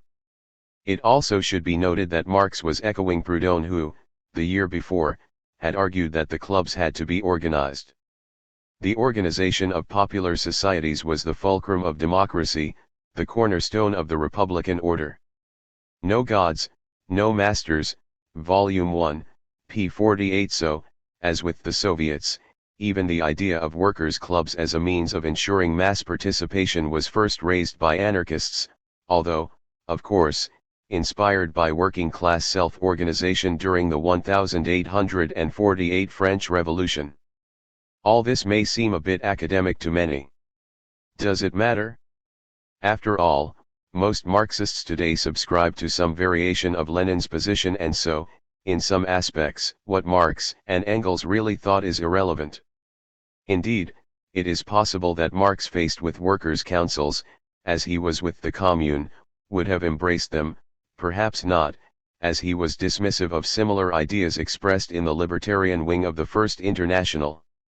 After all, the Mensheviks used Marx's 1850s arguments to support their activities in the Soviets in 1905, while the Bolsheviks expressed hostility to both the policy and the Soviets, and, of course, there is nothing in them to exclude such a position.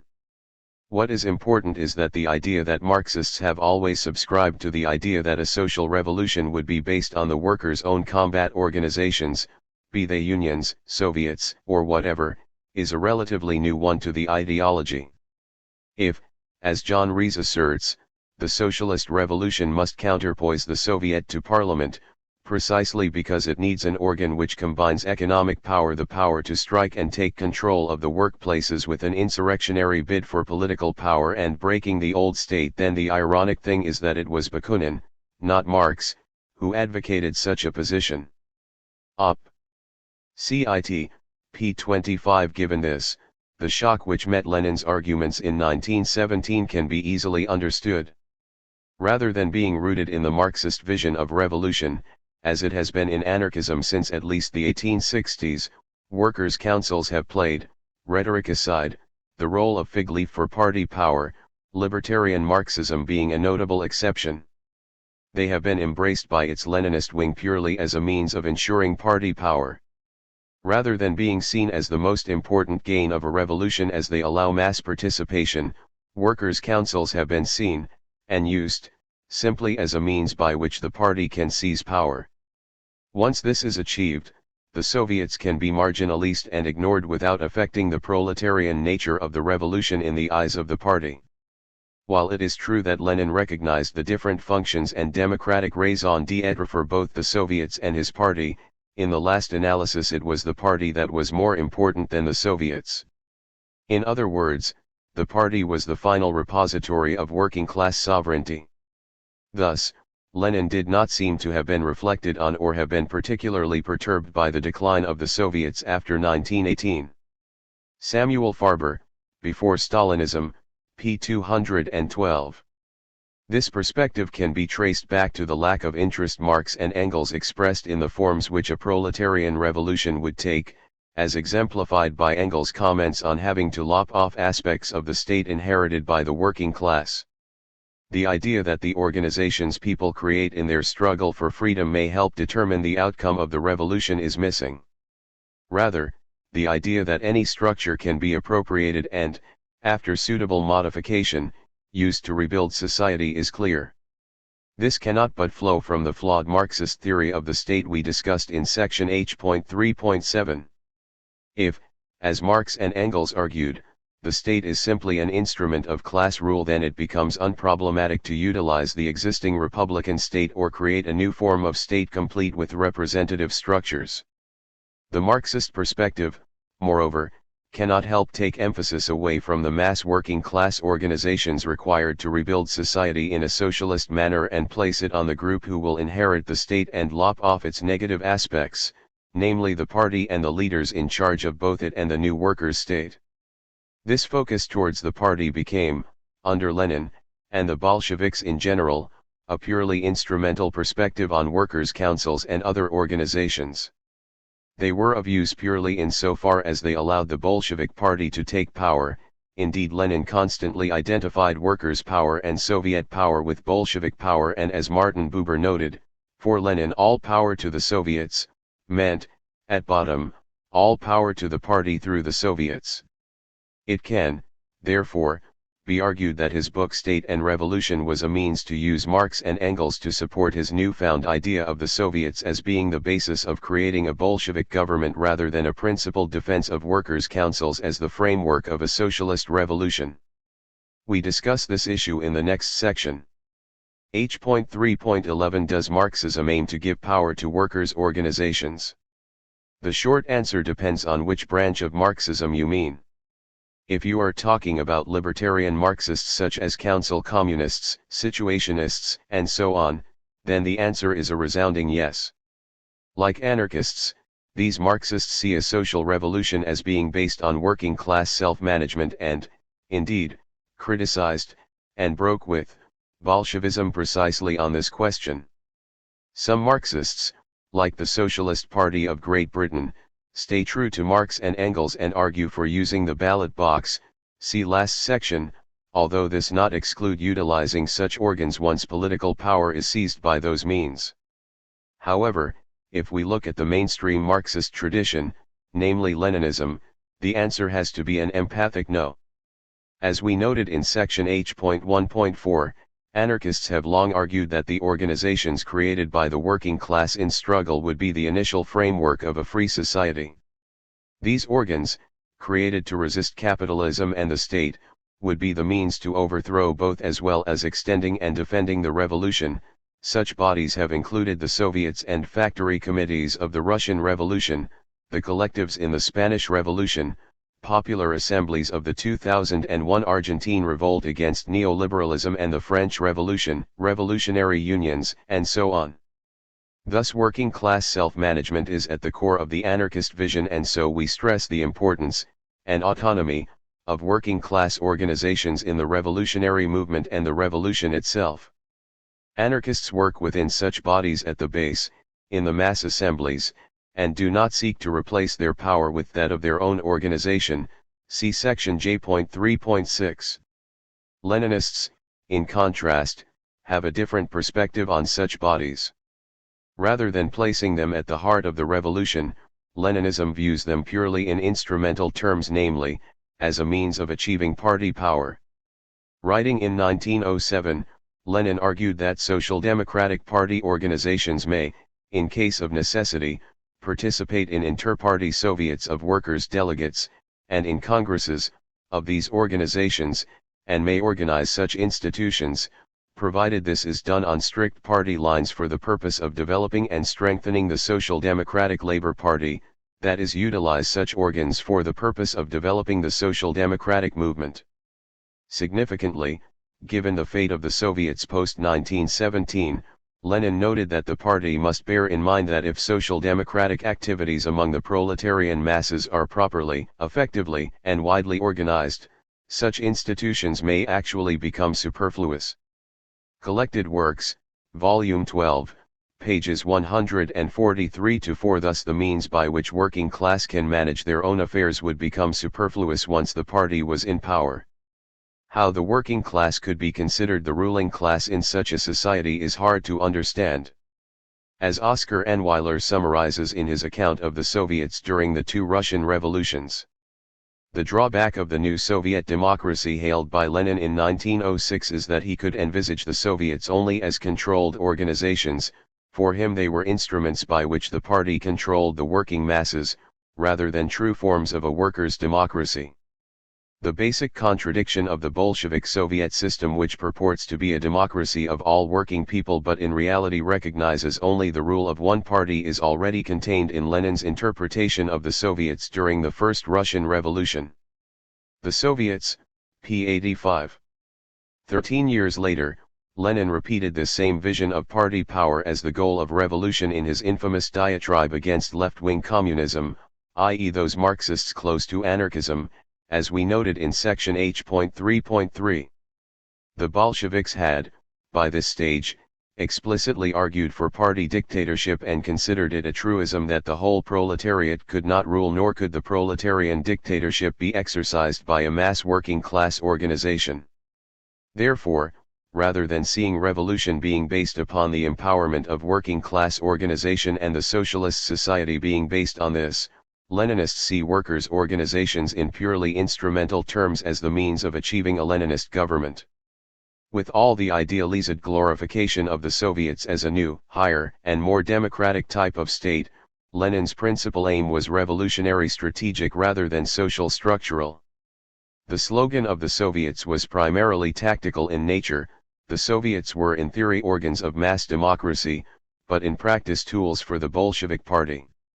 In 1917 Lenin outlined his transitional utopia without naming the definitive factor, the party. To understand the Soviets' true place in Bolshevism, it is not enough, therefore, to accept the idealized picture in Lenin's state theory. Only an examination of the actual give and take between Bolsheviks and Soviets during the revolution allows a correct understanding of their relationship. Oscar N. Weiler, Op. Cit. Pages 160-1. Simply out, Leninism confuses the party power and workers' power. An example of this confusion can be found in most Leninist works. For example, John Rees argues that the essence of the Bolshevik strategy was to take power from the provisional government and put it in the hands of popular organs of working class power, a point later made explicit by Trotsky in his Lessons of October.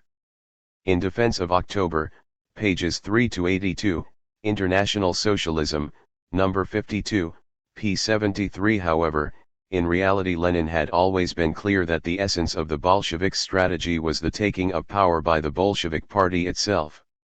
He explicitly argued for Bolshevik power during 1917, considering the Soviets as the best means of achieving this. He constantly equated Bolshevik rule with working class rule. Once in power, this identification did not change. As such, rather than argue for power to be placed into the hands of popular organs of working class power, Lenin argued this only insofar as he was sure that these organs would then immediately pass that power into the hands of a Bolshevik government. This explains his turn against the Soviets after July 1917, when he considered it impossible for the Bolsheviks to gain a majority in them. It can be seen when the Bolshevik Party's Central Committee opposed the idea of a coalition government immediately after the overthrow of the provisional government in October 1917. As it explained, a purely Bolshevik government was impossible to refuse, since a majority at the Second All-Russian Congress of Soviets handed power over to this government. Quoted by Robert V. Daniels, A Documentary History of Communism, pages 127-8. A mere 10 days after the October Revolution, the left social revolutionaries charged that the Bolshevik government was ignoring the Central Executive Committee of the Soviets, established by the Second Congress of Soviets as the supreme organ in society. Lenin dismissed their charges, stating that the new power could not take into account, in its activity, all the rigmarole which would set it on the road of the meticulous observation of all the formalities. Quoted by Frederick I. Kaplan, Bolshevik Ideology and the Ethics of Soviet Labor, p. 124. Clearly, the Soviets did not have all power, they promptly handed it over to a Bolshevik government, and Lenin implies that he was not bound in any way to the supreme organ of the Soviets in whose name he ruled. All of which places Rees' assertions into the proper context and shows that the slogan "All power to the Soviets" is used by Leninists in a radically different way than most people would understand by it. It also explains why Soviets were disbanded if the opposition won majorities in them in early 1918, see section H.6.1. The Bolsheviks only supported Soviet power when the Soviets were Bolshevik. As was recognized by leading left Menshevik Julius Martov, who argued that the Bolsheviks loved Soviets only when they were in the hands of the Bolshevik Party. Quoted by Israel Getzler, Op. Cit. p. 174, which explains Lenin's comment that only the development of this war Kornilov's counter-revolutionary rebellion in August 1917 can bring us to power, but we must speak of this as little as possible in our agitation, remembering very well that even tomorrow events may put us in power and then we will not let it go. Quoted by Neil Harding, Leninism, p. 253. All this can be confirmed, unsurprisingly enough, by looking at the essay's references. When studying Trotsky's work, we find the same instrumentalist approach to the question of the popular organs of working class power. Yes, there is some discussion on whether Soviets or some form of organization like factory committees could become organs of state power, but this is always within the context of party power. This is stated quite clearly by Trotsky in his essay when he argued that the essential aspect of Bolshevism was the training, tempering, and organization of the proletarian vanguard as enables the latter to seize power, arms in hand. Lessons of October, p. 167 and p. 127. As such, the vanguard seizes power, not popular organs of working class power. Indeed, the idea that the working class can seize power itself is raised and dismissed. But the events have proved that without a party capable of directing the proletarian revolution, the revolution itself is rendered impossible. The proletariat cannot seize power by a spontaneous uprising. There is nothing else that can serve the proletariat as a substitute for its own party. Op. Cit. p. 117. Hence Soviets were not considered as the essence of Bolshevism, rather the fundamental instrument of proletarian revolution is the party. Popular organs are seen purely in instrumental terms, with such organs of workers' power discussed in terms of the strategy and program of the party, not in terms of the value that such organs have as forms of working class self-management of society. Why should he, when the task of the Communist Party is the conquest of power for the purpose of reconstructing society? Op. Cit. p. 118 and p. 174. This can be clearly seen from Trotsky's discussion of the October Revolution of 1917 in Lessons of October. Commenting on the Bolshevik Party Conference of April 1917, he stated that the whole of the conference was devoted to the following fundamental question: are we heading toward the conquest of power in the name of the socialist revolution, or are we helping, anybody and everybody, to complete the democratic revolution? Lenin's position was this: the capture of the Soviet majority, the overthrow of the provisional government, the seizure of power through the Soviets. Op. Cit. p. 134. Note, through the Soviets, not by the Soviets, thus showing that the party would hold the real power, not the Soviets of workers' delegates. This is confirmed when Trotsky stated that to prepare the insurrection and to carry it out under cover of preparing for the Second Soviet Congress and under the slogan of defending it, was of inestimable advantage to us, and that it was one thing to prepare an armed insurrection under the naked slogan of the seizure of power by the party, and quite another thing to prepare and then carry out an insurrection under the slogan of defending the rights of the Congress of Soviets. The Soviet Congress just provided the legal cover for the Bolshevik plans. Op. Cit. p. 134, p. 158 and p. 161. Thus we have the seizure of power through the Soviets with an armed insurrection for the seizure of power by the party being hidden by the slogan, the legal cover, of defending the Soviets. Hardly a case of placing power in the hands of working class organizations. Trotsky did note that in 1917 the Soviets had to either disappear entirely or take real power into their hands. However, he immediately added that they could take power only as the dictatorship of the proletariat directed by a single party. Op.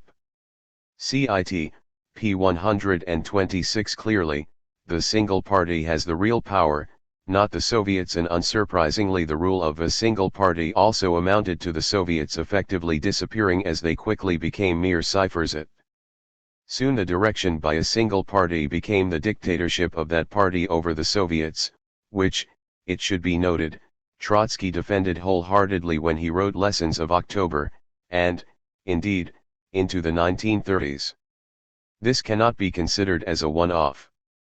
Trotsky repeated this analysis in his History of the Russian Revolution, when he stated that the question, what mass organizations were to serve the party for leadership in the insurrection, did not permit an a priori, much less a categorical, answer. Thus the mass organizations serve the party, not vice versa.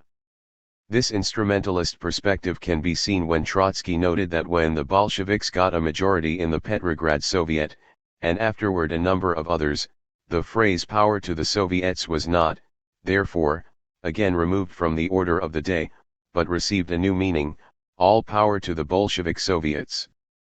This meant that the party was launched on the road of armed insurrection through the Soviets and in the name of the Soviets. As he put it in his discussion of the July days in 1917, the army was far from ready to raise an insurrection in order to give power to the Bolshevik Party, and so the state of popular consciousness made impossible the seizure of power by the Bolsheviks in July. Volume 2, p. 303, p. 307, p. 78 and p. 81. So much for all power to the Soviets.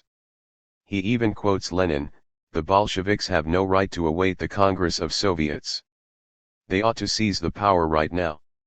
Ultimately, the Central Committee adopted the motion of Lenin as the only thinkable one, to form a government of the Bolsheviks only. Volume 3, pages 131-2 and p. 299. So where does this leave the assertion that the Bolsheviks aimed to put power into the hands of working-class organizations? Clearly, re-summary of both Trotsky's essay and the essence of Bolshevism leave a lot to be desired. As can be seen, the essence of Trotsky's essay and of Bolshevism is the importance of party power, not workers' power, as recognized by another member of the SWP. The masses needed to be profoundly convinced that there was no alternative to Bolshevik power. Tony Cliff, Lenin, Volume 2, p. 265. Trotsky even provided us with an analogy which effectively and simply refutes Rhee's claims. Just as the blacksmith cannot seize the red-hot iron in his naked hand, Trotsky asserted, so the proletariat cannot directly seize power, it has to have an organization accommodated to this task.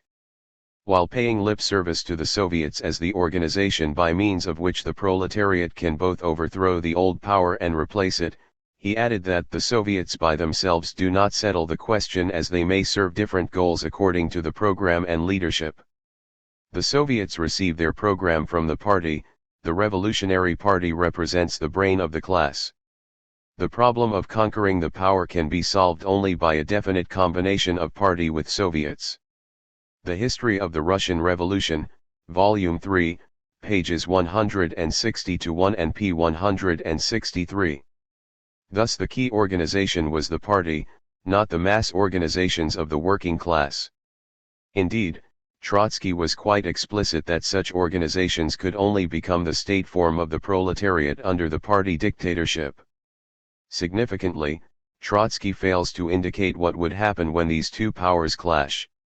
Certainly Trotsky's role in the Russian Revolution tells us that the power of the party was more important to him than democratic control by workers through mass bodies, and as we have shown in section H.3.8, Trotsky explicitly argued that a state was required to overcome the wavering in the working class which could be expressed by democratic decision-making.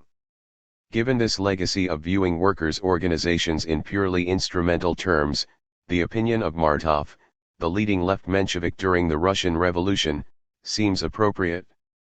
He argued that the moment when the revolutionary masses expressed their emancipation from the centuries-old yoke of the old state by forming autonomous republics of Kronstadt and trying anarchist experiments such as workers' control, etc.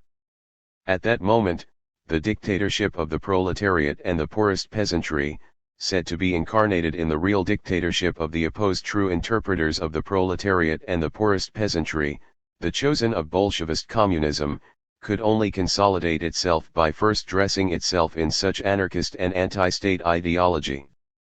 The State and Socialist Revolution, p. 47. As can be seen, Martov had a point. As the text used as evidence that the Bolsheviks aimed to give power to workers' organizations shows, this was not an aim of the Bolshevik Party. Rather, such workers' organs were seen purely as a means to the end of party power. In contrast, anarchists argue for direct working-class self-management of society.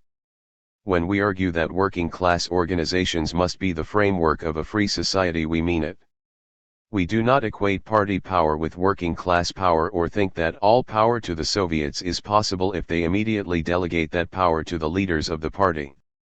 This is for obvious reasons. If the revolutionary means are out of their hands, if they are in the hands of a techno-bureaucratic elite, then such an elite will be in a position to direct to their own benefit not only the course of the revolution, but the future society as well. If the proletariat are to ensure that an elite will not control the future society, they must prevent them from controlling the course of the revolution. Alan Carter, Marx, A Radical Critique, p. 165. Thus the slogan "All power to the Soviets" for anarchists means exactly that: organs for the working class to run society directly, based on mandated, recallable delegates. This slogan fitted perfectly with our ideas, as anarchists had been arguing since the 1860s that such workers' councils were both a weapon of class struggle against capitalism and the framework of the future libertarian society. For the Bolshevik tradition, that slogan simply means that a Bolshevik government will be formed over and above the Soviets. The difference is important, for the anarchists declared, if power really should belong to the Soviets, it could not belong to the Bolshevik Party, and if it should belong to that party, as the Bolsheviks envisaged, it could not belong to the Soviets. Volin, The Unknown Revolution, p. 213. Reducing the Soviets to simply executing the decrees of the Central, Bolshevik, government and having their All-Russian Congress be able to recall the government, i.e. those with real power, does not equal all power. Quite the reverse, the Soviets will simply be a fig leaf for party power. In summary, rather than aim to place power into the hands of workers' organizations, most Marxists do not. Their aim is to place power into the hands of the party. Workers' organizations are simply means to this end and, as the Bolshevik regime showed, if they clash with that goal, they will simply be disbanded. However, we must stress that not all Marxist tendencies subscribe to this. The Council Communists, for example, broke with the Bolsheviks precisely over this issue, the difference between party and class power.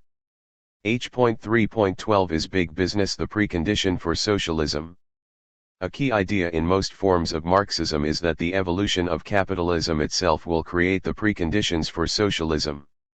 This is because capitalism tends to result in big business and, correspondingly, increased numbers of workers subject to the socialized production process within the workplace. The conflict between the socialized means of production and their private ownership is at the heart of the Marxist case for socialism. Then came the concentration of the means of production and of the producers in large workshops and manufactories, their transformation into actual socialized means of production and socialized producers. But the socialized producers and means of production and their products were still treated, after this change, just as they had been before: the owner of the instruments of labor, appropriated to himself, exclusively the product of the labor of others. Thus, the products now produced socially were not appropriated by those who actually set in motion the means of production and actually produced the commodities, but by the capitalists. The mode of production is subjected to this individual or private form of appropriation, although it abolishes the conditions upon which the latter rests. This contradiction, which gives to the new mode of production its capitalistic character, contains the germ of the whole of the social antagonisms of today. Engels, Marx Engels Reader, pages 703-4. It is the business cycle of capitalism which show this contradiction between socialized production and capitalist appropriation the best. Indeed, the fact that the socialized organization of production within the factory has developed so far that it has become incompatible with the anarchy of production in society, which exists side by side with and dominates it, is brought home to the capitalists themselves by the violent concentration of capital that occurs during crises. The pressures of socialized production results in capitalists merging their properties in a particular branch of industry in a particular country into a trust, a union for the purpose of regulating production. In this way, the production of capitalistic society capitulates to the production upon a definite plan of the invading socialistic society. This transformation can take the form of joint stock companies and trusts, or into state ownership. The latter does not change the capitalist relation, although it does have concealed within it the technical conditions that form the elements of that solution. This shows itself the way to accomplishing this revolution. The proletariat seizes political power and turns the means of production into state property. Op. Cit. p. 709, p. 710, p. 711, p. 712 and p. 713. Thus the centralization and concentration of production into bigger and bigger units, into big business, is seen as the evidence of the need for socialism. It provides the objective grounding for socialism, and, in fact, this analysis is what makes Marxism scientific socialism. This process explains how human society develops through time. In the social production of their life, men enter into definite relations that are indispensable and independent of their will, relations of production which correspond to a definite stage of development of their material productive forces. The sum total of these relations of production constitutes the economic structure of society, the real foundation, on which rises a legal and political superstructure and to which correspond definite forms of social consciousness. At a certain stage of their development, the material productive forces come in conflict with the existing relations of production, or what is but a legal expression for the same thing, with the property relations within which they have been at work hitherto. From forms of development of the productive forces these relations turn into their fetters. Then begins an epoch of social revolution. With the change of the economic foundation, the entire immense superstructure is more or less rapidly transformed. Marx, Op. Cit. pages 4-5. The obvious conclusion to be drawn from this is that socialism will come about due to tendencies inherent within the development of capitalism. The socialization implied by collective labor within a firm grows steadily as capitalist companies grow larger and larger. The objective need for socialism is therefore created, and so, for most Marxists, big is beautiful.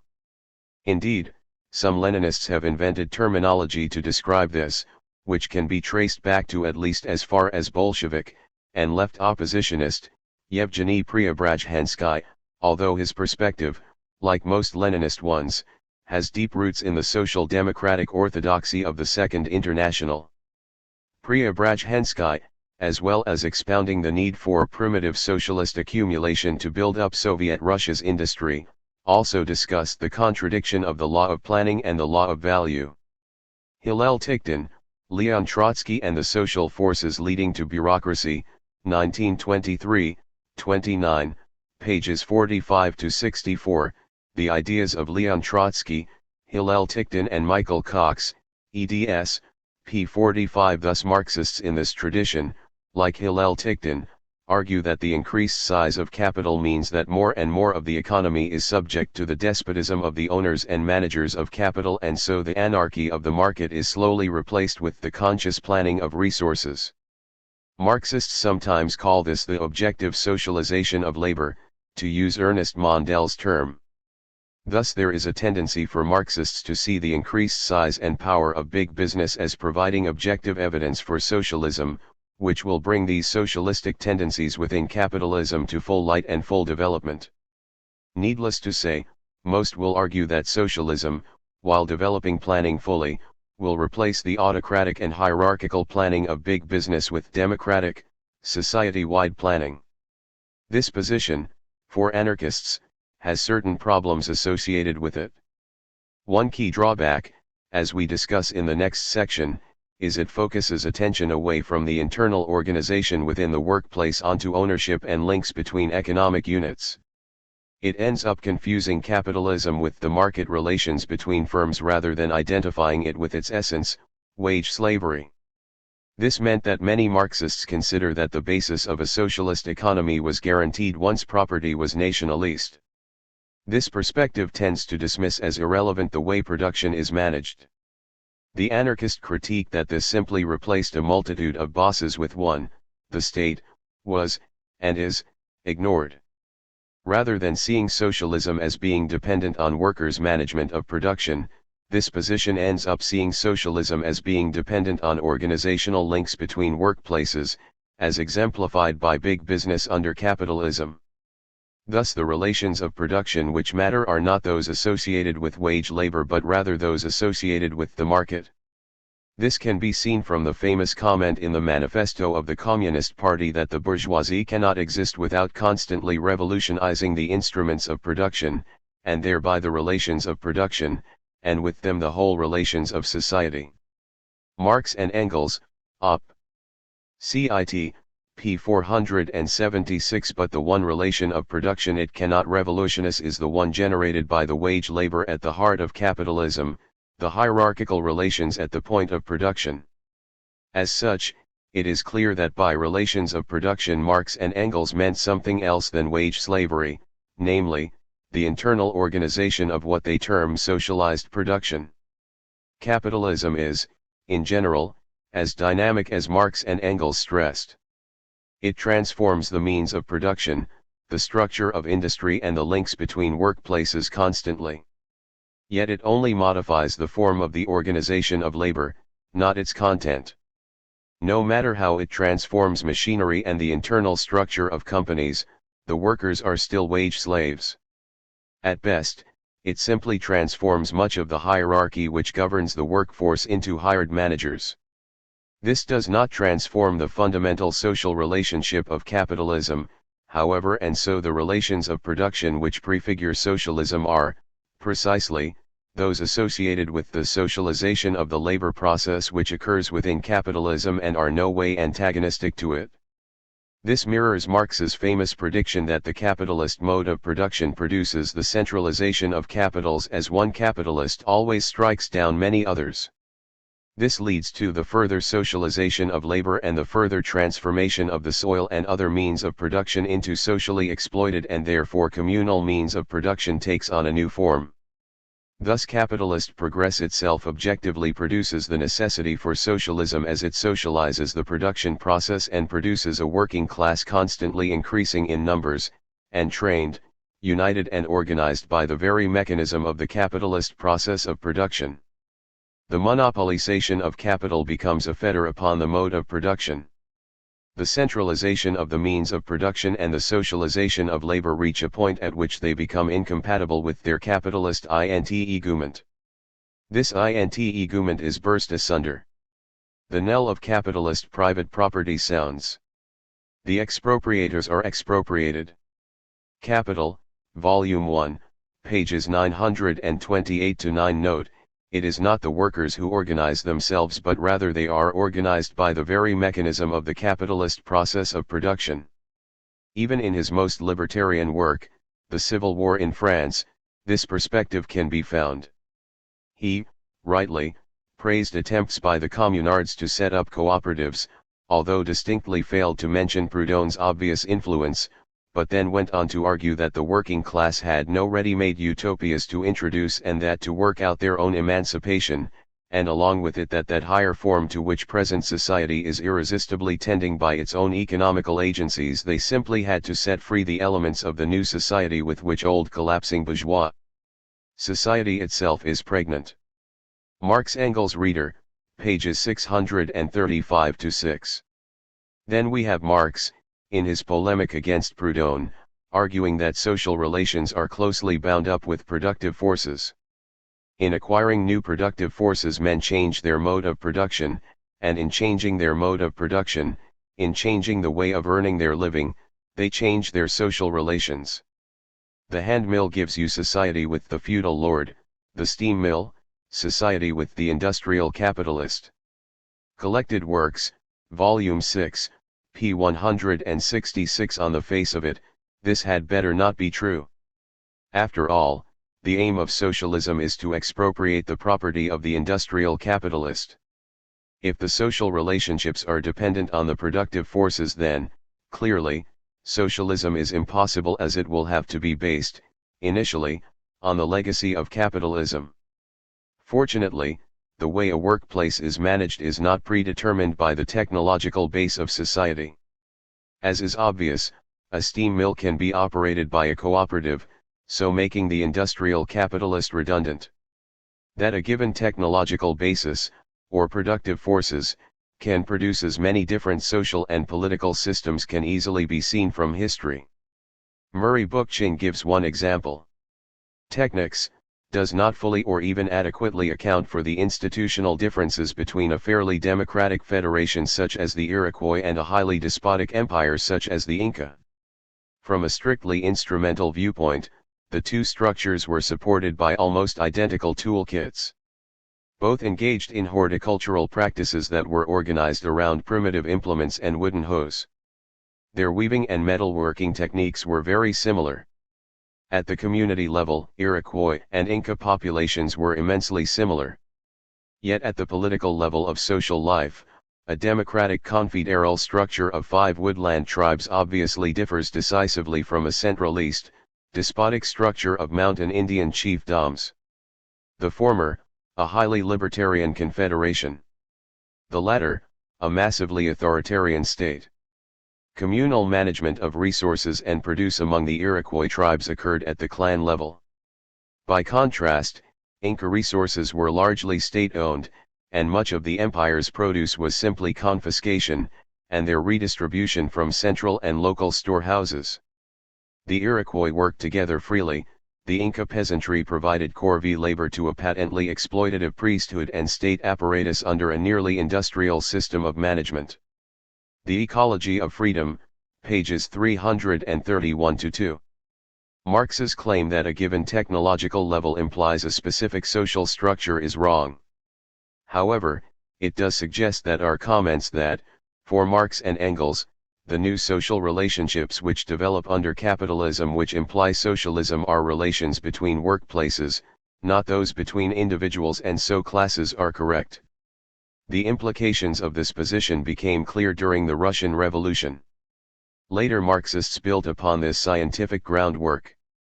Lenin, for example, argued that the difference between a socialist revolution and a bourgeois revolution is that in the latter case there are ready-made forms of capitalist relationships.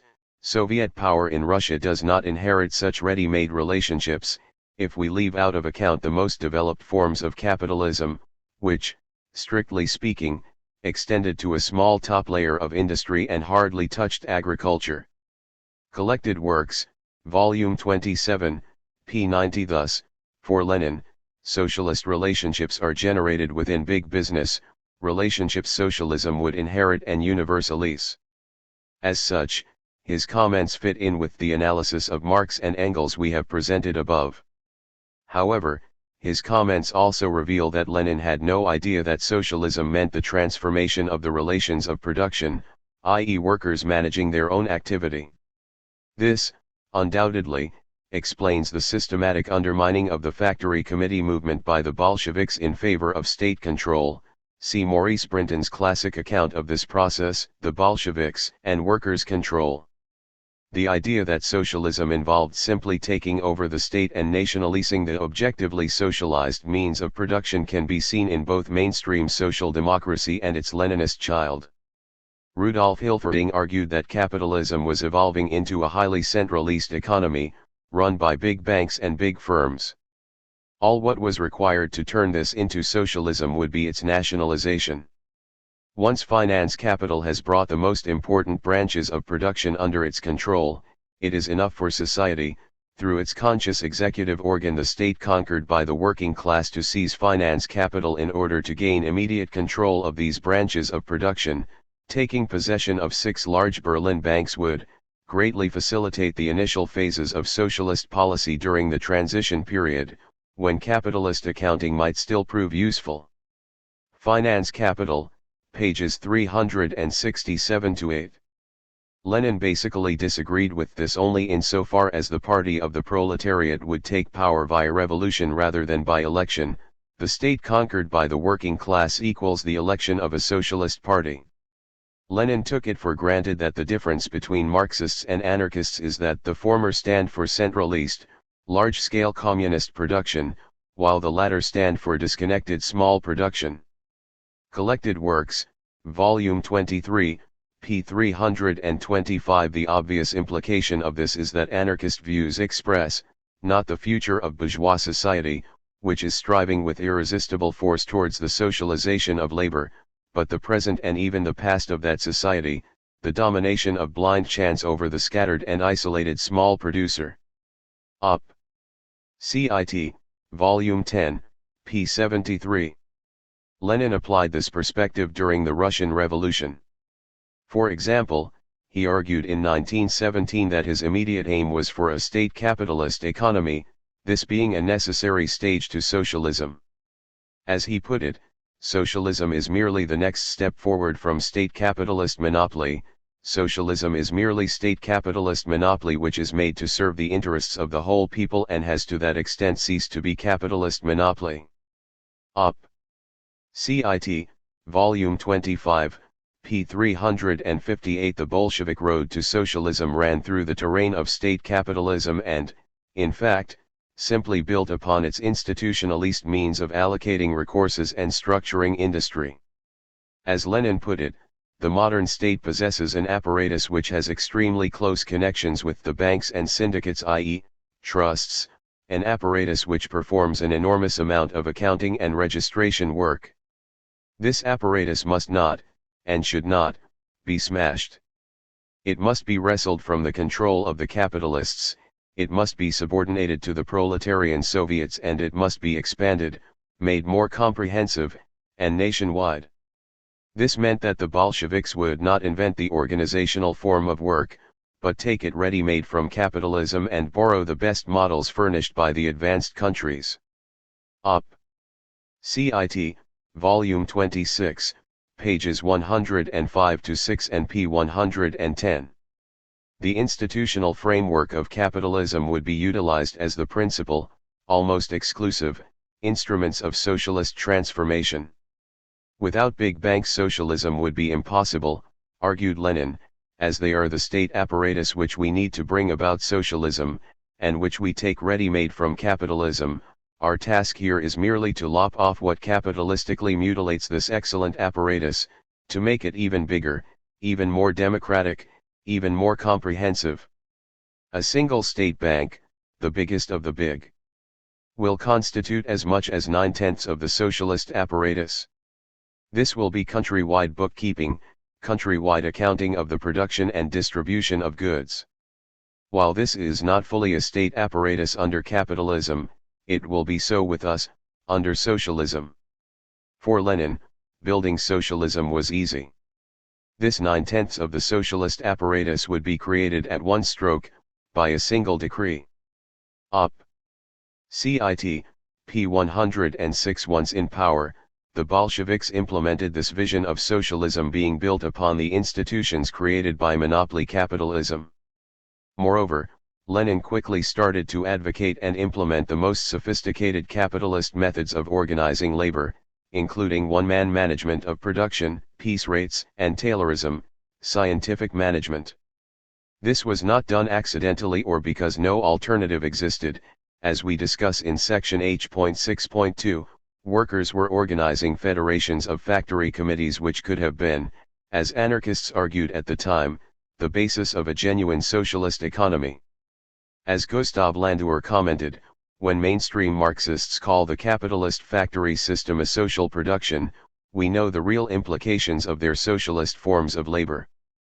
For socialism, p. 70, as can be seen, this glorification of large-scale, state capitalist structures can be traced back to Marx and Engels, while Lenin's support for capitalist production techniques can be explained by mainstream Marxism's lack of focus on the social relationships at the point of production. For anarchists, the idea that socialism can be built on the framework provided to us by capitalism is simply ridiculous. Capitalism has developed industry and technology to further the ends of those with power, namely capitalists and managers. Why should they use that power to develop technology and industrial structures which lead to workers' self-management and power rather than technologies and structures which enhance their own position vis-a-vis their workers and society as a whole? As such, technological and industrial development is not neutral or just the application of science. They are shaped by class struggle and class interest and cannot be used for different ends. Simply put, socialism will need to develop new forms of economic organization based on socialist principles. The concept that monopoly capitalism paves the way for socialist society is rooted in the false assumption that the forms of social organization accompanying capital concentration are identical with the socialization of production, that the structures associated with collective labor under capitalism are the same as those required under socialism is achieve genuine socialization. This false assumption, as can be seen, goes back to Engels and was shared by both social democracy and Leninism despite their other differences. While anarchists are inspired by a vision of a non-capitalist, decentralist, diverse society based on appropriate technology and appropriate scale, mainstream Marxism is not. Rather, it sees the problem with capitalism is that its institutions are not centralist and big enough. As Alexander Berkman correctly argues, the role of industrial decentralization in the revolution is unfortunately too little appreciated. Most people are still in the thraldom of the Marxian dogma that centralization is more efficient and economical. They close their eyes to the fact that the alleged economy is achieved at the cost of the worker's limb and life, that the efficiency degrades him to a mere industrial cog, deadens his soul, kills his body. Furthermore, in a system of centralization the administration of industry becomes constantly merged in fewer hands, producing a powerful bureaucracy of industrial overlords. It would indeed be the sheerest irony if the revolution were to aim at such a result.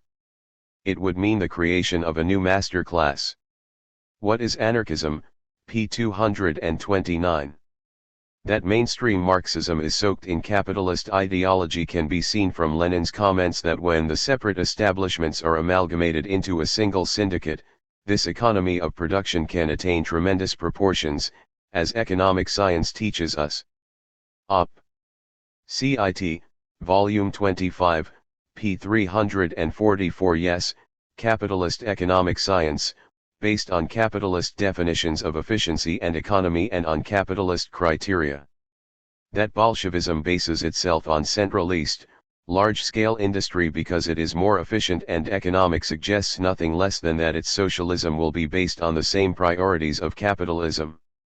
This can be seen from Lenin's idea that Russia had to learn from the advanced capitalist countries, that there was only one way to develop production and that was by adopting capitalist methods of rationalization and management.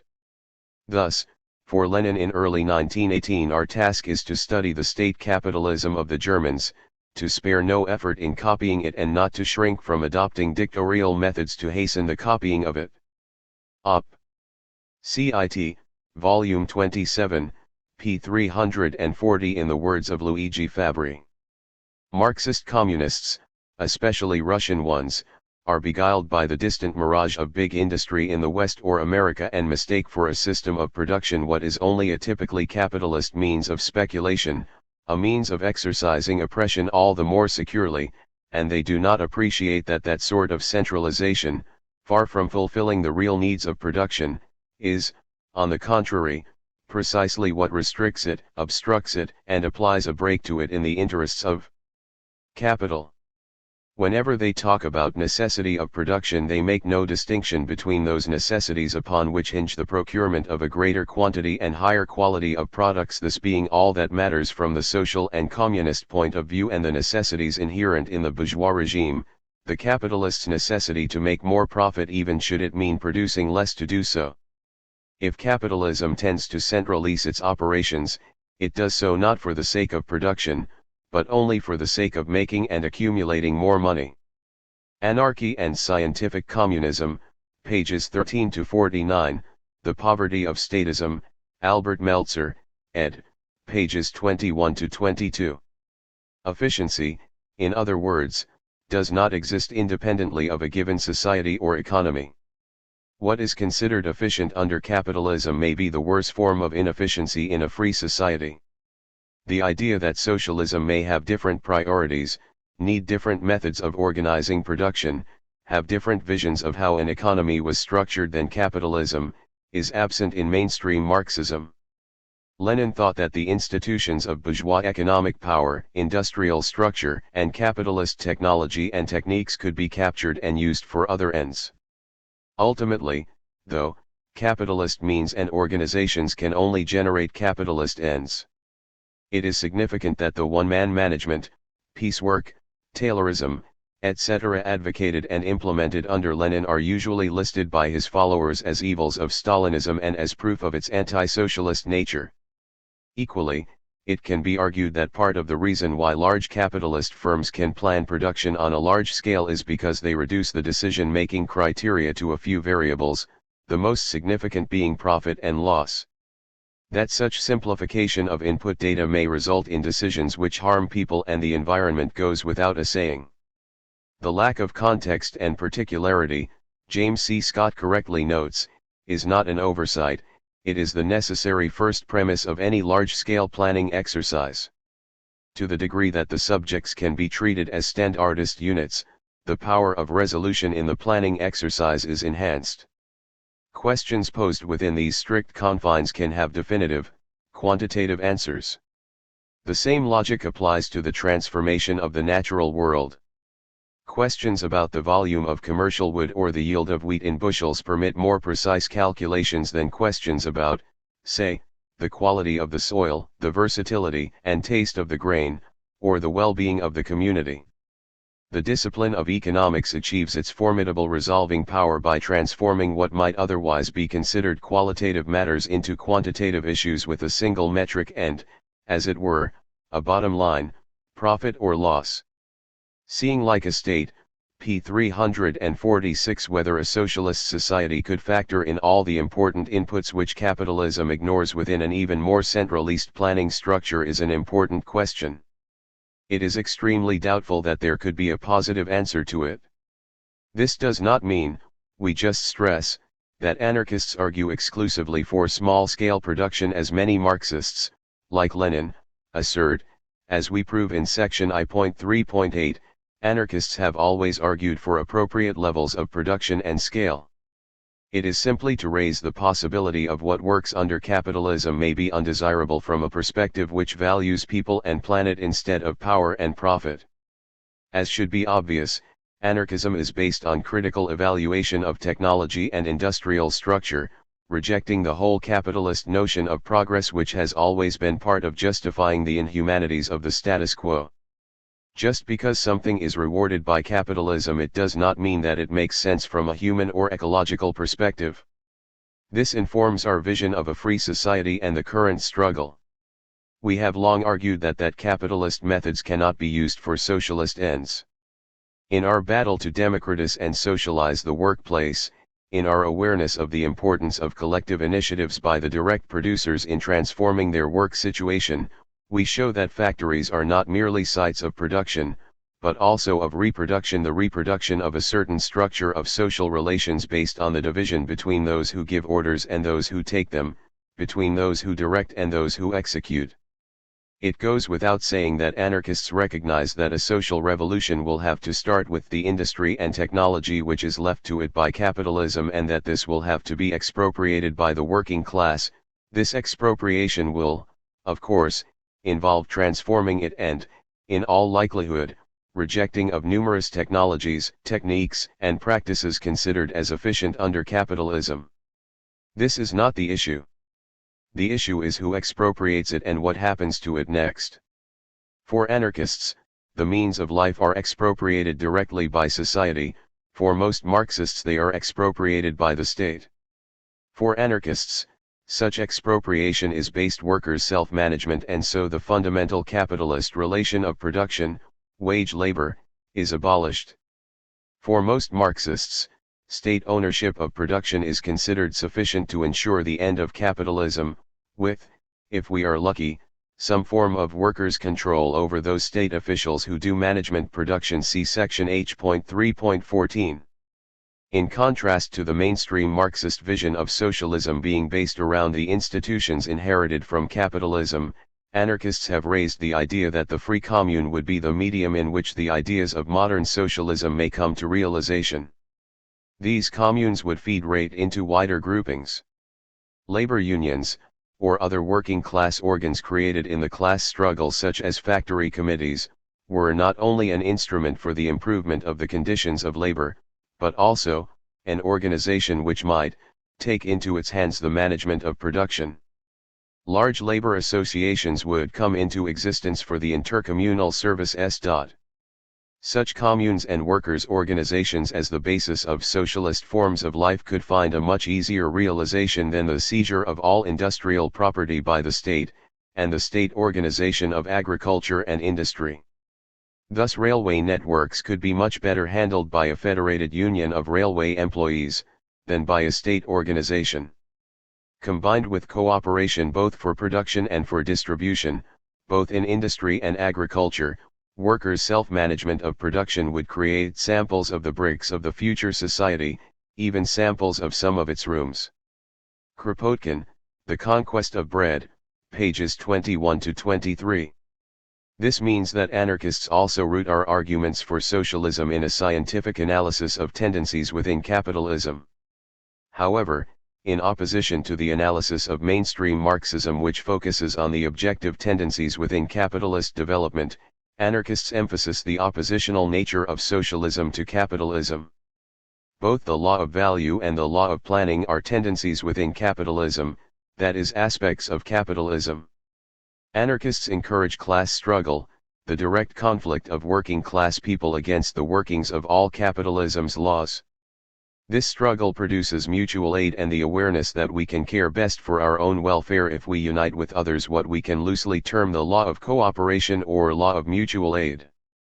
This law, in contrast to the Marxian law of planning, is based on working class subjectively and develops within society only in opposition to capitalism.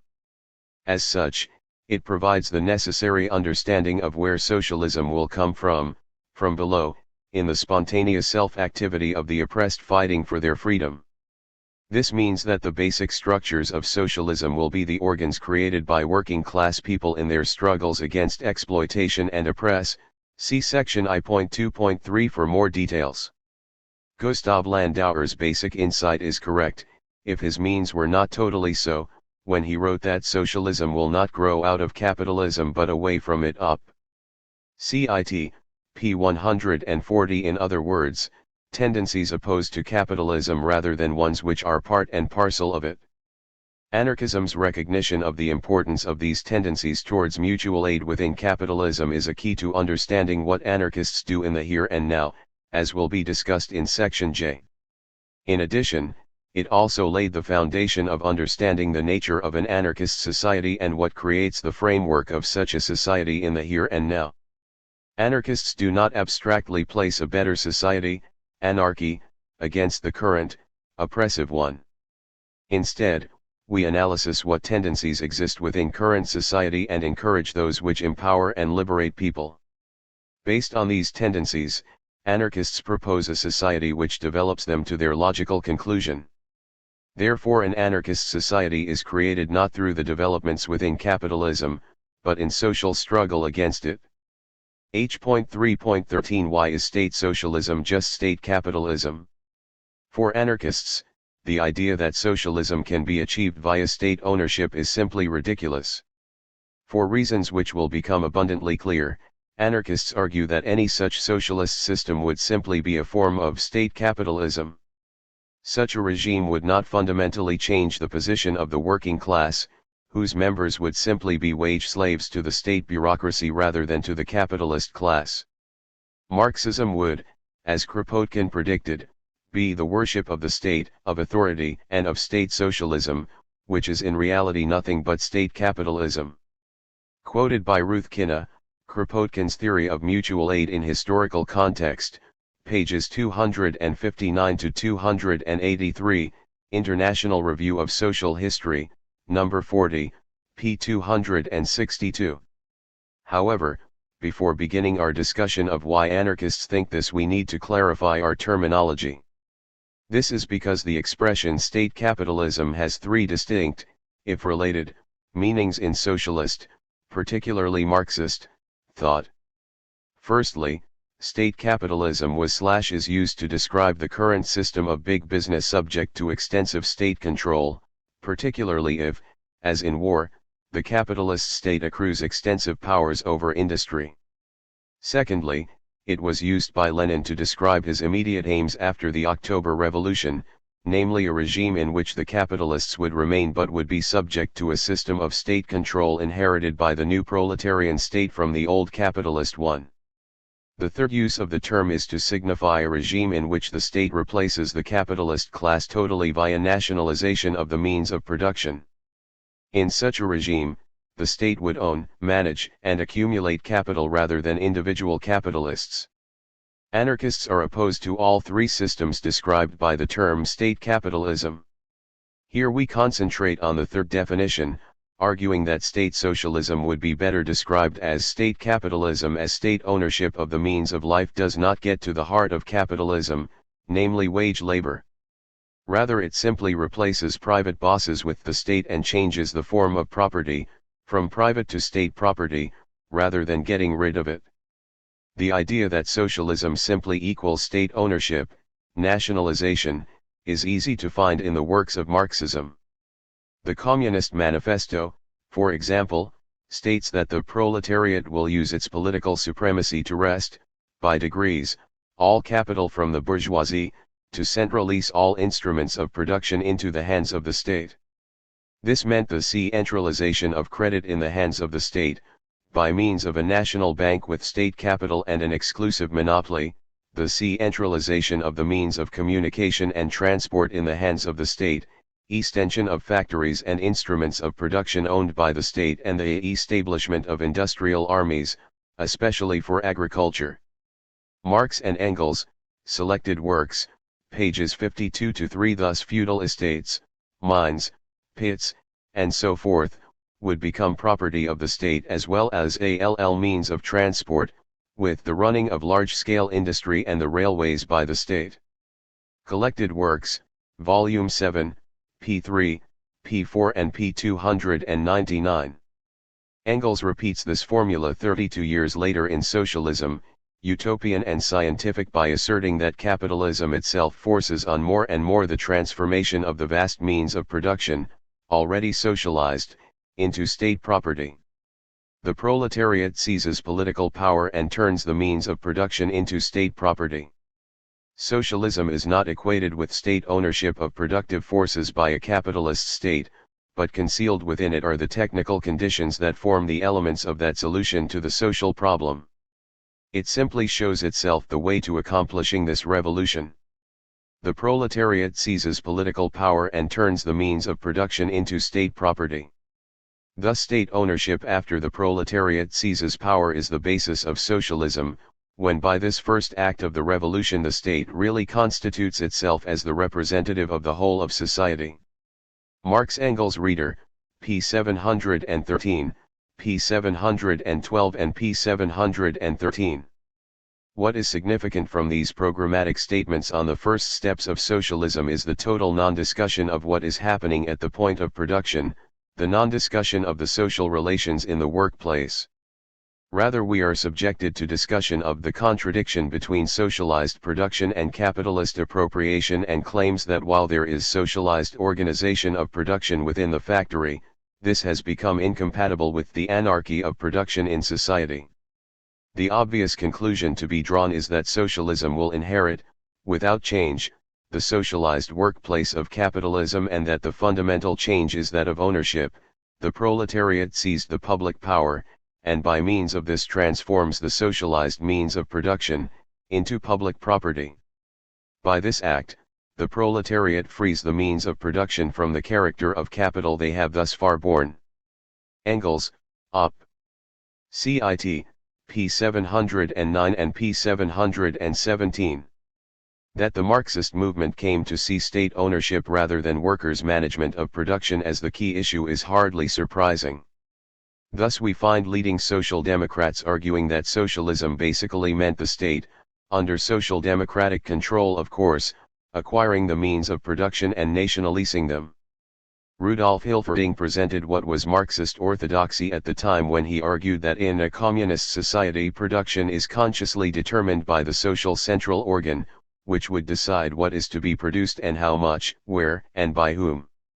While this information is determined by the market forces under capitalism, in socialism it is given to the members of the socialist society by their authorities. We must derive the undisturbed progress of the socialist economy from the laws, ordinances, and regulations of socialist authorities. Quoted by Nikolai Bukharin, Economy Theory of the Leisure Class, p. 157. The Bolsheviks inherited this concept of socialism and implemented it, with terrible results. This vision of society in which the lives of the population are controlled by authorities in a social central organ which tells the workers what to do, while in line with the Communist Manifesto, seems less than appealing. It also shows why state socialism is not socialism at all. Thus George Barrett. If instead of the present capitalist class there were a set of officials appointed by the government and set in a position to control our factories, it would bring about no revolutionary change. The officials would have to be paid, and we may depend that, in their privileged positions, they would expect good remuneration. The politicians would have to be paid, and we already know their tastes. You would, in fact, have a non-productive class dictating to the producers the conditions upon which they were allowed to use the means of production. As this is exactly what is wrong with the present system of society, we can see that state control would be no remedy, while it would bring with it a host of new troubles. Under a governmental system of society, whether it is the capitalism of today or a more perfected government control of the socialist state, the essential relationship between the governed and the governing, the worker and the controller, will be the same, and this relationship so long as it lasts can be maintained only by the bloody brutality of the policeman's bludgeon and the soldier's rifle. The Anarchist Revolution, pages 8 to 9. The key to seeing why state socialism is simply state capitalism can be found in the lack of change in the social relationships at the point of production. The workers are still wage slaves, employed by the state and subject to its orders. As Lenin stressed in State and Revolution, under Marxist socialism all citizens are transformed into hired employees of the state. All citizens become employees and workers of a single country-wide state syndicate. The whole of society will have become a single office and a single factory, with equality of labor and pay. Collected Works, Volume 25, pages 473-4. Given that Engels had argued, against anarchism, that a factory required subordination, authority, lack of freedom and a veritable despotism independent of all social organization, Lenin's idea of turning the world into one big factory takes on an extremely frightening nature. Marx Engels Reader, p. 731. A reality which one anarchist described in 1923 as being the case in Lenin's Russia. The nationalization of industry, removing the workers from the hands of individual capitalists, delivered them to the yet more rapacious hands of a single, ever-present capitalist boss, the state. The relations between the workers and this new boss are the same as earlier relations between labor and capital, with the sole difference that the communist boss, the state, not only exploits the workers, but also punishes them himself. Wage labor has remained what it was before, except that it has taken on the character of an obligation to the state. It is clear that in all this we are dealing with a simple substitution of state capitalism for private capitalism. Peter Arshinov, History of the Makhnovist Movement, p. 71. All of which makes Bakunin's comments seem justified, as well as stunningly accurate. Labor financed by the state, such is the fundamental principle of authoritarian communism, of state socialism. The state, having become the sole proprietor, will have become sole capitalist, banker, moneylender, organizer, director of all national work, and the distributor of its profits. The Political Philosophy of Bakunin, p. 293. Such a system, based on those countries where modern capitalist development has reached its highest point of development, would see the gradual or violent expropriation of the present landlords and capitalists, or of the appropriation of all land and capital by the state. In order to be able to carry out its great economic and social mission, this state will have to be very far-reaching, very powerful, and highly centralist. It will administer and supervise agriculture by means of its appointed mangers, who will command armies of rural workers organized and disciplined for that purpose. At the same time, it will set up a single bank on the ruins of all existing banks. Such a system, Bakunin correctly predicted, would be a barracks regime for the proletariat, in which a standardist mass of men and women workers would wake, sleep, work and live by rote, a regime of privilege for the able and the clever. Michael Bakunin, Selected Writings, p. 258 and p. 259. Proudhon, likewise, was well aware that state ownership did not mean the end of private property, rather it meant a change in who ordered the working class about. We do not want, he stated, to see the state confiscate the mines, canals, and railways, that would be to add to monarchy, and more wage slavery. We want the mines, canals, railways handed over to democratically organized workers' associations, which would be the start of a vast federation of companies and societies woven into the common cloth of the democratic social republic. He contrasted workers' associations run by and for their members to those subsidized, commanded, and directed by the state, which would crush all liberty and all wealth, precisely as the great limited companies are doing. No Gods, No Masters, Volume 1, p. 62 and p. 105. Simply put, if workers did not directly manage their own work, then it matters little who formally owns the workplaces in which they toil. As Maurice Brinton argued, libertarian socialists hold that the relations of production, the relations which individuals or groups enter into with one another in the process of producing wealth, are the essential foundations of any society. A certain pattern of relations of production is the common denominator of all class societies.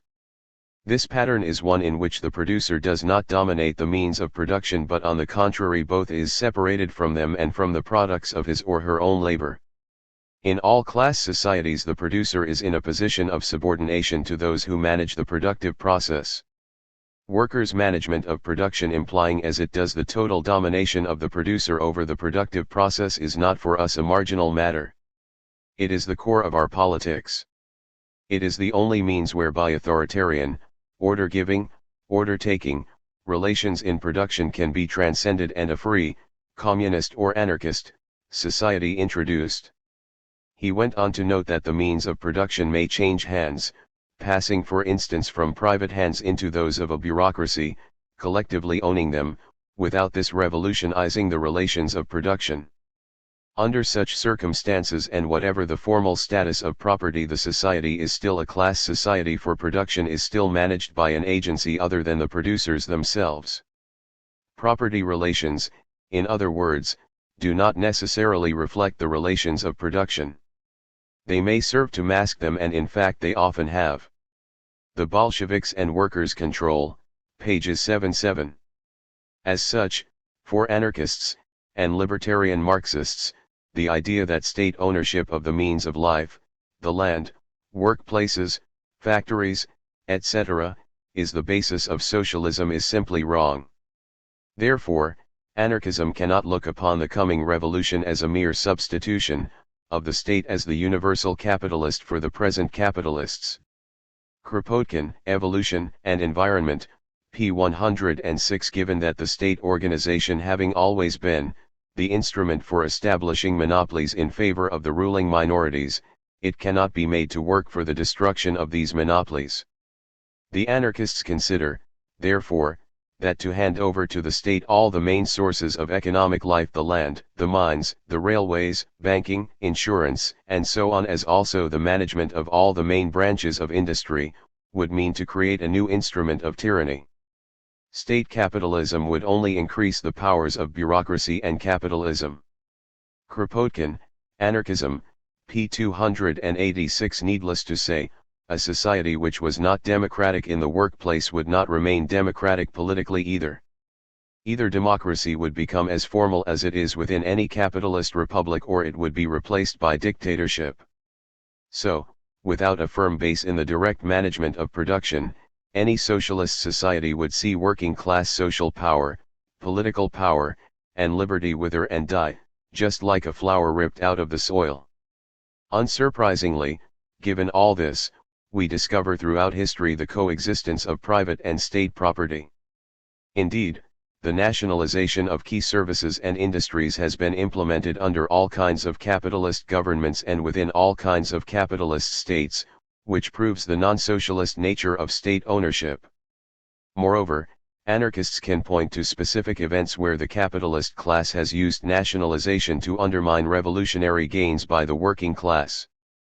The best example by far is in the Spanish Revolution, when the Catalan government used nationalization against the wave of spontaneous, anarchist-inspired, collectivization which had placed most of industry into the direct hands of the workers. The government, under the guise of legalizing the gains of the workers, placed them under state ownership to stop their development, ensure hierarchical control and so class society. A similar process occurred during the Russian Revolution under the Bolsheviks. Significantly, many managers, at least those who remained, appear to have preferred nationalization, state control, to workers' control and cooperated with Bolshevik commissars to introduce it. Their motives are not too difficult to understand. The issue of who runs the plants, who makes decisions is, and probably always will be, the crucial question for managers in any industrial relations system. J. B. Sorensen, The Life and Death of Soviet Trade Unionism, pages 67-8. As we discuss in the next section, the managers and capitalists were not the only ones who disliked workers' control, the Bolsheviks did so as well, and they ensured that it was marginalized within a centralist system of state control based on nationalization. As such, anarchists think that an utterly false dichotomy has been built up in discussions of socialism, one which has served the interests of both capitalists and state bureaucrats.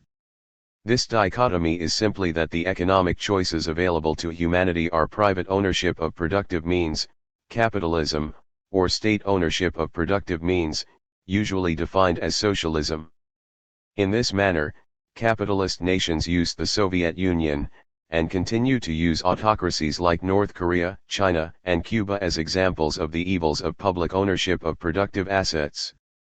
While the hostility of the capitalist class to such regimes is often used by Leninists as a rationale to defend them, as degenerated workers' states, to use the Trotskyist term, this is a radically false conclusion. As one anarchist argued in 1940 against Trotsky, who first raised this notion, expropriation of the capitalist class is naturally terrifying to the bourgeoisie of the whole world, but that does not prove anything about a workers' state. In Stalinist Russia, expropriation is carried out, by, and ultimately for the benefit of, the bureaucracy, not by the workers at all. The bourgeoisie are afraid of expropriation, of power passing out of their hands, whoever seizes it from them. They will defend their property against any class or clique. The fact that they are indignant about Stalinism proves their fear. It tells us nothing at all about the agents inspiring that fear.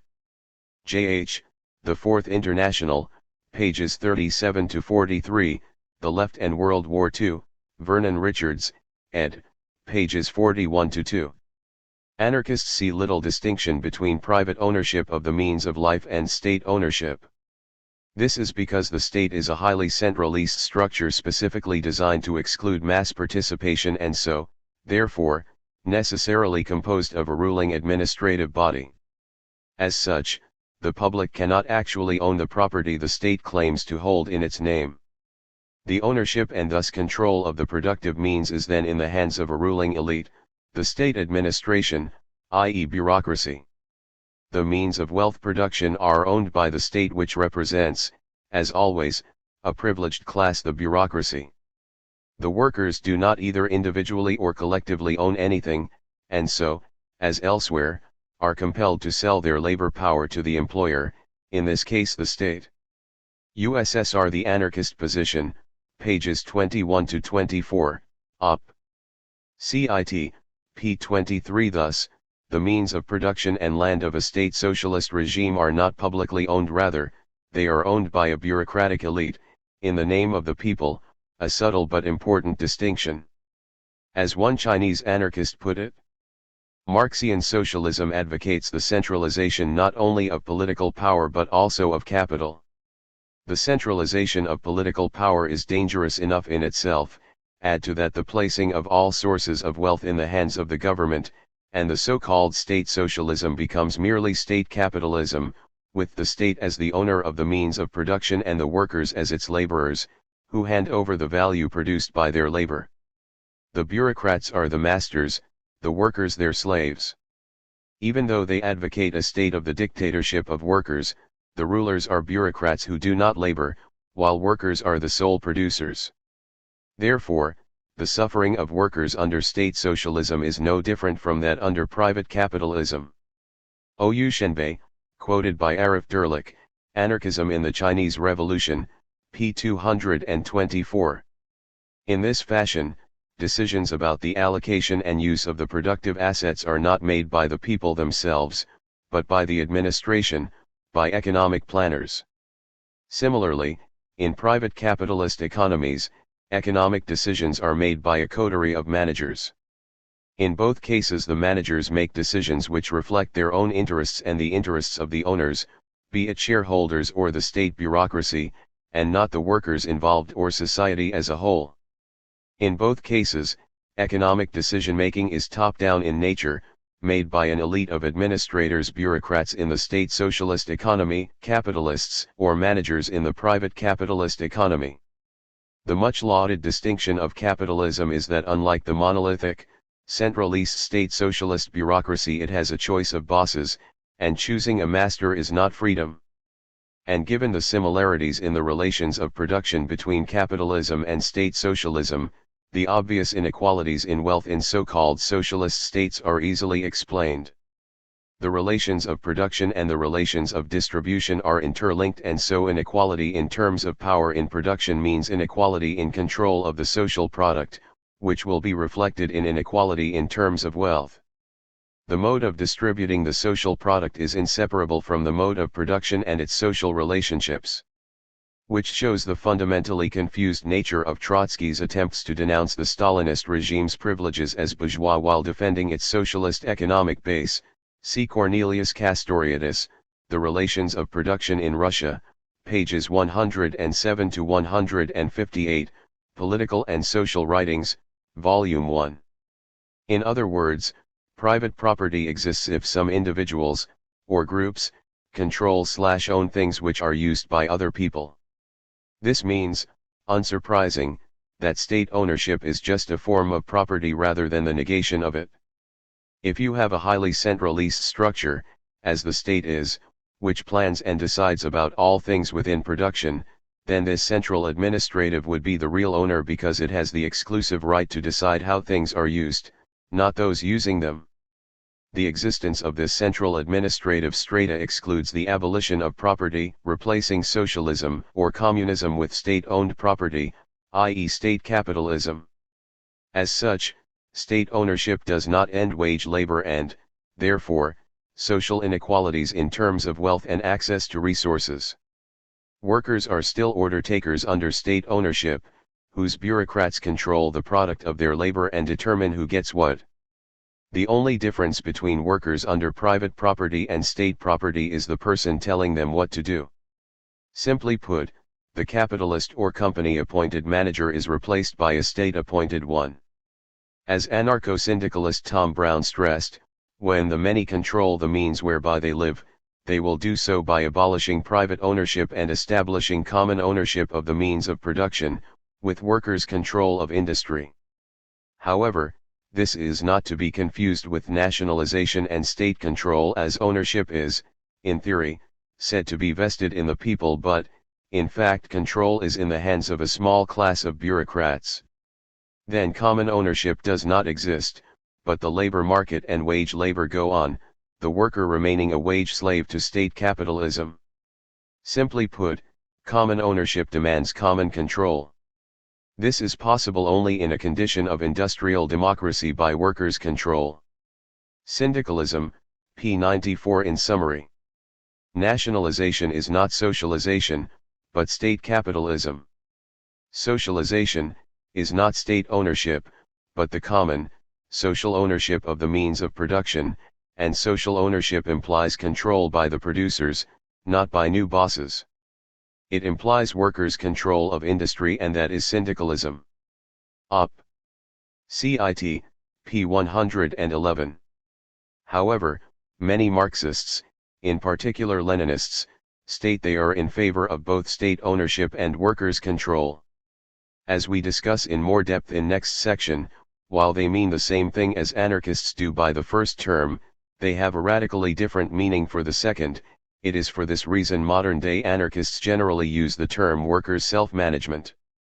To anarchist ears, the combination of nationalization, state ownership, and workers' control, and even more so, self-management, simply expresses political confusion, a mishmash of contradictory ideas which simply hides the reality that state ownership, by its very nature, precludes workers' control. As such, anarchists reject such contradictory rhetoric in favor of socialization and workers' self-management of production. History shows that nationalization will always undermine workers' control at the point of production, and such rhetoric always paves the way for state capitalism. Therefore, anarchists are against both nationalization and privatization, recognizing both as forms of capitalism, of wage slavery. We believe in genuine public ownership of productive assets, rather than corporate/private or state/bureaucratic control. Only in this manner can the public address their own economic needs. Thus, we see a third way that is distinct from the popular either/or options forwarded by capitalists and state socialists, a way that is entirely more democratic. This is workers' self-management of production, based on social ownership of the means of life by federations of self-managed syndicates and communes. Finally, it should be mentioned that some Leninists do have an analysis of Stalinism as state capitalist, most noticeably the British SWP. According to the creator of this theory, Tony Cliff, Stalinism had to be considered a class system because if the state is the repository of the means of production and the workers do not control it, they do not own the means of production, i.e., they are not the ruling class. Which is fine, as far as it goes. Anarchists would stress the social relations within production as part of our criteria for what counts as socialism. The problems start to accumulate when Cliff tries to explain why Stalinism was, state, capitalist. For Cliff, internally the USSR could be viewed as one big factory and the division of labor driven by bureaucratic decree. Only when Stalinism was viewed within the international economy the basic features of capitalism can be discerned. Thus it is international competition which makes the USSR subject to the law of value and, consequently, capitalist. However, as international trade was tiny under Stalinism, competition with other countries is mainly military. It is this indirect competition in military matters which made Stalinist Russia capitalist rather than any internal factor. State capitalism in Russia, pages 311-2. p. 221 and p. 223. The weakness of this argument should be obvious. From an anarchist position, it fails to discuss the social relations within production and the obvious fact that workers could, and did, move workplaces, i.e., there was a market for labor. Cliff only mentions the fact that the Stalinist regime's plans were never fulfilled when he shows up the inefficiencies of Stalinist mismanagement. With regards to labor, that appears to be divided according to the plan. Similarly, to explain Stalinism's capitalist nature as being a product of military competition with other, more obviously, capitalist states is a joke. It is like arguing that Ford is a capitalist company because BMW is. As one libertarian Marxist put it, one can only wonder as to the type of contortions Cliff might have got into if Soviet military competition had been with China alone. Neil C. Fernandez, Capitalism and Class Struggle in the USSR, p. 65. Significantly, Cliff raised the possibility of single worldwide Stalinist regime and concluded it would not be state capitalist, it would be a system of exploitation not subject to the law of value and all its implications. Op. Cit. p. 225. As Fernandez correctly summarizes, Cliff's position appears untenable when it is remembered that whatever capitalism may or may not entail, what it is a mode of production, defined by a certain type of social production relations. If the USSR is capitalist simply because it produces weaponry to compete with those countries that themselves would have been capitalist even without such competition, then one might as well say the same about tribes whose production is directed to the provision of tomahawks in the fight against colonialism. Op. Cit. p. 65. Strangely, as Marxist, Cliff seemed unaware that, for Marx, competition did not define capitalism. As far as trade goes, the character of the production process from which goods derive is immaterial, and so on the market commodities come from all modes of production.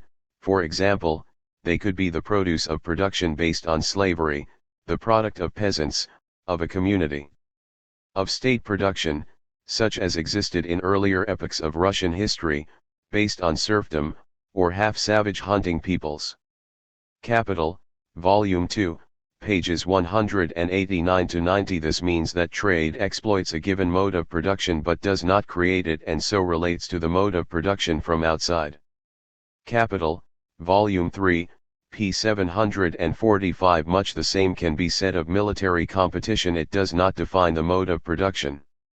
There are other problems with Cliff's argument, namely that it implies that Lenin's regime was also state capitalist, as anarchists stress, but Leninists deny. If, as Cliff suggests, a workers' state is one in which the proletariat has direct or indirect control, no matter how restricted, over the state power, then Lenin's regime was not one within 6 months. Similarly, workers' self-management was replaced by one-man management under Lenin, meaning that Stalin inherited the capitalistic relations of production rather than created them. Moreover, if it were military competition which made Stalinism state capitalist, then, surely, so was Bolshevik Russia when it was fighting the white and imperialist armies during the Civil War. Nor does Cliff prove that a proletariat actually existed under Stalinism, raising the clear contradiction that if there is only one employer, a change of masters is impossible, a mere formality, while also attacking those who argued that Stalinism was bureaucratic collectivism because Russian workers were not proletarians but rather slaves. So this mere formality is used to explain that the Russian worker is a proletarian, not a slave, and so Russia was state capitalist in nature. Cliff, Op. Cit. p. 310, p. 219, p. 350 and p. 348. All in all, attempts to draw a clear line between Leninism and Stalinism as regards its state capitalist nature are doomed to failure. The similarities are far too obvious and simply support the anarchist critique of state socialism as nothing more than state capitalism. Ultimately, Trotskyism merely promises socialism by adopting the same methods, and mistakes, which have produced Stalinism. J.H., The Fourth International, pages 37-43, The Left and World War II, Vernon Richards, ed., p. 43. H.3.14 Don't Marxists believe in workers' control? As we discussed in the last section, anarchists consider the usual association of state ownership with socialism to be false. We argue that it is just another form of the wages system, of capitalism, albeit with the state replacing the capitalist, and so state ownership, for anarchists, is simply state capitalism. Instead, we urge socialization based on workers' self-management of production. Libertarian Marxists concur. Some mainstream Marxists, however, say they seek to combine state ownership with workers' control.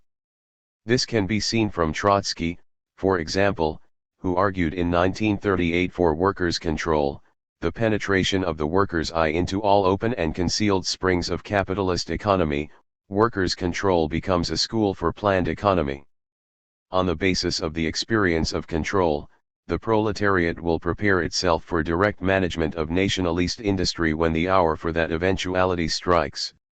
This, it is argued, proves that nationalization, state ownership and control, is not state capitalism but rather control is the first step along the road to the socialist guidance of economy.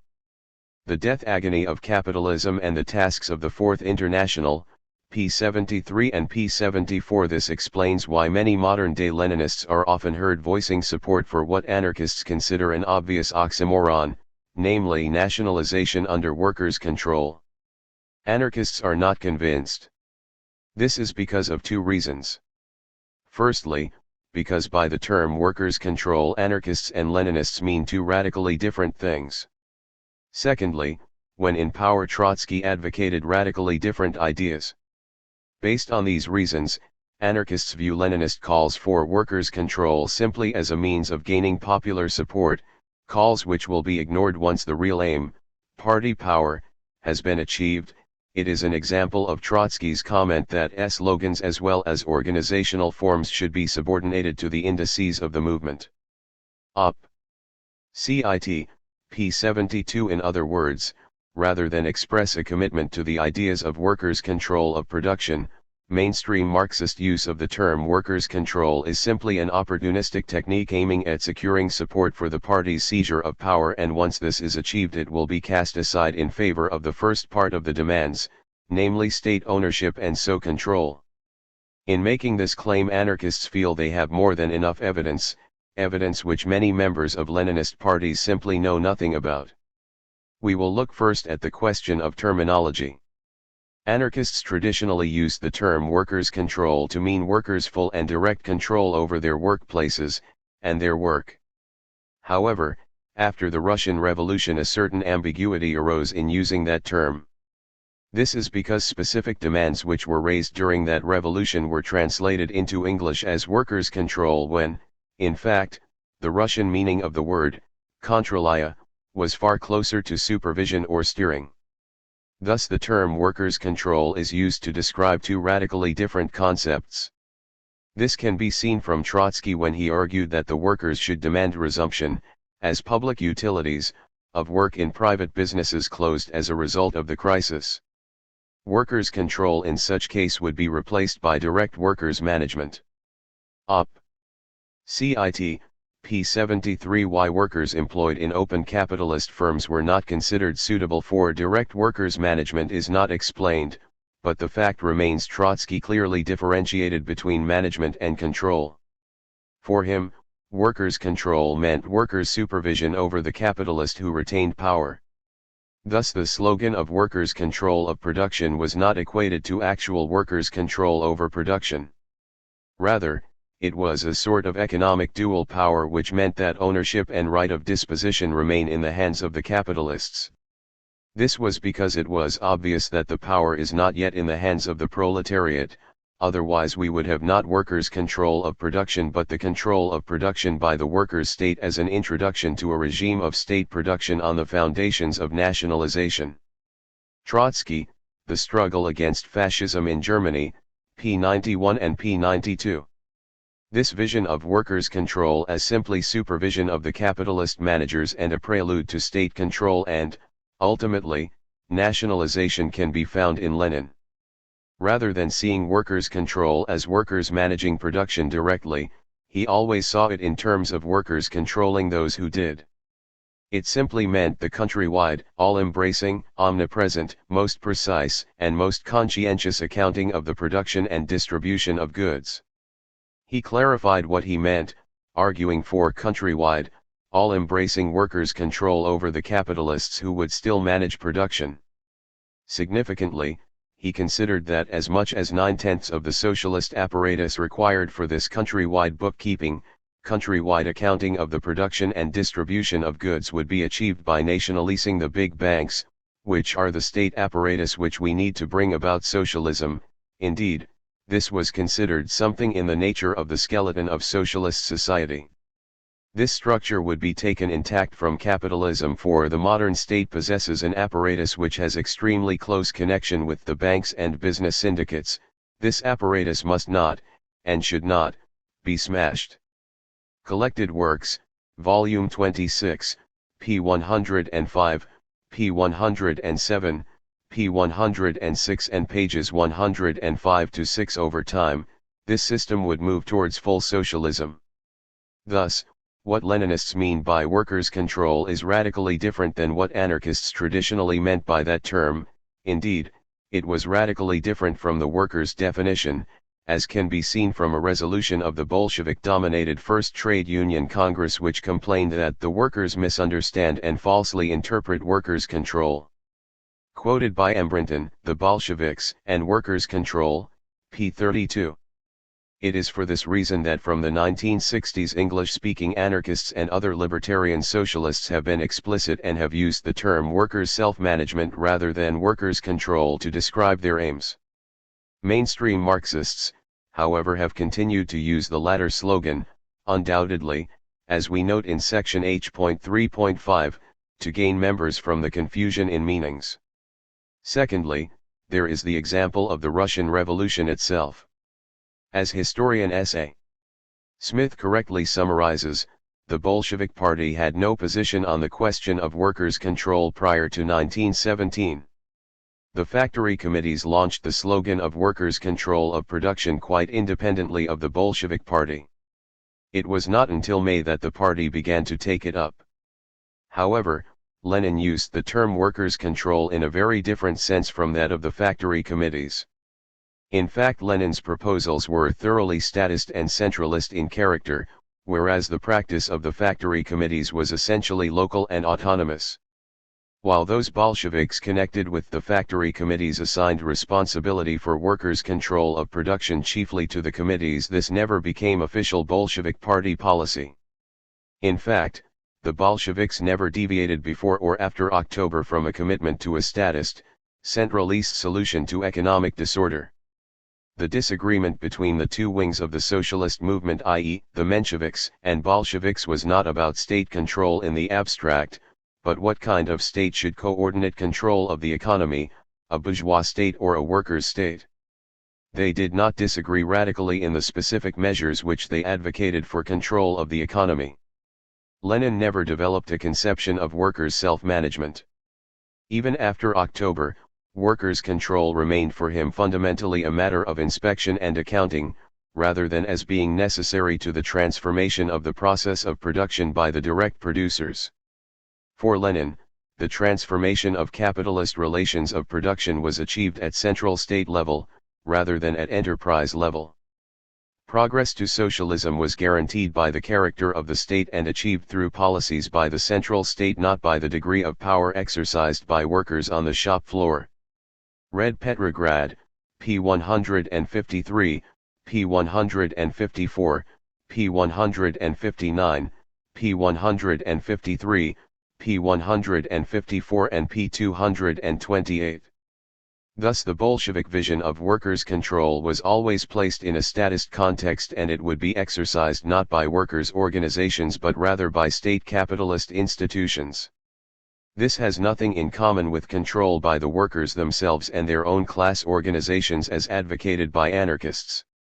In May 1917, Lenin was arguing for the establishment of state control over all banks, and their amalgamation into a single central bank, also control over the insurance agencies and big capitalist syndicates.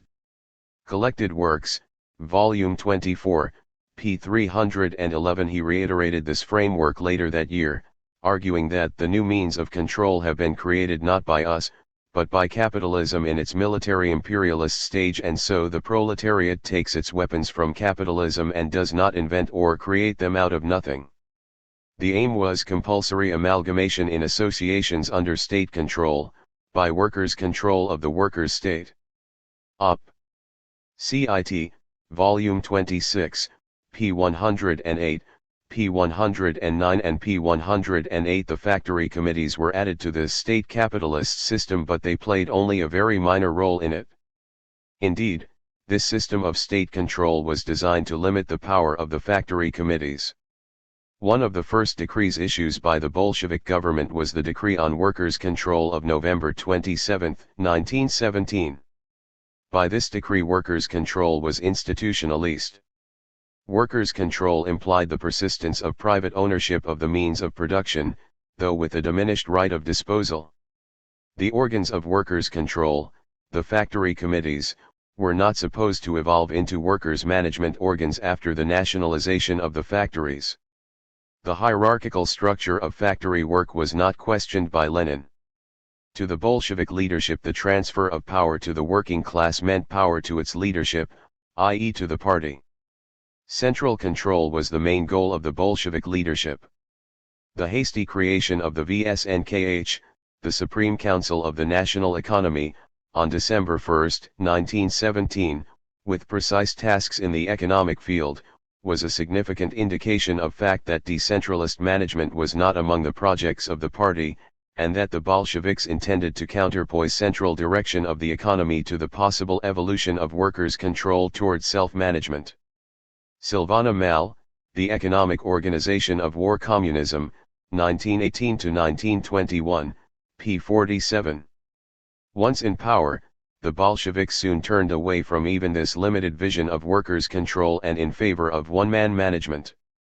Lenin raised this idea in late April 1918, and it involved granting state-appointed individual executives dictatorial powers, or unlimited powers.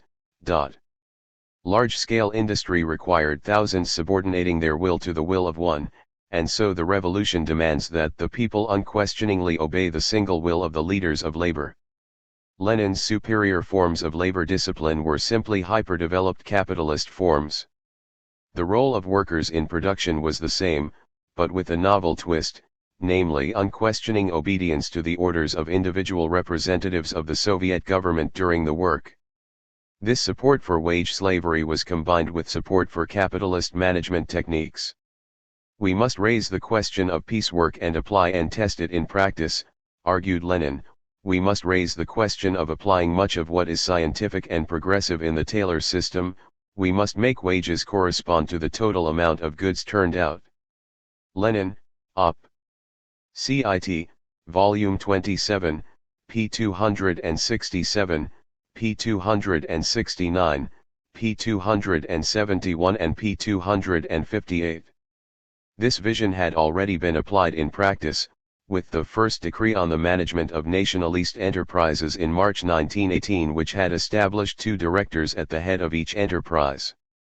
Both directors were appointed by the central administrators.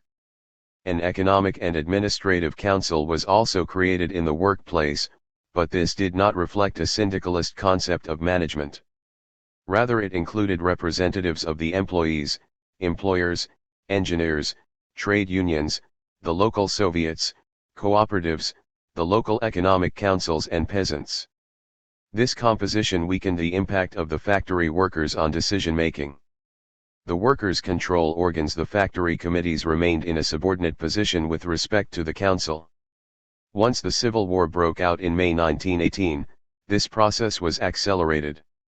By 1920, most workplaces were under one-man management, and the Communist Party at its 9th Congress had promoted one-man management as the most suitable form of management. Mal, Op. Cit. p. 111, p. 112, p. 141 and p. 128. In other words, the manner in which Lenin organized industry had handed it over entirely into the hands of the bureaucracy. Trotsky did not disagree with all this, quite the reverse. He wholeheartedly defended the imposing of one-man management. As he put it in 1920, our party Congress expressed itself in favor of the principle of one-man management in the administration of industry. It would be the greatest possible mistake, however, to consider this decision as a blow to the independence of the working class. The independence of the workers is determined and measured not by whether 3 workers or 1 are placed at the head of a factory. As such, it would consequently be a most crying error to confuse the question as to the supremacy of the proletariat with the question of boards of workers at the head of factories. The dictatorship of the proletariat is expressed in the abolition of private property in the means of production, in the supremacy over the whole Soviet mechanism of the collective will of the workers, and not at all in the form in which individual economic enterprises are administered. The term collective will of the workers is simply a euphemism for the party which Trotsky had admitted had substituted its dictatorship for that of the Soviets. Indeed, there is nothing accidental in this substitution of the power of the party for the power of the working class, and in reality there is no substitution at all. The dictatorship of the Soviets became possible only by means of the dictatorship of the party. The unions should discipline the workers and teach them to place the interests of production above their own needs and demands. He even argued that the only solution to economic difficulties from the point of view of both principle and of practice is to treat the population of the whole country as the reservoir of the necessary labor power, and to introduce strict order into the work of its registration, mobilization, and utilization. Terrorism and Communism, p. 162, p. 109, p. 143 and p. 135. Trotsky did not consider this a result of the Civil War. Again, the opposite was the case.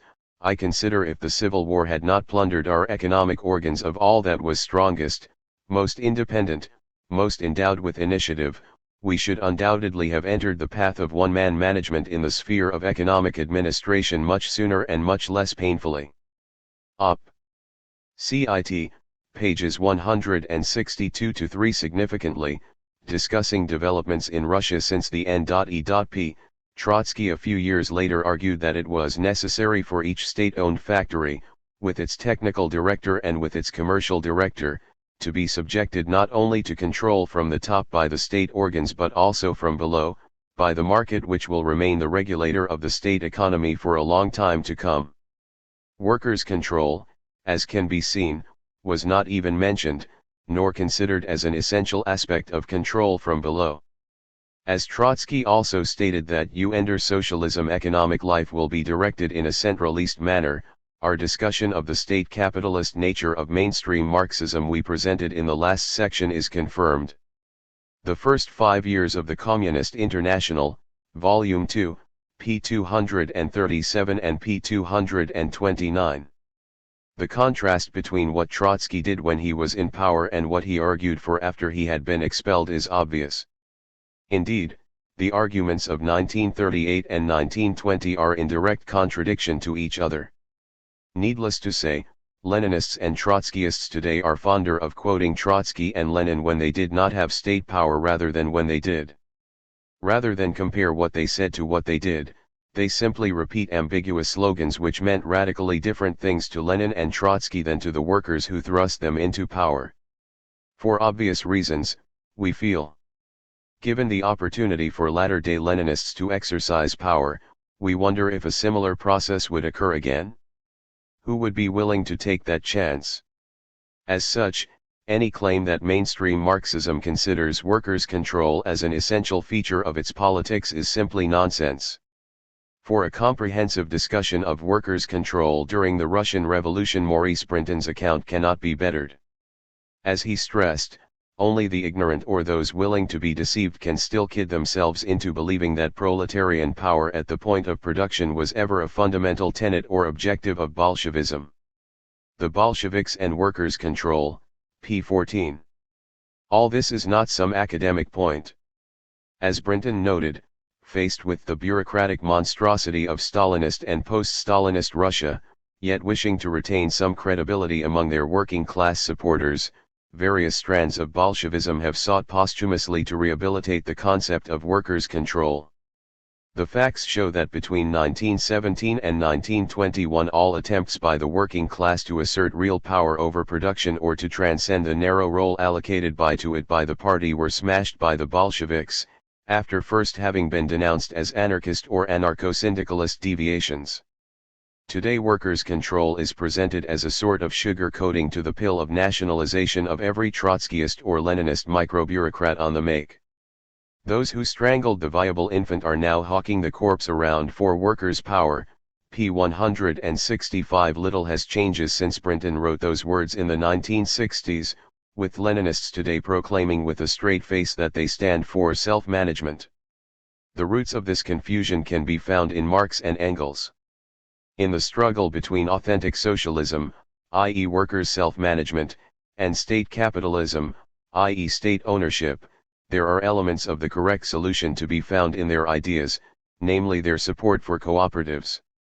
For example, Marx praised the efforts made within the Paris Commune to create cooperatives, so transforming the means of production, land and capital, into mere instruments of free and associated labor. He argued that if cooperative production is not to remain a shame and a snare, if it is to supersede the capitalist system, if united cooperative societies are to regulate national production upon a common plan, thus taking it under their own control, and putting an end to the constant anarchy and periodical convulsions which are the fatality of capitalist production, what else would it be but communism, possible communism? Selected works, pages 290-1. In the 1880s, Engels suggested as a reform the putting of public works and state-owned land into the hands of workers' cooperatives rather than capitalists. Collected Works, Volume 47, p. 239. These comments should not be taken as being totally without aspects of nationalization. Engels argued for the transfer initially on lease of large estates to autonomous cooperatives under state management and effected in such a way that the state retains ownership of the land. He stated that neither he nor Marx ever doubted that, in the course of transition to a wholly communist economy, widespread use would have to be made of cooperative management as an intermediate stage. Only it will mean so organizing things that society, i.e. initially the state, retains ownership of the means of production and thus prevents the particular interests of the cooperatives from taking precedence over those of society as a whole. Op. Cit. p. 389. However, Engels' comments simply bring home the impossibilities of trying to reconcile state ownership and workers' self-management. While the advocacy of cooperatives is a positive step forward from the statist arguments of the Communist Manifesto, Engels squeezes these libertarian forms of organizing production into typically statist structures. How autonomous cooperatives can coexist with, and under, state management and ownership is not explained, not to mention the fatal confusion of socialization with nationalization.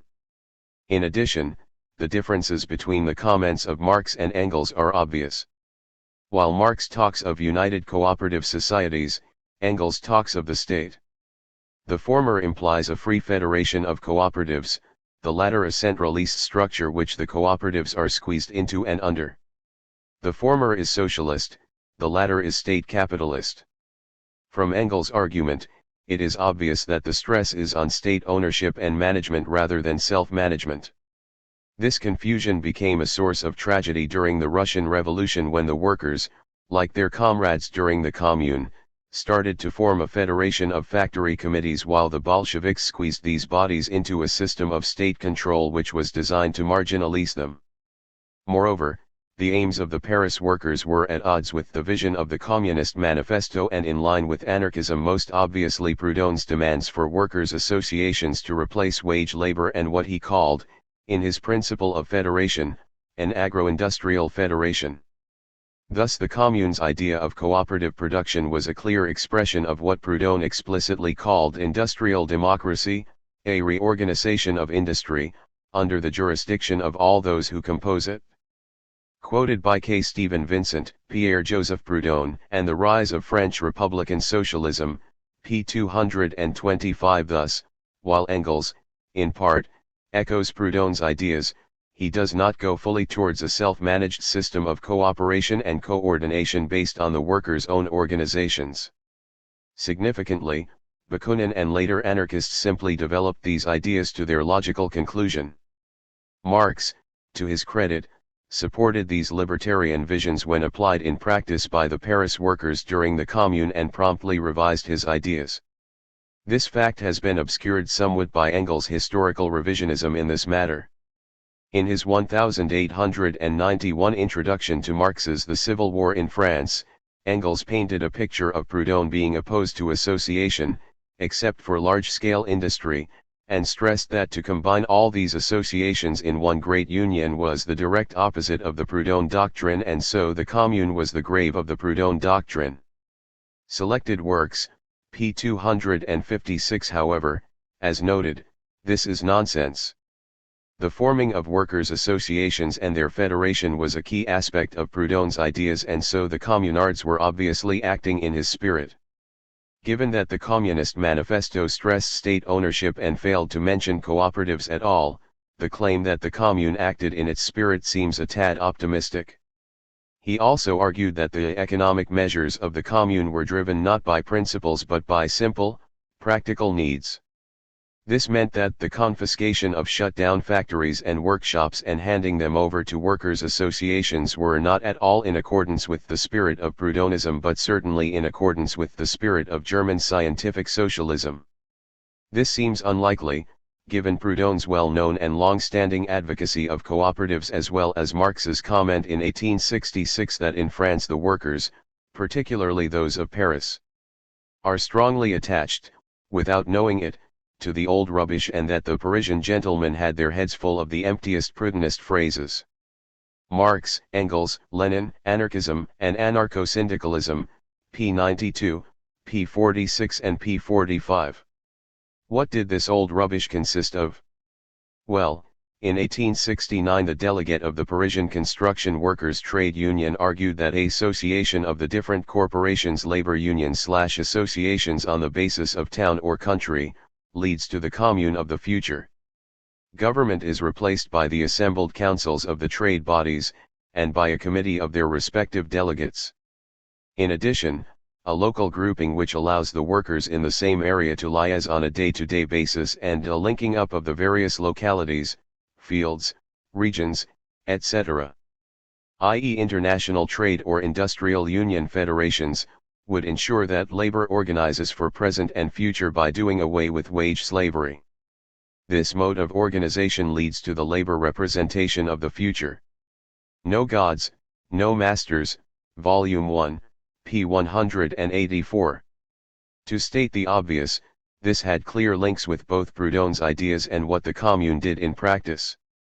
Rather than being the grave of Proudhon's ideas on workers' associations, the Commune saw their birth, i.e. their application. Rather than the Parisian workers becoming Marxists without knowing it, Marx had become a follower of Proudhon. The idea of socialism being based on a federation of workers' associations was not buried with the Paris Commune. It was integrated into all forms of social anarchism, including communist anarchism and anarcho-syndicalism, and recreated every time there is a social revolution. In ending, we must note that anarchists are well aware that individual workplaces could pursue aims at odds with the rest of society, to use Engels' expression, their particular interests. This is often termed localism. Anarchists, however, argue that the mainstream Marxist solution is worse than the problem.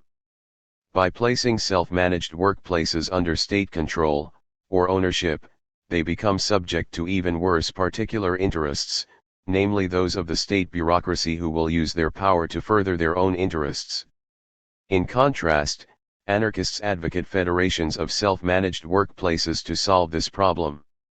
This is because the problem of localism and any other problems faced by a social revolution will be solved in the interests of the working class only if working class people solve them themselves.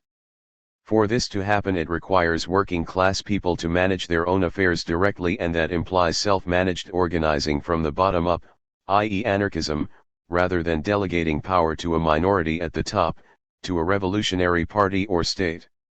This applies economically, socially, and politically. As Bakunin argued, the